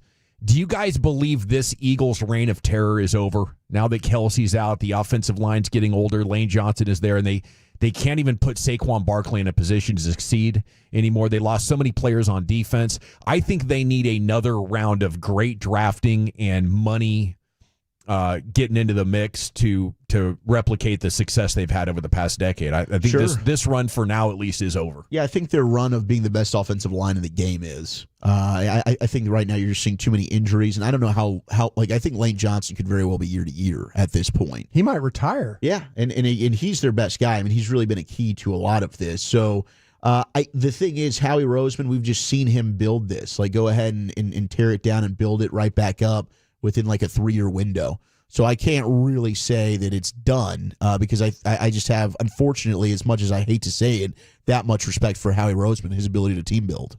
Yeah, and who knows what they're going to do here at the deadline. They might take a big swing. They could be in for Trey Hendrickson and all the defensive players the Cowboys are talking about. For the Commanders, it's Jaden Daniels. Is this injury-related or a sophomore slump's the question? I would say more injury-related. He has missed some balls. Like last year, he was so pinpoint with his accuracy, and this year it hasn't quite been the same.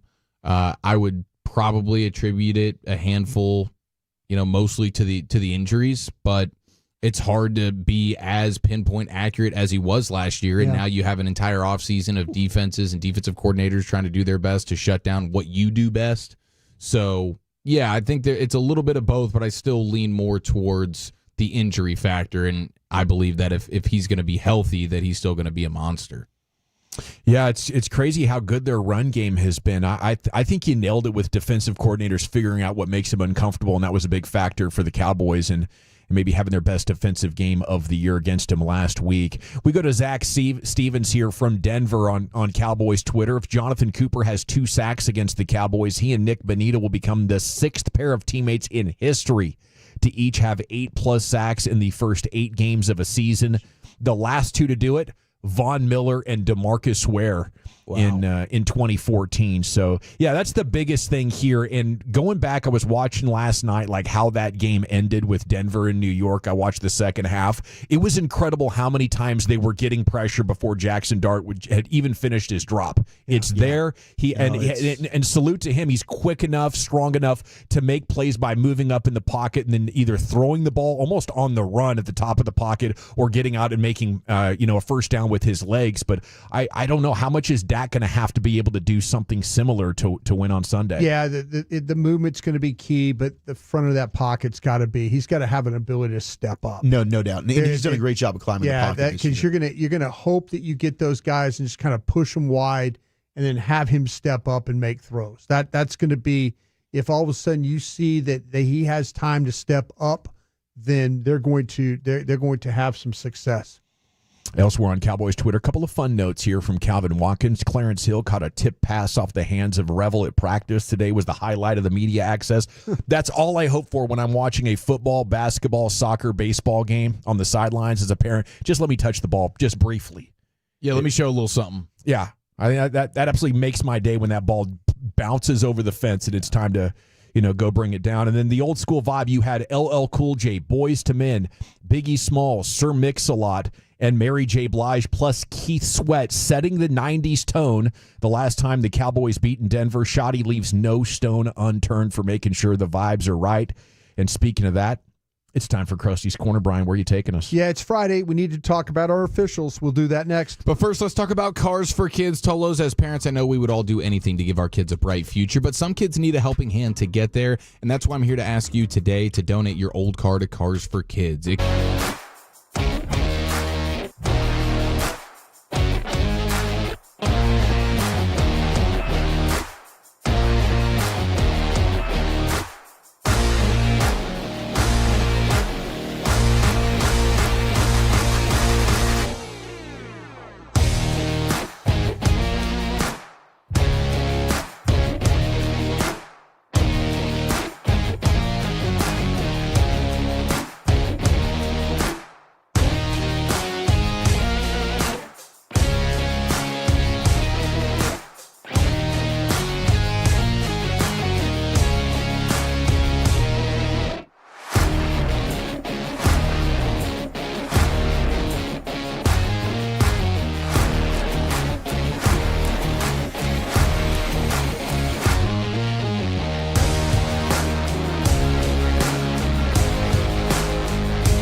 together, let's drive. Based on new Chevrolet registrations 2023-2024. Stock number T1107-111. Classic discount $8,000. Customer cash $2,000. GM bonus cash $1,000. Select market bonus cash $3,000. Plus tax, title, license, and $225 dealer doc fee. Expires 11/3/25.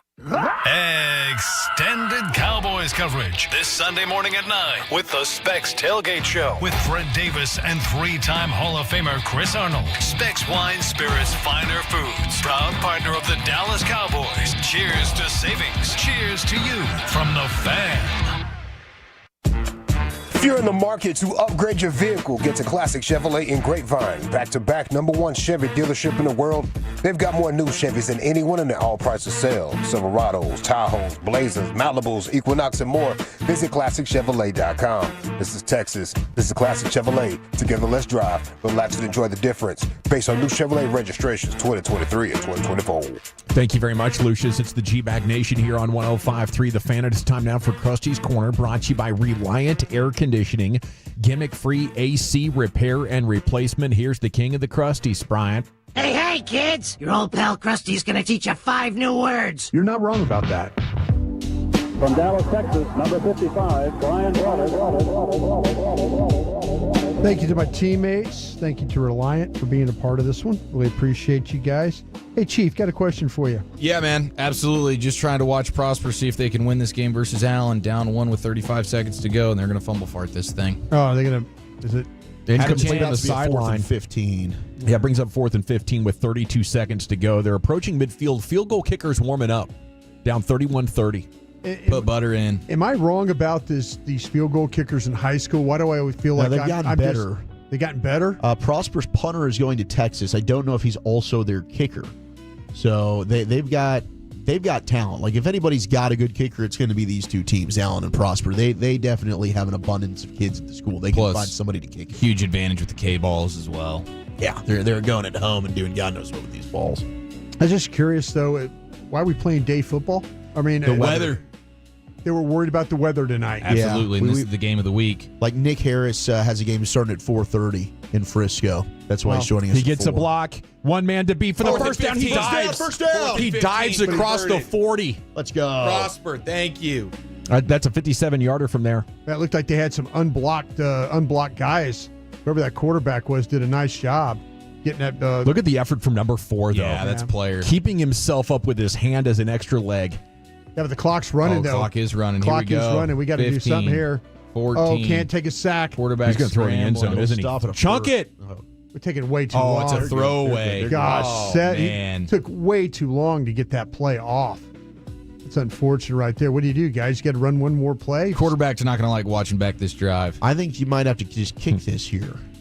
You got 7 seconds. They've got 2 timeouts left. You could actually run the ball if you wanted to try to pick up some yardage. They should have called a timeout after that play. I know that's coaching problem. Well, it stops at the end of after a first down. Yeah, but you got to if you're going to do that. The clock was running. Get up to the line. Well, that's not good home cooking. Yeah, we used a timeout here though. All right, but Chief, I will ask you a question while we're waiting for this. I don't know if it's a 30-second timeout, but we're having a timeout here in this game. Chief, I'll ask you this question though: who needs to have a better game, Dak or Shoddy? Oh my gosh. Ultimately, I would still just say it's Dak. I mean, he has so much autonomy at the line of scrimmage to change things around if he wants to.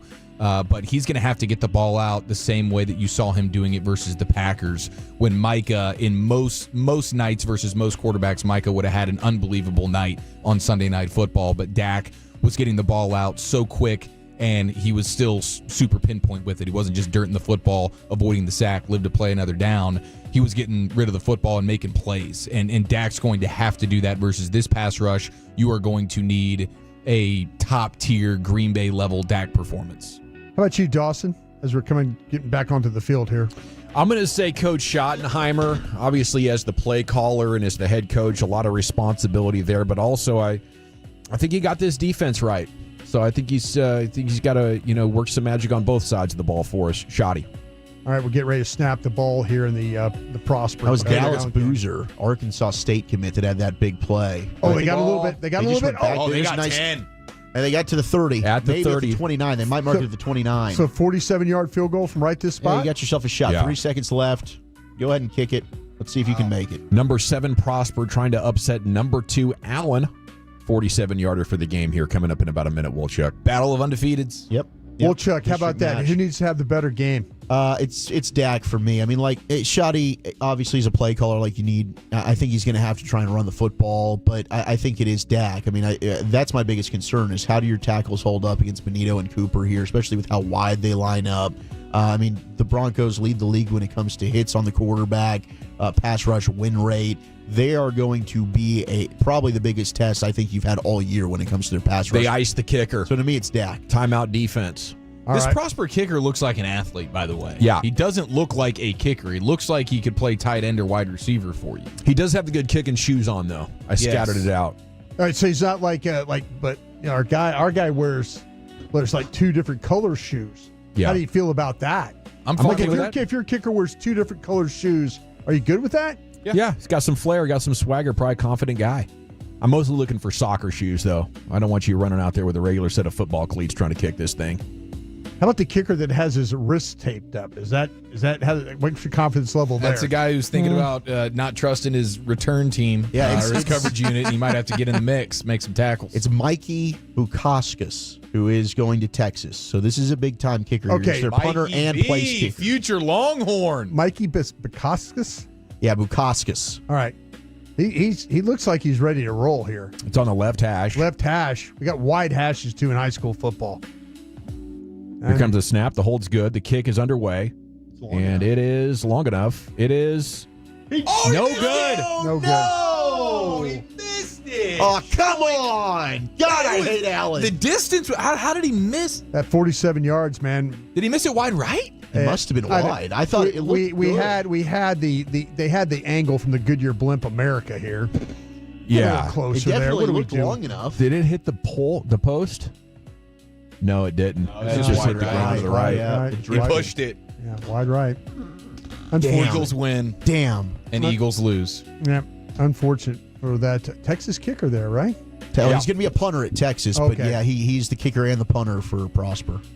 It's kind of strange. None of his teammates are coming up and saying anything to him. Well, they're pissed at him. He'd be getting a lot of work in as the Texas punter this year, wouldn't they he? walk by him. You notice that? Teammates might be busy. The Allen football team walked right through basically where their huddle would be, where the kicker, as they ran off the sideline celebrating. Yeah, Allen's What a game, dude. Give me, what a game. Pretty good by the way, rivalry. give me Dak. Give me Dak as the guy. Give me Dak as the guy that needs to be great. Him and Shoddy. I think Dak's going to be great. All right, real quick, too, I just want to throw a little nugget out there. You guys tell me if this is true or not. If you see it, if you feel this way. This is coming from our next gen folks. The Cowboys generate pressures on 49% of their dropbacks when blitzing. The sixth highest mark in the league. On blitzes, Donovan Ezaraku leads the Cowboys with 7 pressures on 28 pass rushes. Among edge rushers with at least 25 blitzes, he's generated the third highest pressure rate at 25% on blitzes. Do you feel like that's true or fart? I would say that's fart. Fart. I think Chief nailed it yesterday. You face opposing quarterbacks that are hanging onto the ball too long. And so they got a lot of pressures that aren't real pressures. I think it might also be a sample size issue here because they don't blitz a lot and they've blitzed more the last 2 weeks. So I think they're helped here by your ratio is a little bit smaller than some of the other teams. Chief? She said. Okay, can you repeat the exact question here? Stop watching the band perform. It was the fart. The band is out on the field. The Cowboys have generated pressure on 49% of the dropbacks when blitzing. You feel like that's been the case? It's the sixth highest mark in the league. Donovan Ezaraku is like the guy is your champion blitzer. He's got 7 pressures on 28 passers. By the way, he's close. Yeah, Ezaraku has been. He is getting better every single week. Like that's not just a saying. Like Ezaraku is. You feel like that's the case? You feel like Dallas has been that efficient doing this? I mean, I think a lot of those numbers are probably skewed by what they did to the Commanders the other night.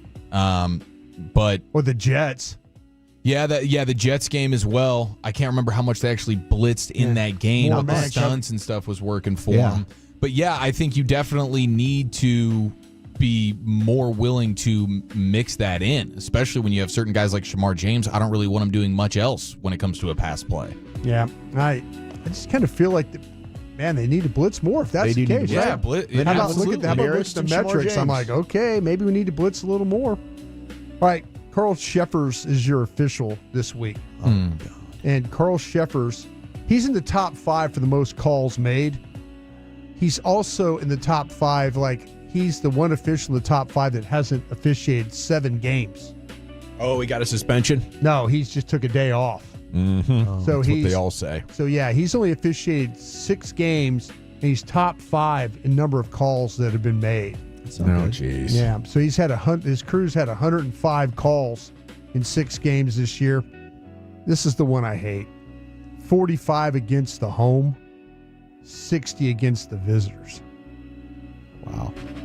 Flags are the worst, man. I hate that. I hate the fact you're going to go to a place and 15 more penalties. crowd noise is going to be a factor. Yeah. And Carl Sheffers is going to get influence and probably call a lot of. Roger Goodell the other day didn't rule out they're looking at AI for help with the officiating. Yeah. And I cannot wait for this day. Yeah. You know, there's already so much downtime between plays. You add a flag, it could be 2, 4, 5 minutes before you get any more action again. Let's automate this thing, Brian. Yep.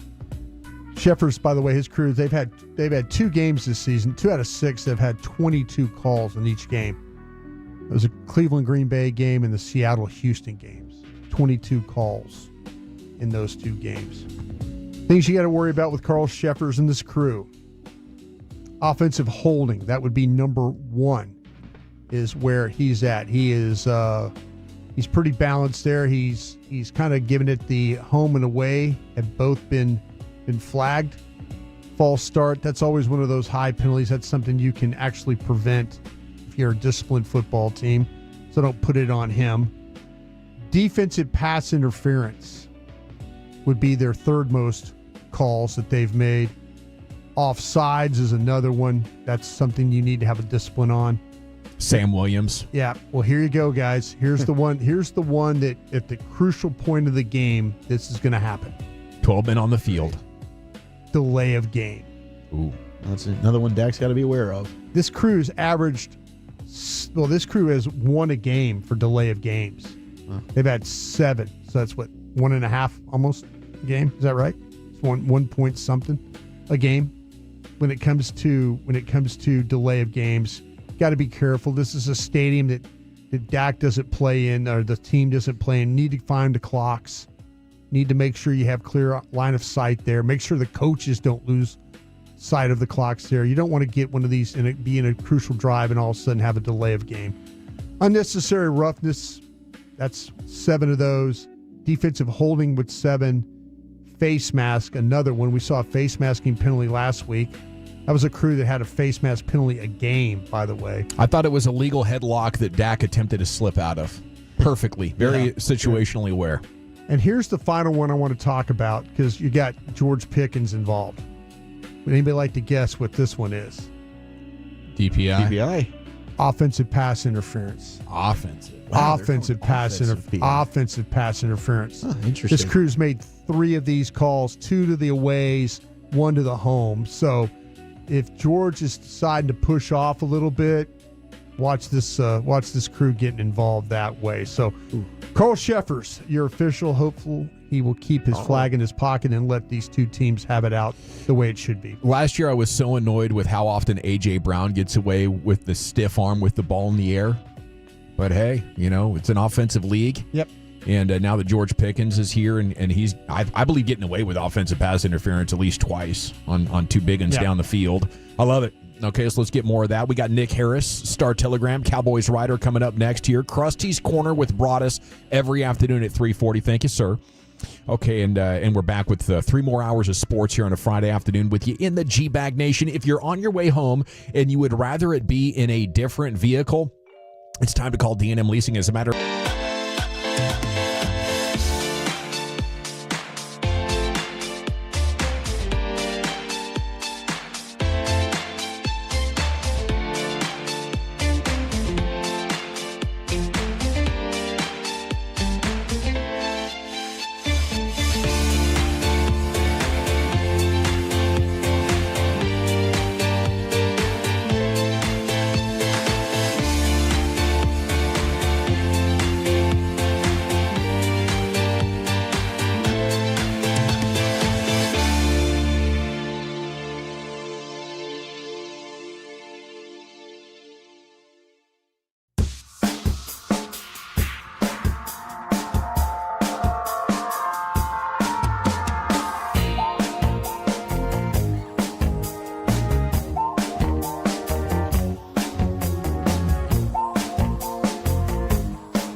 Hey, Mom, before you ask, I've done my homework and the dishwasher's unloaded. Nice. Hey, can you... Hey, hon, yes, I've got the finale ready to play. Here's your wine. Wow. Isn't it nice not having to ask? We think so. That's why if there's a network interruption, AT&T will proactively credit you for a full day of service. Guaranteed. Credit for fiber downtime lasting 20 minutes or more, or for wireless downtime lasting 60 minutes or more caused by a single incident impacting 10 or more towers. Restrictions and exclusions apply. See att.com/guarantee for details. This is the exclusive home of Dallas Cowboys football. KRLD-FM and HD1, Dallas-Fort Worth. Let's go, Cowboys. An Odyssey sports station. Driven by our D&M Leasing Studios, you're rolling with the G-Bag Nation on 105.3 The Fan. Hour 3 of the G-Bag Nation on 105.3 The Fan. Here we go. It's time for Nick Harris of the Star-Telegram to join us here on your home of the Cowboys. Pregame at noon on Sunday. Kickoff 3:25. Nick, good afternoon. How the heck are you? And doing fantastic, fellas. Getting ready for whatever storms I guess we're about to have, and hoping travel tomorrow is not delayed. But other than that, doing well. Were you watching the Allen Prosper game on TV with us? I was not. I was getting some work done. How is that game going? That's a big one over in Collin County. It just ended, and Prosper missed a 47-yarder at the end of it, and so Allen wins 31-30. But it was terrific. Wow. Yeah. So I got that game right. I picked that one correct. Nice. Allen and Prosper, I feel like both of them are going to be heavy contenders in 6A D1 this year. Whichever one can make it out of that fourth round of the playoffs, I feel like they'll match up once again. I feel like they have a pretty good shot at running the table. What's your pick for the Cowboys game? You think they got a reasonably good shot at going up there and getting a dub? It's a weird one. Like I've mentioned in the last couple of weeks, you can tell me that this team will beat any team in the NFL, and I'll be like, yeah, I could see that. But you could also tell me this team will lose to any team in the NFL, and I could be like, yeah, I could see that too, just because of the way the offense and the defense are both polar opposites. But, you're hoping that some of this defensive consistency that they found in Week 6 against the Commanders can hopefully continue into this game here against the Broncos. If they're able to do that, I think they can win this ball game. I look at some of the offensive issues that Denver has had in the first few weeks of the year. I think that they are relying a little bit too much on, what Bo Nix did last season. And, it was funny hearing Dak Prescott talk earlier this week about, some of the second-year struggles that he went through, and kind of offered some perspective on what exactly, goes into a second season for NFL quarterbacks. And you wonder if some of those same things are maybe going on with Bo Nix. But it's not saying he's had a struggle year so far, but it feels like there's a little bit of a reliance on Cortland Sutton. And J.K. Dobbins might not be the overall generator in the run game that Sean Payton likes to have in the backfield. So, I do feel like the Cowboys can win this ball game. All right, that sounds great. Now, as in typical fashion, off-the-field stuff of bigger interest, and I just want to know your reaction when Shoddy said today they haven't ruled out putting Diggs on IR. What all goes into this story? Yeah, it's a fascinating one. Just put out a report on a Star Telegram a few moments ago. Basically, everything I know about the Diggs situation right now is that he came into the facility on October 17th, which was last Friday, had a visible mark on his head, and was evaluated by the team doctors, was showing concussion symptoms, and it was indeed deemed that he did have the injury, and so they sent him home. He came in back to the facility on Monday. They went through some of the protocol things with him, still going through some of those symptoms, so they sent him home once again. He was in the facility on Wednesday, Players' Day off on Tuesday. He comes in on Wednesday. He's in the locker room with a hoodie on and a ski mask, and it really only shows his eyes. And so, a couple of reporters, including myself, tried to go up to him and try to get him to talk. He declined comment and just walked away. You can kind of see a smile behind the ski mask, kind of knowing what we were up to, trying to get to the bottom of this story. But it's still one that is left with a lot of mystery at this point in time. What exactly did happen in that concussion? Stephen Jones mentioned on the airways with you guys that, he's been dealing with some other things too. So is that knee still an issue as we look, further into the year? And if he ends up landing on IR, I wonder what exactly he would have to do to get off of it, just because the knee issue is something that he's been battling throughout the season. What exactly do they need to see from that? And then we know nothing about this concussion really for the large majority of it at this point in time. So you wonder how serious that is as well. What are the chances that they could be looking to try and move him at the deadline? Yeah, I think there's a chance there. Again, though, you would need to find a team that would be willing to take it on, not only the contract, but also, kind of the player as well. There's been some storylines that have generated that haven't been, super positive from Trayvon Diggs over the course of the last 8 months, whether it be him not coming into the facility for his rehab or getting docked the $500K from his salary. And then now this issue with the concussion, does a team really want to take that on? But, I do look at a team like the Patriots, if they feel like that they could have another Diggs brother in the facility, I'm sure a corner would work out well for them. But, I'm not sure as far as, if you're asking me to give a prediction, do I think he's moved before the deadline? I can't really give that. But I think there's a level of, questioning to this whole ordeal that makes you think that they might try to go ahead and do so before the deadline. I think they would be inclined to do so if you're asking me, though. I agree. Have the words revenge game been tossed around for Javonte Williams going back to Denver this week, Nick? Yeah, definitely. And it was funny talking to him earlier this week. And, Newey Scruggs, he tried to get the buckle up out of him, and he wouldn't bite. No, it's he's treating it all business. He's treating it like the professional he is. He's done a good job of, staying out of headlines here early on in Dallas and throughout his career, really. And he continued that this week. But it was funny talking to Clayton Adams yesterday about, what, could be on the line for Javonte. And he was like, he's a professional. He doesn't talk much about it. But I'm sure somewhere deep inside there's some extra excitement for this game. So, there might be some early Javonte opportunities in the ground game. Hey, Nick, I asked my colleagues here this question. Who needs to have the better day, Shoddy or Dak? Oh, that's a fun one. I'm going to go ahead and go with Shoddy here. You're going to have to figure out how to keep Dak clean. And I think that goes from a protection standpoint. That goes to, okay, if you're dedicating extra bodies in protection, that means you're limiting, the targets for Dak Prescott in the pass game. So how do you make that happen for him? I think it's more so putting the offense in a situation to where Dak can succeed, despite Nick Benito and Jonathan Cooper, trying to crash down and make life hell on him. And then you look at the back end and that secondary, Riley Moss and Patrick Surtain, phenomenal corners. Both of them have some eye-boggling statistics at this point in the season as you go move into the middle portion of the year. But I would say Shoddy. He needs to be able to find a way to get all of his playmakers in the right line and the right areas to be able to make those plays and get the offense down the field. Nick Harris with us on the Fan. When it comes to Tyler Guyton, well, he popped up yesterday on the injury report. What's the situation with him? Yeah, dealing with a glute injury, which is one you don't see too often. But it doesn't look like it's too much of a concern heading into Sunday. I think it's he and LeBron out there with the two biggest glute injuries going on in the world of sport. How much does Cooper Beebe help, and do you think he's going to play? Yeah, that one's going to be close. That one's going to be really close. And he was taking first-team reps today.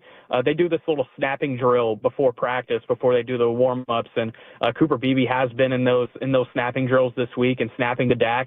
Considering that Brock Hoffman and Dak have had a couple of mishandled snaps over the course of the last couple of weeks, I thought that was noticeable.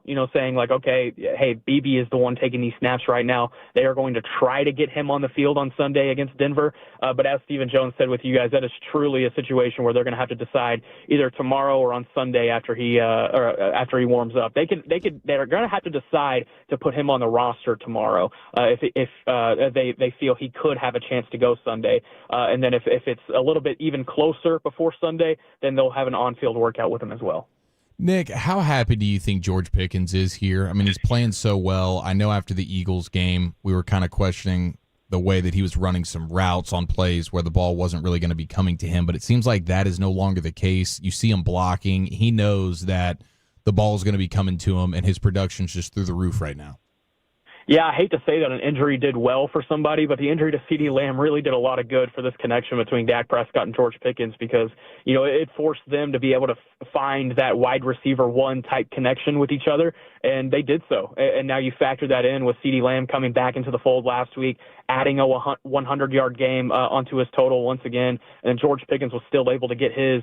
It's one of the more fantastic duos you'll find in the NFL right now, top three easily in the league, and you can make a case for two or one. And this connection has really been a great one. And you talk to everyone in the locker room on the offensive side of the ball. George Pickens has been a great teammate, and for all intents and purposes, this trade has worked out beautifully for the Cowboys here so far. At least this season. You wonder how it's going to look in the offseason, and that's kind of the thing that I think is sitting in the back of everyone's mind, knowing that, a contract negotiation is going to be on the horizon or a franchise tag situation is going to be on the horizon. But for now, everything's great, but check back in March or April, I guess. Well, with Mingo back into the fold, and I was trying to ask this to Steven earlier, but who's maybe negatively impacted, like the most impacted in terms of maybe now you're moving down the roster a little bit? Yeah, I'm not sure how Mingo finds his way on the active spot on the active roster on Sunday. I think he could be one of the inactive guys. I think that could be a situation where they might just wait on an injury, or if one player, really starts to decline as time goes on. What I can tell you, it's not going to be Ryan Flanoy. Yes. Ryan Flanoy has earned a ton of trust and respect from the offensive coaching staff. But at that point, you're starting to talk about Jalen Tolbert. And is Jalen Tolbert a guy you would risk even putting on the inactive list? And how would that look as far as, getting close to NFL trade deadline? But I think for now they're going to stick with Mingo on the inactive list and, try to see if an injury maybe forces his way onto the roster in the coming weeks. Nick Harris, Star Telegram here with you on the Fan. I used to suffer from migraines myself. How's Wanye Thomas doing? Did he get another DNP today with it? He was limited today. It's an interesting situation that he's battling, and he dealt with it a little bit during training camp. It's something that's new for him, and he has not faced this during his life. But over the course of the last couple of months, he's had to be battling these. And yeah, these migraines, I used to have them when I was a kid. They're not easy tasks. I mean, they'll knock you out for a couple of days, no doubt. But the team doctors and specialists are trying to figure out a correct course of plan for him and what exactly they can do. He's had these goggles that he's been wearing at practice these last couple of days to try to help with some vision things that have been impacted by the migraines. But he is officially questionable going into Sunday's game. And, man, if he cannot go on Sunday, it is going to get very interesting at the safety position. They're already down Donovan Wilson. Yeah. You have Elijah Clark that would most likely have to step in. And then your Marquise Bell would probably have to step in as a starter as well. And then your lone backup safety in that event would be Julius Wood off the practice squad, who was signed a couple of weeks ago. So things are getting thin pretty quick at safety. Didn't we Childress back, right? We got him, Zion's right? back. Childress, he hasn't worked a ton at safety since he's been back. He's still been with the corners playing slot corner. Maybe in an emergency situation they could be able to factor him into safety spot. But sure. They are going to have to find an emergency plan. Absolutely. Yeah. You could bet that that's being talked about right now. What do you think about all the trade chatter, Nick? I mean, for you, is that for us? It's fun. I mean, for you, is it kind of a pain having to hunt down some of these rumors, or are you enjoying it? It's interesting. I try not to chase down every single little thing I hear. Fortunately, we've had a lot of experience with these trades this year with George Pickens and Micah Parsons, so I kind of have a mental mind frame of what exactly the time is or what exactly the thresholds look like to start reaching out to people. I haven't gotten there yet, but I would not be surprised if it does indeed end up getting there here in the next couple of weeks. I mean, this team is doing their due diligence around the league with multiple teams, numerous teams, about what exactly they can add on the defensive side of the ball. They are not married to making a deal, but they are doing just about everything they can to see what deals could be available. So you think Trayvon needs more time to get back to his level, or do you think that maybe he's injury washed up? Man, I hate to say it, but I think Trayvon needs a change of scenery. I think that's probably what the reality is trending to. I think we could easily say that over the course of the last year and a half, really, right? I mean, you look at heading into that last offseason, the injury guarantees made things a little bit more stickier as far as restructuring his contract or even getting out of his contract. But going into this next year, I think it's going to be a little bit easier to do so, granted with what, the dead cap will look like over the course of the next couple of years. But if you're looking at this year specifically here in 2025, it's getting him healthy and making sure that he is 100% so that he can go for the full fledge of things. You don't want him coming back for one or two games and then having to miss one or two games again, especially when you have a guy like Savone Revel on the horizon that could be factoring into the equation here in a few weeks. So, this cornerback situation is very slowly figuring itself out, and you don't want the hindrance of Diggs' questionable play on or off the field to get in the way of that. Hey, Nick, from your scout's eyes, how's Revel been moving around? Yeah, today we saw him run at full speed for the first time, which was fun to see. You could definitely tell that he's getting his legs back under him. It's going to be a process for him, and I definitely want to temper expectations with people with that. But when we did get to see him at full speed, he was running pretty good, and he was doing some corner drills today, some zone pass off stuff, and some man ball drills that we got to see on display from him. And he even had a PBU in the back of the end zone, and it went out of the back of the end zone, and it was caught by Clarence Hill. So how about that assist from Savone Revel to Clarence Hill. Who would have had that on their bingo card? But no, he's still definitely getting his feet under him. It would be unruly to put any sort of expectation on him right now, is what Brian Schottenheimer said earlier today. And here in about a week and a half, we'll really start getting a closer eye at exactly how good he is playing to see if A, he can get on the field, or B, if he can even factor himself into a starting position. Thank you so much, Nick. You're the man. Appreciate you. Have fun up there in Denver, and we'll catch up with you next week. Thanks, guys. Have a great one. There he goes, Nick Harris, Star Telegram, here with you in the G-Bag Nation on your home of the Cowboys. It's time for a football fix, Wolchuk. Have you ever been benched by your dad? That's next. But Tolos, if you're looking for that brand new vehicle, especially there in Fort Worth, the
I'm Jen. My name's Jen. Right, but I just mean like this is your hair color. That's hair on your head. I'm not saying this is your hair. Okay, freak me out a little bit.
True Chat Boy, welcome back. It's the G-Bag Nation here on The Fan. Happy Football Friday to you. Segment's brought to you by the Frankels. If you've been injured in a car or truck wreck, call the Frankels first, 214 or 817-333-3333. There's never an out-of-pocket cost.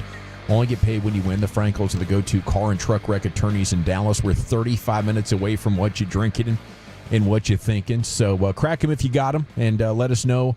Coming up here at the top of the hour, it's time now for Wolchuk's Daily Football Fix.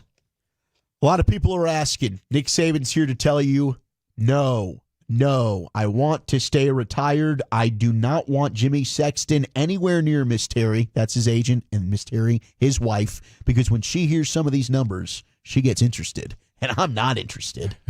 So you know what you have to do if you're a team that wants Nick Saban, you want to get him out of retirement? $25 million. Call the wife and say, hey, honey. Yeah. What do you think? Nick, can we get his services? $25, $30 million. What's it going to be? Yeah. What's it going to be? And Miss Terry says, well, $30 million sounds pretty good.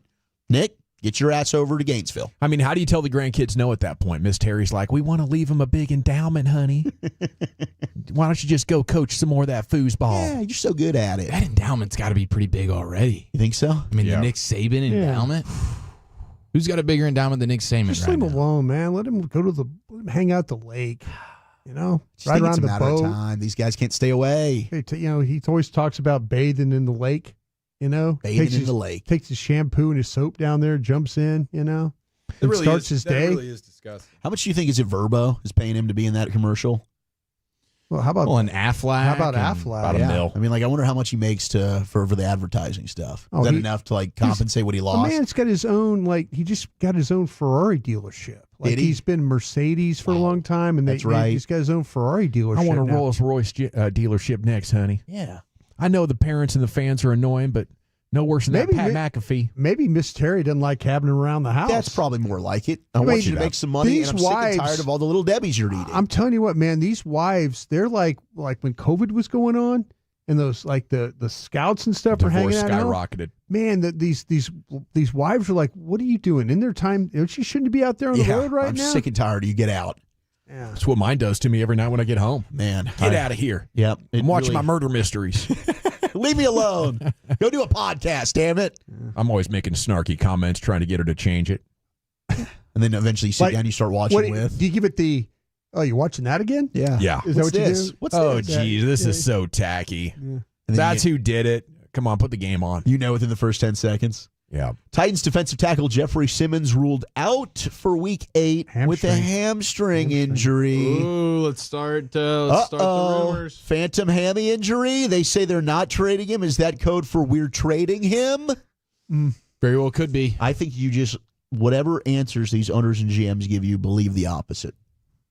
That's what I'm going to do from now on. Sal Palantonio calling me a liar? Yep, and I'm going to believe, no, you're actually telling the truth, Brian. I was. I know you were. Sal goes, oh, you're a liar. I'm like, unlike Sal. That's just not an organization that's going to trade away good players until it's clear. Especially that their only good one. Yeah. Right now. I mean, it's tough out there. And didn't they beat the Rams? They beat the Rams, didn't they? Did they beat the Rams? The Titans? The Titans. Oh, I'm sorry. So. Yeah. Who are you thinking of? Somebody else. Okay. Yeah. No worries. It's all good. It's not as bad as what I did earlier. The other Jeffrey Simmons on that other team. Yeah, Justin. He's got a still different free agent. hamstring problem. Yeah, there's some Simmons out Jeffrey there. Simmons hammy. Yes, that is obvious subterfuge. I think so too. I thought you were talking about A.J. Brown's hammy, actually. I just heard hammy. Oh, well, fair enough. I mean, A.J. Brown out with the hammy. You gave us that earlier. If you missed it, no A.J. Brown. So expect the Giants to beat the crap out of the Eagles again. They'll be 5-3. So get that win in Denver, boys. Big news, East-West Shrine Bowl news. Tyron Smith, 5-time All-Pro, 8-time Pro Bowler. He's joining the East-West Shrine Bowl as an O-line coaching advisor this year. That's pretty big. And the Shrine Bowl is littered with talent right now in the National Football League. One of such members, Arande Gadsden II.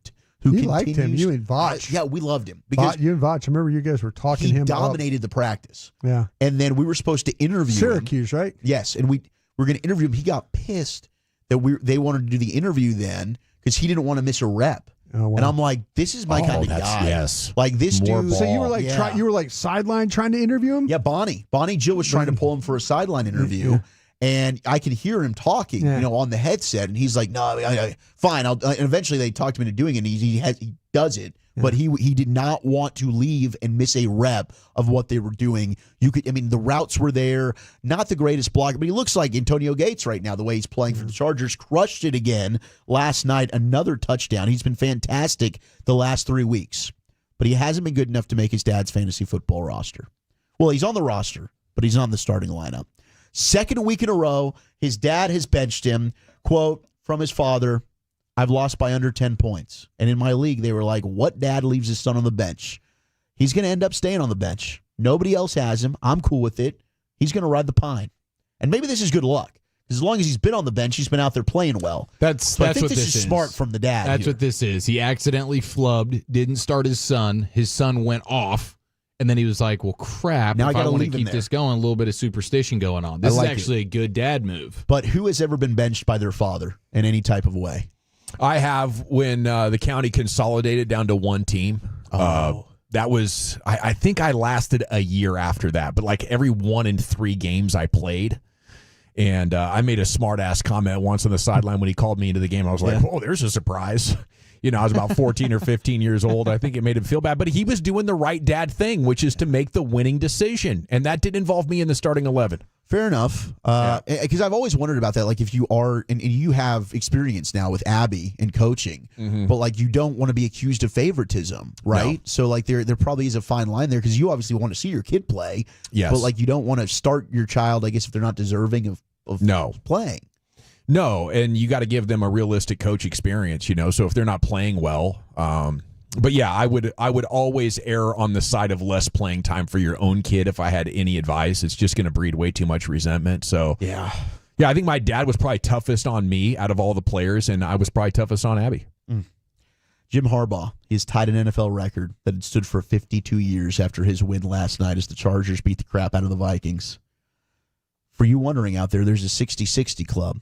Now, what is the 60-60 club, you might ask? 60 wins as a coach, 60 wins as a quarterback. Ha, Brian Broaddus. You got it. There is one man who is in the 60-60 club. Now, you've got Harbaugh, so there's 2. But who was the original? Do you know who it is, Brian? Norm Van Brocklin. Norm Van Brocklin. That's what I was going to guess. Nailed it. Yeah. Nailed it. Damn. Norm Good Van pull, Brocklin, boys. 1949 draft, played 12 seasons. Yeah. Obviously was 136 and 4 as a starter. Then became a coach. Got himself 106 and 4? 160 and 4. Did I say 6? I mean 160 36. and 4. It was 36. 136 and 4 record as a starter. Dang, what a baller. Yeah, 9-time Pro Bowler, 2 NFL titles. Yeah, he was. He was a badass for those Rams. And then as a coach, had a pretty successful career. Yeah, but he was Minnesota Vikings. He was originally, I think, the first coach of the Minnesota Vikings. Yeah, maybe it wasn't as successful as I thought it was. He was 66, 107 as a coach. Yeah, but he got the 60 wins. He did. He did. They didn't want to fire him. No, it was like we love. Probably still the best quarterback on the team over there on the sidelines, age 50. Yeah, that's pretty crazy. Norm Van Brocklin, Atlanta Falcons too. Jim Harbaugh. He had some rough goes at it. 60-60 club. 469 says years ago, my dad called for a squeeze play. I swung and hit a line drive to third for a double play, and he benched me. Oh, man. 903, my son got benched. I benched him when he watched a kid score a touchdown. Just let it happen. Oh, well, that's Can't have deserves that. benching. Can't be loafing. 469, I coach girls basketball. Actually, has coached against Dawson's team. Benched his daughter for a whole game. There you go. Disciplinary. Sometimes you got to do it. You just got to tell her, hey, you're not playing today. And not for performance, but for attitude, maybe. Yeah. Not committed. 817, when I was in Little League, I was once late to practice and the coach made me run suicides. My dad was the coach and he drove me to practice. Wild stat of the day. There is only one quarterback drafted by the Denver Broncos to win a playoff game for them in their team history. Who is the quarterback? What? Jake Plummer. There is only one quarterback Tim drafted Tebow. by the Denver Broncos to win a playoff game for them in team history. Yeah, Pittsburgh Steelers. And it's Tim Tebow. It's Tim Tebow. Because they traded for John Elway. They traded for John. And then they signed Plummer. This one's for John. But Tim Tebow, Arizona. the only quarterback that was drafted by the Broncos to win a playoff game for them, can Bo Nix end up being that guy. Congratulations to Clint Murchison. He's become a contributor, advancing to the Pro Football Hall of Fame voting. Okay. So he's got a chance to be in the Hall of Fame as a contributor, among others. He was the first owner of the Cowboys. Yeah, so you've also got Robert Kraft, who has advanced. Howard Cosell has advanced. John Facenda has advanced. Chief, do you know who John Gotta be in. Do you know who John Facenda is? You'd recognize his voice. Johnny F. What, Johnny F? Not familiar. No bleeps given. Yeah, this is the guy from NFL Films. It was a cold summer day. Autumn cold Wind? Summer, yeah, like he was Autumn Wind. classic- I said cold the classic summer day. voice. I mean, yeah, he's like, I don't know what I'm saying. Cold summer no, but day. the Autumn Wind. He's the Autumn Wind guy. That's John Facenda. Yeah. Unbelievable. He absolutely He should was get the in there. voice of like NFL Films forever. I love it. Yeah. Brashard Smith, former SMU wide receiver / running back, could be in line for more work for the Chiefs. All right, so if you're playing some prize picks, get the more in for Brashard How many Smith. SMU players they have over there? I already had him stashed on my fantasy squad. Rashi Rice and him. Yeah, Do they so have it's any more? I wondered if they had any more. I think just those two. But SMU Pony fans, let us know if you have that. And then last night, I don't know if you guys caught this, but we had a Krusty Al Michaels moment, and he called out the NFL as well. So we talked about I hate Thursday games. the kick in Europe. I can't remember where this was. If it was Germany, if it was London, and we were playing all over the place. Oh, now. when they hit the wire? The Vikings kicker that hit the wire, yeah. So here's Al Michaels last night on the Amazon Prime call. Tries are kicking it. A 32-yard field goal attempt. The league wants to take my lunch away because I said before that Riker's only miss was hitting a wire in London. The league says, no, it was an optical illusion. Not what Riker thinks. Anyway, there you have it. We cleaned it up.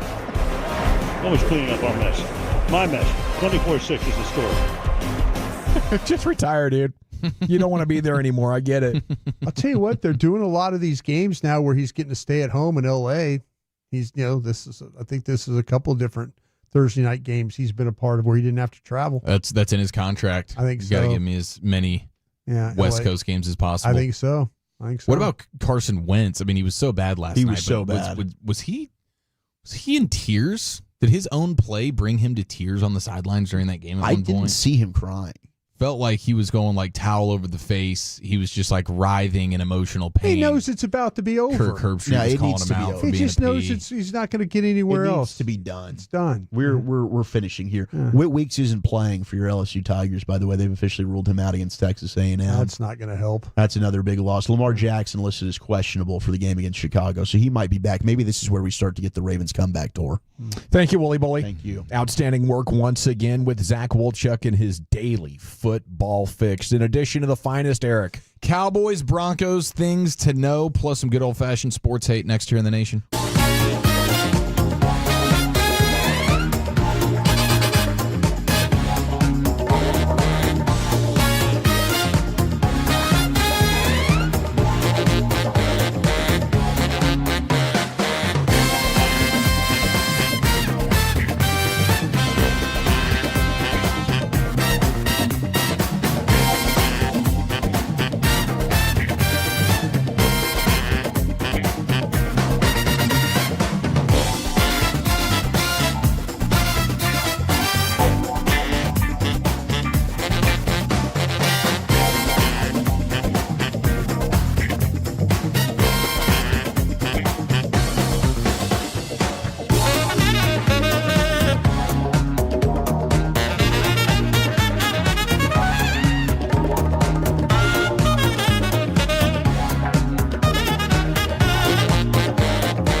remember that. Well, you know, they say in order to remember something, you have to forget something else. Okay, now that is a very cute haircut. That's like a little shag. I've never seen it before.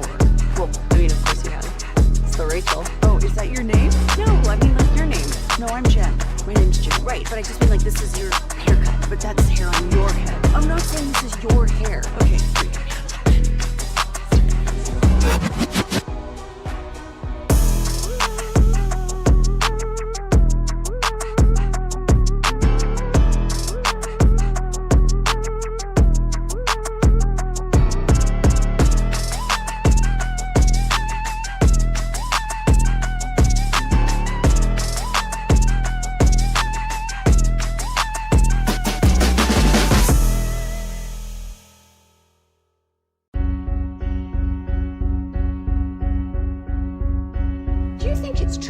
To forget something else to remember that Uber Eats has groceries. No, that's absurd.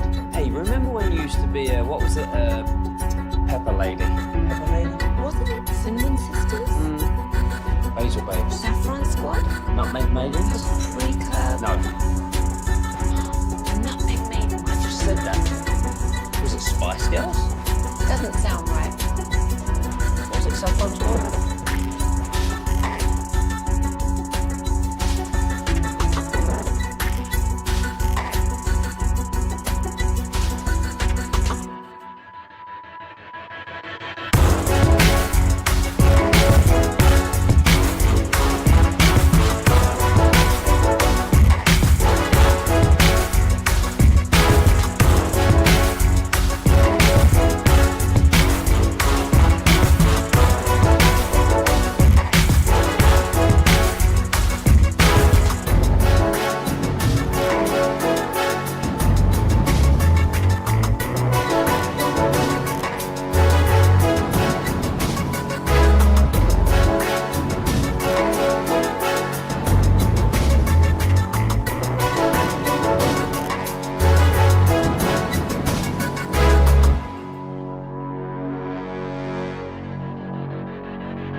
Get your fresh Stars content with the #1 Stars podcast, Spits and Suds, presented by the On Time Experts, keeping Stars fans comfortable all season long. Check out the latest Spits and Suds episode wherever your favorite podcasts are found. If you're in the market to upgrade your vehicle, get to Classic Chevrolet in Grapevine. Back-to-back #1 Chevy dealership in the world. They've got more new Chevys than anyone, and they're all priced to sell. Silverados, Tahoes, Blazers, Malibus, Equinox, and more. Visit ClassicChevrolet.com. This is Texas. This is Classic Chevrolet. Together, let's drive, relax, and enjoy the difference. Based on new Chevrolet registrations 2023 and 2024.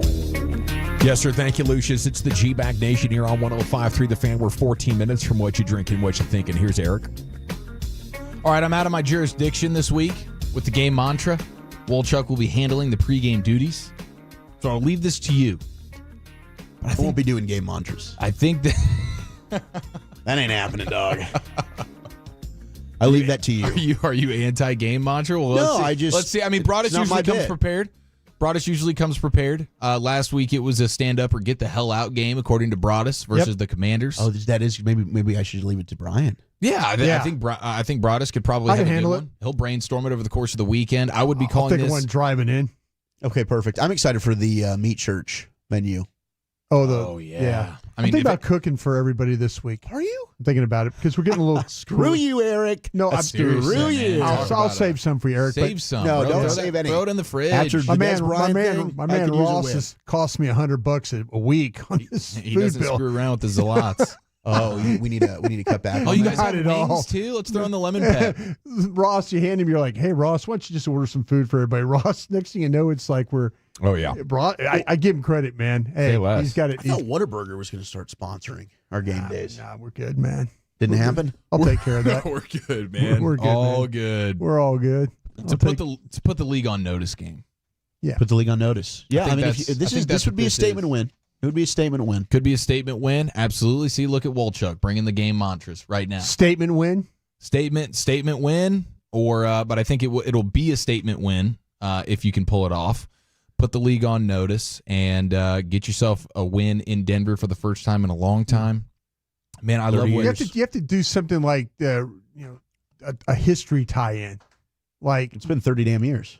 Yeah, like have a history tie-in to it some way, like rewrite history. One of those things. Rewrite history. It's a rewrite history game. It's about damn time game. For the first time since Clinton was president. It's a rewrite history game in week 8. Yeah. But it can happen, right? Yeah, we'll come up with something. It's a bicentennial game. There we go. So often you beat Denver. So we 1977. Don't forget to watch your balls game. By the way, the Broncos are wearing their old the Orange Crush unis. Orange Crush. It's all-time and the color Cowboys had beaten them in the Orange Crush. They beat them in the Super Bowl. Super Bowl in 77. Yeah. They did wear them on Thanksgiving of 2001, I believe, at Texas Stadium and beat us pretty good. Oh, did they? Yeah. Well, when you I was at the game. You were there. I don't even remember. You were there. Did they really wear them that day? Yeah, they did.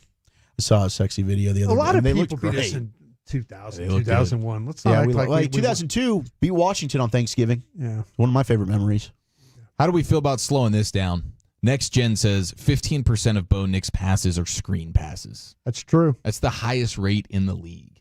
A lot of screens. The Cowboys haven't done great against screens. They're scared of their quarterback, and that's a big example of that. They lead the league in the number of passes they've thrown behind the line of scrimmage. It's a lot. Now, they're only 24th in success rate on those plays, so they're not very good at it. But slowing down the screen game, and the backside of the backfield. Sean is going to throw some screens. Yeah, he's going to do it at the highest rate in the league. Yeah, he'll do it because he doesn't trust his quarterback, but also probably doesn't think the Cowboys can do much of tackling there. But I do think this is a good opportunity for the defense to continue taking small steps in the right direction. Who's the best of the bad game? Bad Denver offense, bad Dallas D. Yeah, I mean whoever wins that battle wins the game. Yeah, I think you could put it like that. And the Broncos defense, I mean, over the middle, they get absolutely crushed. Perfect. And I think Hufunga's gotten a little bit better, but mainly more in the run game. Like in the run game, he's Tasmanian like in the run game. He'll sniff it out on you. But like Brandon Jones, their safety, former Texas Longhorn, former Miami Dolphin. Yes, he got never put thought in he the was blender very last good. week. Maybe that's the weakness. Ferguson over the middle.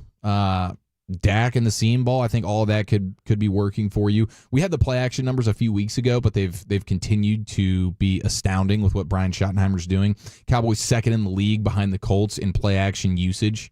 And they were always near the bottom of the league in that when it came to the previous play callers, right? Like Shotty has totally changed the game on that. And how about this? They've totaled just under 30 points of 30 EPA points, right? 30 expected points added through 7 games on play action. They were a total of 19 EPA combined on play action in the last 3 seasons. Wow. The last 3 seasons. Yeah. They've already crushed that number just through 7 games, and Dak on play action's been unbelievable this year. It's a truth serum. If you're a front office looking for head coaches, just ask them how they feel about play action, and if they don't tell you anything other than it's mandatory, it's a cheat code, then you're looking for a different coach. By the way, the Broncos and how they get penalized, second most penalties in the league. Denver's been flagged 73 times. Leads the league in defensive penalties as well. Tied for third most penalties on offense. So you gave us the Zebra report earlier there, Bryce. I mean, that could help things. That could help things in a big way. Extend drives. Save the day against New York. Come on now. Need it. Okay, elsewhere around the league, you have since 2000, only Priest Holmes, Le'Veon Bell, Chris Johnson, and Marshall Faulk have averaged more scrimmage yards than Bijan Robinson. Oh. Over 150 per game. He's playing the Dolphins this weekend. Oh, my gosh. I can't even imagine. Chuck, let's play the guessing game here because I don't know the number. What is the over-under on the Bijan Robinson rushing yards versus the Dolphins this week? That's like the fantasy play of the week. Bijan's been unbelievable this year. You saw what Rico Dowdle was able to do to them.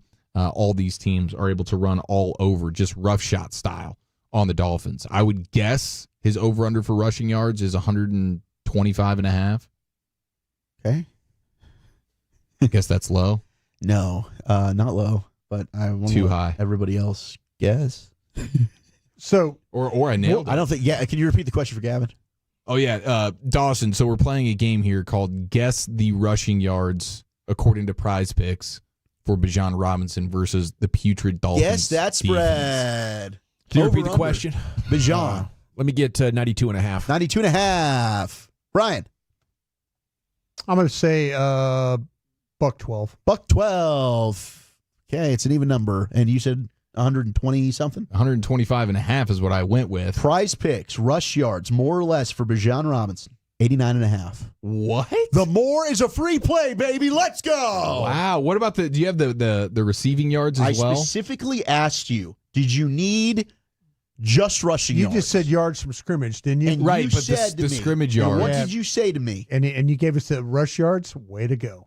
If you want rushing and receiving yards, I'll find that for you. Thank you. That's not what you freaking asked for. You had one job. Just doubling up on the questions, that's all. His rushing and receiving further yards. investigation. 131.5. Oh, okay. Come on now, dude.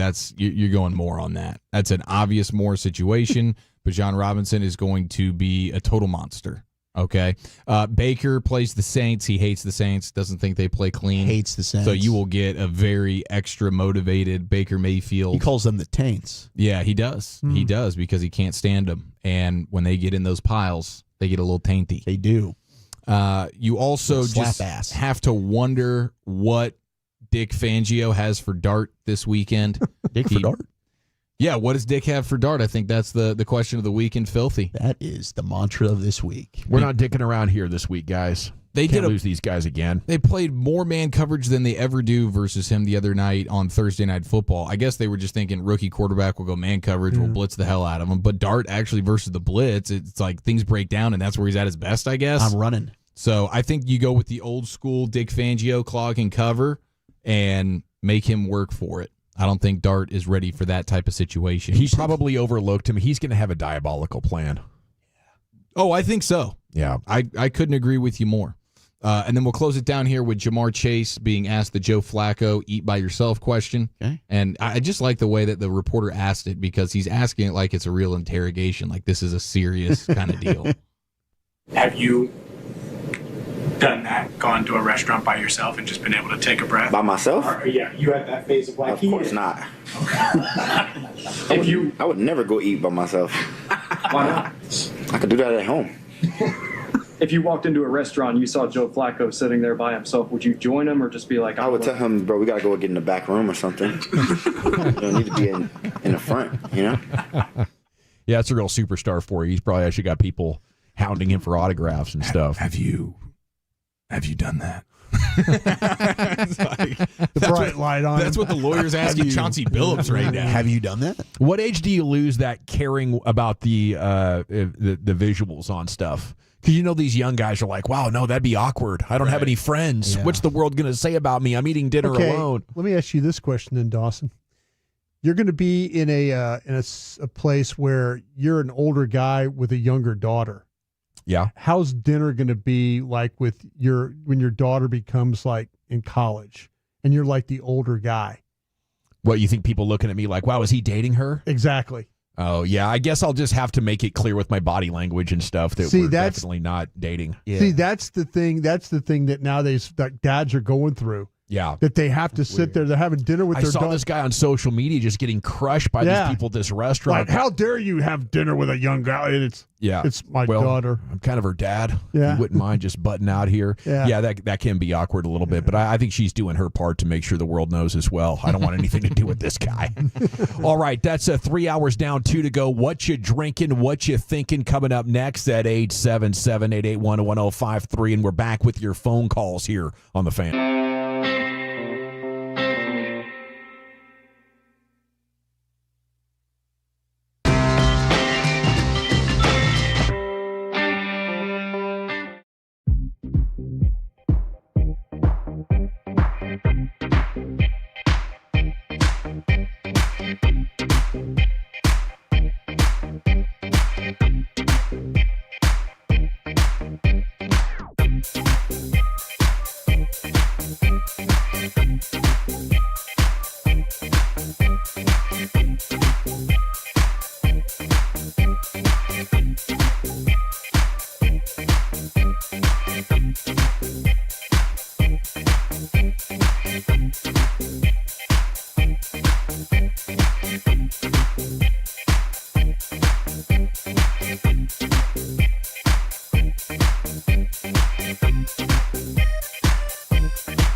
Leasing Studios, you're rolling with the G-Bag Nation on 105.3 The Fan. Oh, yeah, here we go. It's hour 4 of the nation. Time now for that one segment of the week where you are actually encouraged to call in while intoxicated or in the process of catching a buzz. That's right, it's what you drinking and what you thinking. At 877-881-1053. We'll go around the room, talk about what we're drinking and thinking, and then get your phone calls. You can also participate on text. Just leave your name and city you're texting from. Will make you famous. I'm currently drinking a 20-ounce Diet Coke. I'm back on the Diet Cokes. Went with coffee for a while, but man, it was just calling my name, so it's tasting so good. I'm thinking super proud of Abby. She's practicing with the varsity in soccer as a freshman, so that is cool. Congrats to her. And I'm fascinated by what happened with Trayvon Diggs. As Nick Harris told us last hour, they did observe some sort of a mark on his head, and then he came back with a ski mask on with just his eyes poking out when he was around the media last week. And then today, Shoddy said they've heard more about what caused the concussion, but it's up to Trayvon to tell us himself if he wants to, when he can. So we're just standing by, and it's incredibly unfortunate how this team's been beset by injuries, and maybe Diggs is really at the top of that list as far as top-level players, all-pro guys. And it's no coincidence why they have not been able to get this job done if you look at all the injuries they've had really for the last 5 years, Brian. You think there's more to the story? Absolutely. I mean, at least interesting. It's probably a little embarrassing or funny. Yeah, something's probably, up there that they don't want shared, or he doesn't want shared. Yeah, something that the guy is best left to tell the details himself. Yeah. If Shoddy's uncomfortable talking about it, it's got to be, a little bit interesting, maybe a little embarrassing for the guy. Here's Brian with what he's drinking and thinking. Yeah, I'm currently drinking some green iced tea. Yeah, I'm really enjoying that quite a bit. What I'm thinking is, if you're not already mad at Stephen Jones, here's another reason to be mad at him. His takes on cheesecake is terrible. Yeah. And so if your take is terrible. If you just don't, I mean, if you're like, hey, if you're a big fan of Stephen Jones, He does have a terrible take on cheesecake. Okay, I just let you know. But if you're already mad at him, just go ahead and add that on too, Dawson. Add that on to the top. Yeah, I think you just made his list right there, Brian. Yeah. I thought you guys had a pretty good rapport going on over the last 5 years. Not really. Not okay. really, no. All right. Chief, drinking, thinking? I am thinking about tomorrow night taking my wife to a nice dining experience at the Mont in Fort Worth. The Mont. Brand new, opened a few months ago. Date Cooking things night. in tallow. Yeah. the Scoring ribeye. points. So Yeah, scoring big-time points. She pulled me aside and said, hey, when do you think the last time we went on a date was? Turns out it was 3 years ago. Ooh. So we're going to hit the smoked fish dip, and I'm looking for crab hush puppies, Wolchuk. They got a Crab hush venison puppies. schnitzel. And Are of these all course, things you're not gonna the order? ribeye snake. No, I am. I'm going to be all over this. They got ceviche, really the whole nine. So the Mont DFW collision course with the Chia follows tomorrow. A night out. If you see him, beer him. That's right. How's this thing spelled? How do you spell this restaurant? The THE space Mont MONT. MONT. Shocker. I'm excited, dude. Wolchuk, drinking, thinking. I'm currently having some delicious Gavin Spittle coffee that he has. Oh, here we are. I don't know where this is from, like Nicaragua or somewhere. Yeah. Colombia. Yeah, Peruvian. This is Peruvian. The soils of Peru. Shout out to Tim and Carthage, Pappy. I will also be having some delicious Tito's handmade vodka when I get home later on tonight. Now, here's what I'm thinking. Drunk. Absolutely. Are you kidding me? Live my life. By the way, no cheesecake on the dessert menu here at the Mont. Yeah, I'm noticing it's a barbecue place. You know what? I'm not thinking. Cuisine is barbecue. Cuisine is dominant, is really what it is. Barbecue cuisine. I'm just looking it up, though. I'm Interesting. sorry, I didn't mean to interrupt you. The play's actually going to be more on the away wins, more than 2.5 in the World Series. Because I was just thinking in my mind, like, Dodgers better team. They got to be at home, right? No. Game 1 of the series is in Toronto. So, yeah, I think Dodgers are going to be up 2-0 heading back home. And then sweep. I think they're probably going to. They could win all of them at home, which would mean the under is still the play at 2.5. But if Toronto's able to force a game 6, then more is going to be the play here. So games 1 and 2 in Toronto, 3 through 5, they're going to be back in LA, as it's going to be that 2-3-2 type of series here in the World Series. Oh, this is a clever tune to be playing for what you're drinking and what you're thinking. Let's go into the Pimp Cup. Here's Lucius Alexander, buddy. Hey! Had to get off that phone real quick. Yeah. I'm drinking water, eating watermelons with some salt right there, man. The thing is grooving, it's jamming. Wow. Thinking I was trying to be in Vegas this weekend. I had everything lined up, man. I did all of my research. There's a thing in Vegas called Complex Con happening tomorrow. It's probably happening today, but I wanted to be there for tomorrow. I don't care about Complex and their con, okay? There's a No Limit Cash Money Versus happening tomorrow, and I planned on being there. I sure did.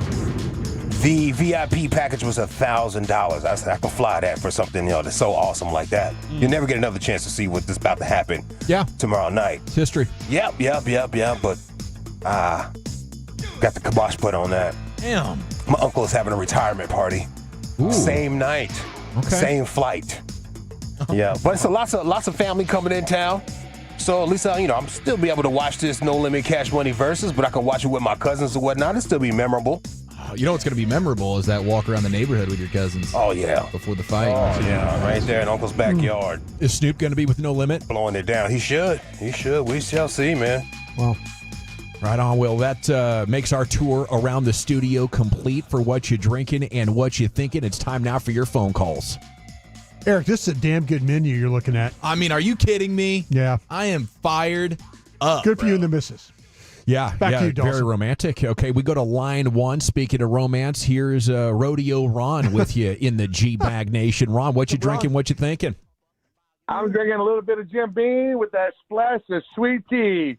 And it was 5 years ago today that I decided to swipe right on that purple heart button on Facebook dating, and I met Rodeo Crystal. Now, I'm pretty sure she didn't know what she was getting into because all she complains about is sports. So today I decided to take her to Freebirds in Edison for lunch in the KFC Masterpiece. But little does she know, the night ain't over because she's about to attend her first Dallas Mavericks basketball game. Hopefully no fight breaks out because on Monday will be 2 years since I proposed to her right here on this airways. And she's going to another Mavericks game, so I can only imagine what the thunder's going to come out of her mouth. But in the meantime, if you're not listening to that 105.3 The Fan, drinking Jim Beam with Radio Run. Where the F you at, baby? I love you, Crystal. There he goes, Ronnie. I love it, man. That was perfect, man. Nice job. Enjoy the game tonight. A real Romeo. Yes, I think Romeo, Ron. They got to win this one, right? God, you hope. This is an easy dub tonight. I figure Cooper Flagg's going to have his real debut and go for about 30, and get all the MFFLs excited after this one. Tolo, Carl in Burleson, you're in the nation. What you drinking? What you thinking, Carl? Well, what's going on? I'm drinking water out of this beautiful little cup that I got from the Firehouse tour this morning. Oh, congrats. Nice. You know, long-time listener, first-time caller.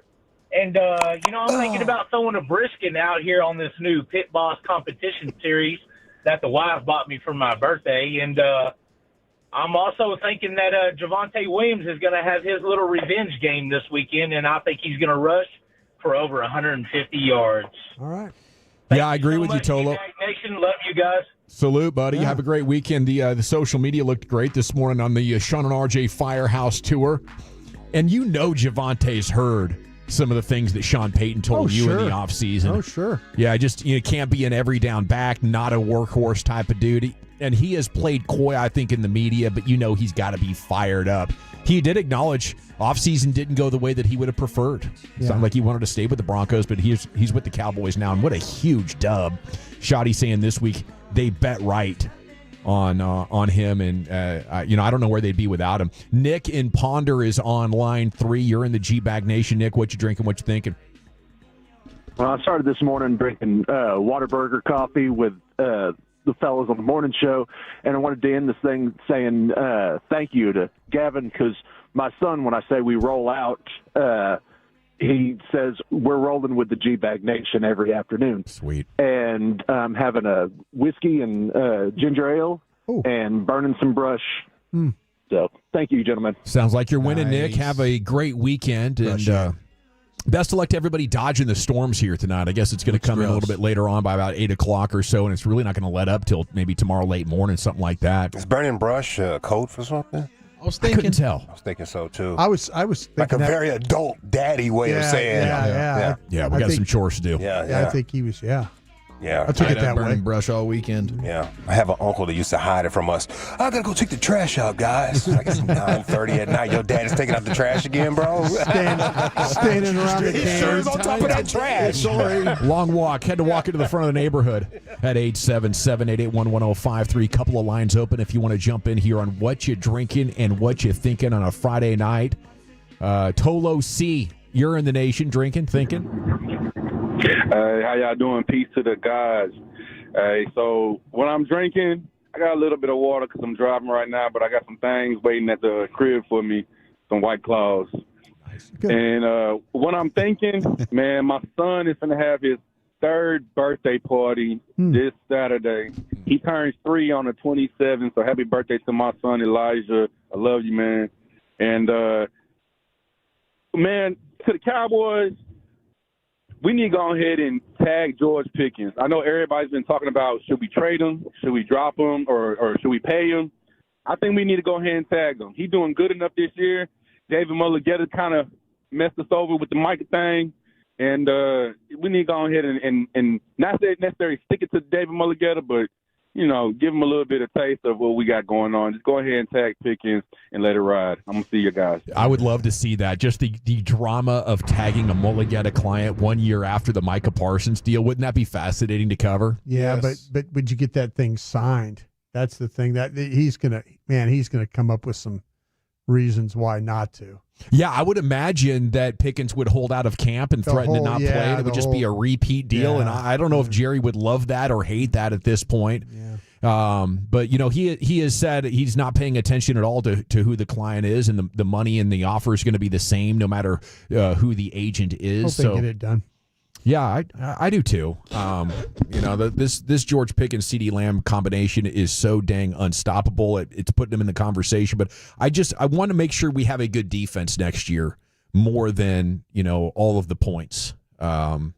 I suppose the point for me is at 35 points per game. Go out and do that for the rest of the season, and then I'll consider, hey, let's just try to get lucky drafting defensive players and make sure we bring this thing back. Line one is... Hold on. This is brought to you by Jake Burgers, by the way.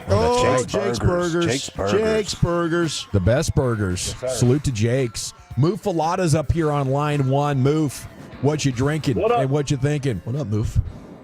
What up, fellas? This is Brian from Rockwall. Hey, I tried to meet you fellas last Friday, but it looked like y'all had a few techno problems. So yeah, me and the missus are going to come see y'all on Sunday this week. So wanted to say that. Second thing I wanted to say is some of the people need to lighten up a little bit on Cooper. Kid's 18 years old. He's not going to be at 19 for another month or so. He is going to be uber fine, super fine, and not worried about him being able to do what he needs to do. So that's about all I got. Only thing I'm drinking water on the way home, guys. I love it. Thank you. Have a great weekend. And yeah, if you're being tough on Cooper Flagg after one game, I mean, it was not good. But he's got some things to shake off, get acclimated. I won't really be looking at it too tough till maybe after the All-Star break. Dom's on line 6. You're in the G-Bag Nation. What you drinking? What you thinking, Dom? What's up, fellas? I'm actually drinking a protein shaker, finishing it off. I got a body armor to wash it down because I'm on my way to work at the Mavs game. I want to say two things. One, I want to say, hey, Broadus, I'm the one that actually says hi to you. I think I said hi to you a couple times at the in the AAC last season. Anytime I see you, I'm going to say hi to you. Appreciate that. To say, no problem. Just say thank you for all the free game you put us on over the years. Second thing, I want to say that it is okay, Mavs fans, to be fans of the Mavs after the Luka thing. I am still hurt about that, but I do want to say I was a Mavs fan after they got rid of Steve Nash. I was a Rangers fan after we got rid of Juan Gonzalez, and I was a Cowboys fan, unfortunately, after he signed with the Cardinals. So it is okay, Mavs fans, to go ahead and get back on that horse. Happy birthday to my wife, Denisha, tomorrow, and love you guys. Salute to you, Dom. Love you. Thank you. Thanks, buddy. We love you more. Sounds like an experienced Dallas sports fan here. Yeah. Holding it down for your guys. Yeah, and it might take a while. I think the Lakers' failures over the next couple of years will help Mavs fans recover. But we got to get some wins or make a clean decision to build around Cooper Flagg because I don't know. I'm more worried about this season and the viability of the Mavs as a playoff team than Cooper Flagg's career arc. Line 7 is Zach. You're in the nation. What you drinking? What you thinking, Zach? Hey, what's up, guys? I'm drinking some water on the way home.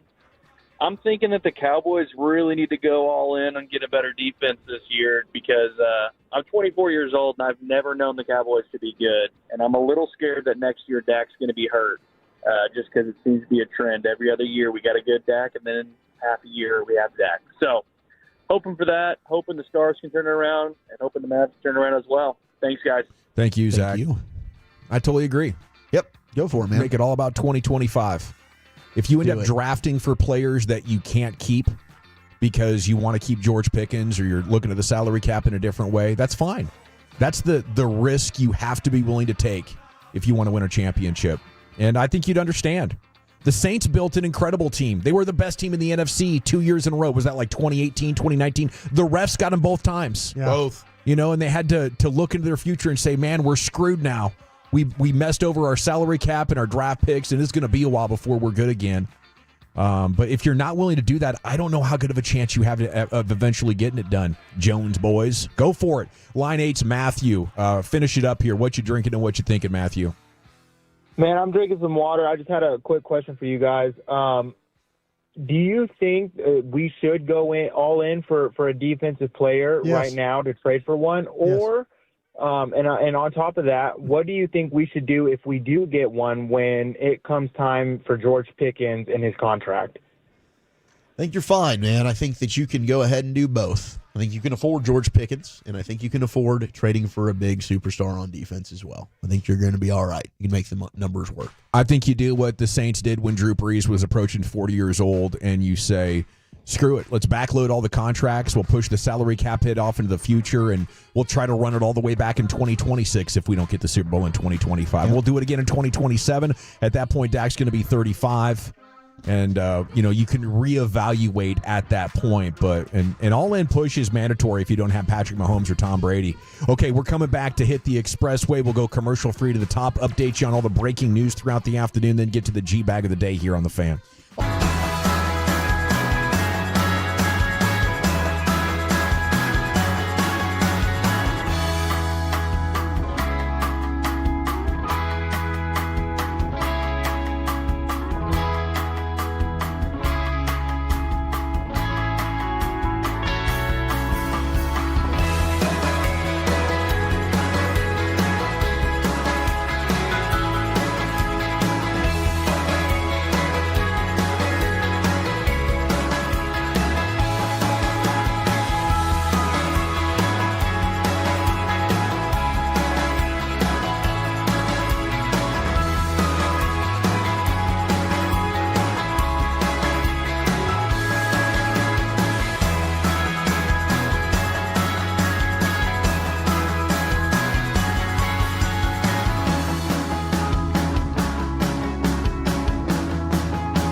have to forget something else. Okay, now that is a very cute haircut. That's like a little shag. I've never seen it before.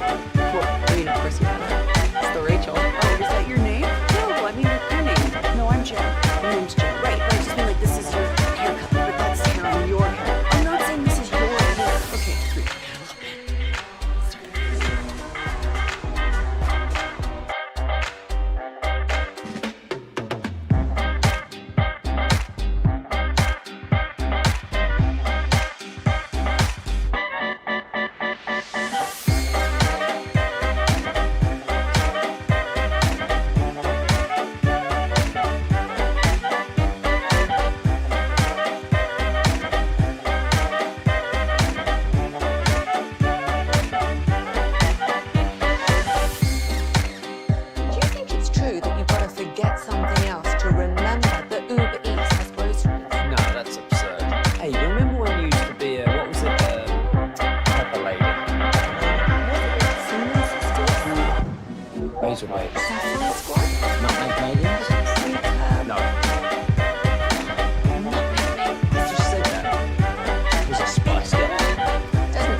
Going commercial free to the top.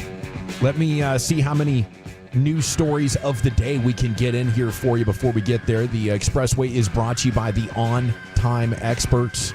G-Bag of the day in just a few minutes. LA Live coming up at 5:40. A.J. Brown is out for the Eagles against the Giants with a hamstring. So that's a situation to monitor. And then you have the NFC East New York Giants here story with Dayball, Scattaboo, and the team fined a total of $200,000 for concussion protocol violations.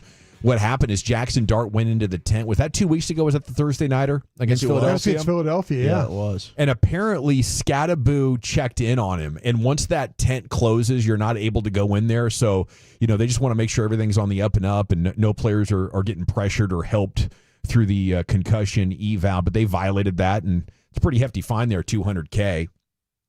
All right, pick the upset this weekend. You got OU against Missoula, Texas versus Mississippi State, or the Aggies at LSU, a 3-20 matchup. Which game is going to be the upset and why, guys? There is something about A&M going to LSU. LSU just lost. It's a night game. I'm buying into A&M this year, but I could see this being the stub your toe game. I mean, it's tough to beat LSU in Baton Rouge at night. That series has gone home and home. And I think A&M, even with 1L, will be okay. I mean, it's the line of scrimmage for me. I think that's really what makes the difference. But you got to say LSU's going to pull the upset. Do you watch these games with your dad since he's an Aggie man and you're an LSU guy? No, I really don't. Too much emotion? It's funny because what will happen is the next day he and I go to church together, and I'll wear LSU gear, and he'll wear A&M gear. So it's always kind of funny. Everybody notices at church. But no, man, A&M is the better football team in this one, but can they put some of the ghosts of having a good start to a season and then going someplace and losing a football game? Haven't they done this before? The Auburns and South Carolinas and places like that, they got really good teams, and then all of a sudden they find a way not to get it done. So I'm hoping tomorrow night's the way. I'm not expecting great things. I just hope that, I hope that they don't just run us out of the ballpark, because LSU against Vanderbilt was really bad defensively. And Weeks is out. I mean, they got a lot of injuries. Yeah, and that's going to hurt LSU, having Weeks. I don't know. Weeks is the one guy that can make every single tackle, and not having him hurts. He didn't play against Vanderbilt last week. Vanderbilt ran the ball well. So this could be the same song, second verse. It is still just a 2.5 point spread. I don't think it seems low. I don't think bettors trust A&M. I don't. And usually people that bet A&M are they bet with their heart, kind of a thing. And LSU fans are kind of the same way. I think the people that set the lines are just they're waiting to see A&M have one of these games, go win a game at LSU. Big game like that. Don't you just love Dak Prescott's Mississippi State Bulldogs plus 7.5 against Texas? Isn't that a lot? It's a lot. And they don't have Michael Taff at safety for Texas, which is big, and he's also a leader of that team. A whole week of Texas offense being beaten down, I could see them somehow being able to run the football and get a bounce back drive. I mean, look, that offensive line has been so putrid, but between those two, and I think that Texas is probably the easier one to pick because they've looked the worst of all these teams. But I think Texas is going to find a way to get it done at Mississippi State. I've heard this, though, that teams on back-to-back road games in the SEC have yet to win the second game. So that spells trouble for Ole Miss. That's the SEC. Back-to-back, Georgia now, OU. Yeah. Do we have trouble being spelled for your Dallas Stars, guys? Yes. Overtime loss last night. They will host Carolina tomorrow. Yeah, I am worried about this. I mean, their penalty kill is not looking really good. They have gotten the power play going, but Duchesne's been banged up and been out, obviously. The defense has not been as good as I was hoping that it would be. I mean, I think it's young, and this is probably going to end up being like a tale of two seasons with the Olympic break. So this year's going to be a tough one. I don't want to overreact to the beginning of this, but they never had a stretch where it was kind of this rough under Pete DeBoer. So Gully at the start of his coaching career, now his second go-around, there are certainly some parts of their game right now that have me nervous. Yeah, they wouldn't lose back-to-back games under Pete, right? 3 in a row. Yeah, the 3 in a row. I I think it only happened once under Pete. Yeah. And they had the bad streak to end of the season last year. Did. Then you go on the playoff run, and now you get off to a hot start and you're losing. There's interesting parallels between this and how the Rangers went. Now, obviously, the Rangers finished the fight and got it done, but I just wonder if that was their last gasp as a group, and now the bubble is burst. I'm just being honest with how I'm looking at the hockey team. That is a disappointing trend. Losers of now 4 in a row. Let's go into the Pimp Cup. Here's Lucius with G-Bag of the Day. Yeah, baby. Yeah, we made it to a G-Bag of the Day on a Friday. Yes, sir. Woo-hoo. We did it. Oh, yes, sir. G-Bag of the Day, we do it every weekday on the Fan at 5:30. My name is L.A. Lucius Alexander. If you see anything you think I should be playing for Monday, hit me up at Lucky Lucius P on social media, LUCIOUS, or you can follow G-Bag Nation, G-Bag Nation on Twitter. All of our handles are in that bio right there. Hey. All right, this is day number 1, going for 2 of this champion audio. Soundboy, rewind that champion audio right here. All right, where was Zach Wolchuk in this moment? Repeat offender. What was he saying? This year, and we'll worry about 2026 when we get there. DeMarvion Overshone with a clarification about 20 minutes ago. That knee brace that he's wearing, it's an accessory, not a necessity, says DeMarvion Overshone on Twitter, if you were wondering. Yeah, I think they're just testing some equipment is what they're doing. It's a pretty sweet-looking brace. Yes. But I always get nervous when I see my players with braces on. Yeah, I get that. Especially Rebels look crazy. How much those slow you down? Doesn't help. Yeah, it doesn't help. Look at offensive linemen who wear them for knee protection. Overshone just tweeted 30 minutes ago the knee brace is an accessory, not a necessity. Sweet. Wow. Okay. I love that. So that's show worthy. That's a different. It sure is. So nice. We had to say it twice. Big if true. We got all the angles. True. Yeah. Sometimes, sometimes twice. Ooh, awkward. Sometimes twice. There's your champion looking for some challenges. I like how Wolchuk just had the conversation about it, though. Yeah. Like, let's talk about the brace. Oh, by the way. Mm-hmm. Jeez. It's wild, bro. Very professional. It's wild, bro. All right, let's do this. Hey, let's go to Prairie View A&M. Their head coach, Tremaine Jackson, not related to the Jackson family, but it sounds like it is. Tremaine Jackson. Yeah. Tito, Jermaine. Yeah. He was talking a little spicy. Randy Jackson. Randy Jackson, yeah.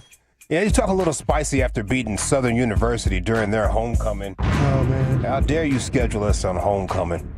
A huge win for you guys. You said that you wanted people to walk away and say, this is a scary PV team. Do you feel like your team did that today? Yeah, happy homecoming. I wanted to be a cold day in hell before they schedule us again for homecoming. And our kids took a lot of pride in that. I think that's the lowest they've been held to all year. We still got our issues. We're not all the way there yet, but our kids fight. Rain, sleet, or snow, Panthers gonna go, and that's what we did tonight. And, people talk a lot of trash about our program, and we hear that.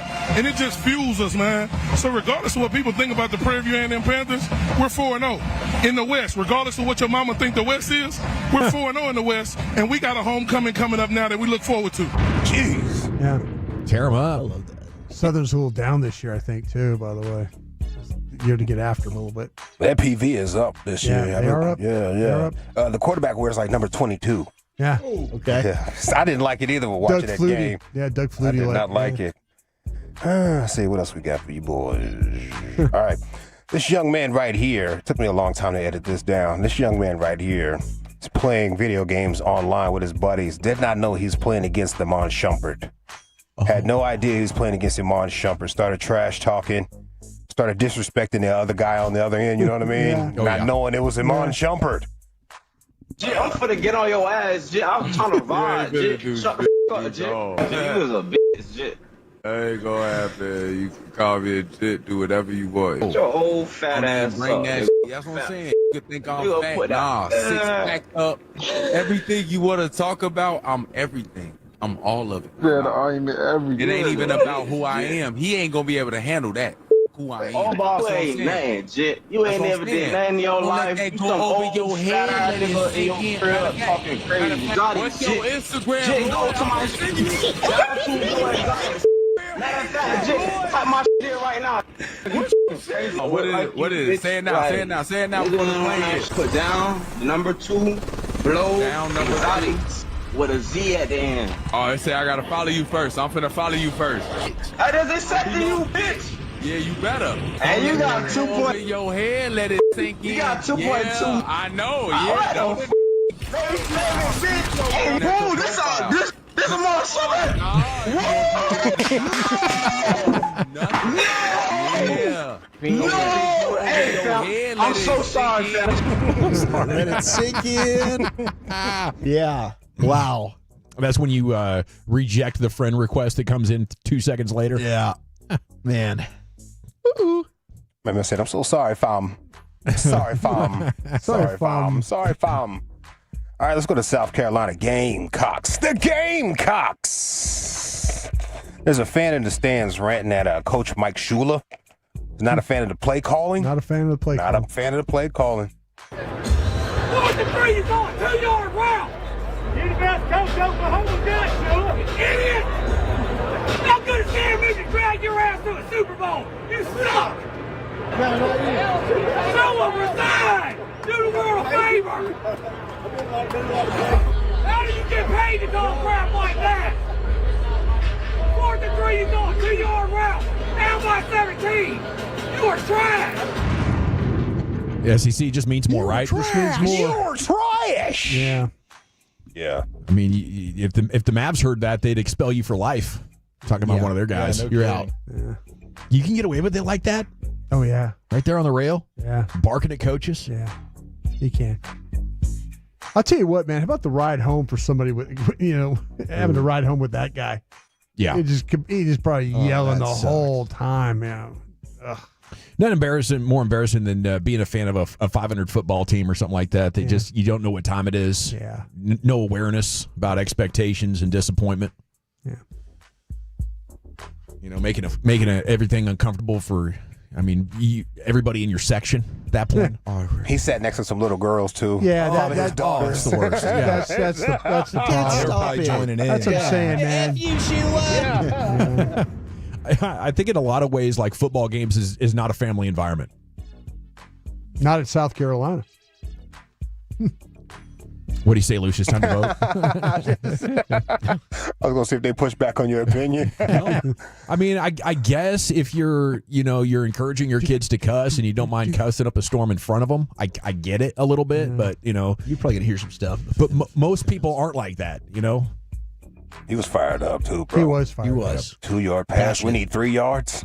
That was a team that was ranked in the top 25 and had a quarterback that might be a first-round pick. 3 yards, and you call for a 2-yard pass? You get paid to make those calls? They dragged your ass to the Super Bowl.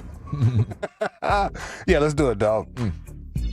All right, we got Wolchuk, our one-time champ, looking for 2 right here with the repeat offense. We got Prairie View A&M head coach, happy about their performance. It's embarrassing to get invited to a homecoming, isn't it? That should be random. Yeah, it is. We got a young man playing video games against Amon Shumpert and the South Carolina Gamecocks fan. I'm voting for Wolchuk today, Chief. How about you? Give me the Gamecock. Amon Shumpert. Still tied at 1. Wolchuk. Voting for myself. 2-1, Brian. I'm going to vote for the Prairie View coach. All right. And still our G-Bag of the Day champ, Zach Wolchuk.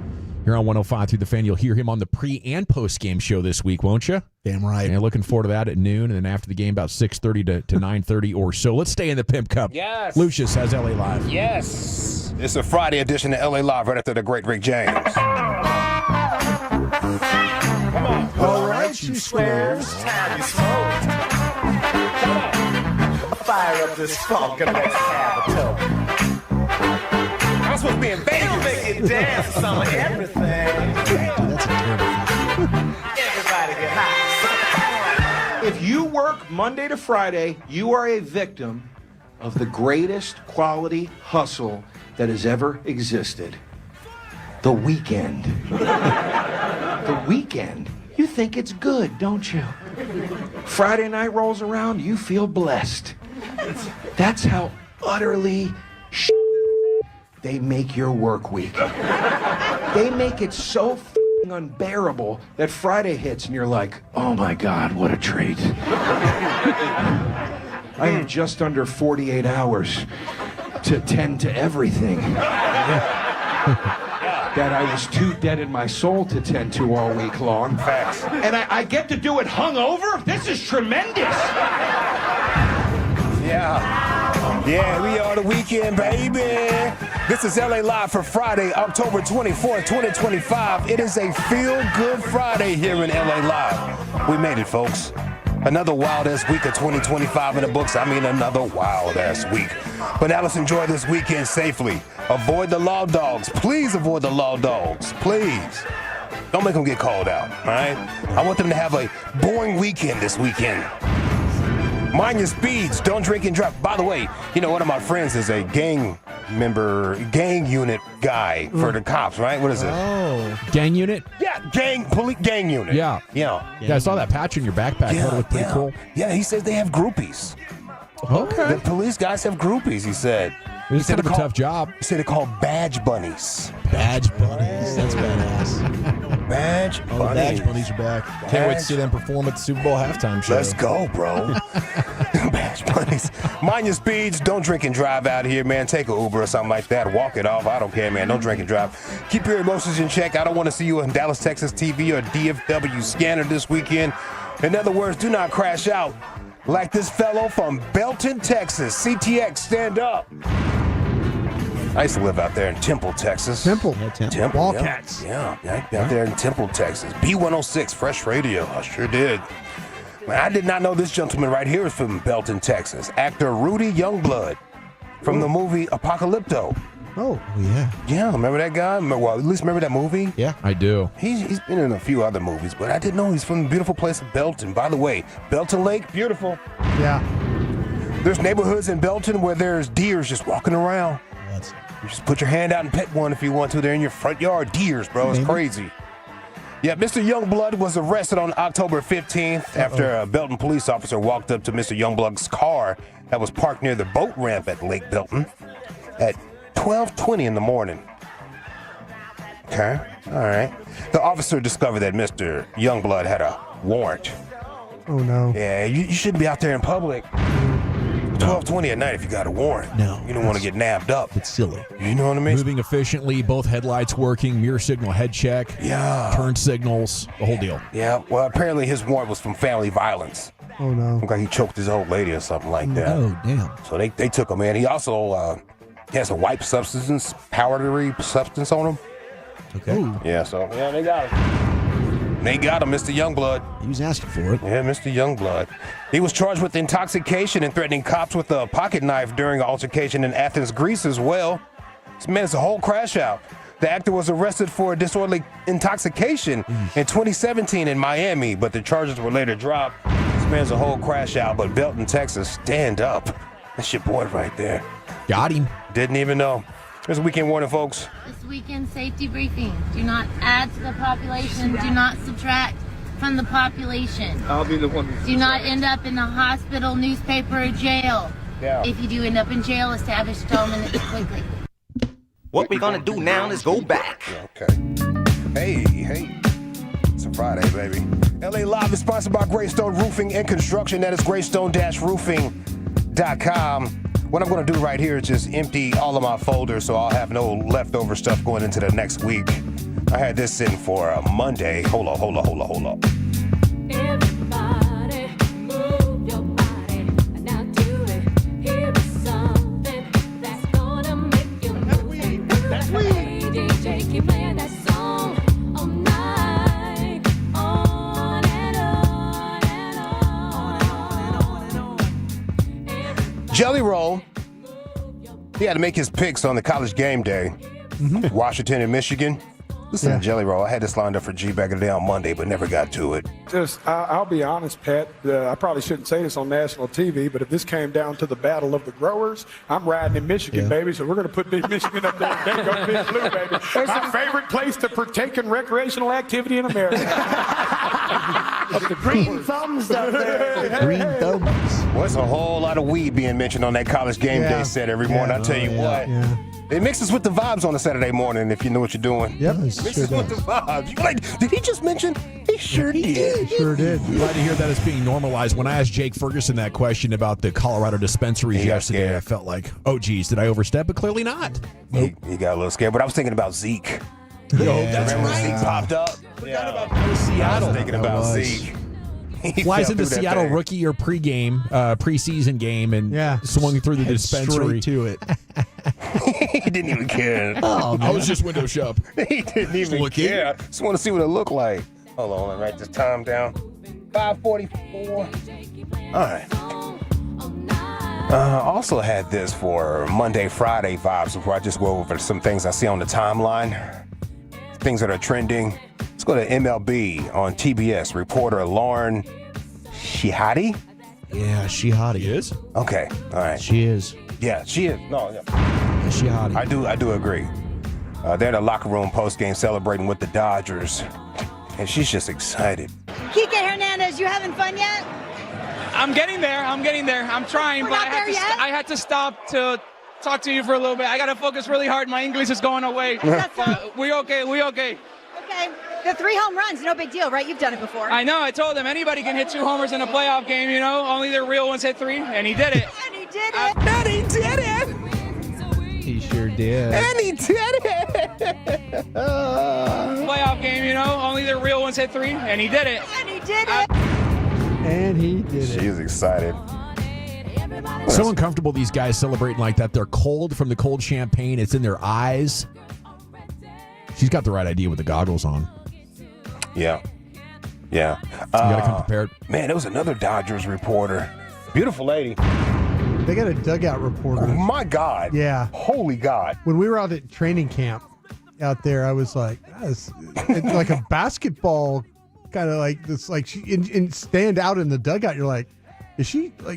And next thing you know, man, she's interviewing and all that stuff like that. Yeah, I seen her interviewing Mookie Betts. I was like, whoa. Yeah. Whoa, fam.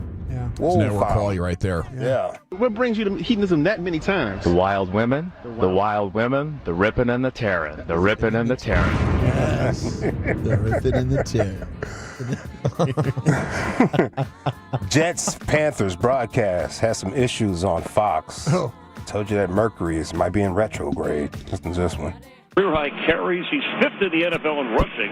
Through 6 weeks, he barely played for the last couple of weeks when he dominated all of football, running the ball so well. Scrimmage yards were outstanding. Listen, as an offensive lineman, like I love Chuba Hubbard, and I think he's a great player. But Rico Dowdle has been the catalytic event that has made this offense all of a sudden turn it on. Fox is having issues, man. Shout out to our guy Stink. Yeah, Chris Rose and Schlereth there. I think he just made up a word, too. Catalytic event. I thought that was a catalytic converter. Me too. Or a catalyst. Catalytic. Is that Chris Myers he does work with? Yeah. Myers, yeah. Chris Myers, okay. Legend of the game. Yeah. Legend in 2 games, like on Pee Wee Kirkland. I had a news blooper right here. I was going to collect them, nice. But I'm going to just let this one off. ABC World News. Oh. This girl got a hype man with her at work. Morning, everyone. Thank you for joining us. Heading into the weekend. We sure are. And bracing for heat. It's going to be a hot one. And that's what... Okay, anything else? No, I'm like your hype man. You got the ad-libs on the song. I'm like... Yeah, I love it. Kind of like doing a show with CA. That's right. That's right. Got you down. But he needs a good hype man. Morning, everyone. Thank you for joining us. Heading into the weekend. We sure are. And bracing for heat. It's going to be a hot one. And that's what... It's going to be... Okay, anything else? No, I'm like your hype man. You got the ad-libs on the song. I'm like, it's going to be hot, real hot. Stay cool. Got you down. Got you down. Got you down. Shout out to Chris, man. Yeah. Do you guys hear what Rob Parker said this week? You guys familiar with Rob Parker, right? Yeah. Yeah, he's talking about Shohei. He's not impressed. Did he say something else? What else did he say, bro? He got fired from ESPN for the RG3 take. Lifetime achievement of saying wild things, but is he S-ing on the Shohei? Starting pitching, 3 dongs. Yes. He's acting like we are prisoners. He's talking down on us, in fact, because we're prisoners of the moment. Is he spitting down on us? Rob Parker, like sometimes he has some great opinions and everything's good, and then he'll just go whoa on you. Just go whoa on you, bro. What was the RG3? Was that the cornball brother? Yeah. He got fired for that? Yep. Wow. That's sad, ain't it? Strange time. That's sad. It's sad. Because he was just reporting what he's being told in the locker room. I mean, a lot of people have kind of circled back to that. That's a direct quote. Yeah, I'm just reporting this, man. It's your boy Rob Parker. Where was he when we needed him for Russell Wilson? Sorry. Go ahead. Yeah, they didn't like Russell either. No, they didn't. They didn't like Russell either. Damn. Because the prisoner of the moment made it like Shohei had done something that. I like Sierra. I like how Sierra uses Russell Wilson as like a dress-up doll. I'm sorry. Because the prisoner of the moment made it like Shohei had done something that nobody had ever done. Okay? Okay. And it's not true. Okay? First of all, people have hit 3 home runs in a game. I'm laughing at you fighting for your life right now. Reggie Jackson hit 3 home runs Did he also on strike 3 out 10 pitches, people? consecutive pitches, by 3 different pitchers in a World Series game. He An did. incredible feat. Here's the other part. So people, I get it. He's a unicorn. They're making it like, well, nobody. Well, yeah, we know because only him and Babe Ruth have been the only guys who have pitched, right, and hit home